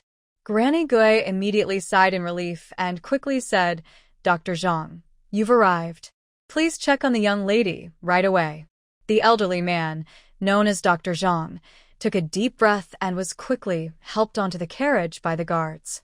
Upon seeing the silver needles in Xiaoyu's head, Dr. Zhang frowned. "Who gave the young lady these needles? Don't they know they are not only useless but can also worsen her headache? The young lady's condition was something she was born with. If acupuncture were effective, he wouldn't be losing his hair over worry, nor would he be struggling to find a good way to treat her." Mrs. Bai, hearing this, became smug. "Dr. Zhang, you must examine the young lady carefully. This village girl pretended to be a doctor and deceived Granny Gui. The young lady's condition might be more serious, so please check her pulse thoroughly to prevent Granny Gui from being kept in the dark." Granny Gui frowned slightly and shot a cold glance at Mrs. Bai. Jiang Yumian remained calm, showing no signs of urgency, as if she were listening to something trivial.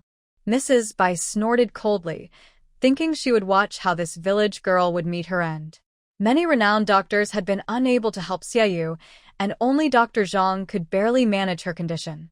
This little village girl dared to cling to the powerful with her shallow medical skills. It was simply a dream. If something were to happen to Xiaoyu, this village girl could just wait for her fate.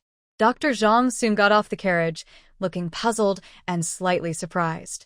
He stroked his beard and looked at Jiang Yumian, frowning. "What did you give the young lady to eat?" Jiang Yumian glanced at him and replied calmly, "Ginseng nourishing pills." Dr. Zhang was somewhat incredulous. Is that all she took? He usually prepared some nourishing pills for Xiaoyu, including ginseng nourishing pills, but these pills had limited effects and were only meant to help maintain health. Whenever Xiaoyu's headache flared up, he had no other methods and could only brew some soothing soup to manage her pain. Just now, he checked Xiaoyu's pulse and could clearly feel that her weak heartbeat seemed a bit stronger than before. Even her pale face during previous episodes looked much better now. This was very different from how she used to be when she was unwell. He couldn't believe that such a small pill could cause this change. Seeing that Dr. Zhang's expression was off, Bai Shi secretly felt pleased and quickly said, "Dr. Zhang, did this person do something to the medicine for the young lady? I will bring her back and question her to find out who is trying to harm the young lady."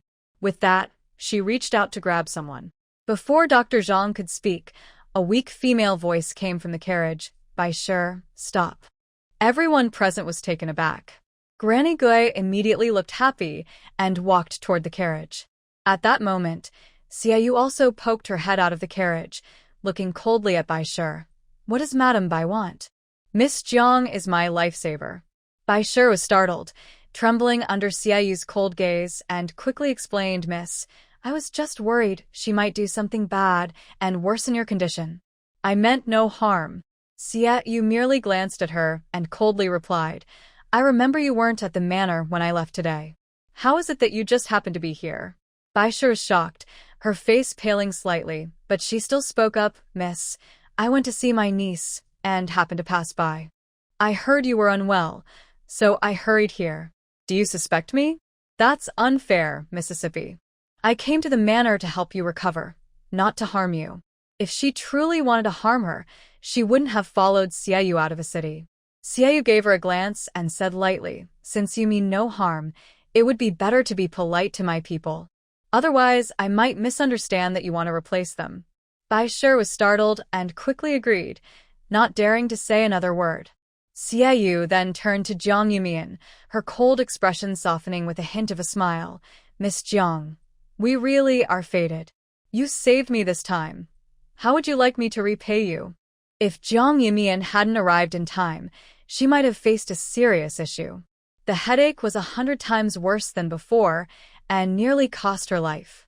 Jiang Yumian waved her hand. Miss Xie, you flatter me. It was just a small effort. Now that you are awake, let me help you with a needle. With that, she stepped directly into the carriage. After removing the silver needles from Xiaoyu's acupuncture points, she took out a small porcelain bottle from her sleeve and placed it on the table. You are weak, so it's best not to stop taking this medicine. Xiaoyu glanced at the bottle and thanked her with a smile. Is Jiang girl this kind to everyone?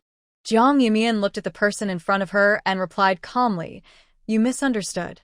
I just happened to meet Granny Gui and came to take a look. I didn't expect it to be you. She had a good impression of this person and didn't want to give the wrong idea about her intentions for coming to help. Hearing this, Xiaoyu laughed. You are quite different from what I imagined.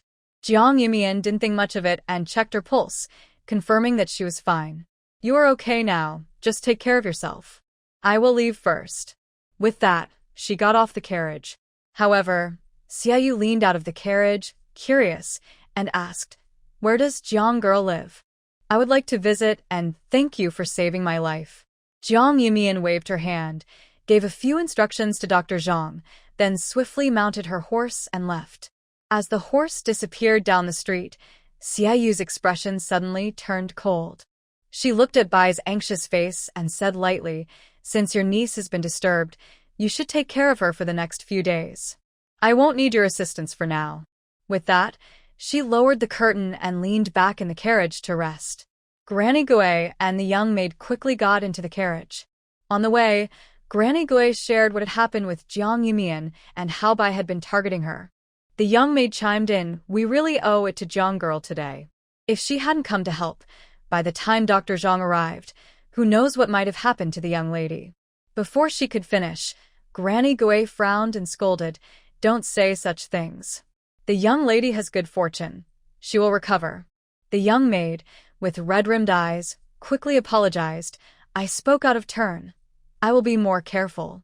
Xiaoyu smiled faintly and said, It's fine. There's no need for that among us. Many people are watching me since I left the capital, and there are those who wish me harm. While Bai may not have the courage to act, those who use her might. When we return, aside from those I brought from the capital, everyone else will be replaced. She realized she had been careless, not expecting that those people would target those close to her. They had only taken the medicine this time, but what about next time?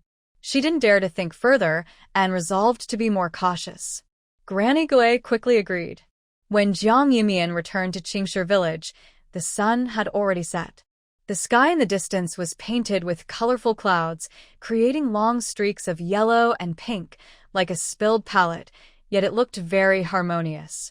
Jiang Yumian rode her horse swiftly along the village path and soon spotted a group of children playing by the river. Xiaonuan and Dia were among them, and the sounds of their laughter echoed clearly in the evening air. In the distance, several women were calling out, Zhuzi, come home for dinner. Go, come home for dinner. With each shout, many children hurried back home. Jiang Yumian dismounted and walked over. Sun Xiaohu had been arguing fiercely with a few kids, but when he saw her, he suddenly deflated like a punctured balloon, lowering his head and stammering, Sister Jiang. Jiang Yumian responded but didn't pay much attention to Sun Xiaohu's strange behavior and went straight to Xiao Yi and the others. As soon as Xiao Nuan and Dia saw her, they sweetly called out sister and raised their little buckets, their faces full of smiles.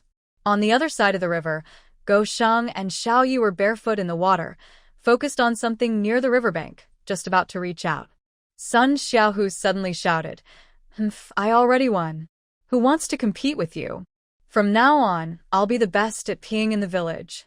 Go Dan, hearing this, was not pleased and shouted, No way. Let's compete again. I'll definitely pee farther than you this time. His earlier mistake didn't count. Sun Xiaohu huffed, crossing his arms proudly. No, I already won. I'm the pee king of the village, now. At this, the other children who had been watching joined in happily, shouting, Pee king. Pee king. Jiang Yumian heard their chants and felt a twitch at the corner of her mouth. Although kids always think in strange ways, hearing their shouts made her feel a bit of a headache. Now she understood why she often got into trouble when she was younger. It was because of their antics. Fortunately, the cheerful shouting soon stopped. Go Dan, looking displeased, said, What's wrong? Are you scared, or do you know you'll lose for sure and don't want to compete with me? He just knew that his title as Peking wouldn't be taken away by Sun Xiaohu. Sun Xiaohu's face turned red with anger as he said, Who's afraid? Let's compete. This time, the king of P will be mine. He started to unbutton his pants. Jiang Yumian quickly stepped forward, grabbing Sun Xiaohu by the back of his neck with one hand and holding onto Dogden's collar with the other. She said, Can't you compete in something more interesting? What's so great about being the king of P? If someone didn't know better, they'd think it means bedwetting. The two boys immediately blushed and started to argue. We don't wet the bed. You're just making things up. Yeah, I don't wet the bed. Jiang Yumian raised an eyebrow. Well, who knows? And there are so many girls here. You should do less of this boring competition. Boys and girls are different, you know? You're not allowed to unbutton your pants in front of the girls. The two boys nodded, somewhat understanding. Dogdan said, a bit sadly, Then what should we compete in? I want to be the king. Xiao Yi suggested from the side, How about a literacy contest? The king of literacy sounds much more impressive than the king of P. Sun Xiaohu hesitated for a moment before agreeing, Okay, let's compete in literacy. He had learned quite a few characters from Mr. Zhang recently, so he was sure he knew more than Dogdan. Dogdan shook his head, dissatisfied. No, I don't know many characters. You've been learning with Scholar Zhang for so long.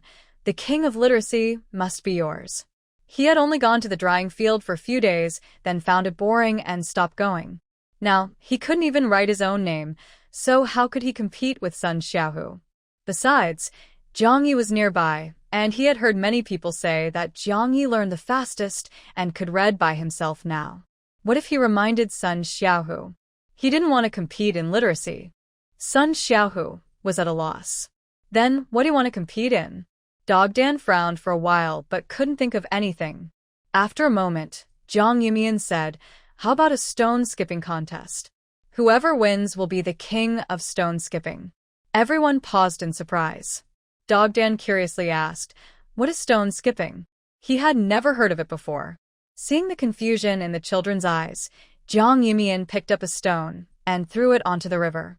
To their amazement, instead of sinking, the stone created a splash and skipped across the surface of the water, gliding over 7 ripples before finally sinking with a plop. The children, who had been puzzled, immediately cheered. Dogsheng and Xiaoye quickly came up from the river, their eyes full of excitement. We want to join the game too. Xiaonuan and Dia saw this and quickly raised their hands, smiling. We want to join as well. With these few leading the way, The children on the riverbank eagerly raised their hands to join the stone-skipping competition. Gooden and Sun Xiaohu immediately agreed. Soon, the riverbank was filled with kids looking for stones and the sound of stones splashing into the water. As everyone got better, those who could only make one splash were now making two.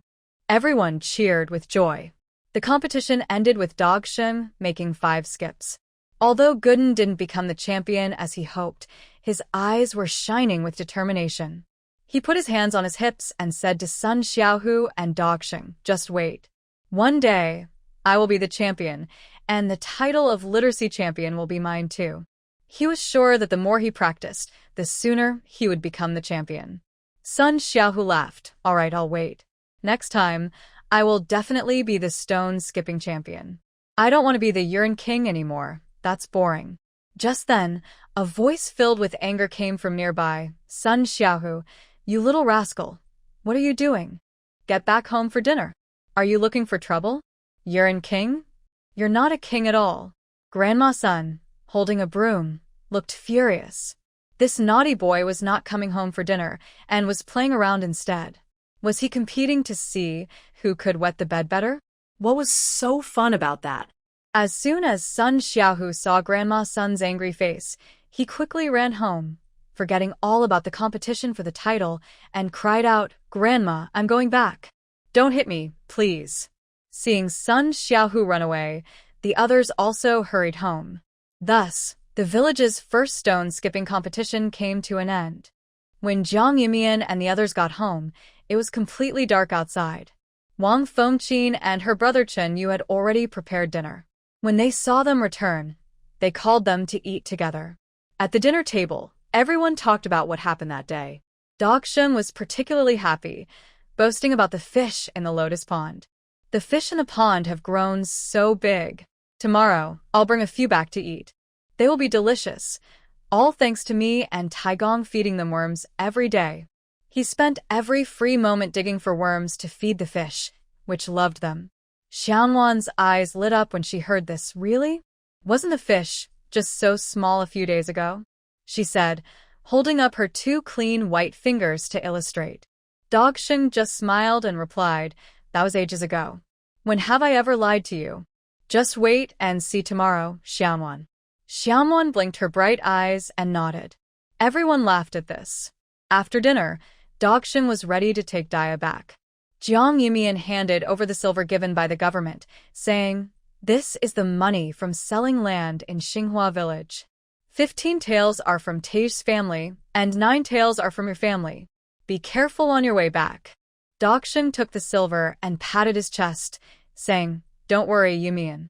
Tai is waiting for us on the mountain." He could walk this mountain path with his eyes closed, especially since Tai would wait for them halfway every day. Jiang Yumian nodded and watched them head up the mountain. Just as she was about to enter the house, her gaze fell on the dark houses at the foot of the mountain. The several houses were completely dark, with doors and windows tightly shut, as if no one was home. Jiang Yumian felt it was strange. Even if Lu Zijian wasn't there, it was odd that Song Air was also missing. Nearby, unfamiliar presences lingered. After hesitating for a moment, she walked down to the foot of the mountain, intending to check the situation, but found the courtyard door was unlocked.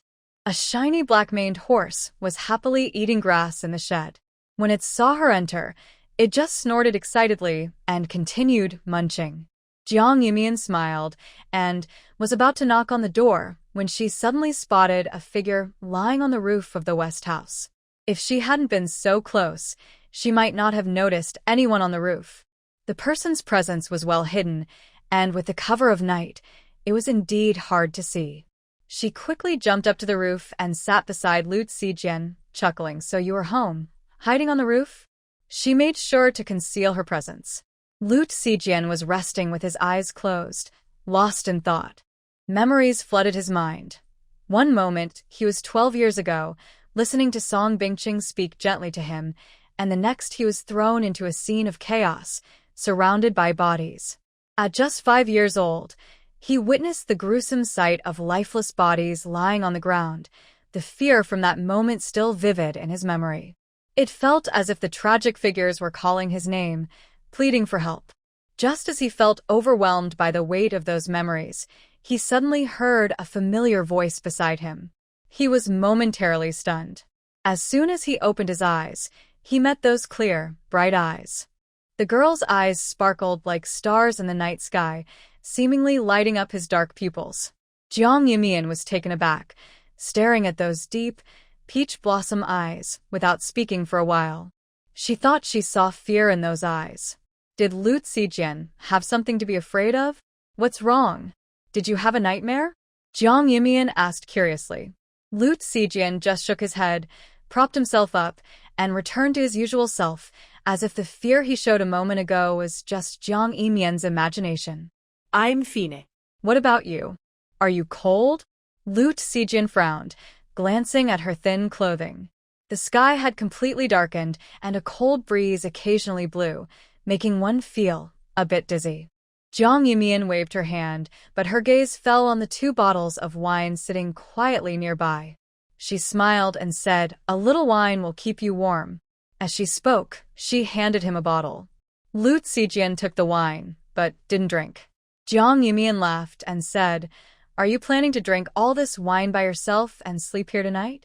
Even she, who could handle her drink well, hesitated at the sight of the 2 bottles, while Lu Zijian seemed ready to drink them all alone.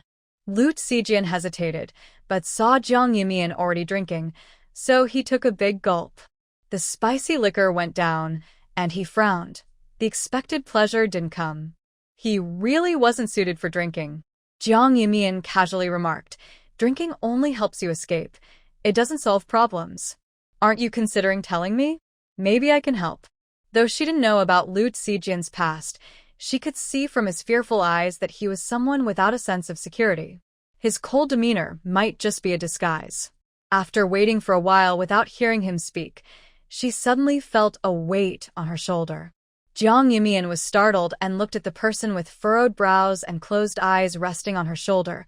A strange thought crossed her mind. Could he really be out from just one drink? As her gaze swept over Lu Zijian's handsome face, now flushed with color, she found it amusing. Who would believe that the usually cold and seemingly invincible person could be so easily affected? Jiang Yumian felt a bit helpless and shook the person on her shoulder.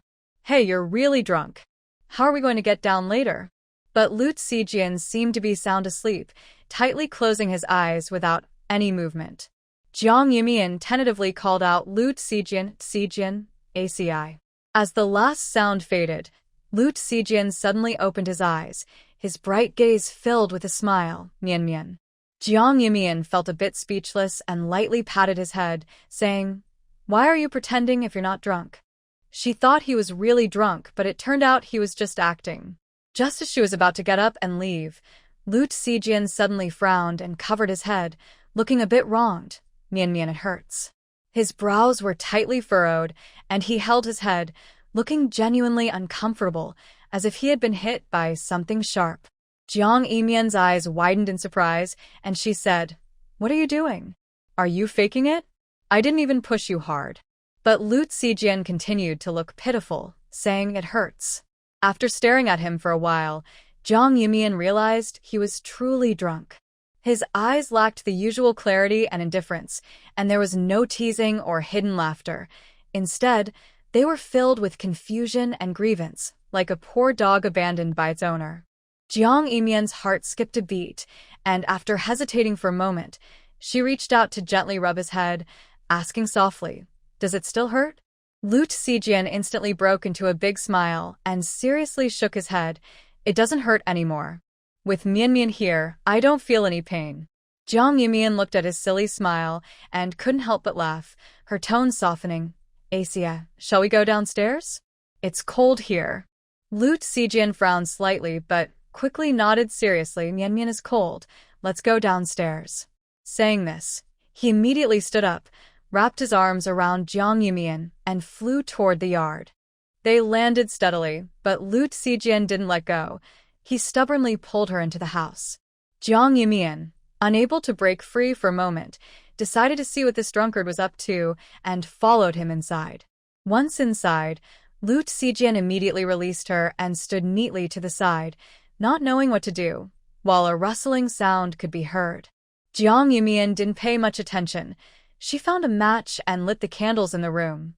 When she turned around, she saw Lu Zijian unfastening his belt and swiftly taking off his outer clothes. The rough movement caused his inner shirt to open wide, revealing his bronze skin. His muscular chest was suddenly exposed to her view. Jiang Yumian was startled and exclaimed, "Hey, what are you doing? Put your clothes back on." If someone saw this, she would be wrongfully accused. It's all because of the person in front of her. She didn't do anything. She now seriously doubts that this guy is doing this on purpose. Lu Zijian, holding the clothes, looked at her in confusion and said, "Mian Mian is cold. Put on your clothes." He stepped forward and draped the clothes over Jiang Yumian.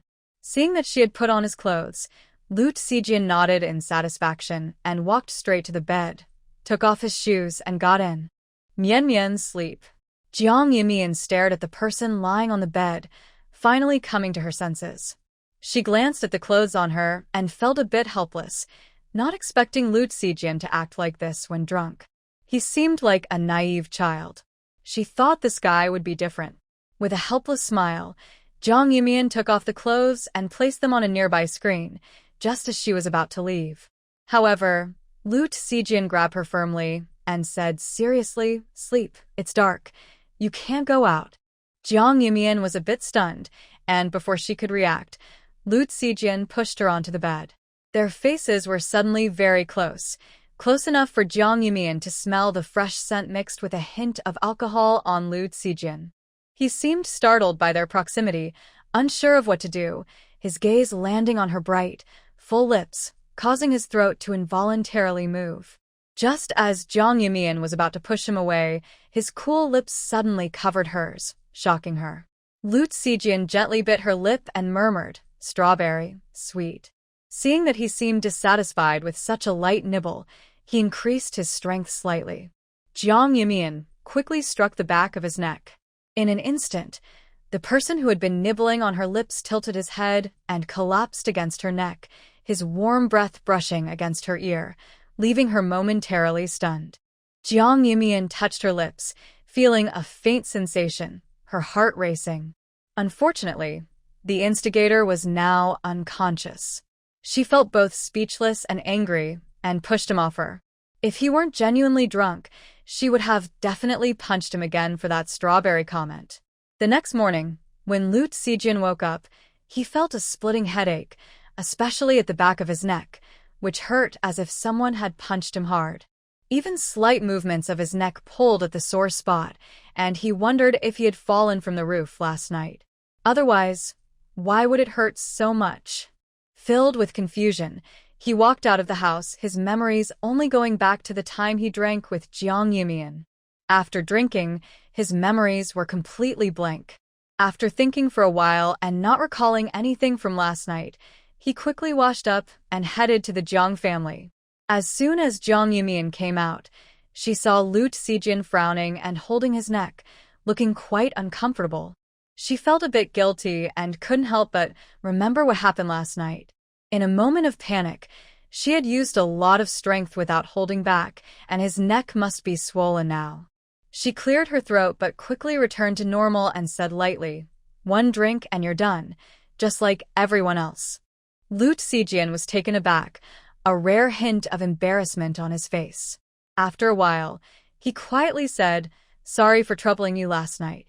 Although he couldn't remember the details, he knew that Yumian must have worked hard to help him down from the rooftop. Jiang Yumian snorted softly, relieved that he truly didn't remember what happened last night, and found it amusing. His behavior when drunk was quite different. He was as obedient as a child, seeming to agree with whatever she said.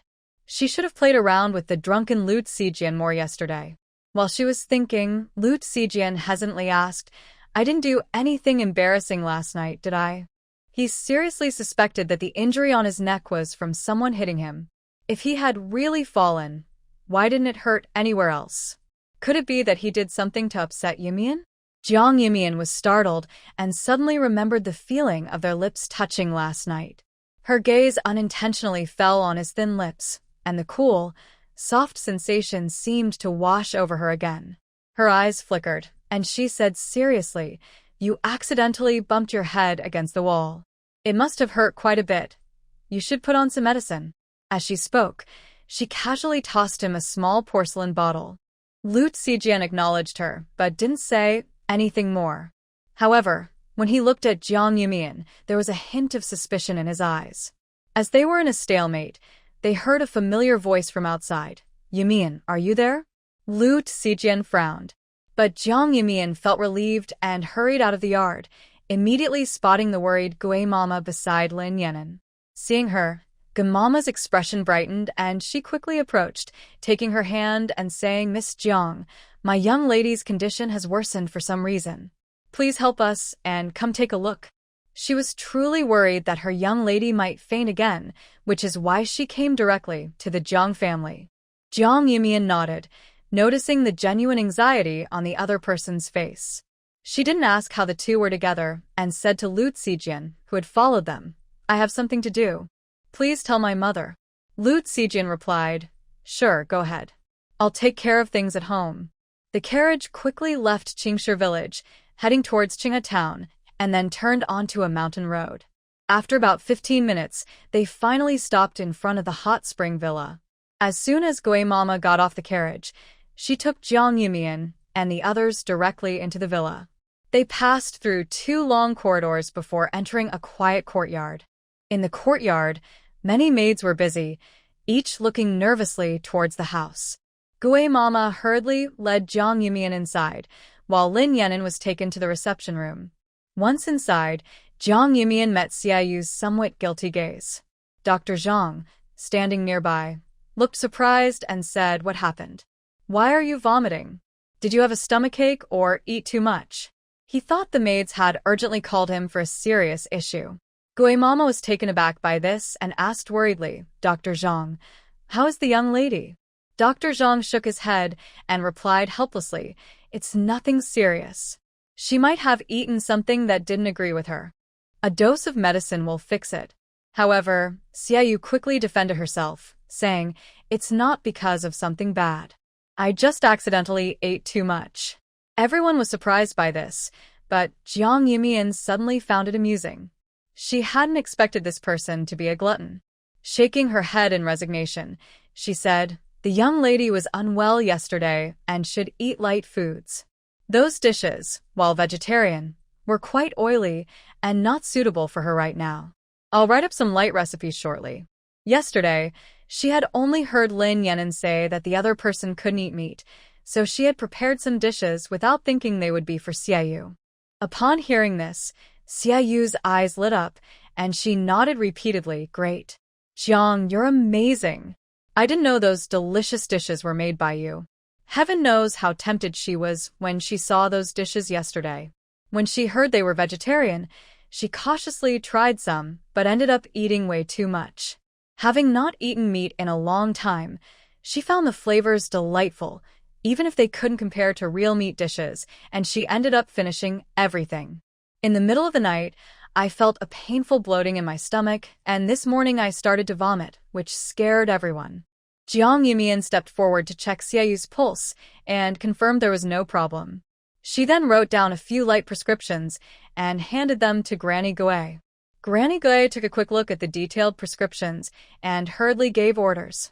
Dr. Zhang then asked Jiang Yumian about the follow-up treatment for Xiaoyu.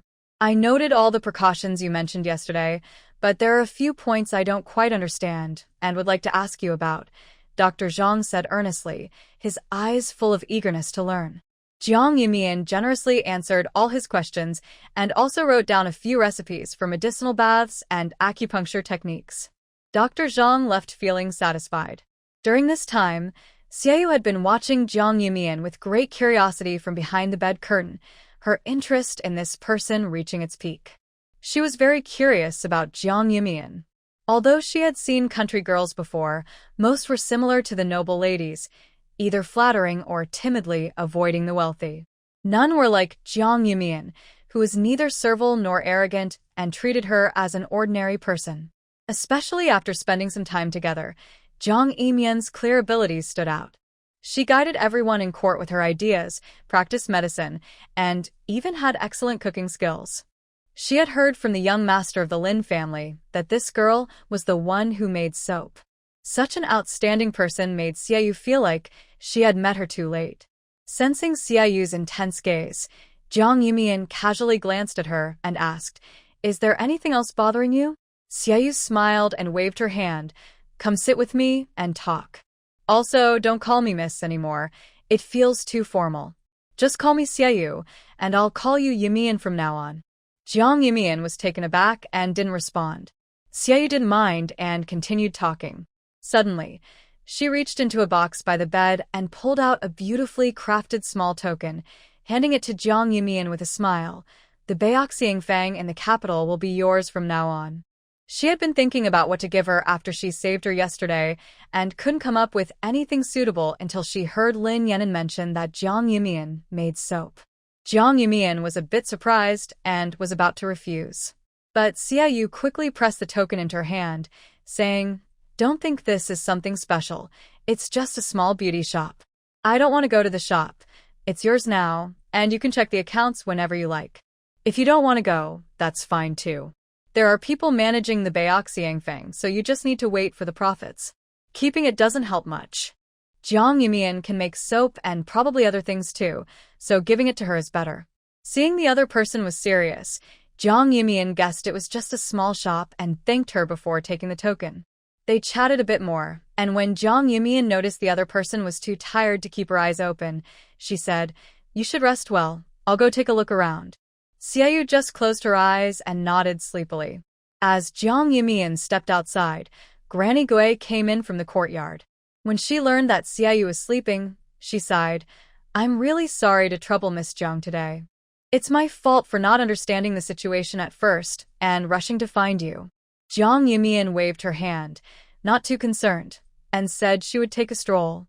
Just as Granny Gui was about to nod, a worried voice came from outside the courtyard. "Granny Gui, how is the young lady? Why didn't anyone come to inform me?" Yu walked in from outside and immediately noticed the person standing next to Granny Gui. She felt a bit displeased, and a flash of disdain crossed her eyes. Although she hadn't gotten out of the carriage last time at the yamen, she had seen this person's face clearly. Recently, Song Miaoyin had been constantly criticizing her. At first, she found it annoying, but yesterday her mother suddenly disapproved of Xiaoyu, and it was because of this person. Her annoyance turned into disgust. Jiang Yimian raised an eyebrow, noticing the disdain in the other person's eyes. Confirming she hadn't seen this person before, she began to examine her. The girl looked about 15 or 16, dressed in fine silk and satin, adorned with gold and silver, like a proud peacock. Fortunately, the girl had a dignified appearance, not the delicate beauty of a sheltered girl, which helped balance her extravagant outfit. However, the arrogance in her eyes made one frown. Seeing Jiang Yimian looking at her, Yu shot her an annoyed glare and said sarcastically, "Granny Gui, since Miss Xie is ill, we shouldn't bring any unsuitable people into the manor, especially those of low status. Who knows what kind of dirt they might carry, which could affect the young lady's recovery." Granny Gui looked at Yu. Although her expression didn't change, her words carried a hint of reprimand. "Miss Xue, my young lady is resting.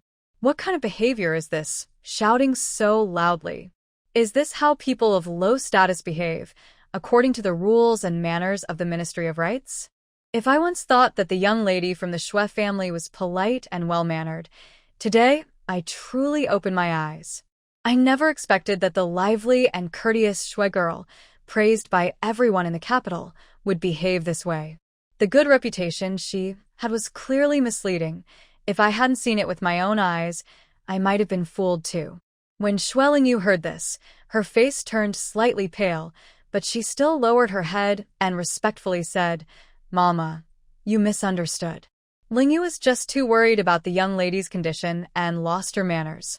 However, this woman is not only cunning and harmful to the innocent, but also spoke disrespectfully in court. She is certainly not a good person, and you should be cautious not to be deceived by her." Her mother had already been looked down upon by Xiaoyu because of this village girl, so this person was definitely not good. Today, she had to stand up for her mother.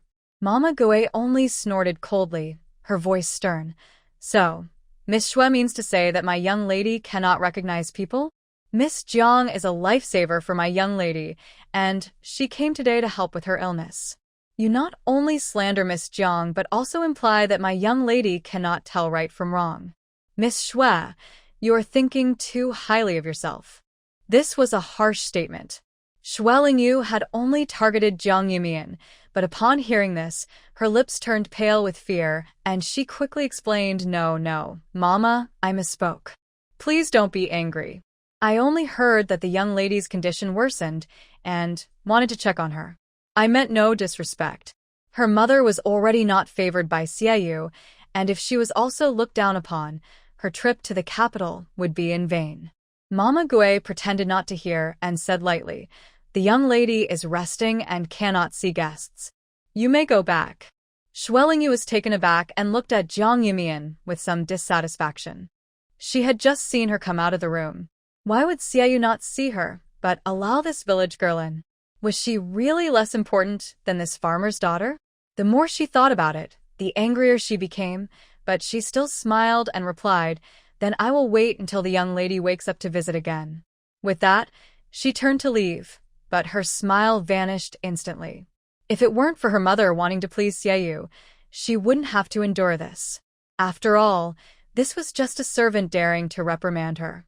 She really didn't understand her mother's thinking, insisting on trying to please Xiaoyu. It was like putting a warm face against a cold backside. Jiang Yumian didn't mind the earlier incident, exchanged a few words with Mama Gui, and then wandered around the villa. I have to say, the villa is quiet. Besides the occasional sounds of insects and birds, it is almost silent. The tall trees nearby not only keep it cool but also provide fresh air, making it a great place for recovery. As Jiang Yumian walked and looked around, she passed a rockery with flowing water and arrived at the back garden. What caught her eye was a large area of green cacti. The distinct spines looked somewhat transparent in the sunlight, and the vibrant greenery made the place feel full of life. When Jiang Yumian got closer, she noticed small white insects densely covering the broad leaves of the cacti, which looked a bit frightening. Suddenly, she had an idea, and her eyes brightened. Chunyu was directing some maids and guards to dig up the cacti. When she saw Jiang Yumian, she quickly smiled and approached, saying, Miss Jiang. Jiang Yumian came back to her senses, recognizing the young maid from the previous day who had been with Granny Gui. She nodded and curiously asked, Why are you digging up the cacti when they are growing so well? Although the lush greenery wasn't as stunning as vibrant flowers, it was still a unique sight that complemented the towering trees around the villa, bringing a sense of peace. Chunyu helplessly pointed at the cacti covered in white insects and said, I don't know why these cacti suddenly have so many bugs. They look a bit scary. Granny Gui told us to dig them up to plant peonies instead. Hearing this, Jiang Yumian was delighted. Looking at the pile of cacti nearby, she smiled and said, Since you don't want these cacti anymore, can I have them? The cochineal insects on the cacti are valuable and are great for making lipstick. They are much safer than chemical products. It would be a waste to just throw them away. Chunyu paused, curious, and asked, What do you want the bug-infested cacti for? She thought they looked moldy and quite unpleasant. If they weren't so frightening, Granny wouldn't have ordered them to be dug up. Jiang Yumian just smiled and said, Once I finish my project, you'll see. Seeing this, Chunyu didn't ask more questions. She noted down Zhang's address and went to inform the manager. Jiang Yumian was excited about the thick layer of cochineal insects on the cacti. With so many, she estimated she could make a lot of lipstick, and it would surely be a profitable venture. As she was thinking, a sarcastic voice came from behind her. Oh, a lowly village girl has never seen the world. She can even be mesmerized by some moldy cacti. But no one paid her any attention. Jiang Yumian was completely focused on the cochineal, contemplating whether to continue collaborating with the Lin family for lipstick production, and she didn't hear the remarks behind her. It wasn't until she saw a few maids bowing to her that she turned around, meeting Xue Lingyu's furious gaze. She merely glanced at her before looking away. Xue Lingyu clenched the handkerchief in her hand, glaring at the person who ignored her, and shouted, "I've seen many people like you who cling to power. Don't think you're special just because Xiaoyu likes you for a moment. You're just a lowly village girl." People like her love to cling to the wealthy, getting a little praise and becoming arrogant, not knowing their own worth. They think that by associating with rich families, they become upper class, but in reality, they're just their dogs. Jiang Yumian didn't even look at her and calmly replied, "Then doesn't that make you even lower than a village girl?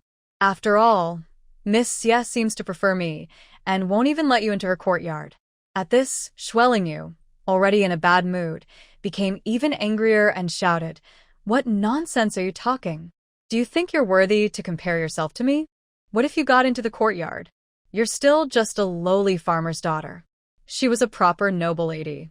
Jiang Yumian suddenly smiled and looked at the person behind her, saying, "If I'm just a lowly farmer's daughter, then why does Miss Xue care so much? Are you jealous of me, this lowly farmer's daughter? You lower yourself to please others, yet you can't even compare to someone you look down on? So, it seems Miss Xue and I are quite alike. We both want to please others, but I succeeded while you failed. So who is truly lowly?" She genuinely looked down on this person, who pretended to be high and mighty while engaging in flattery, thinking everyone else was like her, yet still wanted to rank everyone according to their status. Looking down on those of lower status, while smiling at those above them. What a hypocrite. Xue Lingyu was so angered by this that her face turned red, and for a moment, she couldn't think of how to retort. Just as she was about to act, she saw Chun Yu approaching with Granny Goe. She immediately suppressed her anger, snorted coldly, shot Jiang Yumian a furious glare, and stormed off. If she were not at the villa now, she would definitely tear apart that annoying village girl. She is the daughter of a high-ranking official. How could she be insulted by a lowly farmer's daughter? How dare she? All the way, she cursed Jiang Yumian in her heart. It wasn't until she entered the courtyard where the Bai family lived that she complained with a pained expression, "Mother, that village girl came to the villa and, relying on Xiaoyu's favor, insulted me. It's just too much. She not only caused you to be disliked by Xiaoyu, but now she has the audacity to confront me." Xue Lingyu felt wronged. Before that village girl appeared, both she and her mother had been in Xiaoyu's good graces. If he didn't think well of them, why would he agree to bring them along on this trip? But that village girl not only made them lose Xiaoyu's favor, but she also dared to insult her. It was truly outrageous. Upon hearing this, Bai's hand trembled while embroidering, and the needle pricked her finger, causing her to wince in pain, though it wasn't deep. She wiped the blood from her finger and signaled to her daughter before heading straight into the house. Xue Lingyu followed her in, somewhat confused. Once inside, Bai said seriously, "From now on, you can only speak of such things in front of me. If ill-intentioned people hear you, Miss Xie will only dislike us more. Right now, the villa is filled with Xiaoyu's people, and their every move is being watched. A small mistake could give others a reason to criticize them. This is not why they came to the capital." Xue Lingyu snorted coldly and said with dissatisfaction, "If she dislikes us, so be it. I don't understand what she's thinking. My father is a second-rank official, yet she still looks down on us. She's just a princess with no real power, respected only by the emperor. We try to get close to her, and she still doesn't appreciate it. It would be better to win over Prince Chu. He seems to be the most powerful in the capital right now. If it weren't for him stopping the rebels during the recent chaos, we might have lost several cities. Even the court officials wouldn't have been able to hold them off." At this, Bai's eyes widened in shock, and she hurriedly covered Xue Lingyu's mouth, lowering her voice to scold her. "Have you lost your mind? Speaking recklessly about the royal family is a serious crime. Your father may be a second-rank official, but he is just the Minister of Rights. He doesn't want to engage in corruption and is too timid to take risks. Many people wish he would step down from his position. As his daughter, you must be cautious with your words. Speak less about Prince Chu." Although she didn't understand some matters in the court, she knew that due to last year's turmoil, the emperor and the Prince of Chu were only pretending to be at peace. Their relationship was not as harmonious as before, and they were secretly competing, which could lead to trouble. Xue Lingyu pouted and, seeing her mother so frightened, nodded without enthusiasm. She didn't understand why her mother was scared. The Xue family situation in the capital wasn't great, and it seemed unlikely they could win over Xiaoyu. They might as well align with a wise ruler. Only then did Bai relax her grip and lower her voice, saying, "Now, everyone in the villa, except for the few maids we brought from the capital, belongs to the princess. Be careful with your words from now on." She had only arranged for a maid to serve the princess, yet it had caused such displeasure. If the princess learned of her daughter's rebellious words, they might lose their lives. Xue Lingyu replied with annoyance, "I'm just unhappy that she treats us so coldly while being kind to that farmer girl. What's so special about her? She had no money or power, and was still so arrogant." Bai said, "Just take care of yourself. That farmer girl has medical skills, which is why Xiaoyu likes her. As for you, you should focus on your marriage. Now that we're back in the capital, your marriage should be a priority."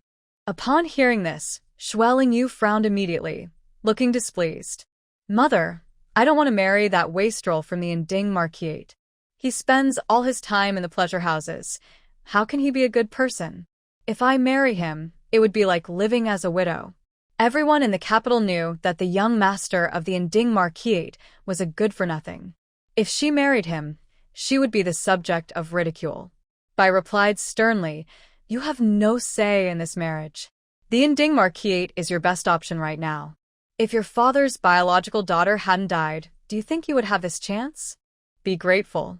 Hearing this, Xue Lingyu's eyes turned red with tears, feeling wronged.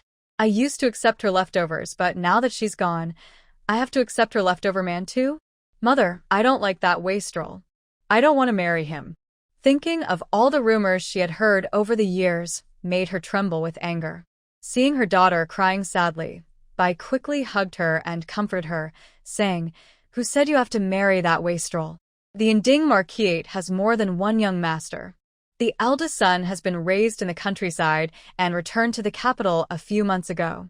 It won't be long before the Marquis shows him off to everyone. The second son of the Yinding Marquis family is just the child of the Marquis's new wife. He spends his days idly playing with cats and dogs and has long been given up on by the Marquis. However, the eldest son is different. Although he was raised in the countryside, he is said to have excellent manners and his title is assured in the future. If her daughter can marry the legitimate son, she will become the Marquis's wife, which is certainly better than marrying anyone else. This good match is something many noble ladies in the capital would wish for but cannot attain. For it to fall to her daughter is a great blessing." Xue Lingyu, however, looked disdainful. A son who has been raised in the countryside and is not favored might not even be better than a spoiled rich kid. She does not want to marry either of them. What she desires is a handsome and talented young man like Prince Chu. Seeing her daughter silent, Mrs. Bai continued to comfort her. "Lingyu, you can decide when you meet him, and marriage is something that the older generation decides early on. It can't be easily changed. If she can marry into the Yinding Marquis family, her daughter will have a solid position among the noble ladies, and no one will secretly mock her for not being the daughter of a minister." Xue Lingyu casually responded, hiding her thoughts, and then playfully changed the subject with Mrs. Bai. "Mother, let's visit the Song family less often. Sister Miaoying cries all day, and it's just annoying. I don't want to see her anymore. You should go less too." Every time they visit, Song Miaoying either clings to her crying or scolds Jiang Yumian, and she is tired of it. Mrs. Bai sighed, "How can we do that? The Song family is still part of my family. We need to support them. Especially since the Song family's business is doing well and can help the Xue family. She cannot give up on them just because of that little troublemaker, Jiang Yumian. Not only can she not give up, but she also needs to help Song Miaoying feel better." Although Xue Lingyu was dissatisfied, she knew Mrs. Bai only acted when there was a benefit and wouldn't do anything meaningless, so she agreed. In her heart, she began to think about how to teach Jiang Yumian a lesson. Inside the villa, she had Xiaoyu for protection, but outside, there was no one. Jiang Yumian was currently happily focused on a pile of cacti, completely unaware that someone held a grudge against her. As she watched the servant load all the cacti into bags on the cart, she felt happy, and even Lin Yanan's foolishness didn't bother her. You like cacti so much? Then I'll fill the Lin residence with cacti too. How about you come to my house to see them? Lin Yanan said proudly, even shaking his fan with joy. His parents always wanted to meet Mian, but he couldn't find a reason to bring her home. Last time in Qingshui County, he was busy with the shop, and Mian came too suddenly. He didn't insist, thinking there would be another chance. Unfortunately, after so long, he still hadn't found any opportunity. Mian glanced at him, amused. Why would I go to your house to see cacti? I have my own. There were plenty of cacti right in front of her. Why would she need to go elsewhere? Lin Yanan cleared his throat, feeling a bit awkward.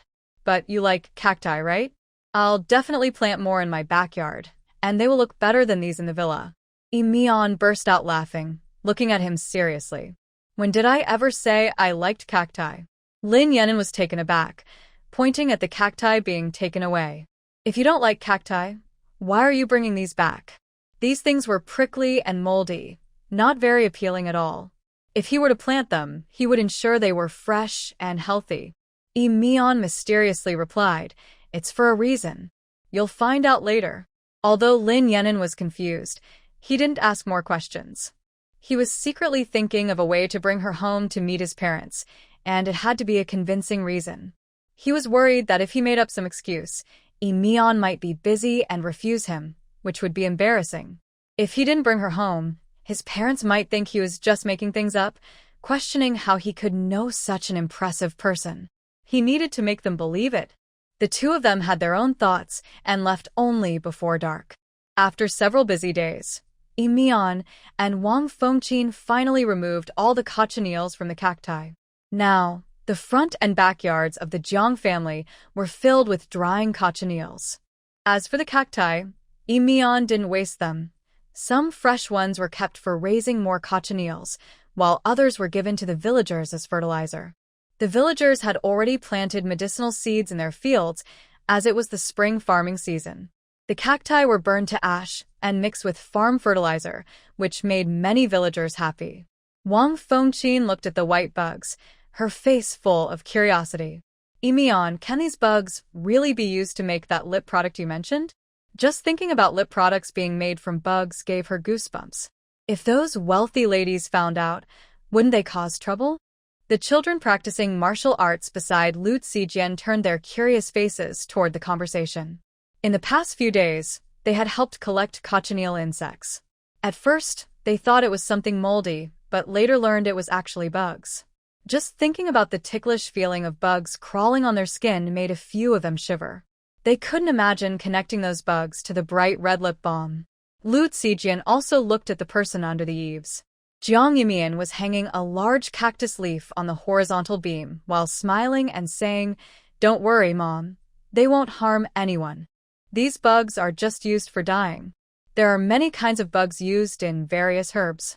Even if the bugs were harmful, if they could enhance beauty, people would likely still want to try them." Seeing her daughter so confident, Wang Fengqin didn't say anything more and went straight to the kitchen to busy herself. She thought her daughter had a point.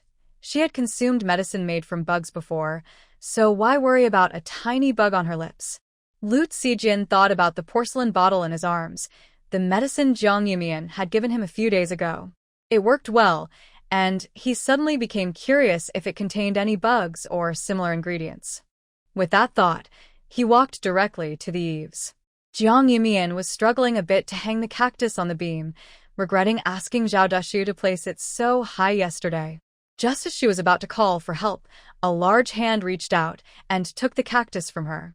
Jiang Yumian turned to look at the person beside her, subtly measuring the height difference. Her excitement about having grown a bit taller recently faded away. How did she feel like Lu Zijian had grown taller too? He used to be just a head taller than her, but now she only reached his shoulder. As she carefully observed him, she felt Lu Zijian had not only grown taller. The boyish charm he once had now seemed to balance between youth and manhood, his lean and tall figure giving a sense of security. However, his handsome face appeared unchanged, still cold, and still attractive. For some reason, her mind involuntarily recalled that night when they shared a kiss, which didn't quite feel like a kiss, and the cool sensation still lingered on her lips. She also remembered the tingling feeling when he nibbled on her. She gently shook her head, trying to dismiss the strange feelings, but accidentally bumped into Lu Zijian's shoulder, making it look as if it was intentional. Lu Zijian lowered his head, looking puzzled at the person beside him. Just as he was about to ask a question, he felt another bump on his shoulder. The girl's long, black hair brushed lightly against his fingertips, causing a slight tickle. Before he could fully enjoy the sensation, the playful ends of her hair fell back down. He felt a bit helpless. Although he didn't understand what the person next to him was doing, he didn't pull away and just focused on her smiling face, which had red lips and white teeth, and smiled back. Jiang Yumian suddenly became curious about how many times Lu Zijian would tolerate her before getting annoyed. She raised an eyebrow and playfully bumped her head against his shoulder again. Rather than a bump, it felt more like she was leaning against him. Jiang Yumian continued to test his patience, but the soft touch of her fluffy hair against his neck made him tense up. When Jiang Yumian bumped into him again, he let out a muffled sound and frowned. She paused, noticing that he seemed uncomfortable, and asked, "What's wrong? Are you hurt?" She hadn't used much force.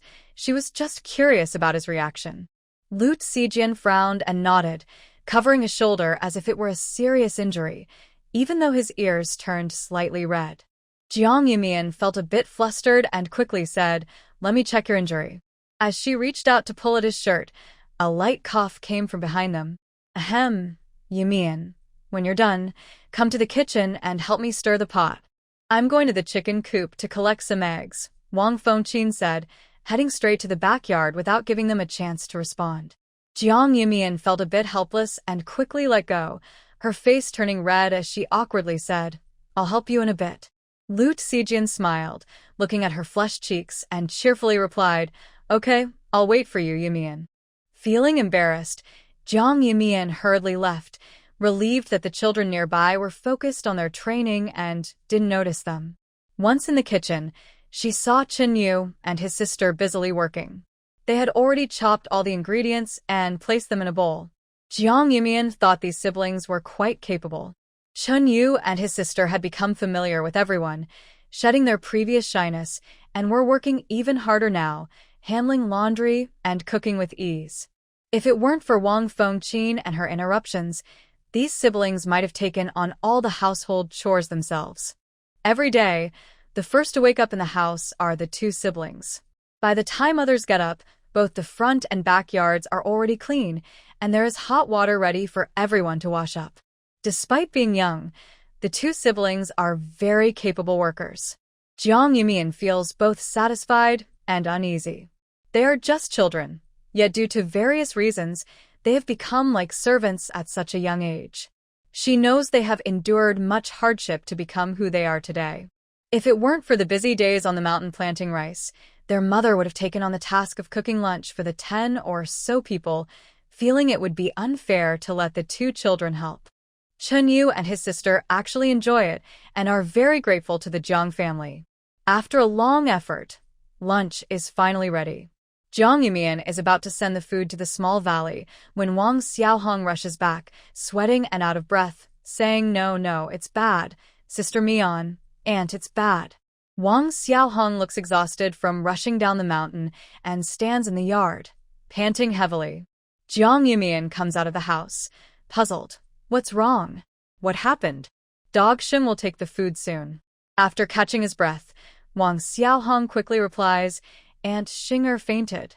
Sister Mian, you all need to check on her." Hearing this, Jiang Yumian immediately heads up the mountain.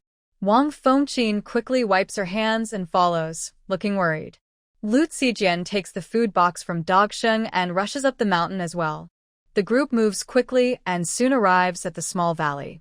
Lu Xiaoyan, seeing them return, anxiously says, "Yumian, come quick." Sister Xinger suddenly fainted, and we were all scared to death. It's terrifying to see someone who is just talking one moment suddenly collapse the next. Everyone else is also quite frightened and looks at the group anxiously. Jiang Yumian responds and heads straight for the Liu family's house. Zhao Xing'er is lying on the bed, eyes closed tightly, her face extremely pale, which is indeed alarming. Jiang Yumian checks her pulse while Liu Xiaoyun and Wang Fengqin watch nervously, fearing the worst. After a long wait without a word from Jiang Yumian, the two become increasingly anxious. Liu Xiaoyun is almost in tears. Yumian, how is Aunt Xing'er? Please tell us, is it something serious? As soon as she says this, everyone outside turns to look, their faces filled with unprecedented panic. They had been living in the mountains for almost a year and had become very close, so everyone was worried when they saw Zhao Xing'er faint. They were especially anxious now, fearing she might be seriously ill. Jiang Yumian just smiled and tucked the blanket around Zhao Xing'er before saying, "Don't worry, Annie is fine. It's just because she's pregnant and her body can't handle too much strain." Today, with the strong sun, she was working in the fields, which caused her to faint. She probably just overheated, so we need to be more careful in the future. Upon hearing this, everyone felt relieved. Old Liu jumped up from his chair, his face full of joy. "Oh, Yumian, are you sure? Is Xing'er really expecting?" Jiang Yumian replied helplessly, "Of course it's true. Do you not trust my medical skills?" Old Liu waved his hands repeatedly, his smile crinkling his face. "No, I'm just so happy. It's my fault for not stopping Xing'er from working in this heat. I almost caused her harm. It's a pity Daong isn't back yet. He would be overjoyed to hear this." Although old Liu had no complaints about Zhao Xing'er having only one daughter, he still hoped the couple could have another child. After all, Daong's situation was a bit special, and having a sister or brother would be beneficial for her. When they, the elders, were gone, it would be good for the siblings to look out for each other. Unfortunately, Zhao Xing'er had complications during Daong's birth, and the doctor said it would be hard for her to conceive again. He kept that hope to himself, rarely mentioning it to avoid making Zhao Xing'er feel guilty. Now that he heard Zhao Xing'er was really pregnant, he felt a mix of disbelief and happiness. The weight in his heart lifted. His silly son would probably be over the moon. Wang Fengqin and Liu Xiaoyun also sighed in relief. They knew how much Zhao Xing'er had worried about only having Daong. Although she never complained, her occasional sighs made them feel uneasy. Now that Zhao Xing'er's wish was fulfilled, how could they not be happy? Once Jiang Yumian confirmed that Zhao Xing'er was fine, she sent everyone out. She then checked Zhao Xing'er's pulse again and found her health had improved significantly. The medicine she had given was effective. The pregnancy seemed stable, and as long as she took good care of herself and got enough nutrition, everything should be fine. Although Li Zhen's family did not know the details, they heard that Zhao Xing'er fainted because she was tired from her pregnancy. They felt relieved and congratulated old Liu. "Uncle Liu, this is great news. Pregnant women shouldn't overwork themselves. During these days of spring plowing, we must make sure Daong's wife is well taken care of," Qian said with a bright smile. Even though she had been in Xiaohua for less than a month, she got along well with the other families and didn't see them as beneath her. They had already become familiar with each other through chatting and working together. Hearing about Zhao Xing'er's pregnancy made her genuinely happy for the Liu family.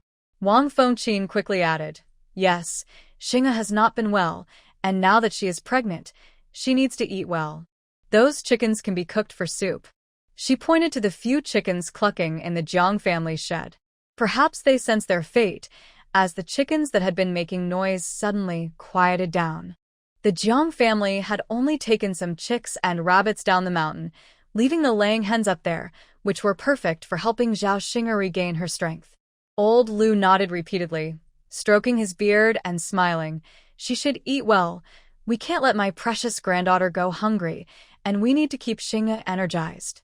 Nearby, Dashi also beamed with joy and said, "Great-grandpa will have a new grandchild. Dashi will have new brothers and sisters. Soon, Tai Dan won't be the youngest anymore. That's wonderful." The little one was already quite charming, and after eating well these past few days, She had gained some weight, making her chubby cheeks look adorable. Today, she wore bright clothes and had 2 little pigtails on her head, looking just like a lucky doll. Old Lu was even more delighted by the little girl's words. He reached out and playfully ruffled her pigtails, laughing. "That's right. I will be holding my little grandchild again." Tai Dan, who was resting in Chen Tieju's arms and feeling a bit lost, clapped his hands in excitement and babbled, "Little grandchild, little grandchild." Everyone burst into laughter at his unexpected words, looking at the happy Tai Dan. He had grown a lot recently, even if it wasn't very noticeable, still being a little ball of fluff. However, he could now occasionally support himself against a wall and take a few steps, which made Go Sheng very happy. These days, as soon as they came down the mountain, he proudly showed off, completely forgetting that Tai Dan mostly crawled. He told everyone that his little brother could walk, nearly spreading the news to the whole village. Lu Xiaoyun helplessly pinched Tiedan's face and explained, "Those are your younger siblings, your great-grandfather's little grandchildren." Tai Dan tilted his head in confusion, seeming not to understand, but still smiled and said, "Didi Mimi." Everyone burst into laughter, caught up in the joy, and began to talk about celebrating when Daong returned. The Zhao brothers, who had been panicking, finally relaxed and started teasing Song Air. "I didn't expect you could actually farm. A few days ago, when you were planting herbs, you almost made the village chief furious. I thought you were here to cause trouble again today." Zhao Arai chuckled, his eyes full of mischief. Wang Xiaohai also laughed out loud, recalling that day's events. It was rare to see someone offend the whole village. Song Air awkwardly touched his nose. He thought just swinging a hoe would be enough, not realizing he needed to dig shallow ditches first. He mistakenly filled in a ditch that someone had accidentally dug out. As a result, while the villagers were digging in front, he was busy filling in behind them, making his morning's work pointless. When the villagers discovered it, he almost drowned in their complaints. Especially when Sher, who pointed at him and scolded him, insisting he be removed from any village farming activities, leaving him feeling quite embarrassed and repeatedly promising it wouldn't happen again. Fortunately, he was smart and learned quickly. In the following days, he finally managed to chat while working the fields like the villagers. If it had been any of the other brothers, they might not have done as well as he did. After all, he was an assassin, trained only in killing, who had learned to farm. To stay close to the young master, he worked very hard, and soon he might actually become like a villager. However, he didn't plan to say that. He just smiled, straightened his back, and proudly said, "Of course I can do it. Farming is nothing to me. Just wait, soon you won't be able to keep up with me." The Zhao brothers immediately burst into laughter. Yes, we can't compare to you. After all, no one else would fill in a drainage ditch. With that, the 3 laughed even harder. Song Air's face turned red, and just as he was about to argue again, he saw Jiang Yumian coming out of the house and quickly said, "Miss Jiang, has Wen Shi come to tell you I'm not good at working these past few days?" Jiang Yumian paused, suddenly remembering what Wen Shi had said to her a few days ago, and smiled. "No, she hasn't. Recently, Wen Shi hasn't said that Song Air can't work. Instead, he even praised him a bit. He mentioned that on the first day, he thought a fool had come when Song Air was filling the drainage ditch, almost exhausting the villagers. Later, he realized that Song Air really is a bit foolish. He just does whatever he's told. While others take breaks, he keeps working hard, full of energy, and is getting better at plowing the fields. They all think he's just a silly kid. Does he really need to work so hard at farming? When Jiang Yumian heard this, she simply replied, "No one understands him better than she does, having practiced martial arts since childhood. She knows that if you don't work hard at it, the only outcome is failure. So, no matter what they do, they give their all to learn, even if it's just small tasks." Upon hearing this, Song Air became proud. "See? No one is scolding me anymore. It's because I'm doing well. You're all just afraid I might surpass you one day. If he wants to learn, he will surely pick it up quickly." Wang Xiaowei just smiled, but suddenly became curious. He glanced at someone not far away and whispered, "Hey, How can you, a bodyguard, not know how to farm? How does Lu Zijian know how to do it, and even hunt? As soon as he said this, Jiang Yumian also looked over. Lu Zijian's hunting skills can be explained by his martial arts training. But farming? Although he hasn't spent much time in the small valley and has only helped a few times, it's clear he knows how to farm. It's strange for someone who can afford a bodyguard to farm themselves. Song Er paused, looking a bit awkward, unsure of how to change the subject. Just then, he met a cold gaze. He immediately shrank back and smiled, saying, "Young master, I'm clever and can learn anything. You can trust me with your tasks. I will complete them well." Lu Zijian merely glanced at him without saying a word. Wang Xiaohui noticed this and didn't ask further, instead cheerfully inviting everyone to eat. During lunch, everyone was satisfied. After eating, they returned to work in the fields, leaving Jiang Yumian to watch over Zhao Xing'er. Although she was inside, her thoughts were with those outside. Even if Lu Zijian isn't a noble, his family must be well off. How could someone like him be skilled at farming? Is it because he enjoys it? It should be impossible. In this era, people from wealthy families are less likely to work the land because they believe they are inherently superior, viewing farmers as lower class. Moreover, if it were truly out of passion, Lu Zijian would have helpers when farming, but Song Er as a guard seems like he's farming for the first time, which doesn't make much sense. After thinking for a while without finding an answer, Jiang Yumian grew tired of pondering and patiently waited for Zhao Xing'er to wake up. She waited until it was getting dark, and finally, Zhao Xing'er woke up from her fainting spell. Still a bit dazed, she propped herself up, feeling dizzy, and was about to ask Jiang Yumian what had happened when the door suddenly swung open.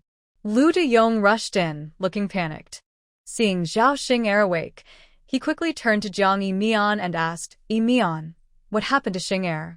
Did she suffer from heat stroke or some illness? Why did she suddenly faint?" He had just returned from gathering soap-making materials and hadn't grasped the situation yet. After hearing from Go Sheng that Zhao Xing'er had fainted, he hurried up the mountain, worried something was wrong. Zhao Xing'er was still a bit confused and unaware of her pregnancy, but she replied, "I'm fine. I probably just got tired. Don't worry." Although her head felt a bit heavy, she didn't feel unwell otherwise, just a bit sleepy these past few days, which she attributed to fatigue and didn't think much of it. Lu Deyong, however, didn't believe her and looked at Jiang Yumian with concern, saying, "Yumian, tell me, did your aunt fall ill? How could she faint out of nowhere?" Everyone here had been doing farm work for years. With so many people in the small field, the work was relatively easy, so it shouldn't have been tiring enough to faint. Zhao Xing'er also looked at her, her eyes showing more tension. Jiang Yumian smiled and said seriously, "Aunt Xing'er is fine. She just fainted because she's pregnant and tired. Uncle Deyong, you need to take good care of Aunt Xing'er and make sure she doesn't overwork herself." At this, both of them were taken aback. Lu Deyong took a moment to process the news, then stared at Zhao Xing'er's still flat belly with joy, saying, "Xing'er, you're pregnant." He had waited so long for this day. Even though he had already been a father once, he felt just as excited as if it were his first time. Zhao Xing'er could hardly believe it. Once she confirmed it was true, her eyes filled with tears of joy as she smiled and said, "That's wonderful. I'm pregnant." She didn't know how long she had wanted another child. At first, after taking the medicine given by Yumian, she only felt a bit better and didn't have high hopes about getting pregnant. Unexpectedly, she really was pregnant now. Seeing both of them so excited, Jiang Yumian helplessly reminded, "Aunt, now that you are pregnant, you need to be careful and not get too excited." Lu Deyong quickly added, Yes, Yumian is right. Xing'er, don't cry, be happy. I'll go cook a chicken for you to help you regain your strength." With that, he hurried into the kitchen joyfully. Zhao Xing'er felt both helpless and happy at the same time. Jiang Yumian smiled and asked about Zhao Xing'er's recent situation. After confirming everything was fine, she went to Lu Deyong to share some precautions. Just then, the people who had been working in the fields returned. Although they were tired from a long day, the joyful news of Zhao Xing'er's pregnancy lightened their fatigue. They all said they should celebrate and began to help out. Soon, the kitchen was almost crowded with people, but Lu Deong shooed everyone out, leaving only a few to help prepare the food.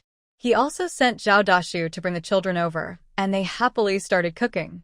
Watching everyone so happy, Jiang Yumian couldn't help but smile. However, her gaze fell on Lu Zijian, who stood under the eaves in black clothes, lost in thought.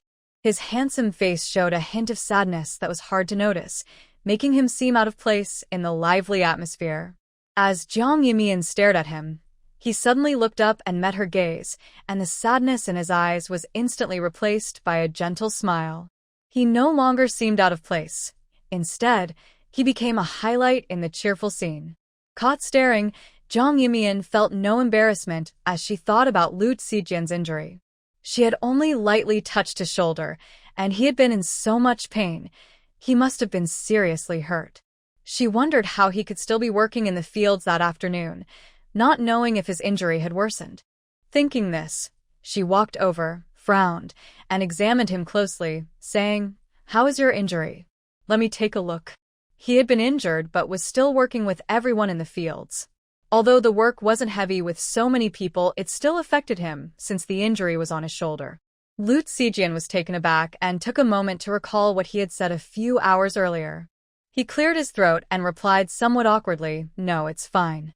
Injuries were just a story he made up to tease the girl, but unexpectedly, she took it seriously. Jiang Yumian looked at him curiously, a bit doubtful. "Are you really okay? You're not seriously hurt, are you? Otherwise, how could a light touch hurt so much?" With that, she pulled him to a quiet side room, away from the crowd, and said seriously, "Don't pretend to be fine. If you're hurt, you need to tell me. Since we know each other well, even if you have a serious injury, I will do my best to help you." She hoped to prevent any worsening of his injury. If her earlier bump caused him more harm, she would feel terrible. Lu Zijian was momentarily stunned, meeting the girl's sincere and clear eyes, feeling a tightness in his chest. Mian Mian seemed really worried about him. Just thinking about it made him smile involuntarily. He had just nodded when Song Air peeked around the corner, looking curious. He observed the two with a puzzled expression, sensing something was off. What's going on? Did something happen? He had only been talking to someone else for a moment. Surely, his young master hadn't upset Jiang Yumian in that short time. Jiang Yumian quickly asked, "When did Lu Zijian get hurt? Is it serious?" She wasn't sure, but Lu Zijian's bodyguard should know. Song Air paused, looking at the person standing beside him with confusion. "Young master isn't hurt at all." In the past few days, the young master had mostly been in Qingshi village, meeting with the leader a few times. He had been with him almost all the time, so if the young master was hurt, he would definitely know. Jiang Yumian narrowed her eyes, noticing Lu Zijian's somewhat guilty expression, and immediately understood. She said with annoyance, "Oh, so you lied to me. If it hurts, why aren't you in more pain?" Lu Zijian cleared his throat to hide his embarrassment and said somewhat defensively, "I really am hurt." As soon as he said that, he looked at Song Air, and his earlier distress disappeared, replaced by an unusual coldness. Song Air, meeting that icy gaze, shivered and quickly said, "Jiang Yumian, your aunt is looking for you." With that, he hurriedly left. If he had known the young master and Jiang Yumian were discussing something important, he wouldn't have interrupted. The young master really should have chosen a better lie. Claiming he was injured would only lead Jiang Yumian to check his wound and help him with medicine every day. Jiang Yumian glared at the person in front of her and was about to leave when Lu Zijian grabbed her, his eyes filled with both grievance and curiosity. "Did I trick you again? When have I ever deceived you?" He couldn't remember. Jiang Yumian suddenly recalled that this person didn't remember what happened after he got drunk, and she awkwardly cleared her throat. It was a slip of the tongue. Lu Zijian didn't believe her, looking at her intently.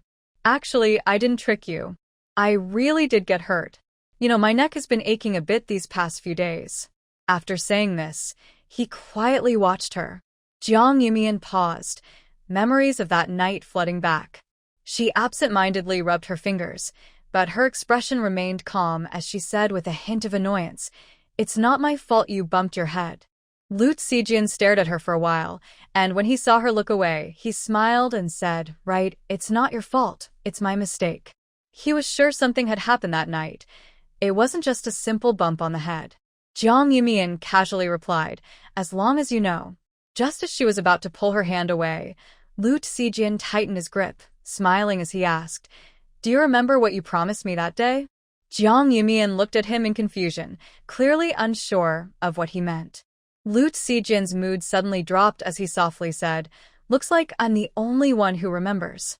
You clearly said that if I kept your secret, you would give me something in return." He had figured out that she could read, and she had agreed to keep it a secret to ensure he wouldn't tell anyone.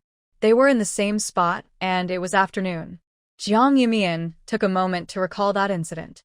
She had only agreed to his request out of necessity, and now that he wanted to reveal it, she wasn't afraid. Seeing her thoughts, Lu Zijian chuckled lightly. "Don't worry, I won't spill the beans. Just remember to give me what you promised."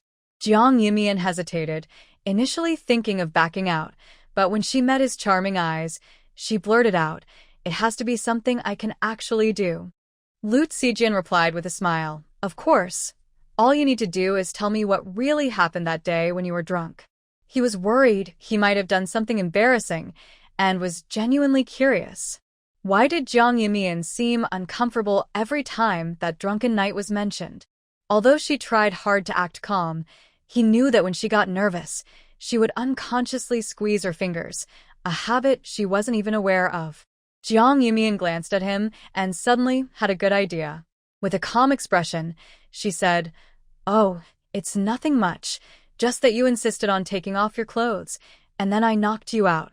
Lu Zijian was taken aback, and his calm demeanor seemed to crack a little. His previously smiling eyes now showed some discomfort. He lowered his head and stayed silent for a while, his ears turning red, as if the color might spread to his neck. He stammered, "I was too forward, Yumian." I'm sorry. He never expected that he would act like that when drunk. Yumian must have had no choice but to knock him out. No wonder he woke up the next day only wearing his undershirt. He should be the one to apologize. Seeing the blush on his face fade to pale, Jiang Yumian felt a bit sorry for him.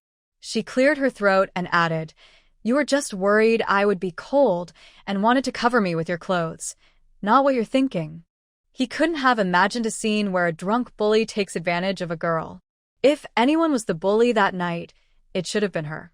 After all, Lu Zijian was very obedient when drunk, doing whatever she asked without question.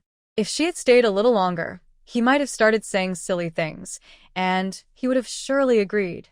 Thinking of this, she couldn't help but smile.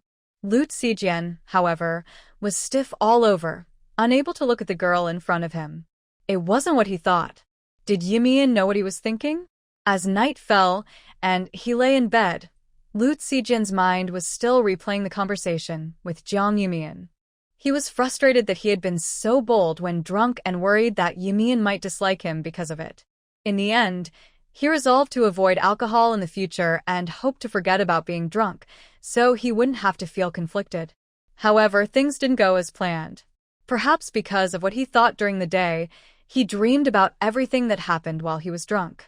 He saw himself forcefully pulling Yumian into the room and then starting to take off his clothes, which shocked him. Thankfully, as Yumian said, he only covered her with his clothes. Just as he sighed in relief, in the dream, he suddenly pressed Yumian onto the bed. Although he looked confused, the next moment he leaned in to kiss her rosy lips. He said many things he had kept to himself, repeatedly calling her name, while Yumian just looked at him in fear. Perhaps too angry or unable to tolerate the nonsense of a drunk person, she finally knocked him out with a swift move. He suddenly became alert, staring at the dark night for a long time without coming to his senses. For several days, the people in the small valley had not seen Lu Zijian. Only Song Air went up the mountain to help with the farming. Although everyone was curious, they understood that Lu Zijian might be busy with other matters and didn't think much of it. However, Jiang Yumian felt something was off. After she told him about the drunken incident, he seemed strange. She thought about trying to talk to him, but he disappeared. She felt that Lu Zijian had been avoiding her, but she had no proof.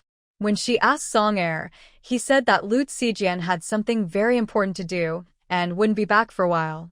She had to let it go, but at least the spring planting in the small valley was finishing up quickly. Zhao Dashu and the others were busy with opening a shop, while she started making lipstick. The cochineal insects had dried out completely after several days, and the once full baskets had shrunk significantly. She ground all the dried cochineal insects into powder, sealed most of it in jars, and took out a small portion to dissolve in water to test the color. Chen Xiaoqing watched curiously as she added some water to the red-purple liquid. She asked Sister Jiang, "Did you add too little water? I can help." She reached to scoop some water. Jiang Yimian quickly stopped her, smiling, "No, this isn't ordinary water. It has alum, tartaric acid, and baking soda added.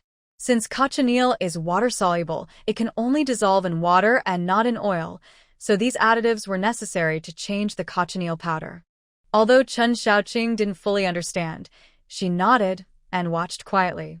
Jiang Yimian poured the red-purple cochineal solution into a small pot and began to simmer it over low heat. She stirred it continuously with chopsticks until the solution thickened, then poured it into a small bowl to dry. During this time, she placed a large piece of beeswax into a clean pot, adding camellia oil and olive oil, which she had taken from her space earlier. Chen Xiaoqing thought it was just cooking oil and didn't think much of it. Once the cochineal solution was completely dry, she hurriedly handed it to Jiang Yimian. Jiang Yimian then ground the solidified mixture into fine powder and added it to the oil in the bowl, stirring gently over low heat. Once the cochineal powder completely dissolved in the beeswax and cooled down, she poured it directly into the lipstick molds that Dog Sheng had helped her make a few days earlier.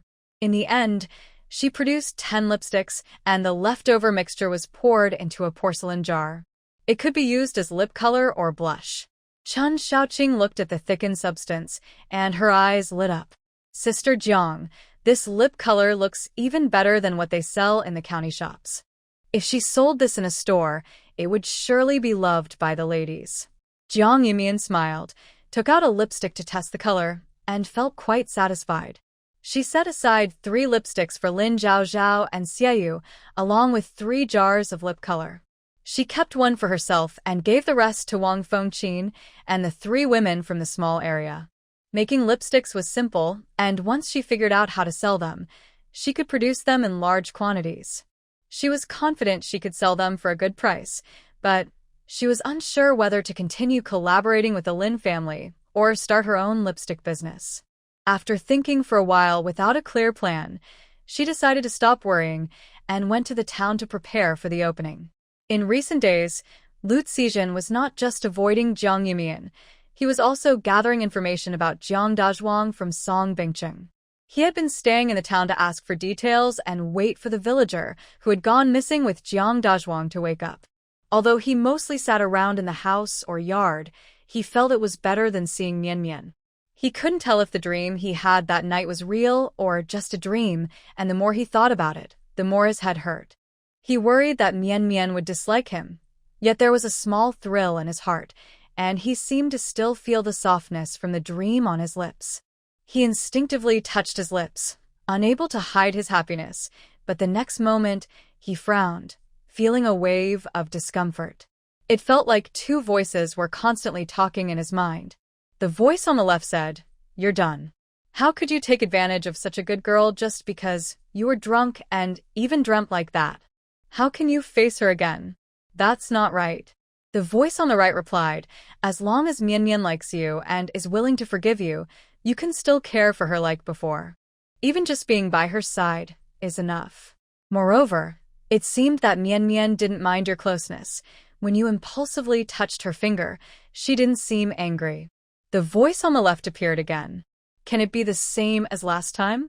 Last time, Mian Mian definitely didn't notice, but this time, it was something she truly paid attention to. The voice on the right also seemed angry. It was just a dream. How could Mian Mian know what happened in the dream? You can still interact with Mian Mian like before. Lu Zijian was only bothered by the 2 voices in his head, shaking it hard to finally push them away. But he already had an answer in his heart. Although it was just a dream, Mian treated him the same as before, yet he knew things were different now.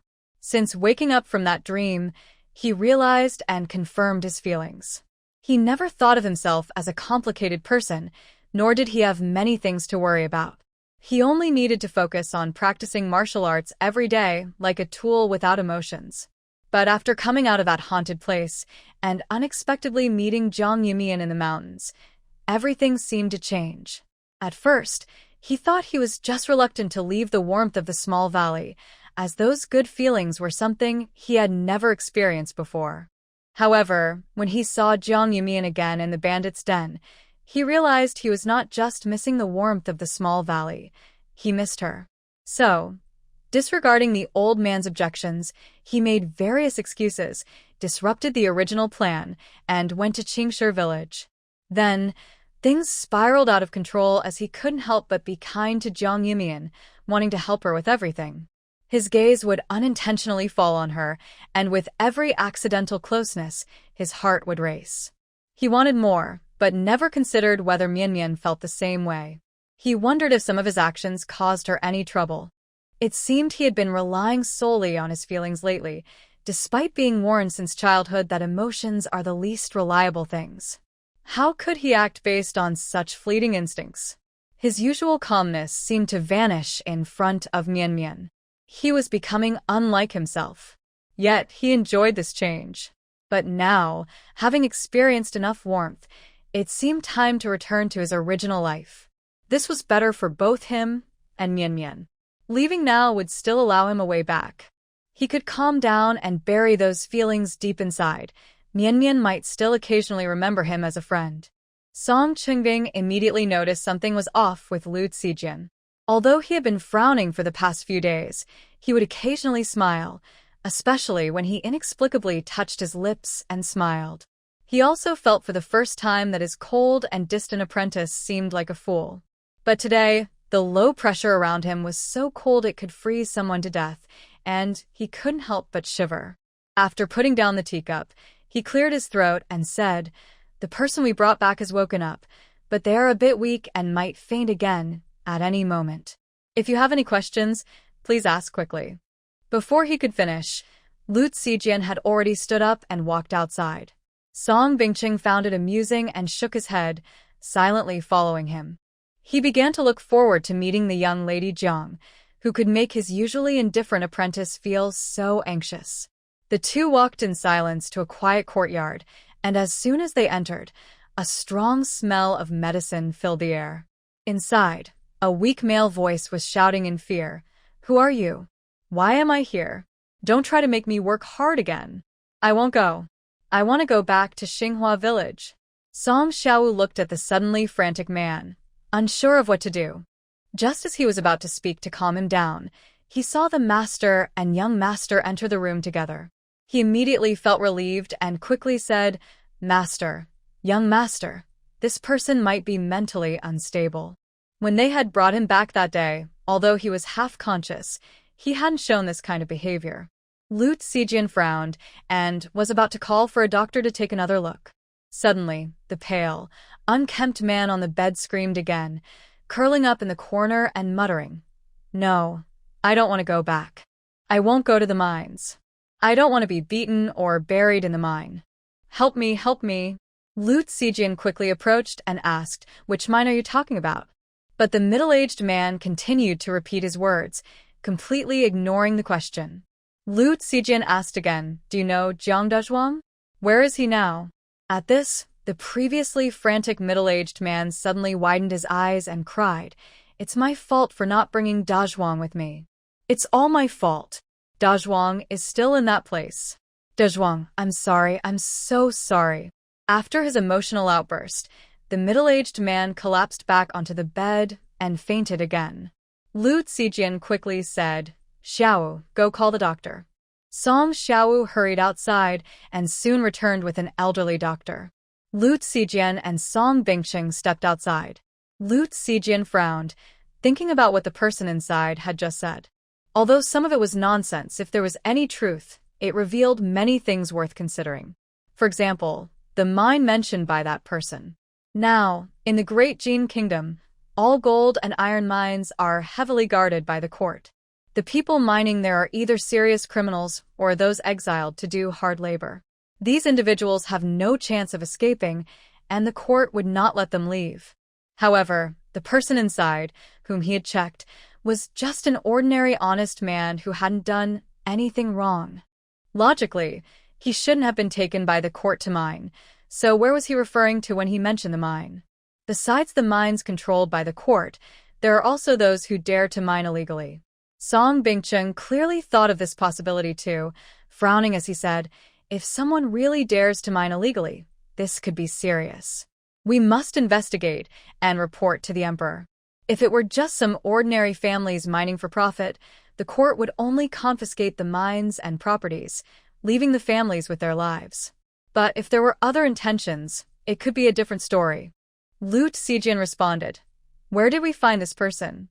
Song Bingcheng thought for a moment before saying, "Last time you mentioned Jiang Dazhuang might be in another power's territory, but our people couldn't find him. So, I specifically sent someone to check a few places, especially in the territory of Prince Chu, but still found no news of Jiang Dazhuang. I was beginning to think he might be dead, when suddenly someone discovered Lu Chongsong in Pingjiang County. Initially, after failing to find Jiang Dazhuang, they rechecked Xinhua village. Although it had been a long time, they did uncover some information. Not only Jiang Dazhuang had gone missing, 3 others from Xinhua village had also disappeared while working with him. Lu Chongsong was one of them. However, since these families had few relatives, upon learning their son or husband was missing, they either remarried or passed away from grief, quickly forgetting the matter. But the Jiang family was different. They still cared about Jiang Dazhuang. So many villagers remembered the disappearance. However, a disaster last year caused most of Xinhua village to suffer casualties, making the investigation quite challenging. After much effort, they learned that not only Jiang Dazhuang was missing, but no one who knew about it had appeared. Those people seemed to have vanished, just like Jiang Dazhuang. While they were feeling worried, someone from Pingjiang County suddenly said they had found a person from Xinhua village. Song Bingcheng immediately sent someone to bring him back, and on the way, he learned from a few other villagers that this person was Lu Chongsong. Lu Zijian nodded and thought carefully about whether there were any mountains near Pingjiang County that could be mined, but after a long time, he couldn't think of any. Pingjiang County is only half a day's journey from the capital, so if there were any mines, the court would have discovered them long ago. It was strange that someone else could find them first. Song Bingcheng also couldn't understand the mining situation and subconsciously felt that Lu Chongsong must be talking nonsense. He thought that Lu had gone mad due to some experience, and everything would be clear once he regained his senses. Just then, the doctor and Song Xiaowu came out of the room. The doctor sighed and said, "This person has been living in fear for a long time and has gone mad. It will be difficult for him to regain his senses unless..." Song Bingcheng quickly asked, "Unless what?" "He must regain his senses." At first, he cared about this person only because he was the love interest of his good apprentice, but now it was more than that. He needed to clarify the truth about the mine. The doctor thought for a moment and said, "Unless we give him another shock or help him relax completely." He wasn't sure if this method would work, but if it could help the person inside regain some clarity, he could try. Song Bingcheng frowned and finally waved his hand to send the doctor away. It was indeed difficult to help a mad person regain their sanity, but there were no other leads, so he could only hope that Lu Chongsong would wake up soon. Lu Zijian suddenly thought of Jiang Yumian. She knew medicine and would surely have a way to help Lu Chongsong recover. Moreover, since they were both from Xinhua village, Lu would likely relax with her around and not be on guard.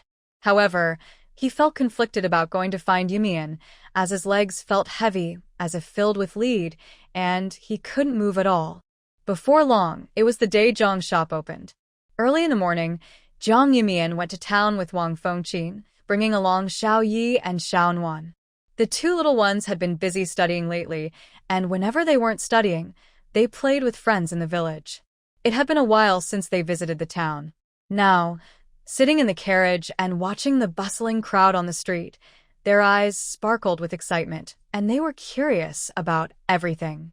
Seeing that there was still time, Jiang Yumian bought some candy figures for the two children. They were both very happy, eating their candy and looking around, but they behaved well and didn't make any noise. Instead, they said they wanted to bring some candy back for Deya and Gosheng. Jiang Yumian just smiled and agreed. The carriage soon stopped outside the shop. Although it was still early, there were already many people in the alley, and some customers had come out from nearby food stalls to see the excitement. Additionally, some regular customers from Jiang's previous street stall had heard that the Jiang family was opening a shop and came to support them. Before long, a crowd gathered in front of the Jiang family shop. Zhao Dashu and the others were also very excited. When the auspicious time arrived, they set off firecrackers and unveiled the red cloth covering the sign, and the shop successfully opened. Since the shop sold fresh food, the lively sound of firecrackers quickly attracted even more people. However, most of them stayed outside, with only a few daring to enter. Two young men looked curiously at the menu.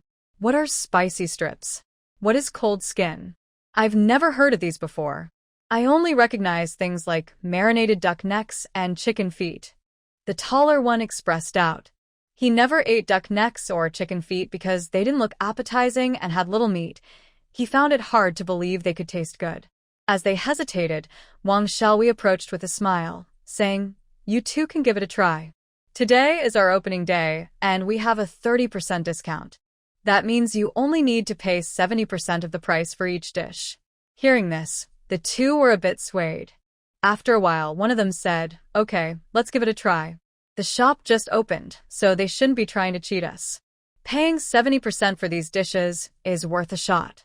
Although they didn't know what the other dishes were, the marinated meat alone seemed like a good deal. They weren't short on money, but they had come to check out the new food shop. Without much hesitation, they found a spot to sit down, ordered some marinated meat, and after some thought, decided to try the duck neck and fried chicken to see how they tasted. Wang Xiaowei breathed a sigh of relief, secretly glad he had listened to Sister Mian. If he hadn't heard about the discount, those two might have continued to hesitate. The more he thought about how Sister Mian had anticipated everything for today, the more he admired her. Listening to Sister Mian was definitely the right choice. Outside the shop, some first-time visitors to Jiangji began to watch. They had never heard of the items on the menu and were afraid to order something that might not taste good, wasting their coins. Meanwhile, regular customers who often bought from Zhang's stall eagerly entered the shop, confidently ordering a few dishes, which attracted even more people. When several customers had duck necks and chicken feet placed on their tables, the shop was filled with the spicy and fragrant aroma of these dishes. Everyone was drawn in by the delicious smell, and seeing others nod in approval after tasting, those who were initially hesitant could no longer resist and rushed inside. Fortunately, the shop was spacious, and Wang Xiaowei was inside arranging seats for the customers, so there was no issue with finding a place to sit. Jiang Yumian was quite satisfied with this and nodded, knowing that the three brothers often played together and had a good understanding of each other. Wang Xiaowei, being the youngest but quick-witted, was well-suited to serve the customers. As long as he managed things well today, they wouldn't have to worry in the future.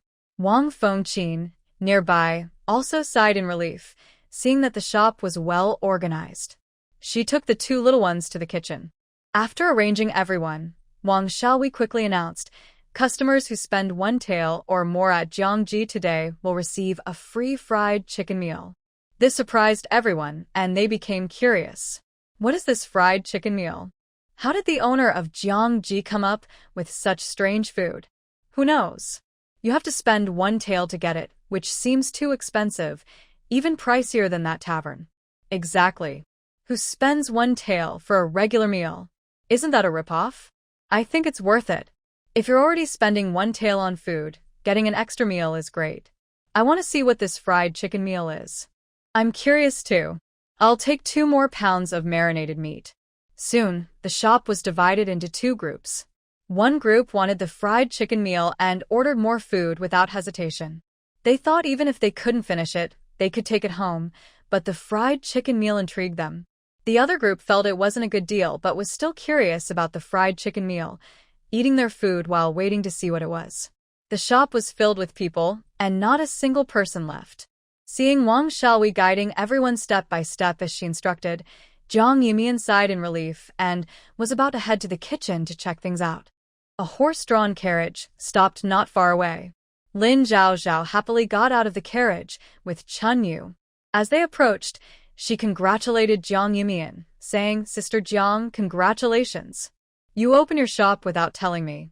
If it weren't for my brother asking me to bring a gift, I wouldn't have known." Lin Zhaozhao pouted playfully, and her servant quickly handed her a brocade box, about the size of 2 palms, square-shaped, leaving some mystery about its contents. Jiang Yumian looked puzzled. Lin Zhaozhao smiled and pointed at the box, teasingly saying, "My brother cares about you much more than I do. I heard he carefully selected this gift for you. Sister Jiang, you should open it and see." She had been curious about what her brother had chosen all the way here, but hadn't looked inside, waiting for Jiang Yumian to open it so she could see. Jiang Yumian then wondered, why didn't Lin Yanan come today? If he knew the Jiang family shop was opening, he would surely want to join in the excitement. Lin Zhaozhao sighed. He left for the capital yesterday, saying there were some business issues he needed to check on. He asked me to deliver the gift and happened to run into Chun Yu on the way, so we came together. Chun Yu nodded with a smile, her gaze on the brocade box filled with curiosity. She had heard Lin Zhaozhao talk about the carefully chosen gift, and her anticipation grew. Last time, that young man had brought food made from vegetarian meat for Jiang Yumian, which, although made by Jiang Yumian, showed his thoughtful nature. Lin Zhaozhao urged, "Sister Jiang, hurry and open it. This is a gift from my brother and you must accept it." She was too eager to find out what was inside. Seeing this, Jiang Yumian had no choice but to open the brocade box. Lin Zhaozhao and Chun Yu quickly leaned in to see, and as soon as they saw what was inside, they burst into laughter. "My brother is really something. He actually sent you such a big golden toad." She had expected something special, but it turned out to be a wealth-attracting golden toad. If she had known, she would have secretly swapped it for something else. There's no way to give a golden toad to a girl. Sister Jiang isn't like those middle-aged businessmen who only care about making money, so she wouldn't like this toad. Her brother had the nerve to say it was carefully chosen, but it clearly looked like something taken from his own storage. Jiang Yumian wasn't disappointed, though. She smiled and said, "That's nice. Please thank your brother for me. This golden toad is a symbol of wealth, perfect for the opening of the shop." What a great meaning! It seemed to be made of pure gold. Although the craftsmanship looked a bit ordinary to her, it was still quite valuable. It was a nice gift. Seeing that Jiang Yumian was genuinely pleased, Lin Zhaozhao felt relieved. Although she thought her silly brother's gift was too common, at least it had a good meaning, so it wouldn't be disliked. Fortunately, it was for the shop opening, which was fitting. If it were for another holiday or birthday, this gift would have been quite awkward. Nearby, Chun Yu also smiled as she took out a small brocade box and said, "Miss, I just learned yesterday that Miss Jiang is opening a shop. I didn't have time to prepare anything special, so here's a pair of white jade bracelets that you like, specially sent for you." When the box opened, the white jade bracelets were revealed to everyone. They looked quite ordinary, but the clear color showed they were not just any jade bracelets. Jiang Yumian quickly thanked her, saying, "Please thank her for the kind gesture. I really like them." Chun Yu smiled and chatted with Jiang Yumian for a bit, mentioning how Xiaoyu had been doing lately. Since she had other matters to attend to, she took a quick look around the shop, packed some food, and was about to leave with Lin Zhaozhao. Jiang Yumian hurriedly handed them some lipstick and lip balm from the carriage. "These are made from cochineal, and I think the colors are nice. Miss Xie should like them. Thank you both for making this trip to deliver the gift." Compared to what the two had brought, her gift seemed a bit ordinary in appearance. Chun Yu smiled, thinking it was just some uniquely shaped lip balm, not paying much attention. But Lin Zhaozhao's eyes lit up. She didn't believe Sister Jiang would give something plain. She immediately opened the lipstick cap, and following Jiang Yumian's instructions, she gently twisted it, revealing the bright red product inside. Chun Yu was also surprised. She hadn't expected something that seemed ordinary to have such clever design, with the lipstick appearing just by a gentle twist. Lin Zhao gently tested the color on her hand, her eyes widening in surprise as she exclaimed, "This lipstick applies so easily. The color is delicate and beautiful, even better than the most expensive ones in the shop." Not only were the lipsticks in the shop hard to apply, but they were also a bit dry, making them uncomfortable on the lips. However, she could clearly feel the smooth texture of the lipstick in her hand. This was just on her hand. It would surely look even better on her lips. Jiang Yimian just smiled, saying, "I'm glad you like it. Next time I make other colors, you'll be the first to try them." Lin Zhao nodded eagerly, carefully putting away the lipstick and handing it to a nearby maid like a treasure. Curiously, she asked Sister Jiang, "You must plan to sell this lipstick, right? How do you plan to run the lipstick business?" Although she wanted Sister Jiang to continue working with the Lin family, she knew they were more skilled in the pharmacy business and didn't know much about cosmetics. She had a few small makeup shops herself, but they were minor operations and she didn't need to manage them closely. She worried that partnering with Sister Jiang might slow her down. Jiang Yimian shook her head, saying, "I haven't figured it out yet. Once Jiang Ji's little shop is running smoothly, I'll think more about how to do the lipstick business." Chun Yu then thought of Bao Xiangfang. She remembered the princess mentioning wanting to give that shop to Miss Jiang, and it must have been done by now. She quickly said, "Miss Jiang, you can sell this lipstick directly in the shop the lady gave you. Don't worry about it not selling. Such a good product will definitely attract the ladies in the capital, especially at Bao Xiangfang, which was considered a treasure by the ladies of the capital." Although it had been overshadowed by other shops recently due to a lack of new products, its reputation was still strong. Once the lipstick appeared in the shop, there would be no worry about sales. Jiang Yimian was a bit surprised and hesitated before saying, "I'll give it a try." She had initially thought Bao Xiangfang was just a small shop, but it seemed to be more significant than that. Seeing her reaction, Chun Yu smiled and continued, "Miss Jiang, you should visit my lady at the villa when you have time. She has been missing you and has been asking the cook to make those vegetarian dishes, but they don't taste like yours. If it weren't for the lady being busy with herbal baths lately, she would have come along today." Jiang Yimian quickly replied, "I will make some vegetarian dishes for Miss Xia another day. I hope she won't mind." Chun Yu just smiled and waved her hand. Her young lady would be thrilled to eat the vegetarian dishes made by Jiang Yimian, so there was no way she would complain. As the two left, Jiang Yimian looked down at the two silk boxes in her hands and smiled helplessly. She hadn't told them about the shop opening because the Jiang family only had a small shop, and there was no need to make a big fuss. She didn't expect they would know and even prepare a gift for her. That was very thoughtful. Just then, a loud voice of complaint came from the shop. "What is this? Duck necks and chicken feet are being sold as meat? And at such high prices. Why don't you go rob a bank instead?" Jiang Yimian frowned at the comment and hurried into the shop. In the corner, a fierce-looking man was banging on the table and shouting, drawing the attention of others. Wang Xiaohai was about to step in to calm the angry customer when Jiang Yimian intervened, taking the items from him and signaling for him to ignore it as she walked over. Wang Xiaohai hesitated for a moment but saw that many customers were ready to order, so he quickly set down his items and went to attend to them. The man, seeing Wang Xiaohai leave and only a woman remaining, became even more upset. "Where is the owner of the shop? How can you sell just chicken feet and duck necks as main dishes? Are you out of your mind?" He had never seen a restaurant that sold only duck necks and chicken feet as main dishes. Jiang Yimian coldly looked at the burly man and said calmly, "The prices for each dish are clearly written on the menu, and the waiter will inform you as well. If you are not satisfied with the prices, you are free to leave." The man was taken aback, but still grumbled, "So what? 1 pound of chicken feet costs 100 coins. Isn't that expensive? A whole hen costs at most 500 or 600 coins, and that's for 10 pounds. Moreover, how much meat is on a hen compared to these chicken feet, which have hardly any meat at all? How dare they sell them for such a high price?" Before Jiang Yimian could respond, the other customers in the shop began to voice their dissatisfaction. "Why are you even here if you can cook at home? Just buy a chicken and make it yourself.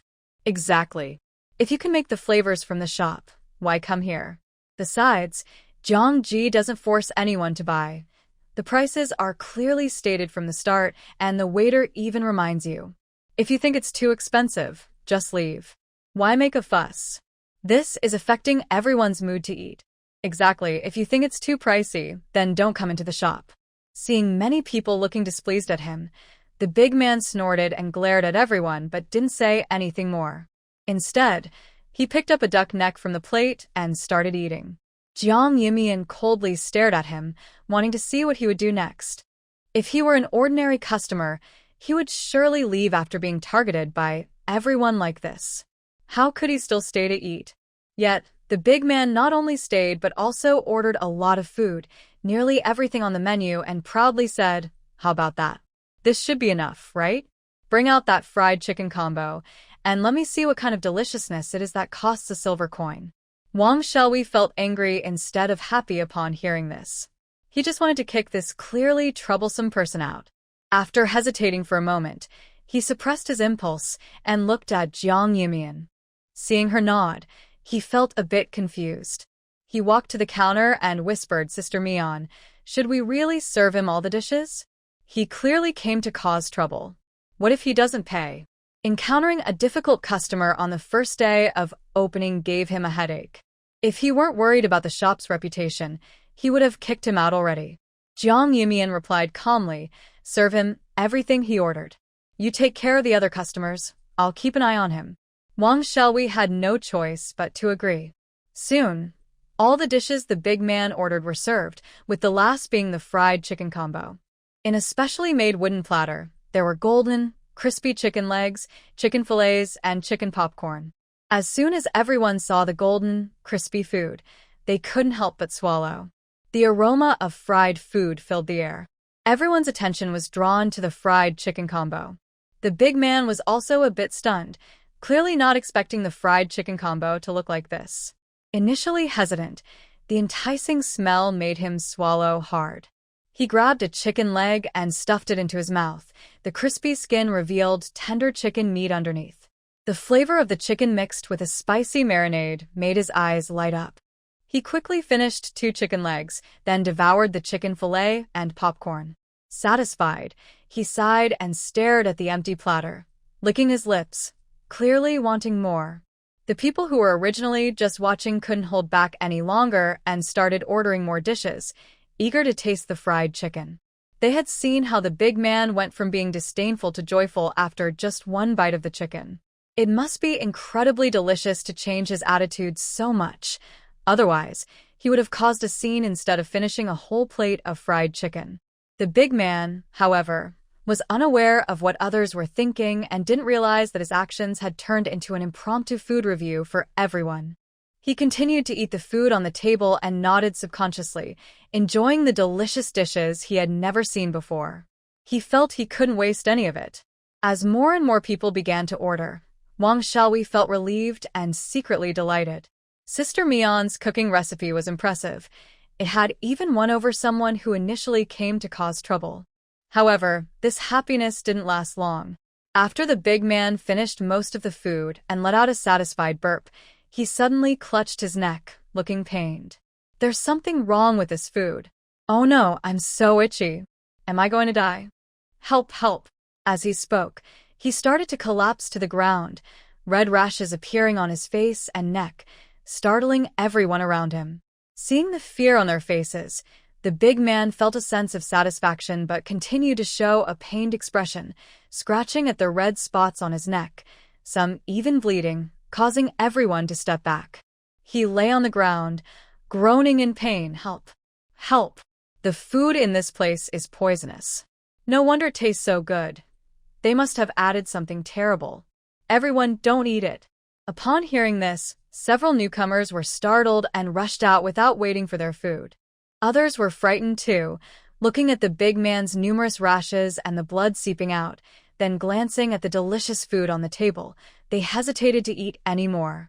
Wang Xiaowei, seeing this, angrily shouted, "You're talking nonsense. How could there be a problem with our food? Everyone else is fine. Only you have rashes. You're trying to frame us. I'm going to report you. Hearing this, some regular customers of the Jiang family stood firmly on Jiang Ji's side. Yes, how come we all ate without any issues, but you have a problem? You're just causing trouble on purpose. Exactly. Everyone ate the same food, yet you are the only one with a problem. You must be up to something. At first, you complained that the food here was too expensive, so why did you order so much? Are you trying to eat for free and falsely accuse Jiang Ji? I think so too.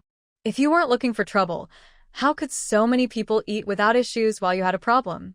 Seeing that many people were siding with Jiang Ji, the big man, instead of getting anxious, looked pained and said, "Who knows why I alone had a problem?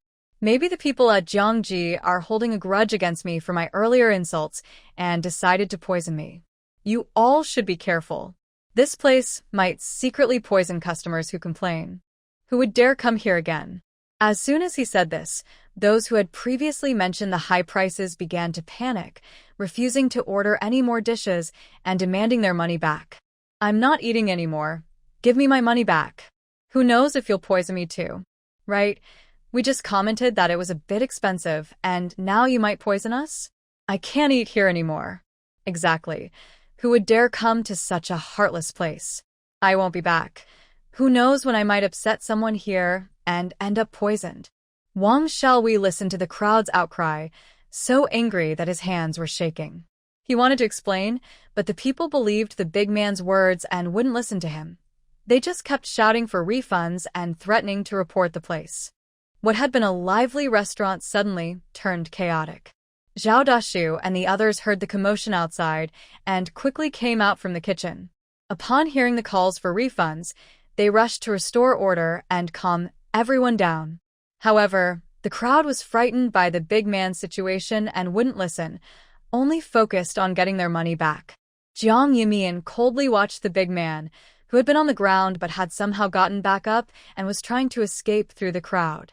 Just as he was about to leave the restaurant, the big man felt a rush of relief, thinking this job was easy. But before he could celebrate, someone grabbed his collar tightly, and in the next moment, he was forcefully thrown back into the crowd. With a loud thud, everyone in the restaurant fell silent, fearing they might be the next to get hurt. Jiang Yimian calmly approached the crowd and said, "Everyone, don't be afraid. This person has a rash not because he ate something from my restaurant, but because of the peanuts at his waist." As she spoke, she reached for the bag at his waist. The man, frightened, quickly stepped back, protecting the bag and shouted, "Help. They're trying to rob me. Someone help me.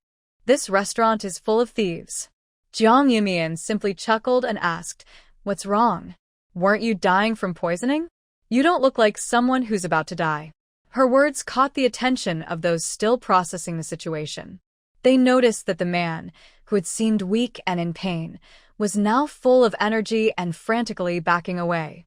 Although his face was still covered in a frightening rash, he appeared more scared than before, completely unlike someone who was about to die. Realizing his act was about to be exposed, he stopped pretending and quickly got up to run away. If he could escape, no matter how much the people in the restaurant argued, the fact that he had a rash would remain. However, Jiang Yimian wouldn't let him escape. She threw a cup that hit him on the back of his leg, causing him to fall again. Wang Xiaohai and Zhao Erei rushed forward to hold him down. Now both angry and anxious, the man shouted, "You heartless people! Is this how you do business? Not only do you poison customers, but now you're attacking me. I only ran out of fear. Everyone saw the rash appear on my face. It's because I ate something from Zhang's restaurant. What do you want? If you have the guts, just kill me now." He was sure that Jiang Yimian had said that on purpose, trying to make him run away to clear the restaurant's name. He had used this trick many times before, and no one had ever caught on. People only guessed he was trying to eat for free, but they had no idea how he managed it. Over time, restaurants and inns had to suffer in silence. Jiang Yimian ignored his shouting and reached for the bag at his waist, saying calmly, "Are you scared? Scared that I'll expose how you used your allergy to eat for free?" The man continued to argue, but Jiang Yimian didn't give him a chance. She coldly said, "This person is allergic to peanuts. If he eats them, he will get a rash, commonly known as a food allergy. You can all see that there are no peanuts in your plates, only in the one he ate from, which still has some peanut fragments. As she spoke, she picked up the man's plate to show everyone. Besides a few chicken feet that were just bones, there were a few small pieces of peanut fragments that were hard to notice unless looked at closely. Seeing this, everyone looked at their own plates and confirmed there were no peanuts. It was clear now, and they began to scold the man on the ground. "You shameless person! You deliberately ate something you're allergic to frame the restaurant, and now you have the nerve to cause trouble. I will make sure you see the authorities today."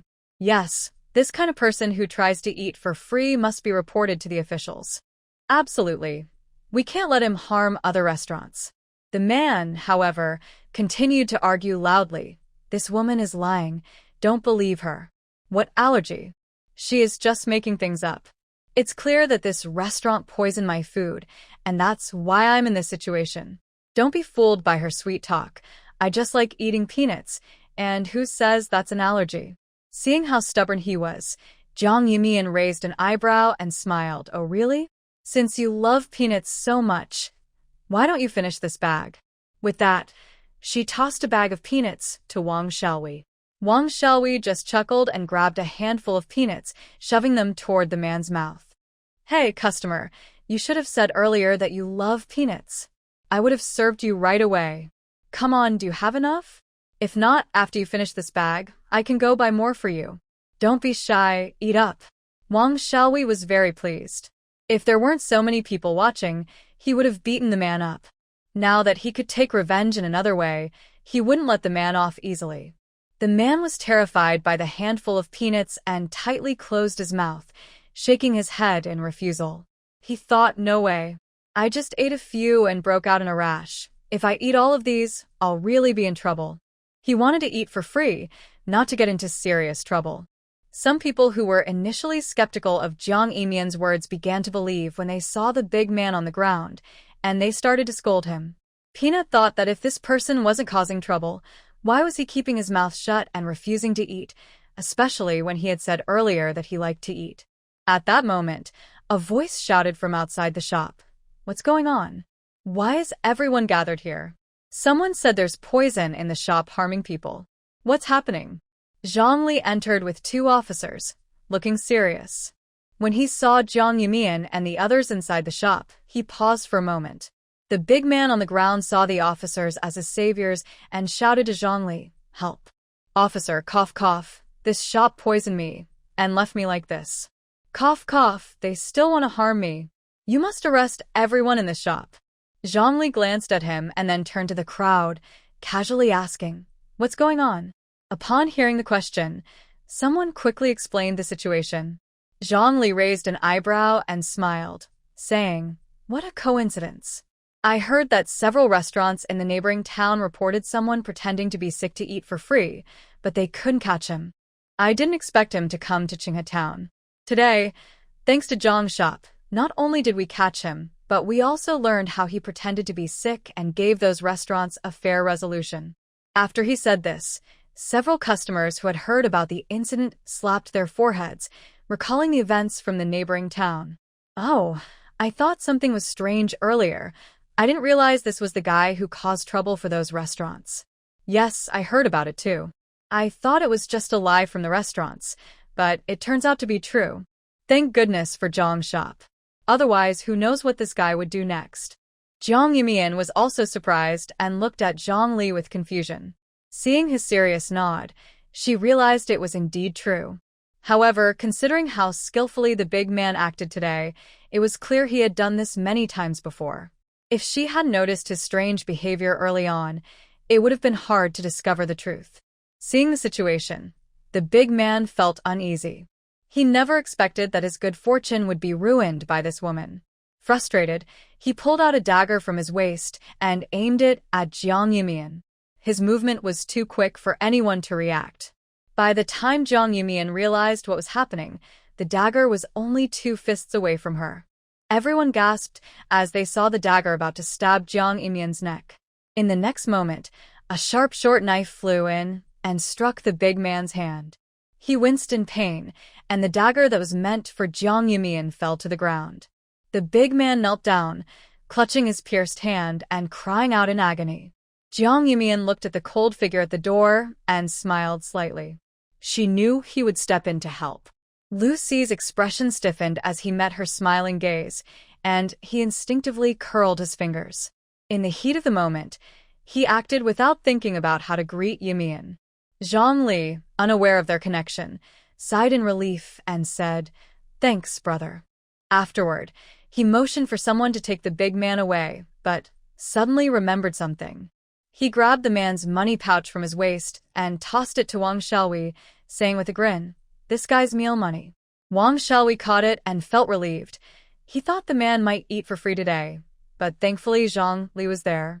Seeing the troublemaker taken away, the diners in the shop relaxed and returned to their meals, chatting not only about the food but also about the incident in the neighboring town and the impressive skills of the Jiang family shopkeeper. Zhang Li noticed everyone getting busy and smiled at Jiang Yumian, saying, "Wow, your shop is up and running. I was wondering what Jiang Ji was." He had just been assigned to patrol Qinghe town and had been busy with various matters, so he hadn't realized the Jiang family had opened a shop. Jiang Yumian smiled and teased, "Of course, how could a busy man like you know about our shop?" Zhang Li rubbed his nose, feeling a bit embarrassed. He didn't know why he was always so busy, whether it was being sent to other towns or dealing with endless small tasks. He had promised to visit old Lu in the village with Zhao De when he had time, but he had forgotten with all the work piling up. Zhao De and Ma Ming had at least gone to the village regarding the settlement for the people in the small lowland, but he hadn't been back since the new year. Now he had no idea what Qingstone village was like. Just as he felt awkward, a young constable walked in with something and urged, "Brother Zhang, Chen and the others are calling for you to return to the station." Zhang Li quickly responded, took the items from the young constable, and placed them on the counter, smiling as he said, "These are some snacks and treats, along with 2 jars of wine. You can take them back to share with the kids and the elders. Please apologize to the elders for me. I think it will be hard for me to leave today with so much going on." He had bought these things early in the morning, hoping to send them to Qingshe village, but with so many tasks, he hadn't found the right opportunity. Now that he had met Jiang Yadu, it saved him another trip. Jiang Yumian helplessly replied, "You should apologize yourself. I will definitely help you deliver these." Zhang Li just smiled and patted her head, not saying anything more, and left with the young constable. Meanwhile, in a narrow alley not far from Chonglin Lane, the person in the carriage clenched their fists in anger after hearing the maid's words. "That village girl is quite lucky to be discovered. Didn't they say that guy had done this many times and wouldn't be caught? How did you find him?" She had hoped to see Jiang Ji close for the day, but unexpectedly, that fool was taken away by the constables first. What a waste of time. The young maid was scared and stammered, "I don't know. I just heard that the person had eaten for free many times and caused several restaurants to close before they found him. I didn't expect him to be caught so easily." Xue Lingyu coldly snorted, glancing at the crowd outside Jiangji, bustling with business. She said, "Forget it. Let her enjoy her success for a few more days. Next time, I won't let her off easily. No one knows you were involved in this, right? If it weren't for Xiaoyu watching her closely, she wouldn't need to go through such trouble." She could have just had Jiang Yumian beaten up to vent her frustration. But Xiaoyu had been keeping a tight watch on her lately, making it hard for her to act freely, so she had to resort to these ineffective methods. The young maid quickly nodded, "Don't worry, Mississippi. I only told someone near that man about Jiang Ji opening for business. He went on his own, and it has nothing to do with us." That person realized there was a problem, and the authorities wouldn't trace it back to them. Satisfied, Xue Lingyu ignored Jiang Ji and ordered the carriage to leave. Her mother had said that Xiaoyu's health had improved a lot recently, and it wouldn't be long before he returned to the capital, so she needed to avoid causing any trouble. She had to be careful for now. At that moment, in the backyard of Jiangji, Jiang Yumian looked at the 2 people in front of her and said with a hint of amusement, "Why is no one speaking? If you don't talk, I'm leaving." Seeing that Jiang Yumian was really about to leave, Song Er hurriedly handed the item he was holding to Lu Zijian and said with a smile, "Miss Jiang, this is a gift my young master has prepared for almost half a month. You should take a good look at it." After saying that, he quickly ran away. Jiang Yumian raised an eyebrow and looked at the item covered in red silk in Lu Zijian's hand, asking curiously, "What is this? A gift for the store opening?" Lu Zijian softly replied, "Yes," as he uncovered the red silk and handed the item to her, saying quietly, "I don't know if you will like it. If you don't, Song Er can help change it into something else." Jiang Yumian stared at the large bouquet of golden wheat in his hand, momentarily frozen. She initially thought it was real wheat, but upon closer inspection, she realized it was a large bouquet made of gold, with each grain looking full and detailed. The craftsmanship was exquisite and incredibly realistic. If she hadn't been standing so close, she would have thought it was just a darker-colored bouquet of wheat. Surprised, Jiang Yumian took the flowers and couldn't help but laugh. "You really know how to please a girl. Such a realistic bouquet, made of gold, would be liked by anyone." Not only was it meaningful, but it was also beautifully crafted, clearly made by a skilled artisan, and it must have taken a lot of effort to create such a large bouquet. Especially since this bouquet symbolized harvest. Although she hadn't felt much about the harvest season before, after living here for almost a year, she had developed a natural joy and anticipation for it. Only with a good harvest could the villagers live well. Only then could she see the unhidden smiles and joy on everyone's faces. She loved the idea of harvest. Lu Zijian sighed with relief, his slightly curled fingers relaxing unconsciously, and he said softly, "I'm glad you like it, Miss Jiang." However, Jiang Yumian raised an eyebrow and looked at him curiously. "It's been almost half a month since we last met, and you've changed how you address me? Or do you have another me-on now?" Lu Zijian was taken aback, clearly not expecting her to ask that, and he stood there speechless for a moment. Jiang Yumian suddenly felt the bouquet in her hands was no longer appealing. She shoved it back into Lu Zijian's arms and said lightly, "Since you have another me-on, you shouldn't try to please other girls. Your me-on might get upset." She had been worried for half a month about whether Lu Zijian was in trouble, but it turned out he had someone special by his side and had forgotten about them. As Jiang Yumian was about to leave, Lu Zijian suddenly grabbed her arm, his deep voice tinged with urgency. "There's no one else, Mian." Jiang Yumian smiled back, ready to respond, but then she met his dark, captivating eyes. Lu Zijian's handsome face was serious, his lips pressed tightly together as if he was holding back something. His grip on her wrist was firm, showing his tension. Jiang Yumian's playful comments suddenly felt hard to say. She looked down, pretending to be casual, and simply said, "Oh." Her heart unexpectedly raced a bit faster. This feeling wasn't new to her. She had felt sparks with others before, but after spending time together, it never felt right, and those feelings faded away. Later, she became busy with her organization's tasks, spending her free time with an elderly lady, losing interest in romance, and deliberately ignoring any fluttering feelings. She wondered if her feelings for Lu Zijian would also fade quickly. Just then, Lu Zijian spoke up, "I found the person who went missing with your father years ago." Jiang Yumian snapped back to attention, looking around for Wang Fengqin and feeling relieved when she didn't see her. "Really? Is that person truly the one who went missing with my father?" Lu Zijian nodded. "But that person has been through a lot and isn't quite clear-headed. We can't ask too many questions. Do you want to come with me to see?" Jiang Yumian quickly nodded, setting aside her feelings, and packed away the wheat flour before riding off with Lu Zijian. Wang Fengqin thought they were just discussing something important and didn't pay much attention. After helping in the shop for a while, she went to play with the two children. Jiang Yumian and Lu Zijian rode swiftly and soon arrived at a house. Lu Zijian led the way, and Jiang Yumian followed until they reached Lu Chongsong's place. As soon as they entered, the strong smell of medicine hit them, and they could hear a man mumbling inside. The voice fluctuated, sounding startling and a bit frightening.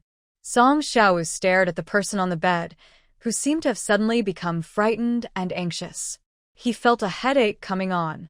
Since Lu Chongsong woke up, he either huddled in a corner trembling in fear or shouted about wanting to return to Xinghua village.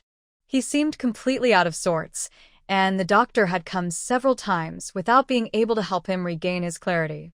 Not to mention getting any news about the mines from him, he now doubts if this person is just talking nonsense. While thinking this, the person who had been trembling at the foot of the bed suddenly climbed down and shouted loudly in the room, "I want to kill you all. It's your fault we can't go home, and that De Zhuang is missing. I will take revenge for De Zhuang and the villagers." Saying this, he grabbed a vase from the table and threw it forcefully at Song Xiaowu by the door. Song Xiaowu was already on guard and quickly dodged. However, Jiang Yimian, who had just opened the door, did not expect the vase to come flying at her. She quickly pulled out a curved dagger to deflect it, but was swiftly pulled into Lu Xijian's arms, who used his agility to move aside. The vase smashed into the spot where they had been standing just moments before, shattering into pieces. Jiang Yimian muttered, "That's cheating. This agility really is convenient." Song Xiaowu was startled but relieved to see that the young master was unharmed. Just as he was about to speak, he noticed Jiang Yimian and smiled, saying, "Young master, this must be Miss Jiang." Lu Xijian nodded slightly and quickly released the person in his arms, looking at Lu Chongsong with a frown. "Is he having another episode?" Song Xiaowu nodded helplessly, "Yes. It's been like this for the past few days. I'll go get a doctor." But Lu Xijian stopped him, saying calmly, "No need. Mian knows medicine." Song Xiaowu was taken aback and looked at Jiang Yimian in surprise. He had heard a lot about her from Song Air, but he hadn't heard that she knew medicine. As soon as Jiang Yimian entered the room, several objects flew toward her, and she dodged them one by one, thinking Lu Chongsong was still throwing things. Suddenly, he stopped moving, seemingly exhausted, and crouched in the corner, covering his head and trembling. "No, we won't run anymore. Please let us go." "I'm begging you, stop, please." Jiang Yimian fronet. She had already heard that he seemed a bit unstable, and while she wasn't too surprised, seeing him in this state still startled her. She crouched down in front of Lu Chongsong and tentatively called out, "Uncle Lu, do you remember me?" Jiang Yato. Lu Chongsong paused upon hearing this, still mumbling to himself, but slowly raised his head, looking fearfully at the person in front of him. Jiang Yimian noticed it had an effect and softly said, "Uncle Lu, why are you here? Where is my father? Didn't you tell my dad that you would find me an aunt when you returned from work this time? Where have you both gone?" In the memories of the original person, there were quite a few connections with Lu Chongsong.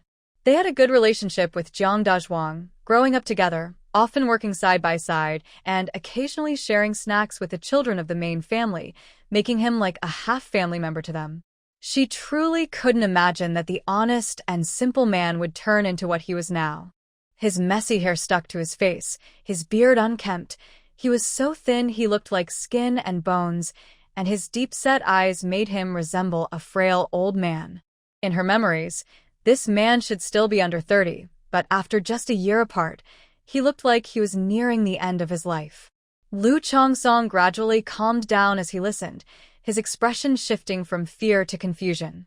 He stared intently at Jiang Yimian for a long moment before incredulously saying, You really are Jiang girl?" His muddled mind recalled Jiang Dazhuang's joking words. "Chongsong, this time we'll find a good job, and when we return, I can help you find a wife, so your mother won't have to worry about you anymore. Yimian, don't worry. We're just going to find some work. When we come back, Uncle Lu will bring you delicious food, and your grandparents will agree to let you split from the family. I'll only eat Uncle Lu's wedding candy, so you must remember to bring back an aunt." Memories that had been forgotten suddenly exploded in his mind. Lu Chongsong shouted, covering his head, and after a while, with red-rimmed eyes, he anxiously said, Jiang girl, hurry, go to the mine and save your father. If you're late, he might really die. Hurry, go save him. It's my fault. It's all my fault for not being able to bring him out." Thinking about the years spent in the mine, he felt like he was about to break down. After running for 3 days, he finally escaped the dense forest, planning to report to the nearest county office, but he fainted just as he entered the town. When he woke up again, he found himself in this unfamiliar room, surrounded by strangers, and he thought he hadn't escaped.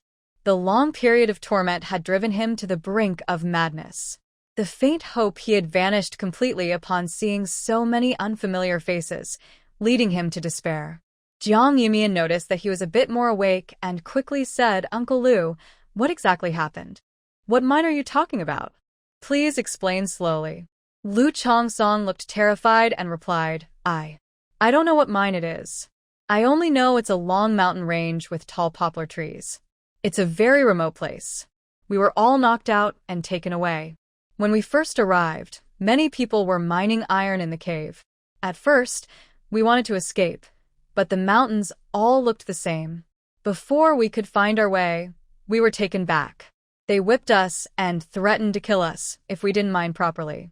We had to dig in the cave day and night without knowing how long it had been. Just thinking about those days of mining made his scalp tingle. If it were just mining, it wouldn't be so bad, but the cave was extremely dangerous, especially at night. A moment of inattention could lead to explosions or fires.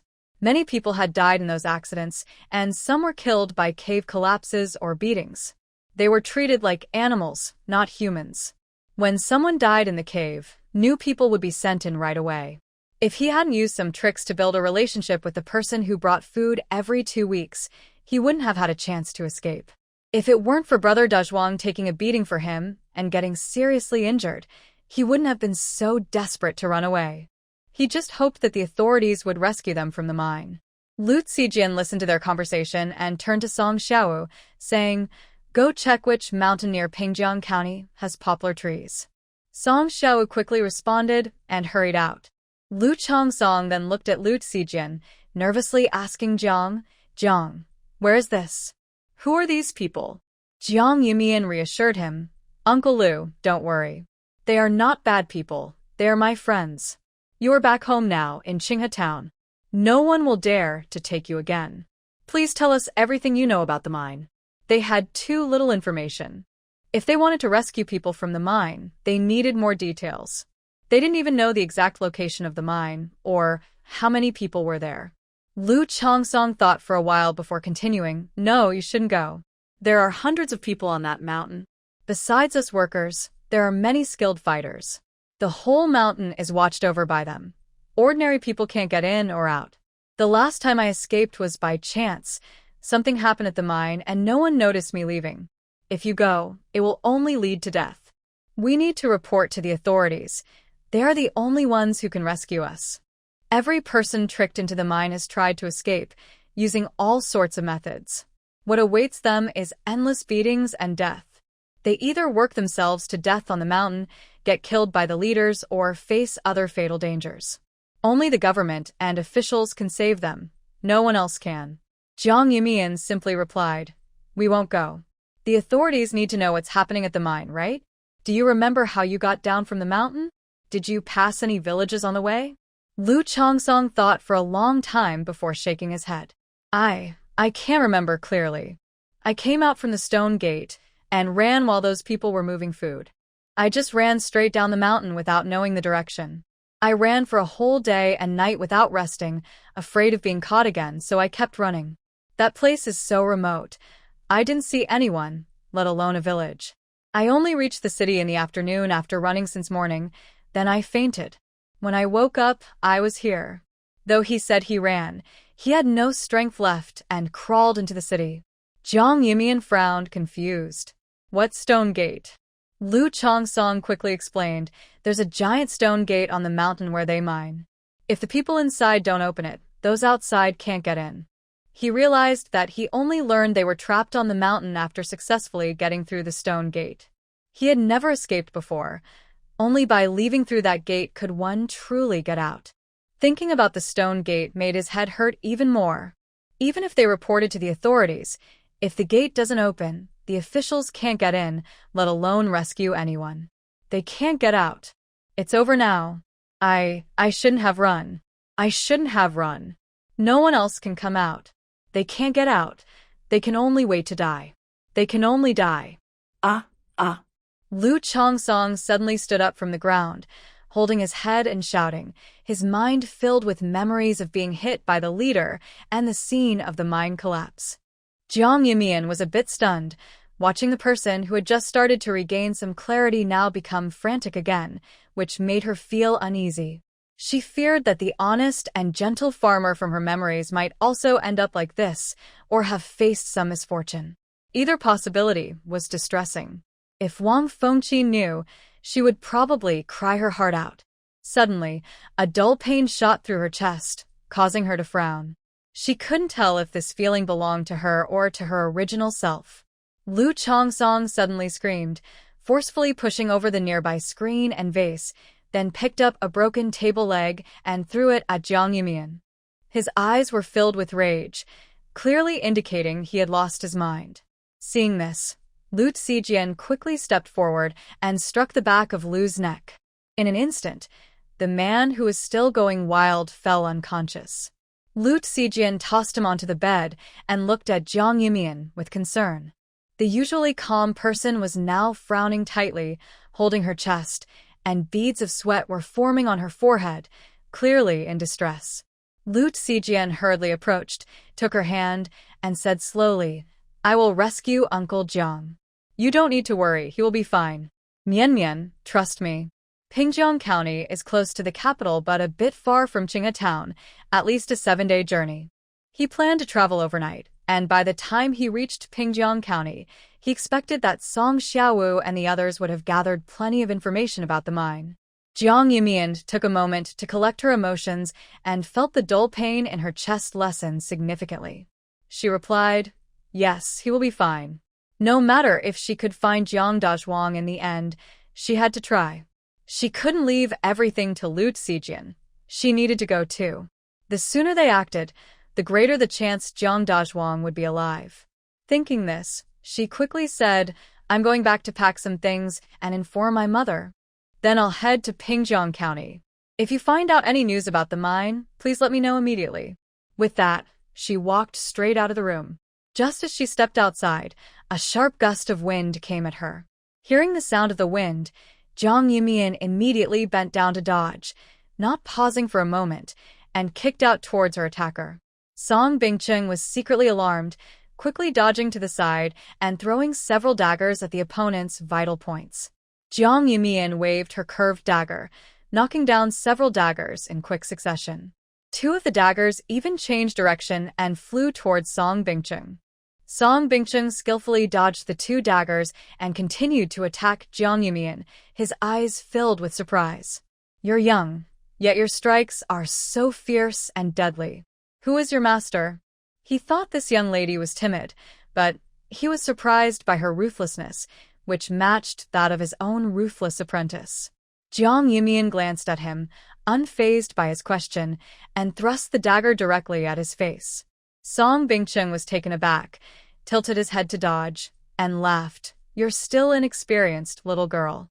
Before he could finish his sentence, another sharp dagger was pressed against his neck, making his eyes widen in shock.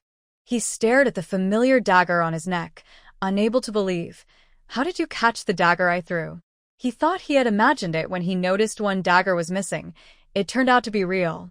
This person could catch a blade with bare hands. Although he had only used 70% of his strength to test her, he never expected her to catch it so easily. Jiang Yumian put away the dagger and replied calmly, "Just lucky." Saying this, she casually tossed the dagger to a nearby guard who was still in shock. The guard hurriedly caught the dagger, his eyes even wider. He had been closest to them and hadn't seen how this person caught the dagger. It was truly strange. Song Bingcheng, however, clearly didn't believe her and stroked his beard, saying irritably, "You really don't understand. Having a master is important when you're out in the world. Which school did you come from to be this skilled?" Jiang Yumian simply replied, "I don't have a master." Song Bingcheng frowned, looking skeptical. He stepped closer and directly pressed on her pulse point. This examination shocked him. He stared at her in disbelief, saying, "You actually have no inner strength. Did you dodge that just with your physical ability?" He couldn't imagine how powerful she would be if she had inner strength, given that a person without it could evade his attacks so easily. Jiang Yumian nodded. He glanced at the old man in front of him. Although his hair was gray, and he looked like he was in his 60s or 70s from a distance, a closer look revealed that his skin suggested he was actually in his 40s or 50s.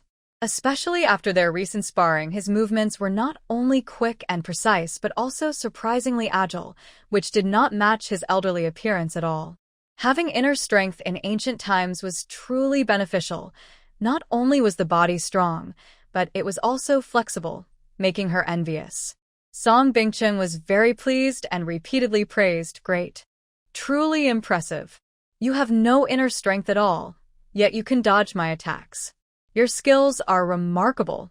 This was the first time he had encountered someone so strong without any inner strength, and he couldn't understand how this person managed to do it. After a while, he retracted his hand and smiled, saying, "Little girl, have you considered taking me as your master?" Although he was past the age of wanting to take on apprentices, he felt a sudden urge, since he had found such a promising talent. Jiang Yumian glanced at him, but said nothing. Lu Zijian frowned and coldly asked, "Are you very free? Have you found out about the mine?" Song Bingcheng was somewhat displeased and glared at his disrespectful apprentice, replying irritably, "Not so fast. Why are you in such a hurry? Did you find any useful information?" Although there weren't many people from the Ink Pavilion in Pingjiang County, they were somewhat familiar with the area and had no impression of any mountain suitable for mining. If it weren't for that, they would have sent someone to the mine long ago. Lu Zijian frowned and briefly explained the information he got from Lu Chongsong. Song Bingcheng also furrowed his brow. "There's actually a large stone door blocking the way. It seems the person behind this is not simple. If they couldn't destroy the mine in one go, they might alert the enemy. In fact, they might have already done so. Since Lu Chongsong was taken by their people, those at the mine would surely receive the news. Even if they found the location of the mine, it was uncertain whether they could get in. This was becoming quite troublesome." Lu Zijian clearly thought of this too, and felt a bit of a headache. When he recalled Lu Chongsong mentioning Zhang's father being injured, he frowned and instructed Song Er beside him, "Go, prepare some food and clothes. We are heading to Pingjiang County right now." Without caring about Song Bingcheng's objections, he pulled Jiang Yumian and headed outside, saying, "You should inform Aunt Wang that this trip will take at least 10 days to 2 weeks. They couldn't afford to delay. They needed to leave as soon as possible. The longer the delay on the road, the greater the changes at the mine." Jiang Yumian nodded, thinking about the situation in Qingshi village. She didn't need to worry about the workshop since Zheng Xiulian and her mother were there. The drawings she and Dahua made a few days ago were enough to keep the workshop running for several months. If needed, Dahua could also draw. She had been improving quickly and had many good ideas on paper. Even if Jiang Yumian wasn't there, the workshop could operate smoothly. As for the shop, although it had just opened, seeing the Zhao brothers working efficiently today made her feel at ease. Her absence might actually help the three of them manage independently. Originally, she intended to hand the shop over to them, and now was a good time for them to gain experience. In the small valley, the Li family was there to support the Chun and Lu families, and with spring plowing over, there wasn't much to do. However, if Wang Fengqin disappeared for 10 days or 2 weeks, the other party would definitely worry. The horse soon arrived at Zhang's shop. It was close to noon, and the number of people in the shop was increasing, with even the outdoor tables filled. Wang Xiaowei was busy serving customers, enjoying the hustle and bustle. Jiang Yumian didn't disturb anyone and went straight to the backyard. Xiao Nuan and Xiao Yi were in the yard playing with a little yellow bird that had appeared from nowhere. They were carefully feeding it with rice grains. The little yellow bird was very well behaved, about the size of a palm, standing on the ground and chirping, gently picking up rice grains from Xiao Ye's hand and happily eating. It was clear to see how happy it was. Xiao Nuan's eyes sparkled as she carefully reached out to touch the little bird's head. The bird not only didn't refuse but also moved closer to her hand, rubbing its fluffy head against her palm. Xiao Nuan was so delighted that her eyes squinted with joy as she said, "This bird is so well behaved. I like it, Mama. Can I keep it?"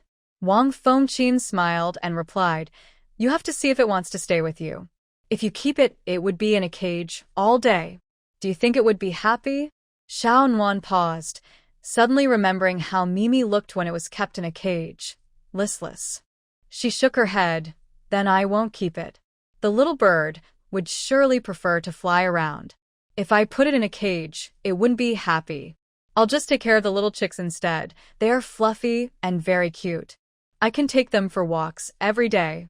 Too bad I can't fly. Otherwise, I could keep the bird company. Wang Fengqin just smiled and patted the heads of the two little ones. When she looked up, she saw Jiang Yumian and Lu Zijian walking in one after the other. She quickly smiled and asked what happened. She shook her head. Then I won't keep it. The little bird would surely prefer to fly around. If I put it in a cage. As soon as Xiao Nuan and Xiao Yi saw the two return, they happily called out, Sister, Zijian, come see the little bird. It's so pretty. Jiang Yumian smiled and patted the heads of the two little ones. Seeing their excitement about the little yellow bird, she didn't want to interrupt and turned to Wang Fengqin, saying, A Jian's master has come. Let's go visit him together. Lu Zijian was taken aback, but then nodded. Wang Fengqin was delighted and said, Then let's invite your master over for a visit another day. I'm really curious about what kind of person he is to have taught such a good student like you. Although Lu Zijian seemed cold, he was very well-mannered, clearly not someone raised in an ordinary family. Yet, after spending so much time together, she had only seen Song Er and never any of his family, which made her a bit curious. Lu Zijian simply said, He will be leaving in a few days. He is just passing through this time. Wang Fengqin felt a bit disappointed upon hearing this, but she didn't dwell on it and smiled, saying, There will be another chance to meet. Seeing this, Jiang Yumian smiled and pulled Wang Fengqin aside to chat. Mom, I might need to go to the capital in a few days. Remember the lipstick I made? I plan to take it to sell there. While I'm gone, please keep an eye on the workshop. Wang Fengqin paused, feeling a bit worried about her daughter going to the capital alone, but she didn't want to burden her with concerns about the family while she was busy with business. She pushed down her unease and finally smiled, saying, All right, you just focus on your work. I'll take care of things at home. Besides, the workshop is in good hands with Xiulian and the others. They don't need my help. With you gone, I'll have a bit more peace and quiet without one little troublemaker to look after. Jiang Yumian felt a bit wronged and pouted, Mom. What's wrong with me? Why do you seem to dislike me?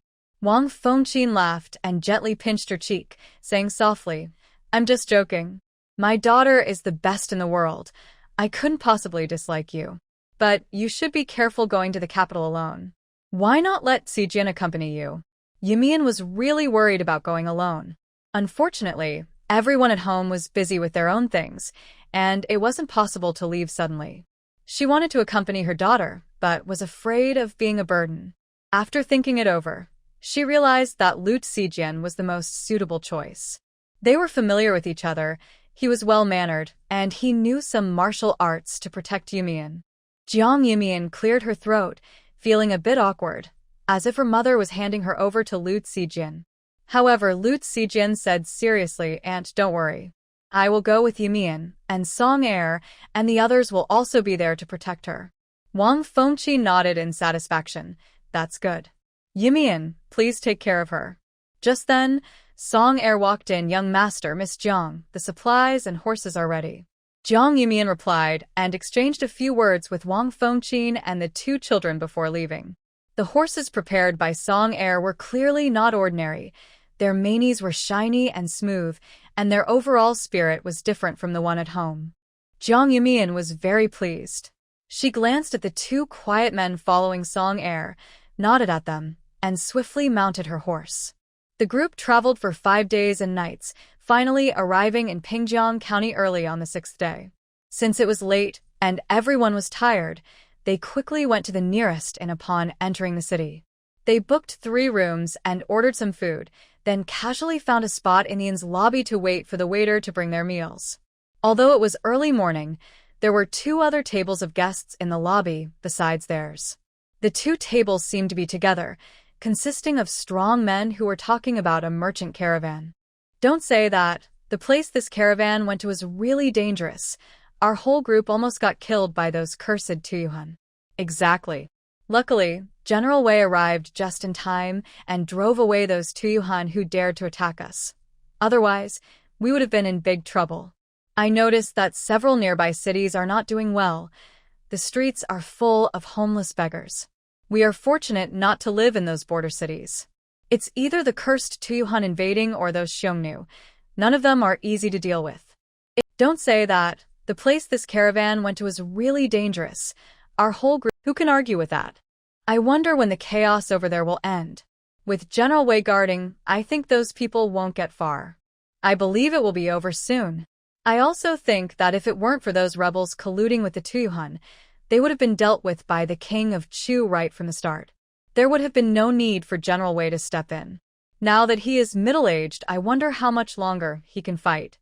It's a pity that among the younger generation of military leaders in the Jin dynasty, none can compare to General Wei.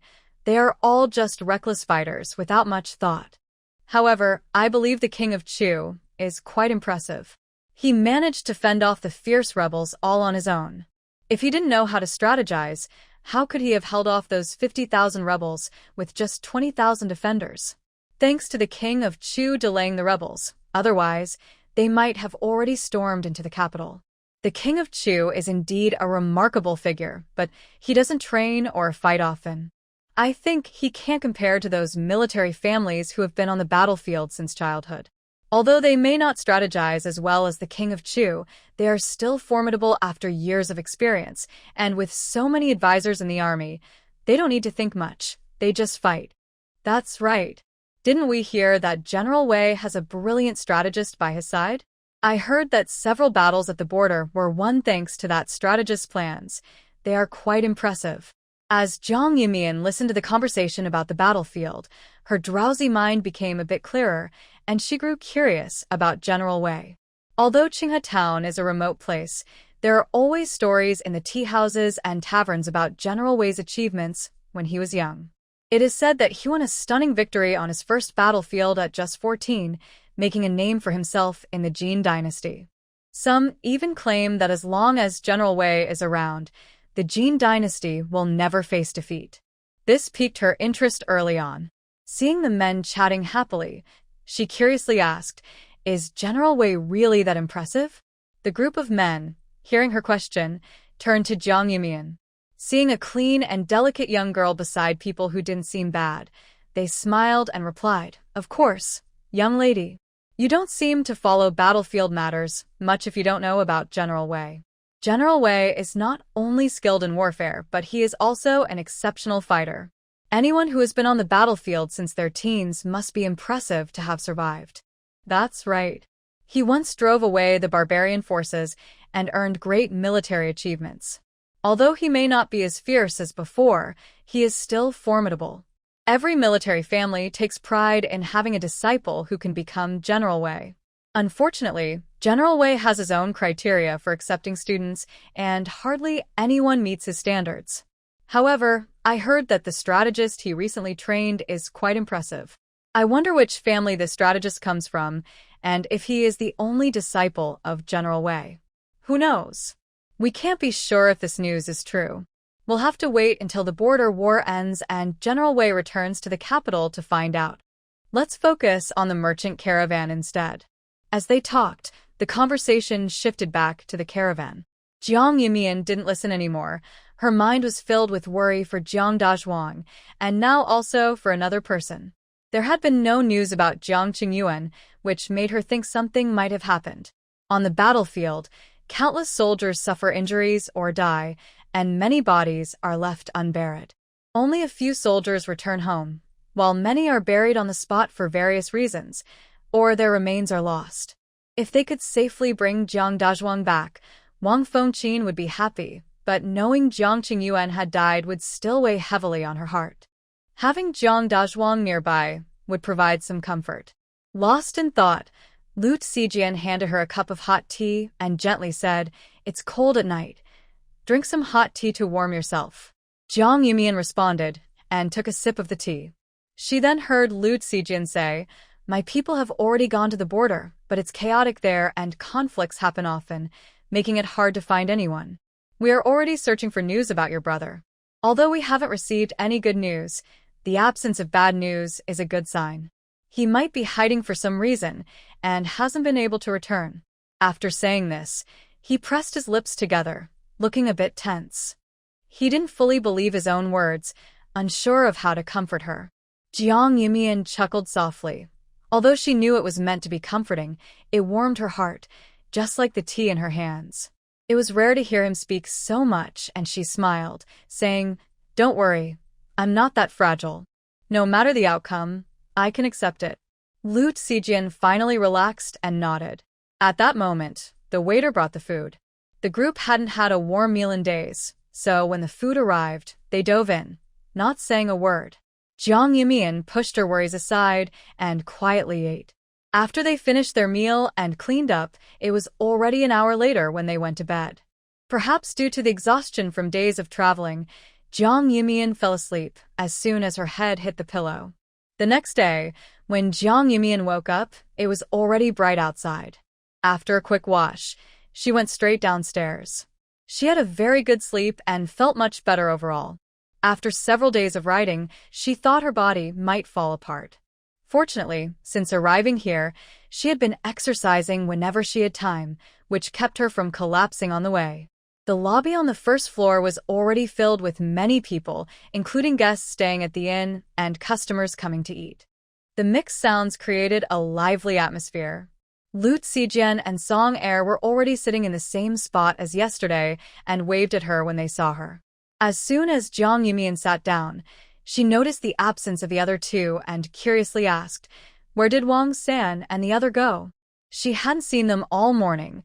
They couldn't still be sleeping, could they? Lu Zijian handed her a pair of clean chopsticks and replied calmly, "They went ahead to scout the Longxing mountain range. We'll go there soon too." Jiang Yumian was excited and lowered her voice, asking, "Are you sure it's the Longxing mountain range?" She thought they would have to stay in Pingjiang County for a few days to find out the exact location, so she was surprised they had found it so quickly. She had assumed it would take more time to gather information since she hadn't received any news from Song Xiaowu on the way. Lu Zijian nodded and continued, "The news we received this morning said it's about an hour's journey from here. Let's eat first. There's no rush." Jiang Yumian couldn't help but feel anxious. After a quick meal, she and Lu Zijian mounted their horses and headed toward the Longxing mountain range. The Longxing mountain range was located at the border of Pingjiang County and Yushui County. Although it was still technically in Pingjiang County, few people considered it part of it.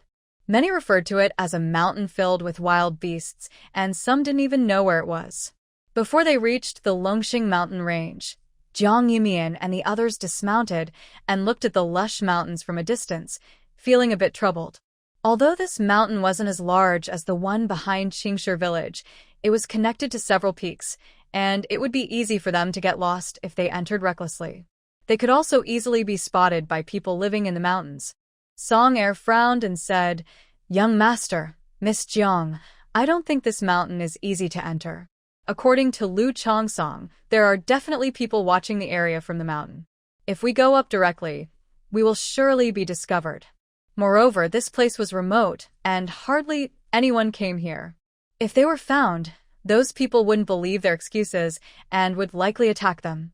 Even if they could escape, getting in to rescue someone would be much harder." They were in the open while their opponents were hidden, putting them at a significant disadvantage. Jiang Yumian and Lu Zijian clearly had the same thoughts, staring at the mountains in a daze. After a long silence, Lu Zijian said, "Let's wait for Wang San and the others to come back." Song Er responded, but didn't say anything more. They didn't wait long before Wang San and another person ran over from not far away, followed by a few unfamiliar faces, likely members of Lu Zijian's group. The group hurried over, looking serious, as if something had happened. When they got closer, Lu Zijian asked, "How many people are up in the mountains?" Wang San hesitated for a moment before replying, "Young master, we haven't gone up the mountain yet. There are people blocking the path and not letting anyone in." They were afraid of alarming anyone, so they returned without revealing themselves. Lu Zijian frowned. Why are there people blocking the path? Wang Sen shook his head. I'm not sure. Xiao Wu said that the mountain is off limits and that someone is watching, but didn't explain why. It looks like they are hired guards from a wealthy family, so I suspect there's someone's estate inside. If they couldn't even walk the mountain path, it was impossible for them to get close to the Longxing mountain range. While Jiang Yumian had been uncertain before, she was now sure that the mine was definitely in this area. The people who were mining knew that this information couldn't be leaked, so they blocked the path to prevent anyone from getting close to the mountain. After thinking for a moment, Jiang Yumian said, Earlier, I saw a deserted village over there. I wonder if anyone is still living there. Let's go take a look. The village was a bit away from the mountain, with a few lonely houses standing there. If she hadn't looked closely, she wouldn't have realized it was a village. Lu Zijian also noticed the village and nodded in agreement. The group turned their horses toward the village. 15 minutes later, they stopped in front of the village. Although it was called a village, it was in ruins, with various collapsed mud houses and thatched cottages, looking very uninhabitable. Jiang Yumian looked at the few relatively intact mud houses at the edge of the village and approached to knock on a door. After knocking for a while, just when Jiang Yumian thought she might have misjudged, the door opened from the inside, revealing an elderly woman in her 60s or 70s. She looked at the group and said in a hoarse voice, You can't go this way. If you want to cross the mountain, you'll have to take a detour. As she spoke, she started to close the door. Jiang Yumian stopped her and smiled, saying, Old lady, could we have some water? We've been traveling for several hours, and we've run out of what we brought. The old lady looked at Jiang Yumian, noticing that the young girl was fair-skinned and her smile resembled a blooming flower, which made her pause for a moment. She then glanced at the men behind her. The leader had a handsome face, sharp eyebrows, and a tall figure, looking anything but ordinary. The others appeared serious, but didn't seem like dangerous people. She nodded and called out, Old man, we have visitors. After saying that, she went into a somewhat dilapidated straw hut that looked like a kitchen. Jiang Yumian and the others didn't rush in but waited outside. She also took a moment to observe the surroundings. Not far away were a few mud brick houses that were barely standing. They were partially hidden by tall weeds, which she hadn't noticed at first, but there seemed to be people living inside. Before long, an elderly man with gray hair came out of the house, hunched over, followed by a small child about 2 or 3 years old. The child had dark yellow skin and a thin face that made his eyes appear very large, and he was curiously looking at everyone. The old man glanced at the group and asked, What brings you here? Where are you headed? This place was very remote, and aside from the occasional cart heading to the village at the foot of the mountain, hardly anyone came by. It was rare for him to see so many strangers. Jiang Yumian smiled and cautiously replied, We got a bit lost and ended up here. Do you know how we can get to the mountain? Upon hearing this, the old man frowned and said coldly, You can't go up the mountain. I advise you to leave quickly. Otherwise, you might lose your lives and no one will be able to help. With that, he took the child and went back inside. Jiang Yumian exchanged glances with Lu Zijian. He definitely knows about the mountain, Lu Zijian said in a flat tone, but with certainty. They had thought the villagers in this remote area wouldn't know much about the mountain, but it seemed that wasn't the case. The old lady then came out of the kitchen, carrying a few bowls of water. Seeing the group still standing outside, she smiled and called out, What are you all standing around for? Come in and have some water. It's rare for us to have visitors in this old village. Jiang Yumian responded and followed her into the house. The old man shot them a glare and grumbled, Drink the water and leave quickly. That mountain is not a place for you to go. Be careful what you say when you go out. Watch your life, the old man warned. Jiang Yumian became curious and sat down at a nearby table, asking, Why won't you let us go up the mountain? What's up there? Lu Zijian also sat down, his eyes filled with curiosity. The old man fell silent, staring at the 2 young people who looked striking and had an extraordinary presence. He hesitated and asked, Who are you? You can't just be passing through. This place was so remote that it was unlikely anyone would come here unless they intended to. especially with the rumors of fierce beasts in the mountain that prey on people. Anyone who asked around the city would know better than to come here. Unless they were reckless or not thinking straight, he couldn't understand why they would come. They didn't seem foolish, but they certainly seemed to be courting danger.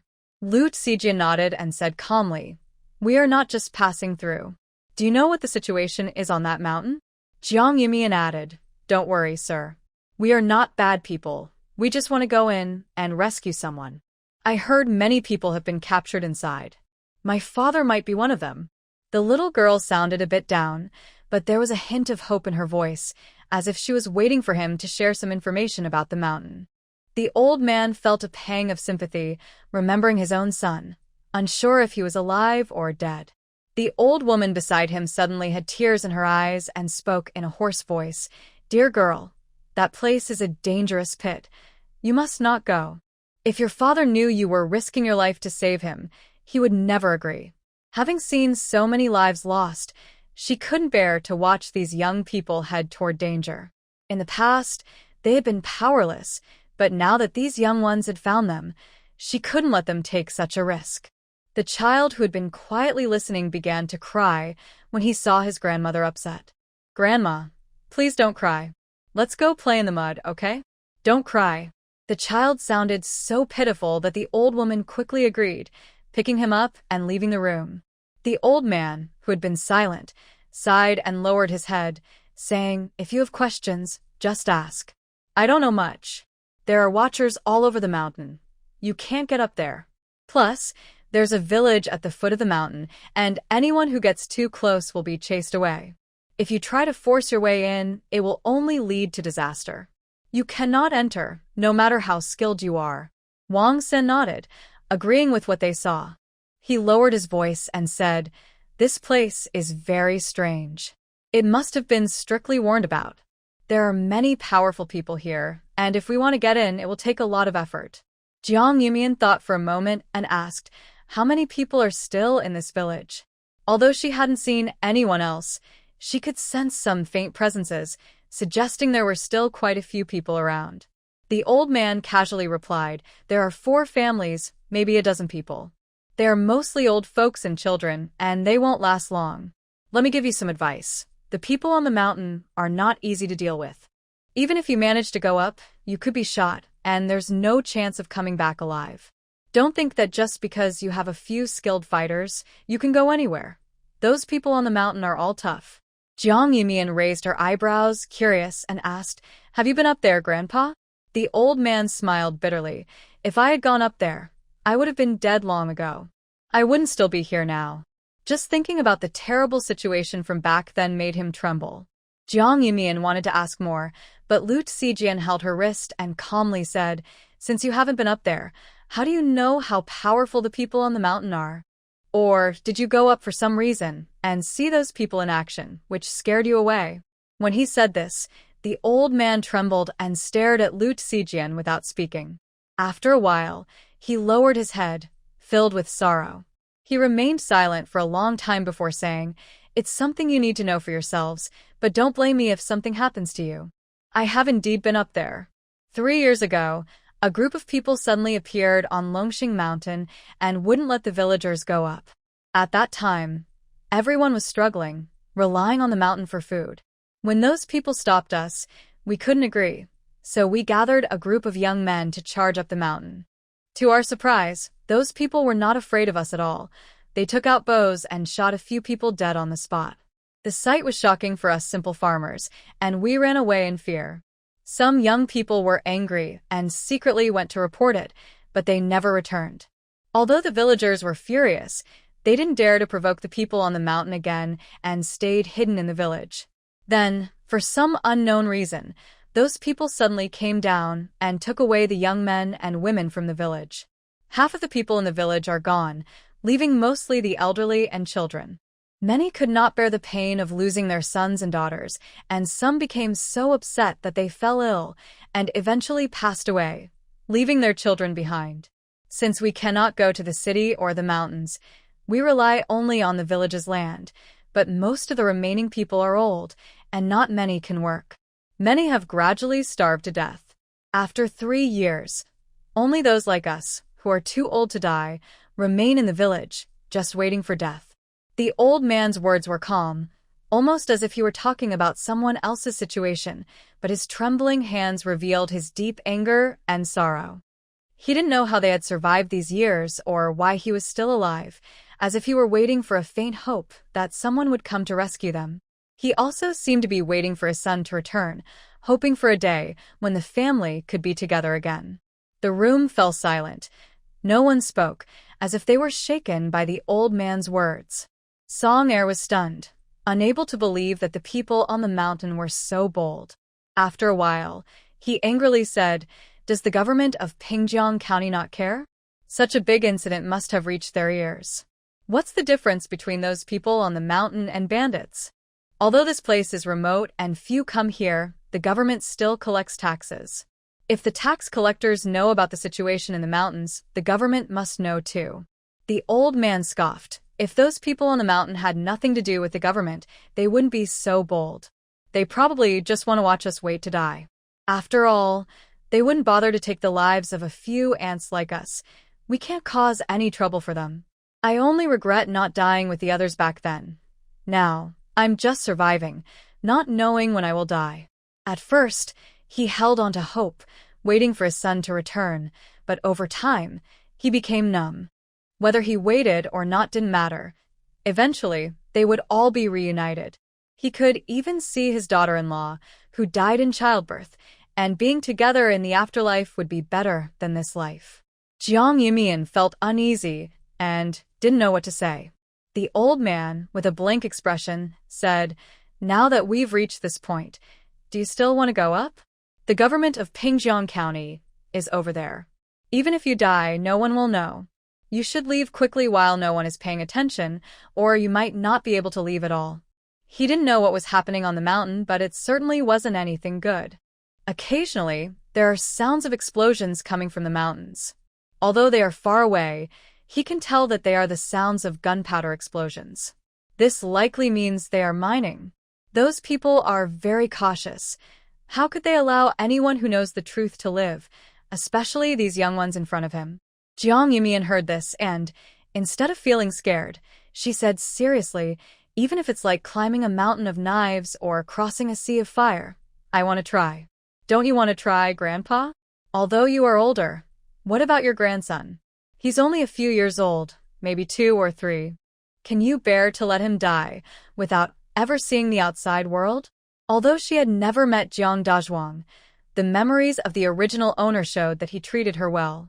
The warmth of the family together made her feel good. She didn't want to see Wang Fengqin looking lost and sad. She wanted to see her happy and the family reunited. The old man was taken aback, staring at her for a while before shaking his head and saying, "I've tried and failed. Trying again now would just be foolish." He had an elderly wife and a grandson.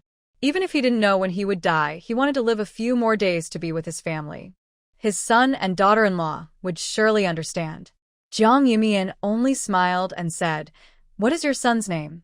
If I can meet him, I will definitely tell him that someone is waiting for him down the mountain." The old man paused and after a while said, "His name is Wang Jinbao." Jiang Yumian acknowledged him and didn't linger, standing up and walking outside. In the yard, only Daba was there, squatting in the corner and looking at them. His voice was timid but curious. "Sister, brother, are you going to save the villagers and my dad?" Jiang Yumian stopped and bent down to look at the child, speaking gently, "Yes." Daba's eyes lit up, and he said excitedly, "Can you bring my dad and Dachuan's dad back? We all want to know what our dad looks like." They had never seen their dad and thought there were only Grandpa and Grandma in the world.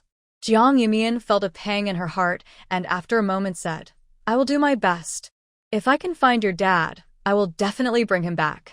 Daba immediately nodded obediently, smiling, "I believe you can bring our dad back." Jiang Yumian smiled and gently ruffled the little guy's hair. Just as they were about to leave, an old voice suddenly came from behind. "There is a steward named Chun in the village. He is the one who goes up the mountain to talk every time. He is the most trusted person by those up there."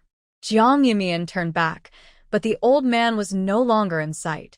As the group left the village, Lu Zijian said to Wang San, "Go and bring more people back with news about the mine and the government."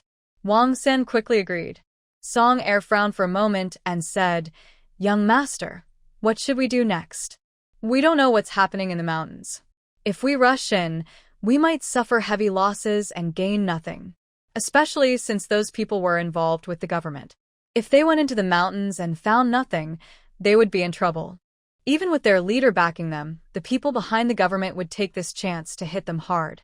Lu Zijian glanced at him and replied calmly, "That is the worst outcome, not the only one.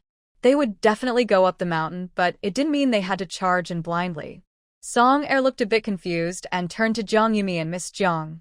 "Do you have a good plan? If we enter the mountain recklessly and those people don't open the stone door, we will just be waiting to die, let alone saving anyone." Jiang Yumi glanced at him and said, "Didn't the old man just say? Steward Chun is the most trusted by those people up there. If they could hold him captive, they could enter the stone door smoothly, and then they could do whatever they wanted." However, Song Er hesitated. "Can we trust what the old man said? I feel like he must be hiding something. Otherwise, given how ruthless those people are, it wouldn't be easy for them to spare a village. Why would they leave us alone?" Jiang Yumian casually replied, "He has no reason to deceive us." She had suspected this from the beginning, but since he didn't say more, he must have his own plans. From their conversation, it was clear the old man wasn't a bad person. Otherwise, he wouldn't have let them go at first. Now that he mentioned Steward Chen, he must be on their side. Song Er nodded, finding it reasonable, and said, "Then let's go to the village and find Steward Chen." As he spoke, he was about to mount his horse and leave. But Jiang Yumian frowned and stopped them. "Wait, someone is coming." Song Er startled and listened carefully for a while. Besides the occasional chirping of birds and buzzing of insects, there was no other sound. He looked at Lu Zijian and saw him nodding. "A group of about 10 people is coming. Let's hide first." Song Er's eyes widened even more. Who were they? How did he not hear them? These two had incredible hearing. The others also looked confused but followed them into the tall grass to hide. After about 15 minutes, a carriage slowly approached from the end of the road, followed by 7 or 8 guards. They didn't look like people from the mountains. Although the guards had some fighting skills, they couldn't even hide their presence, clearly not impressive individuals. Song Er frowned and asked, "Who are these people? Are they bringing supplies to the mountain?" Jiang Yumian shook her head. It was too far away for her to tell. But Lu Zijian squinted at the approaching carriage and coldly said after a while, "It's the Lin family's carriage." Jiang Yumian was taken aback, not fully processing it. "Which Lin family?" Lu Zijian glanced at her and replied lightly, "Lin Yenan." Jiang Yumian still found it hard to believe when she suddenly heard a familiar voice from the carriage, "Xiao Fu, how much longer until we arrive?" Lin Yenan impatiently poked his head out of the carriage and frowned when he saw the mountain nearby. It was just his bad luck. Passing through Pingjiang County, he thought he would check on the business at Huichun Tang, but unexpectedly, he caught the attention of Zhu Shichang. Zhu insisted on meeting him and even said he would send him a few beauties, insisting he come to the estate for a gathering. He couldn't refuse, as Zhu had made it clear that if he didn't meet him, no one could leave Pingjiang County for the next few days. His purpose was to return to the capital to check on Huichun Tang's business and collaborate with the court. If he delayed any longer, the hard-earned opportunity might slip away. This was a great chance to become a royal merchant. Without Xiaoyu's recommendation, the Lin family would never have this opportunity. He wondered what Zhu Shichang was really planning. The more he thought about it, the more he felt a headache coming on. If he had known, he wouldn't have come to Pingjiang County. If he couldn't reach an agreement with Zhu, his life could be in danger.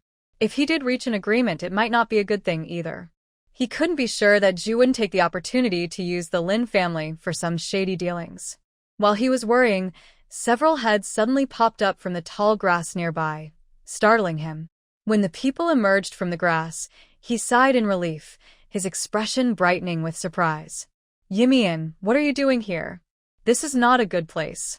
He has heard many stories in the city about the Dragon Ridge Mountains. stories of people being eaten and getting lost with no way out. It's truly frightening, and the townspeople avoid this area altogether. If they see someone coming, they will try to stop them. Why are these people here? Are they lost, or is something else going on? The more he thought about it, the more uneasy he felt. He jumped down from the carriage and walked toward them, pausing when he saw Lu Zijian and Jiang Yumian. Both were dressed in athletic gear, standing together with a noticeable height difference, which oddly suited them. He muttered under his breath, "This pretty boy looks fit, but I wonder if he can take a punch." With that thought, his earlier discomfort vanished, and he straightened up, waving his folding fan.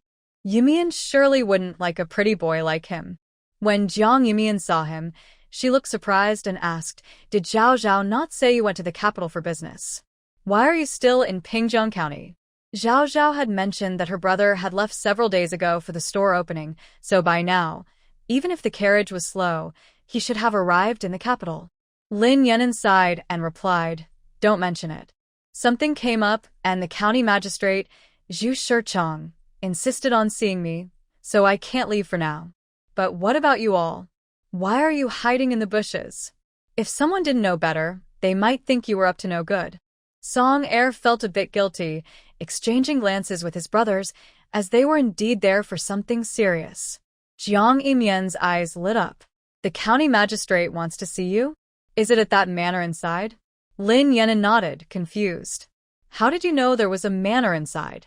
If Zhu Shichang hadn't insisted on meeting here, he wouldn't have known that this desolate place had a manor, nor understood why someone would build it next to a mountain known for its dangers." Just thinking about sleeping in such a place at night sent a shiver down his spine. Jiang Yumian felt like fate was on her side, and simply said, "We want to go into that manor. You should take us with you." She had been wondering if they could sneak in and capture the steward, Chen.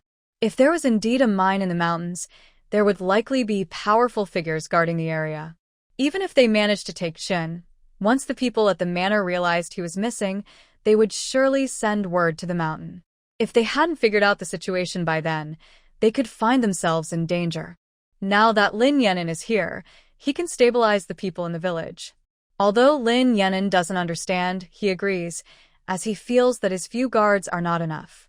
He worries that if he can't reach an agreement with Zhu Shichang, he might need a chance to escape. Having more people around will give him courage. Lu Zijin glanced at the 5 people with him and thought for a moment before saying, "Song Er, you stay here and wait for Wang Sand and the others. You can quickly notice if anything happens." Song Er nodded, took the horses of a few people, and left directly. Lin Yan'an smiled and said, "Mian, you can ride in the carriage with me. It's a long way and walking would be tiring." Jiang Mian nodded and got into the carriage with Lin Yan'an. As soon as they sat down, Lu Zijian also got into the carriage and sat directly opposite Jiang Mian, saying seriously, "It's not appropriate for a man and a woman to sit in the same carriage." Lin Yan'an looked at him, feeling a bit speechless at his rudeness. "You brat think. You've gotten used to being a pretty boy, even taking over my carriage." If Jiang Mian weren't in the carriage, he would have kicked him out. Jiang Mian looked at Lu Zijian in surprise. He still had a cold expression, looking no different from usual, but she felt he must be upset. Especially with the implication in his earlier words and the look he gave after recognizing the Lin family's carriage, she found it somewhat amusing. Lin Yan'an shot Lu Zijian a fierce glare before turning to Jiang Mian, only to see her smiling, seemingly very happy. His slight dissatisfaction vanished instantly. He picked up the teapot on the table to pour a cup of tea, just as Lu Zijian reached out first and said lightly, "Young Master Lin, you're being too polite. Let me do it." With that, he poured another cup and casually pushed it to Jiang Mian. Lin Yan'an was so angry, he almost exploded. Jiang Mian, unable to hold back, smiled helplessly and said, "You should explain why you're here." She was worried that if they went up the mountain, it might involve Lin Yan'an, making it difficult for him to get away. Lin Yan'an had to suppress his irritation, fanning himself with a folding fan. After giving Lu Zijian another glare, he reluctantly said, "To be honest, Zhu Shichang contacting me is definitely not a good sign. The Lin family is about to become a royal business. This guy must have heard the news and deliberately trapped me in Pingjiang County, either wanting to cooperate or to sabotage the Lin family's rise. He was careless. He knew that coming to Pingjiang would attract attention, yet he still came. He should have gone straight to the capital. Lu Xi paused, holding the teacup, and glanced at Lin Yenin, saying lightly, "You should be grateful you came to Pingjiang." Lin Yenin was a bit unhappy. Grateful? Are you cursing me? As soon as he arrived in Pingjiang, he was targeted by Zhu Shichang. He couldn't leave and had to meet Zhu Shichang, not knowing what the other party was planning. Jiang Yumian said coming to Pingjiang isn't all bad. At least with Zhu Shichang here, others will have to think twice before acting against you. The royal merchant was a lucrative position, and many were watching. With the Lin family suddenly having this opportunity, there would be plenty of jealousy. Lin Yenin couldn't possibly make it to the capital smoothly. He might even lose his life. At least in Pingjiang, he could still stay safe. Lin Yenin was taken aback, thinking deeply before suddenly realizing something. He mentioned that the journey to the capital had been too dangerous. There were bandits blocking the road, and he had to stay in an unsafe inn, which scared him into traveling at night with a merchant convoy for several days before finally settling down. If he hadn't come to Pingjiang and had gone straight to the capital, all sorts of dangers would have appeared on that day. Given their tired and worn-out state, they might have been attacked together. Just thinking about that possibility made him shiver. He hadn't even secured the identity of a royal merchant, and he was already in so much trouble. If he really became one, wouldn't there be even more issues? The more he thought about it, the more his head hurt. He helplessly said, "Let's not talk about this. Zhu Shichang should still be at the government office. I wonder when he'll come. What are you two doing here?"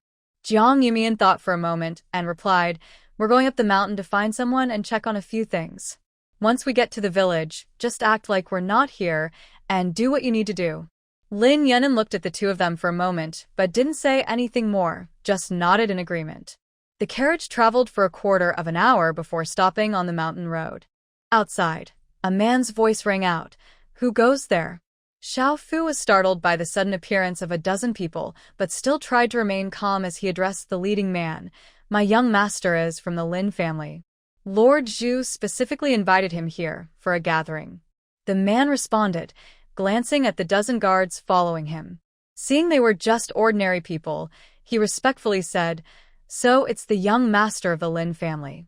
The estate has rules that all carriages and people entering must be thoroughly checked. Please step down from the carriage so we can conduct the search." Lin Yenin frowned and looked at the two people in the carriage, irritated. "What does Lord Zhu mean? Wasn't I invited here to socialize? Why do I need to have my carriage searched? If he isn't genuinely interested in discussing business, then forget it. I have other matters to attend to and don't have time for this." The man was taken aback and quickly replied, "Young Master Lin, you misunderstand. This is the estate's rule. Please don't make it difficult for us." Lin Yenin remained dissatisfied. "Isn't this estate Lord Zhu's? What does he mean by trying to intimidate me?" The man was momentarily at a loss for words, staring at the carriage and feeling a headache coming on. Although the estate belonged to Lord Zhu, this rule wasn't set by him. If they let these people in without checking, they would face serious consequences if questioned later. Moreover, this person was a distinguished guest invited by the Lord, and they had received orders to treat him well. He felt stuck. After a long silence, he mustered the courage to continue. "Please step down from the carriage, young Master Lin. If you insist on staying inside, we will have no choice but to take action, and that would be unfortunate." As soon as he said this, the people behind him quickly moved toward the carriage. The guards from the Lin family stepped in front of the carriage. Seeing this, the man's tone turned cold. "Young Master Lin, if you are so unwilling to step down, are you hiding something? In that case, we must search even more thoroughly. Bring down the people and items from the carriage." As he finished speaking, his men rushed toward the carriage. Lin Yenin felt anxious and was about to ask the two beside him what to do when he noticed they were calm and even sipping tea, which nearly made him furious. Jiang Yumian was one thing. He had seen her capabilities before, but this young man was just pretending to be helpful. Was he intentionally putting him in a difficult position? Just then, a stern voice came from outside the carriage. "Stop. What are you doing? This is a distinguished guest invited by the Lord." The man was startled and looked at the newcomer in disbelief. "But, Steward Chun, those people are not." Before he could finish, Steward Chun shot him a cold glare and said, "Who is in charge here? You or me? Let them through." The Lin family is not only a valued guest to Lord Zhu, it is said that this nobleman also wishes to befriend them. Now that Lord Zhu is meeting people in advance, he must have his own intentions, so he needs to be careful. Regardless of whether Lord Zhu successfully befriends the Lin family or if the nobleman sends someone else, his benefits will surely increase. He naturally has to support them, ignoring any rules. The most important thing now is to secure a piece of the Lin family's wealth. When the man heard this, he glared at the carriage and stepped aside, coldly saying, "Everyone, move aside and clear the way." The Lin family guard saw the others step back and also moved aside. Seeing this, Steward Chen quickly stepped forward with a smile, saying, "I apologize for the trouble, young Master Lin. It's my fault for not managing these people well. Once we enter the estate, I will make amends." Lin Yenin sighed in relief but still replied irritably, "You should know better. Hurry up, how long do you expect me to wait here?" Steward Chun hurriedly signaled for the carriage to move quickly, but inwardly scoffed, realizing that this young master was just a useless dandy and would only be a puppet for them in the future. It was surprising that the Lin family let someone like him handle business. After the carriage had traveled a distance, Lin Yenin felt completely at ease, but didn't dare to speak much. He glanced at the other two people in the carriage, feeling a bit out of place with them. Jiang Yumian wrote a few words on Lu Zijian's hand. "There are over 20 people guarding outside." Lu Zijian nodded, sensing the presence of these people as well. There were indeed quite a few, but thankfully they hadn't rushed in. As for the mountain as they approached, he noticed many people watching them. The exact number was unclear, but he could sense that there were many, including some formidable individuals. This trip into the mountain seems quite dangerous, but fortunately, he had sent Wang San to notify the people from Mo Go early on. Jiang Yumian thought of this too, but she didn't feel much sense of crisis. Now that they had successfully entered the estate, as long as they didn't act carelessly, the next steps would be much easier. They would take Steward Chen up the mountain, understand the situation inside, find Zhang Dazhuang, while Lin Yenin kept the people in the estate calm below. When the rescue arrives, they would coordinate from within and directly deal with these scoundrels. It would be best to trace back and find out who was behind this. How could Zhu Shicheng, a mere county magistrate, dare to engage in illegal mining and capture people for forced labor? There must be others giving orders behind the scenes. So, the most important thing now is for Lin Yenin to keep the people in the village calm at the foot of the mountain. It would be best to cut off communication between the mountain and the village, so they don't know what's happening. Then everything will be easier. Thinking this, she dipped her pen in tea and wrote a few words on the table, signaling Lin Yenin to look. "You buy time." Lin Yenin nodded, understanding that this situation was serious. He didn't think about anything else but how to delay time effectively. The carriage traveled for a while and soon stopped in front of a large estate. "Master Lin, we have arrived," came the voice of Steward Chen from outside. Lin Yenin glanced at the two people inside the carriage, opened one side of the door, and jumped out. The door behind him quickly closed, and no one noticed what was happening inside. Steward Chen didn't pay attention to it either. Lin Yenin stared at the estate in front of him, surprised. The estate covered at least 7 or 8 acres, taking up almost all the space at the foot of the mountain. The bright red gate had subtle dark patterns, showing fine craftsmanship. Not to mention the plaque with the golden characters Longxing Mountain Villa, shining brightly, showcasing wealth. Lin Yenin exclaimed with delight, "The master truly has good taste to build such a grand estate here." It looked similar to the hot spring villa where Xiaoyu stayed, perhaps even more luxurious. A small county magistrate from Pingjiang County could be so wealthy. He must have done many shady dealings behind the scenes. Zhu Shicheng likely wanted to lure him here for a reason. Being a royal merchant is a lucrative job, with plenty of benefits. If handled properly, the Lin family could earn a lot of money. Unfortunately, he wasn't interested in such ill-gotten gains. Steward Chen noticed the greed in his eyes and smiled, reminding him, as long as Master Lin makes the right choice, you can have any estate you want in the future. You could even have one bigger than this. He truly was a greedy person. It seemed securing the Lin family was almost guaranteed. Lin Yan'an nodded repeatedly, walking toward the estate with a smile, saying, "Of course, I have always admired such capable officials like Master Zhu, so I can certainly make good choices." Steward Chen just smiled, not believing him. He pointed to a maid. "You, accompany Master Lin around the estate, and make sure to serve him well. Everyone who comes to this place starts off serious, but once they see what's inside, they change completely, acting no better than animals." The maid quickly nodded and gestured for Lin Yan'an to enter, saying, "Young master, please."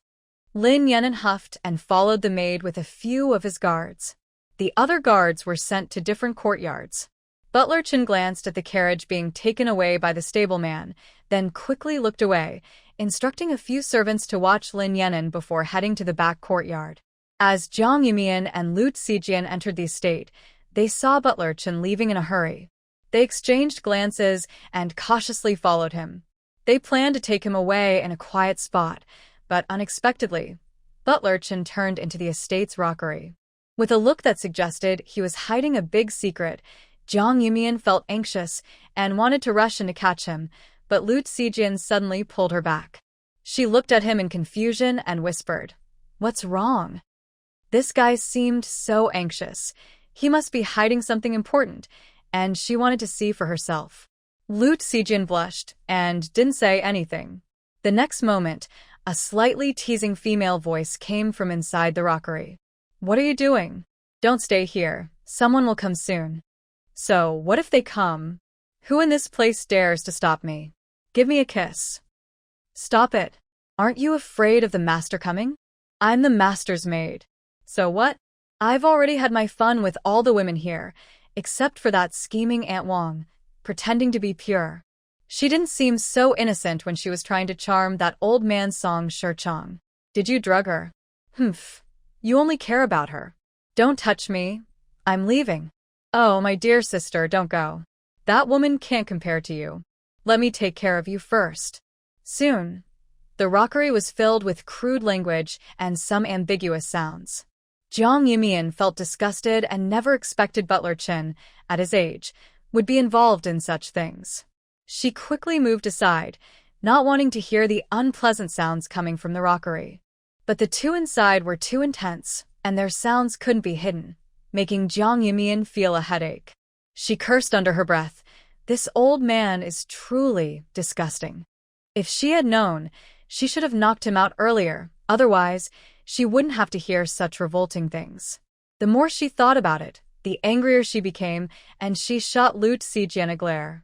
Lu Zijian awkwardly touched his nose, unsure where to look. He never expected this person was in such a hurry for this matter. He thought there was some secret involved. Fortunately, the noise from the rockery soon stopped. Steward Chen, while getting dressed, walked out with a satisfied look and said, "From now on, you will be the most favored in this estate. I will send that troublesome Wang concubine to the group on the mountain shortly." A few days ago, the higher-ups had instructed him to find some pretty girls to send up. He initially planned to take a few maids from the estate, but that Wang concubine was ungrateful and even dared to refuse him. He wouldn't show her any pity now. After all, she was just a girl trying to get close to Song Shirchong. He couldn't be bothered with her. A woman's voice replied contentedly, "I heard that Wang concubine is from that remote village. Maybe when she gets sent up the mountain, she'll run into someone from her village and might even thank you." Thinking about the troubles that pretentious Wang concubine would face once she reached the mountain made her feel a bit smug. She had seen several girls sent up from the estate, and none had returned, likely because they had met a terrible fate. The people up there were ruthless, clearly not good individuals. Women sent up might suffer greatly. Steward Chen just laughed heartily, touched the person behind him a couple of times, and then left the rockery. This time, Lu Zijian didn't hesitate. Once Steward Chen had walked a distance away, he quickly covered the man's mouth and nose and led him into the bamboo forest. Jiang Yumian was already waiting there, standing next to Wang Er, one of Lu Zijian's men. As soon as Wang Er saw Lu Zijian bringing someone, he rushed over to help, stuffing a rag into Steward Chen's mouth. Jiang Yumian kicked Steward Chen a few times to vent her anger before turning to Wang Er. So, are there many people in the estate? The estate was vast, and the atmosphere was chaotic. Even she couldn't tell how many people were there, only estimating there were quite a few. Wang Er frowned, his voice heavy. There are quite a few. Just the girls alone number over 20, not to mention other maids, servants, and guards. Roughly estimating, there are at least 300 people. Almost 200 of them can fight. That was a significant number. Even a small county office usually had around 200 constables. With so many people in the estate, if Zhu Shichong noticed something unusual and brought the constables, it would become quite troublesome. They must act quickly. If they can't wait for help, they should run away as soon as possible. These people are not to be underestimated. If they know their intentions, they will fight fiercely. Jiang Yumian is just glad she didn't impulsively rush in. There are too many of them, and if they attack recklessly, they will only suffer losses. Although Lu Zijian's companions are skilled, a large group is still quite intimidating. Lu Zijian asked about Lin Yan'an's situation. Young Master Lin is wandering around the estate, looking like a spoiled rich kid. No one seems to notice anything wrong. I heard Zhu Shichong is coming soon. What should we do now? Should we go up the mountain directly? There are over 300 people just in the estate, and there will be even more on the mountain. They only have a few people and can't compete with such numbers. Moreover, their main goal this time is not to kill but to rescue someone, which makes it even more challenging. Lu Zijian nodded. Let's go up the mountain now. He then grabbed Butler Chin, holding a dagger to his neck, and said coldly, take us up the mountain. If you have any funny ideas, I'll kill you immediately. Butler Chin looked at the dagger, so close to him, and felt the pain from the kicks he had received earlier. He glared angrily at Jiang Yumian. Just as he was about to vent his frustration, he felt a sharp pain in his neck and a cold sensation sliding down into his clothes. After a while, he realized it was his own blood and nodded repeatedly, whimpering. In his mind, he was thinking about how to call someone to capture these thugs who dared to attack him. Jiang Yumian suddenly had an idea, yanked the rag out of his mouth, tossed it aside, and stuffed a pill into his mouth, saying, You are poisoned. If you dare to speak out, you can wait to die. Don't think about calling for help. Even if I'm captured, I won't give you the antidote, and you'll be left with no way out. Butler Chin was furious and tried to gag himself, but the pill dissolved in his mouth, and he couldn't get it out. He widened his eyes in anger and cursed you. Vile person. Before he could finish, the dagger was pressed against him again, this time with the tip aimed at him. If he moved even slightly, it would pierce his throat. Terrified, he quickly said, I will do whatever you say. Please don't kill me. I'll take you up the mountain right now, but you must give me the antidote later. Jiang Yumian just glanced at him and said nothing. Butler Chin did not dare to be clever and lead a few people the wrong way. He directly took them through the back door of the villa and up the mountain. Along the way, Wang San was marking the path. Jiang Yumian looked around, searching for an escape route. If they failed, they couldn't risk their lives. Staying safe was the priority.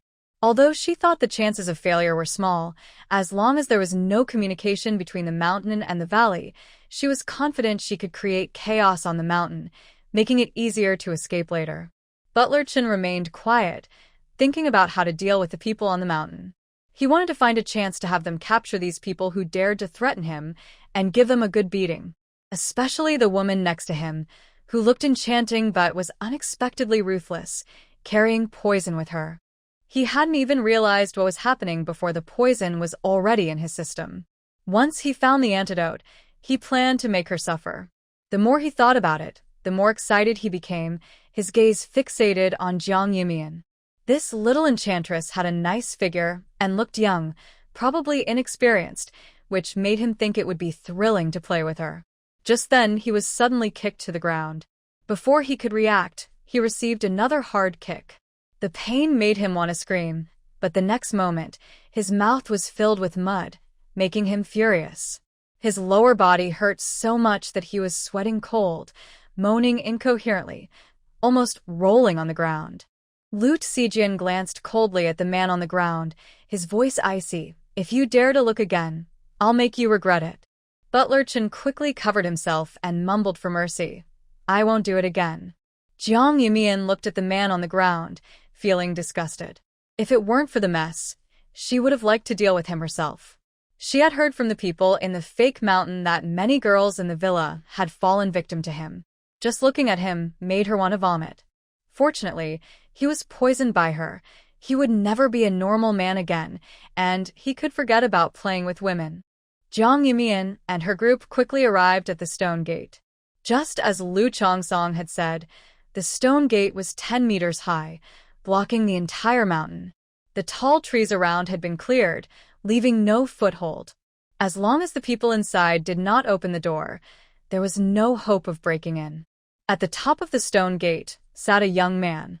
He was startled when he saw a few people below, but when he recognized it was Butler Chen standing in front, he smiled and said, "Oh, isn't this Butler Chen? What's going on? Are you looking for the leader?"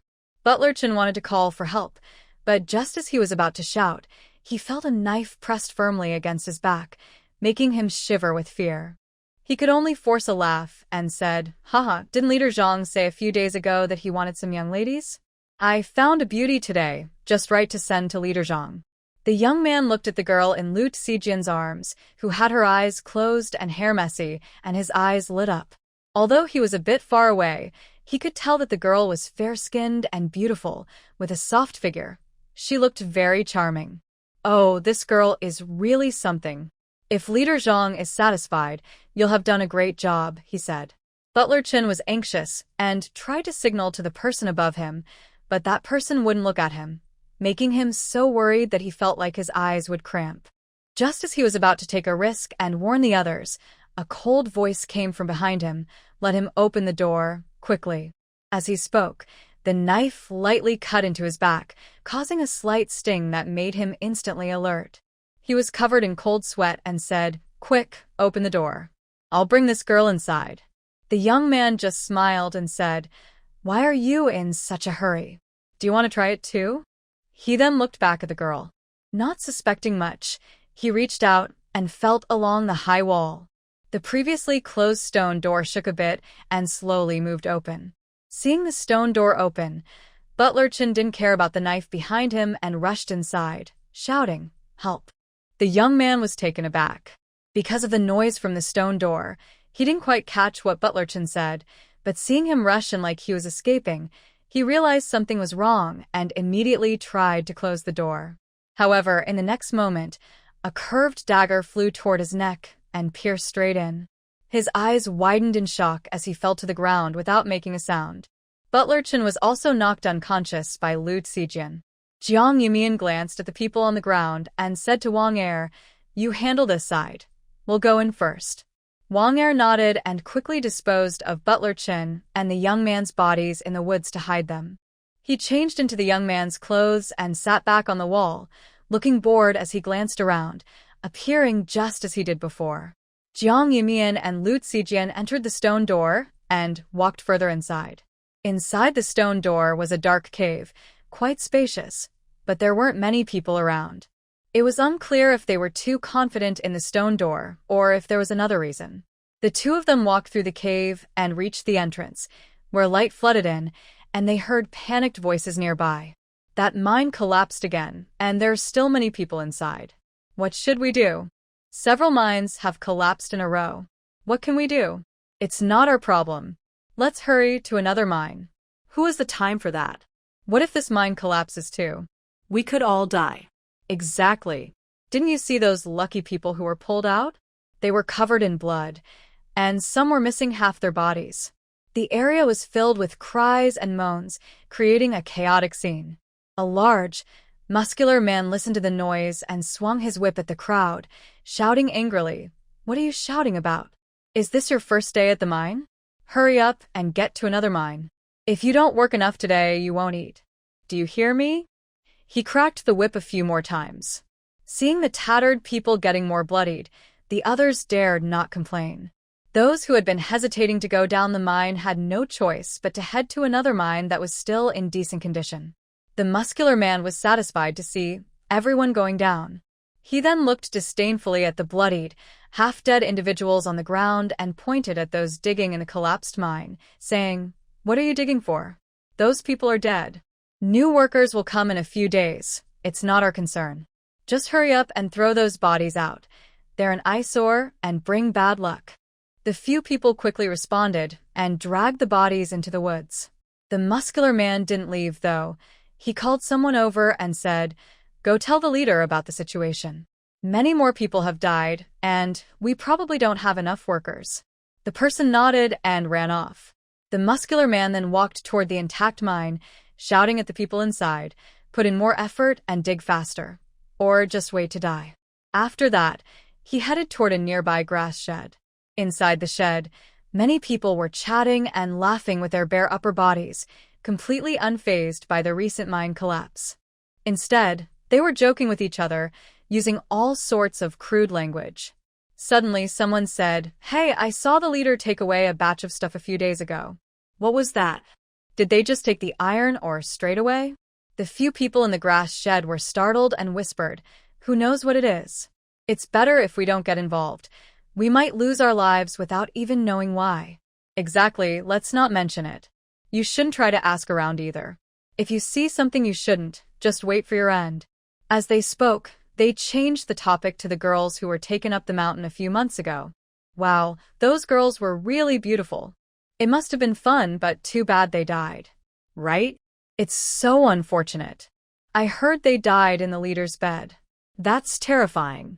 The leader hasn't allowed any more girls to be sent up the mountain for months. We don't know when we'll get to eat meat again. They spoke freely, as if the earlier panic had never happened. Looking around the mine, the once noisy place was now silent, with only faint cries for help and sounds of striking coming from the cave. Jiang Yumian frowned, noticing that the blood-stained ground not far away had been covered with a thin layer of dirt, and the bloody footprints were slowly being buried. She felt a sense of unease. This must be how things have been on the mountain for years. The miners seemed indifferent, even to death. She couldn't bear to think about how many people had died here, or how many families had been destroyed. In the past, she wouldn't have cared, but after spending time with Wang Fengqin, Xiao Yi, Xiao Nuan, and the people from the small valley, she realized how precious family ties are, and she felt a deep connection.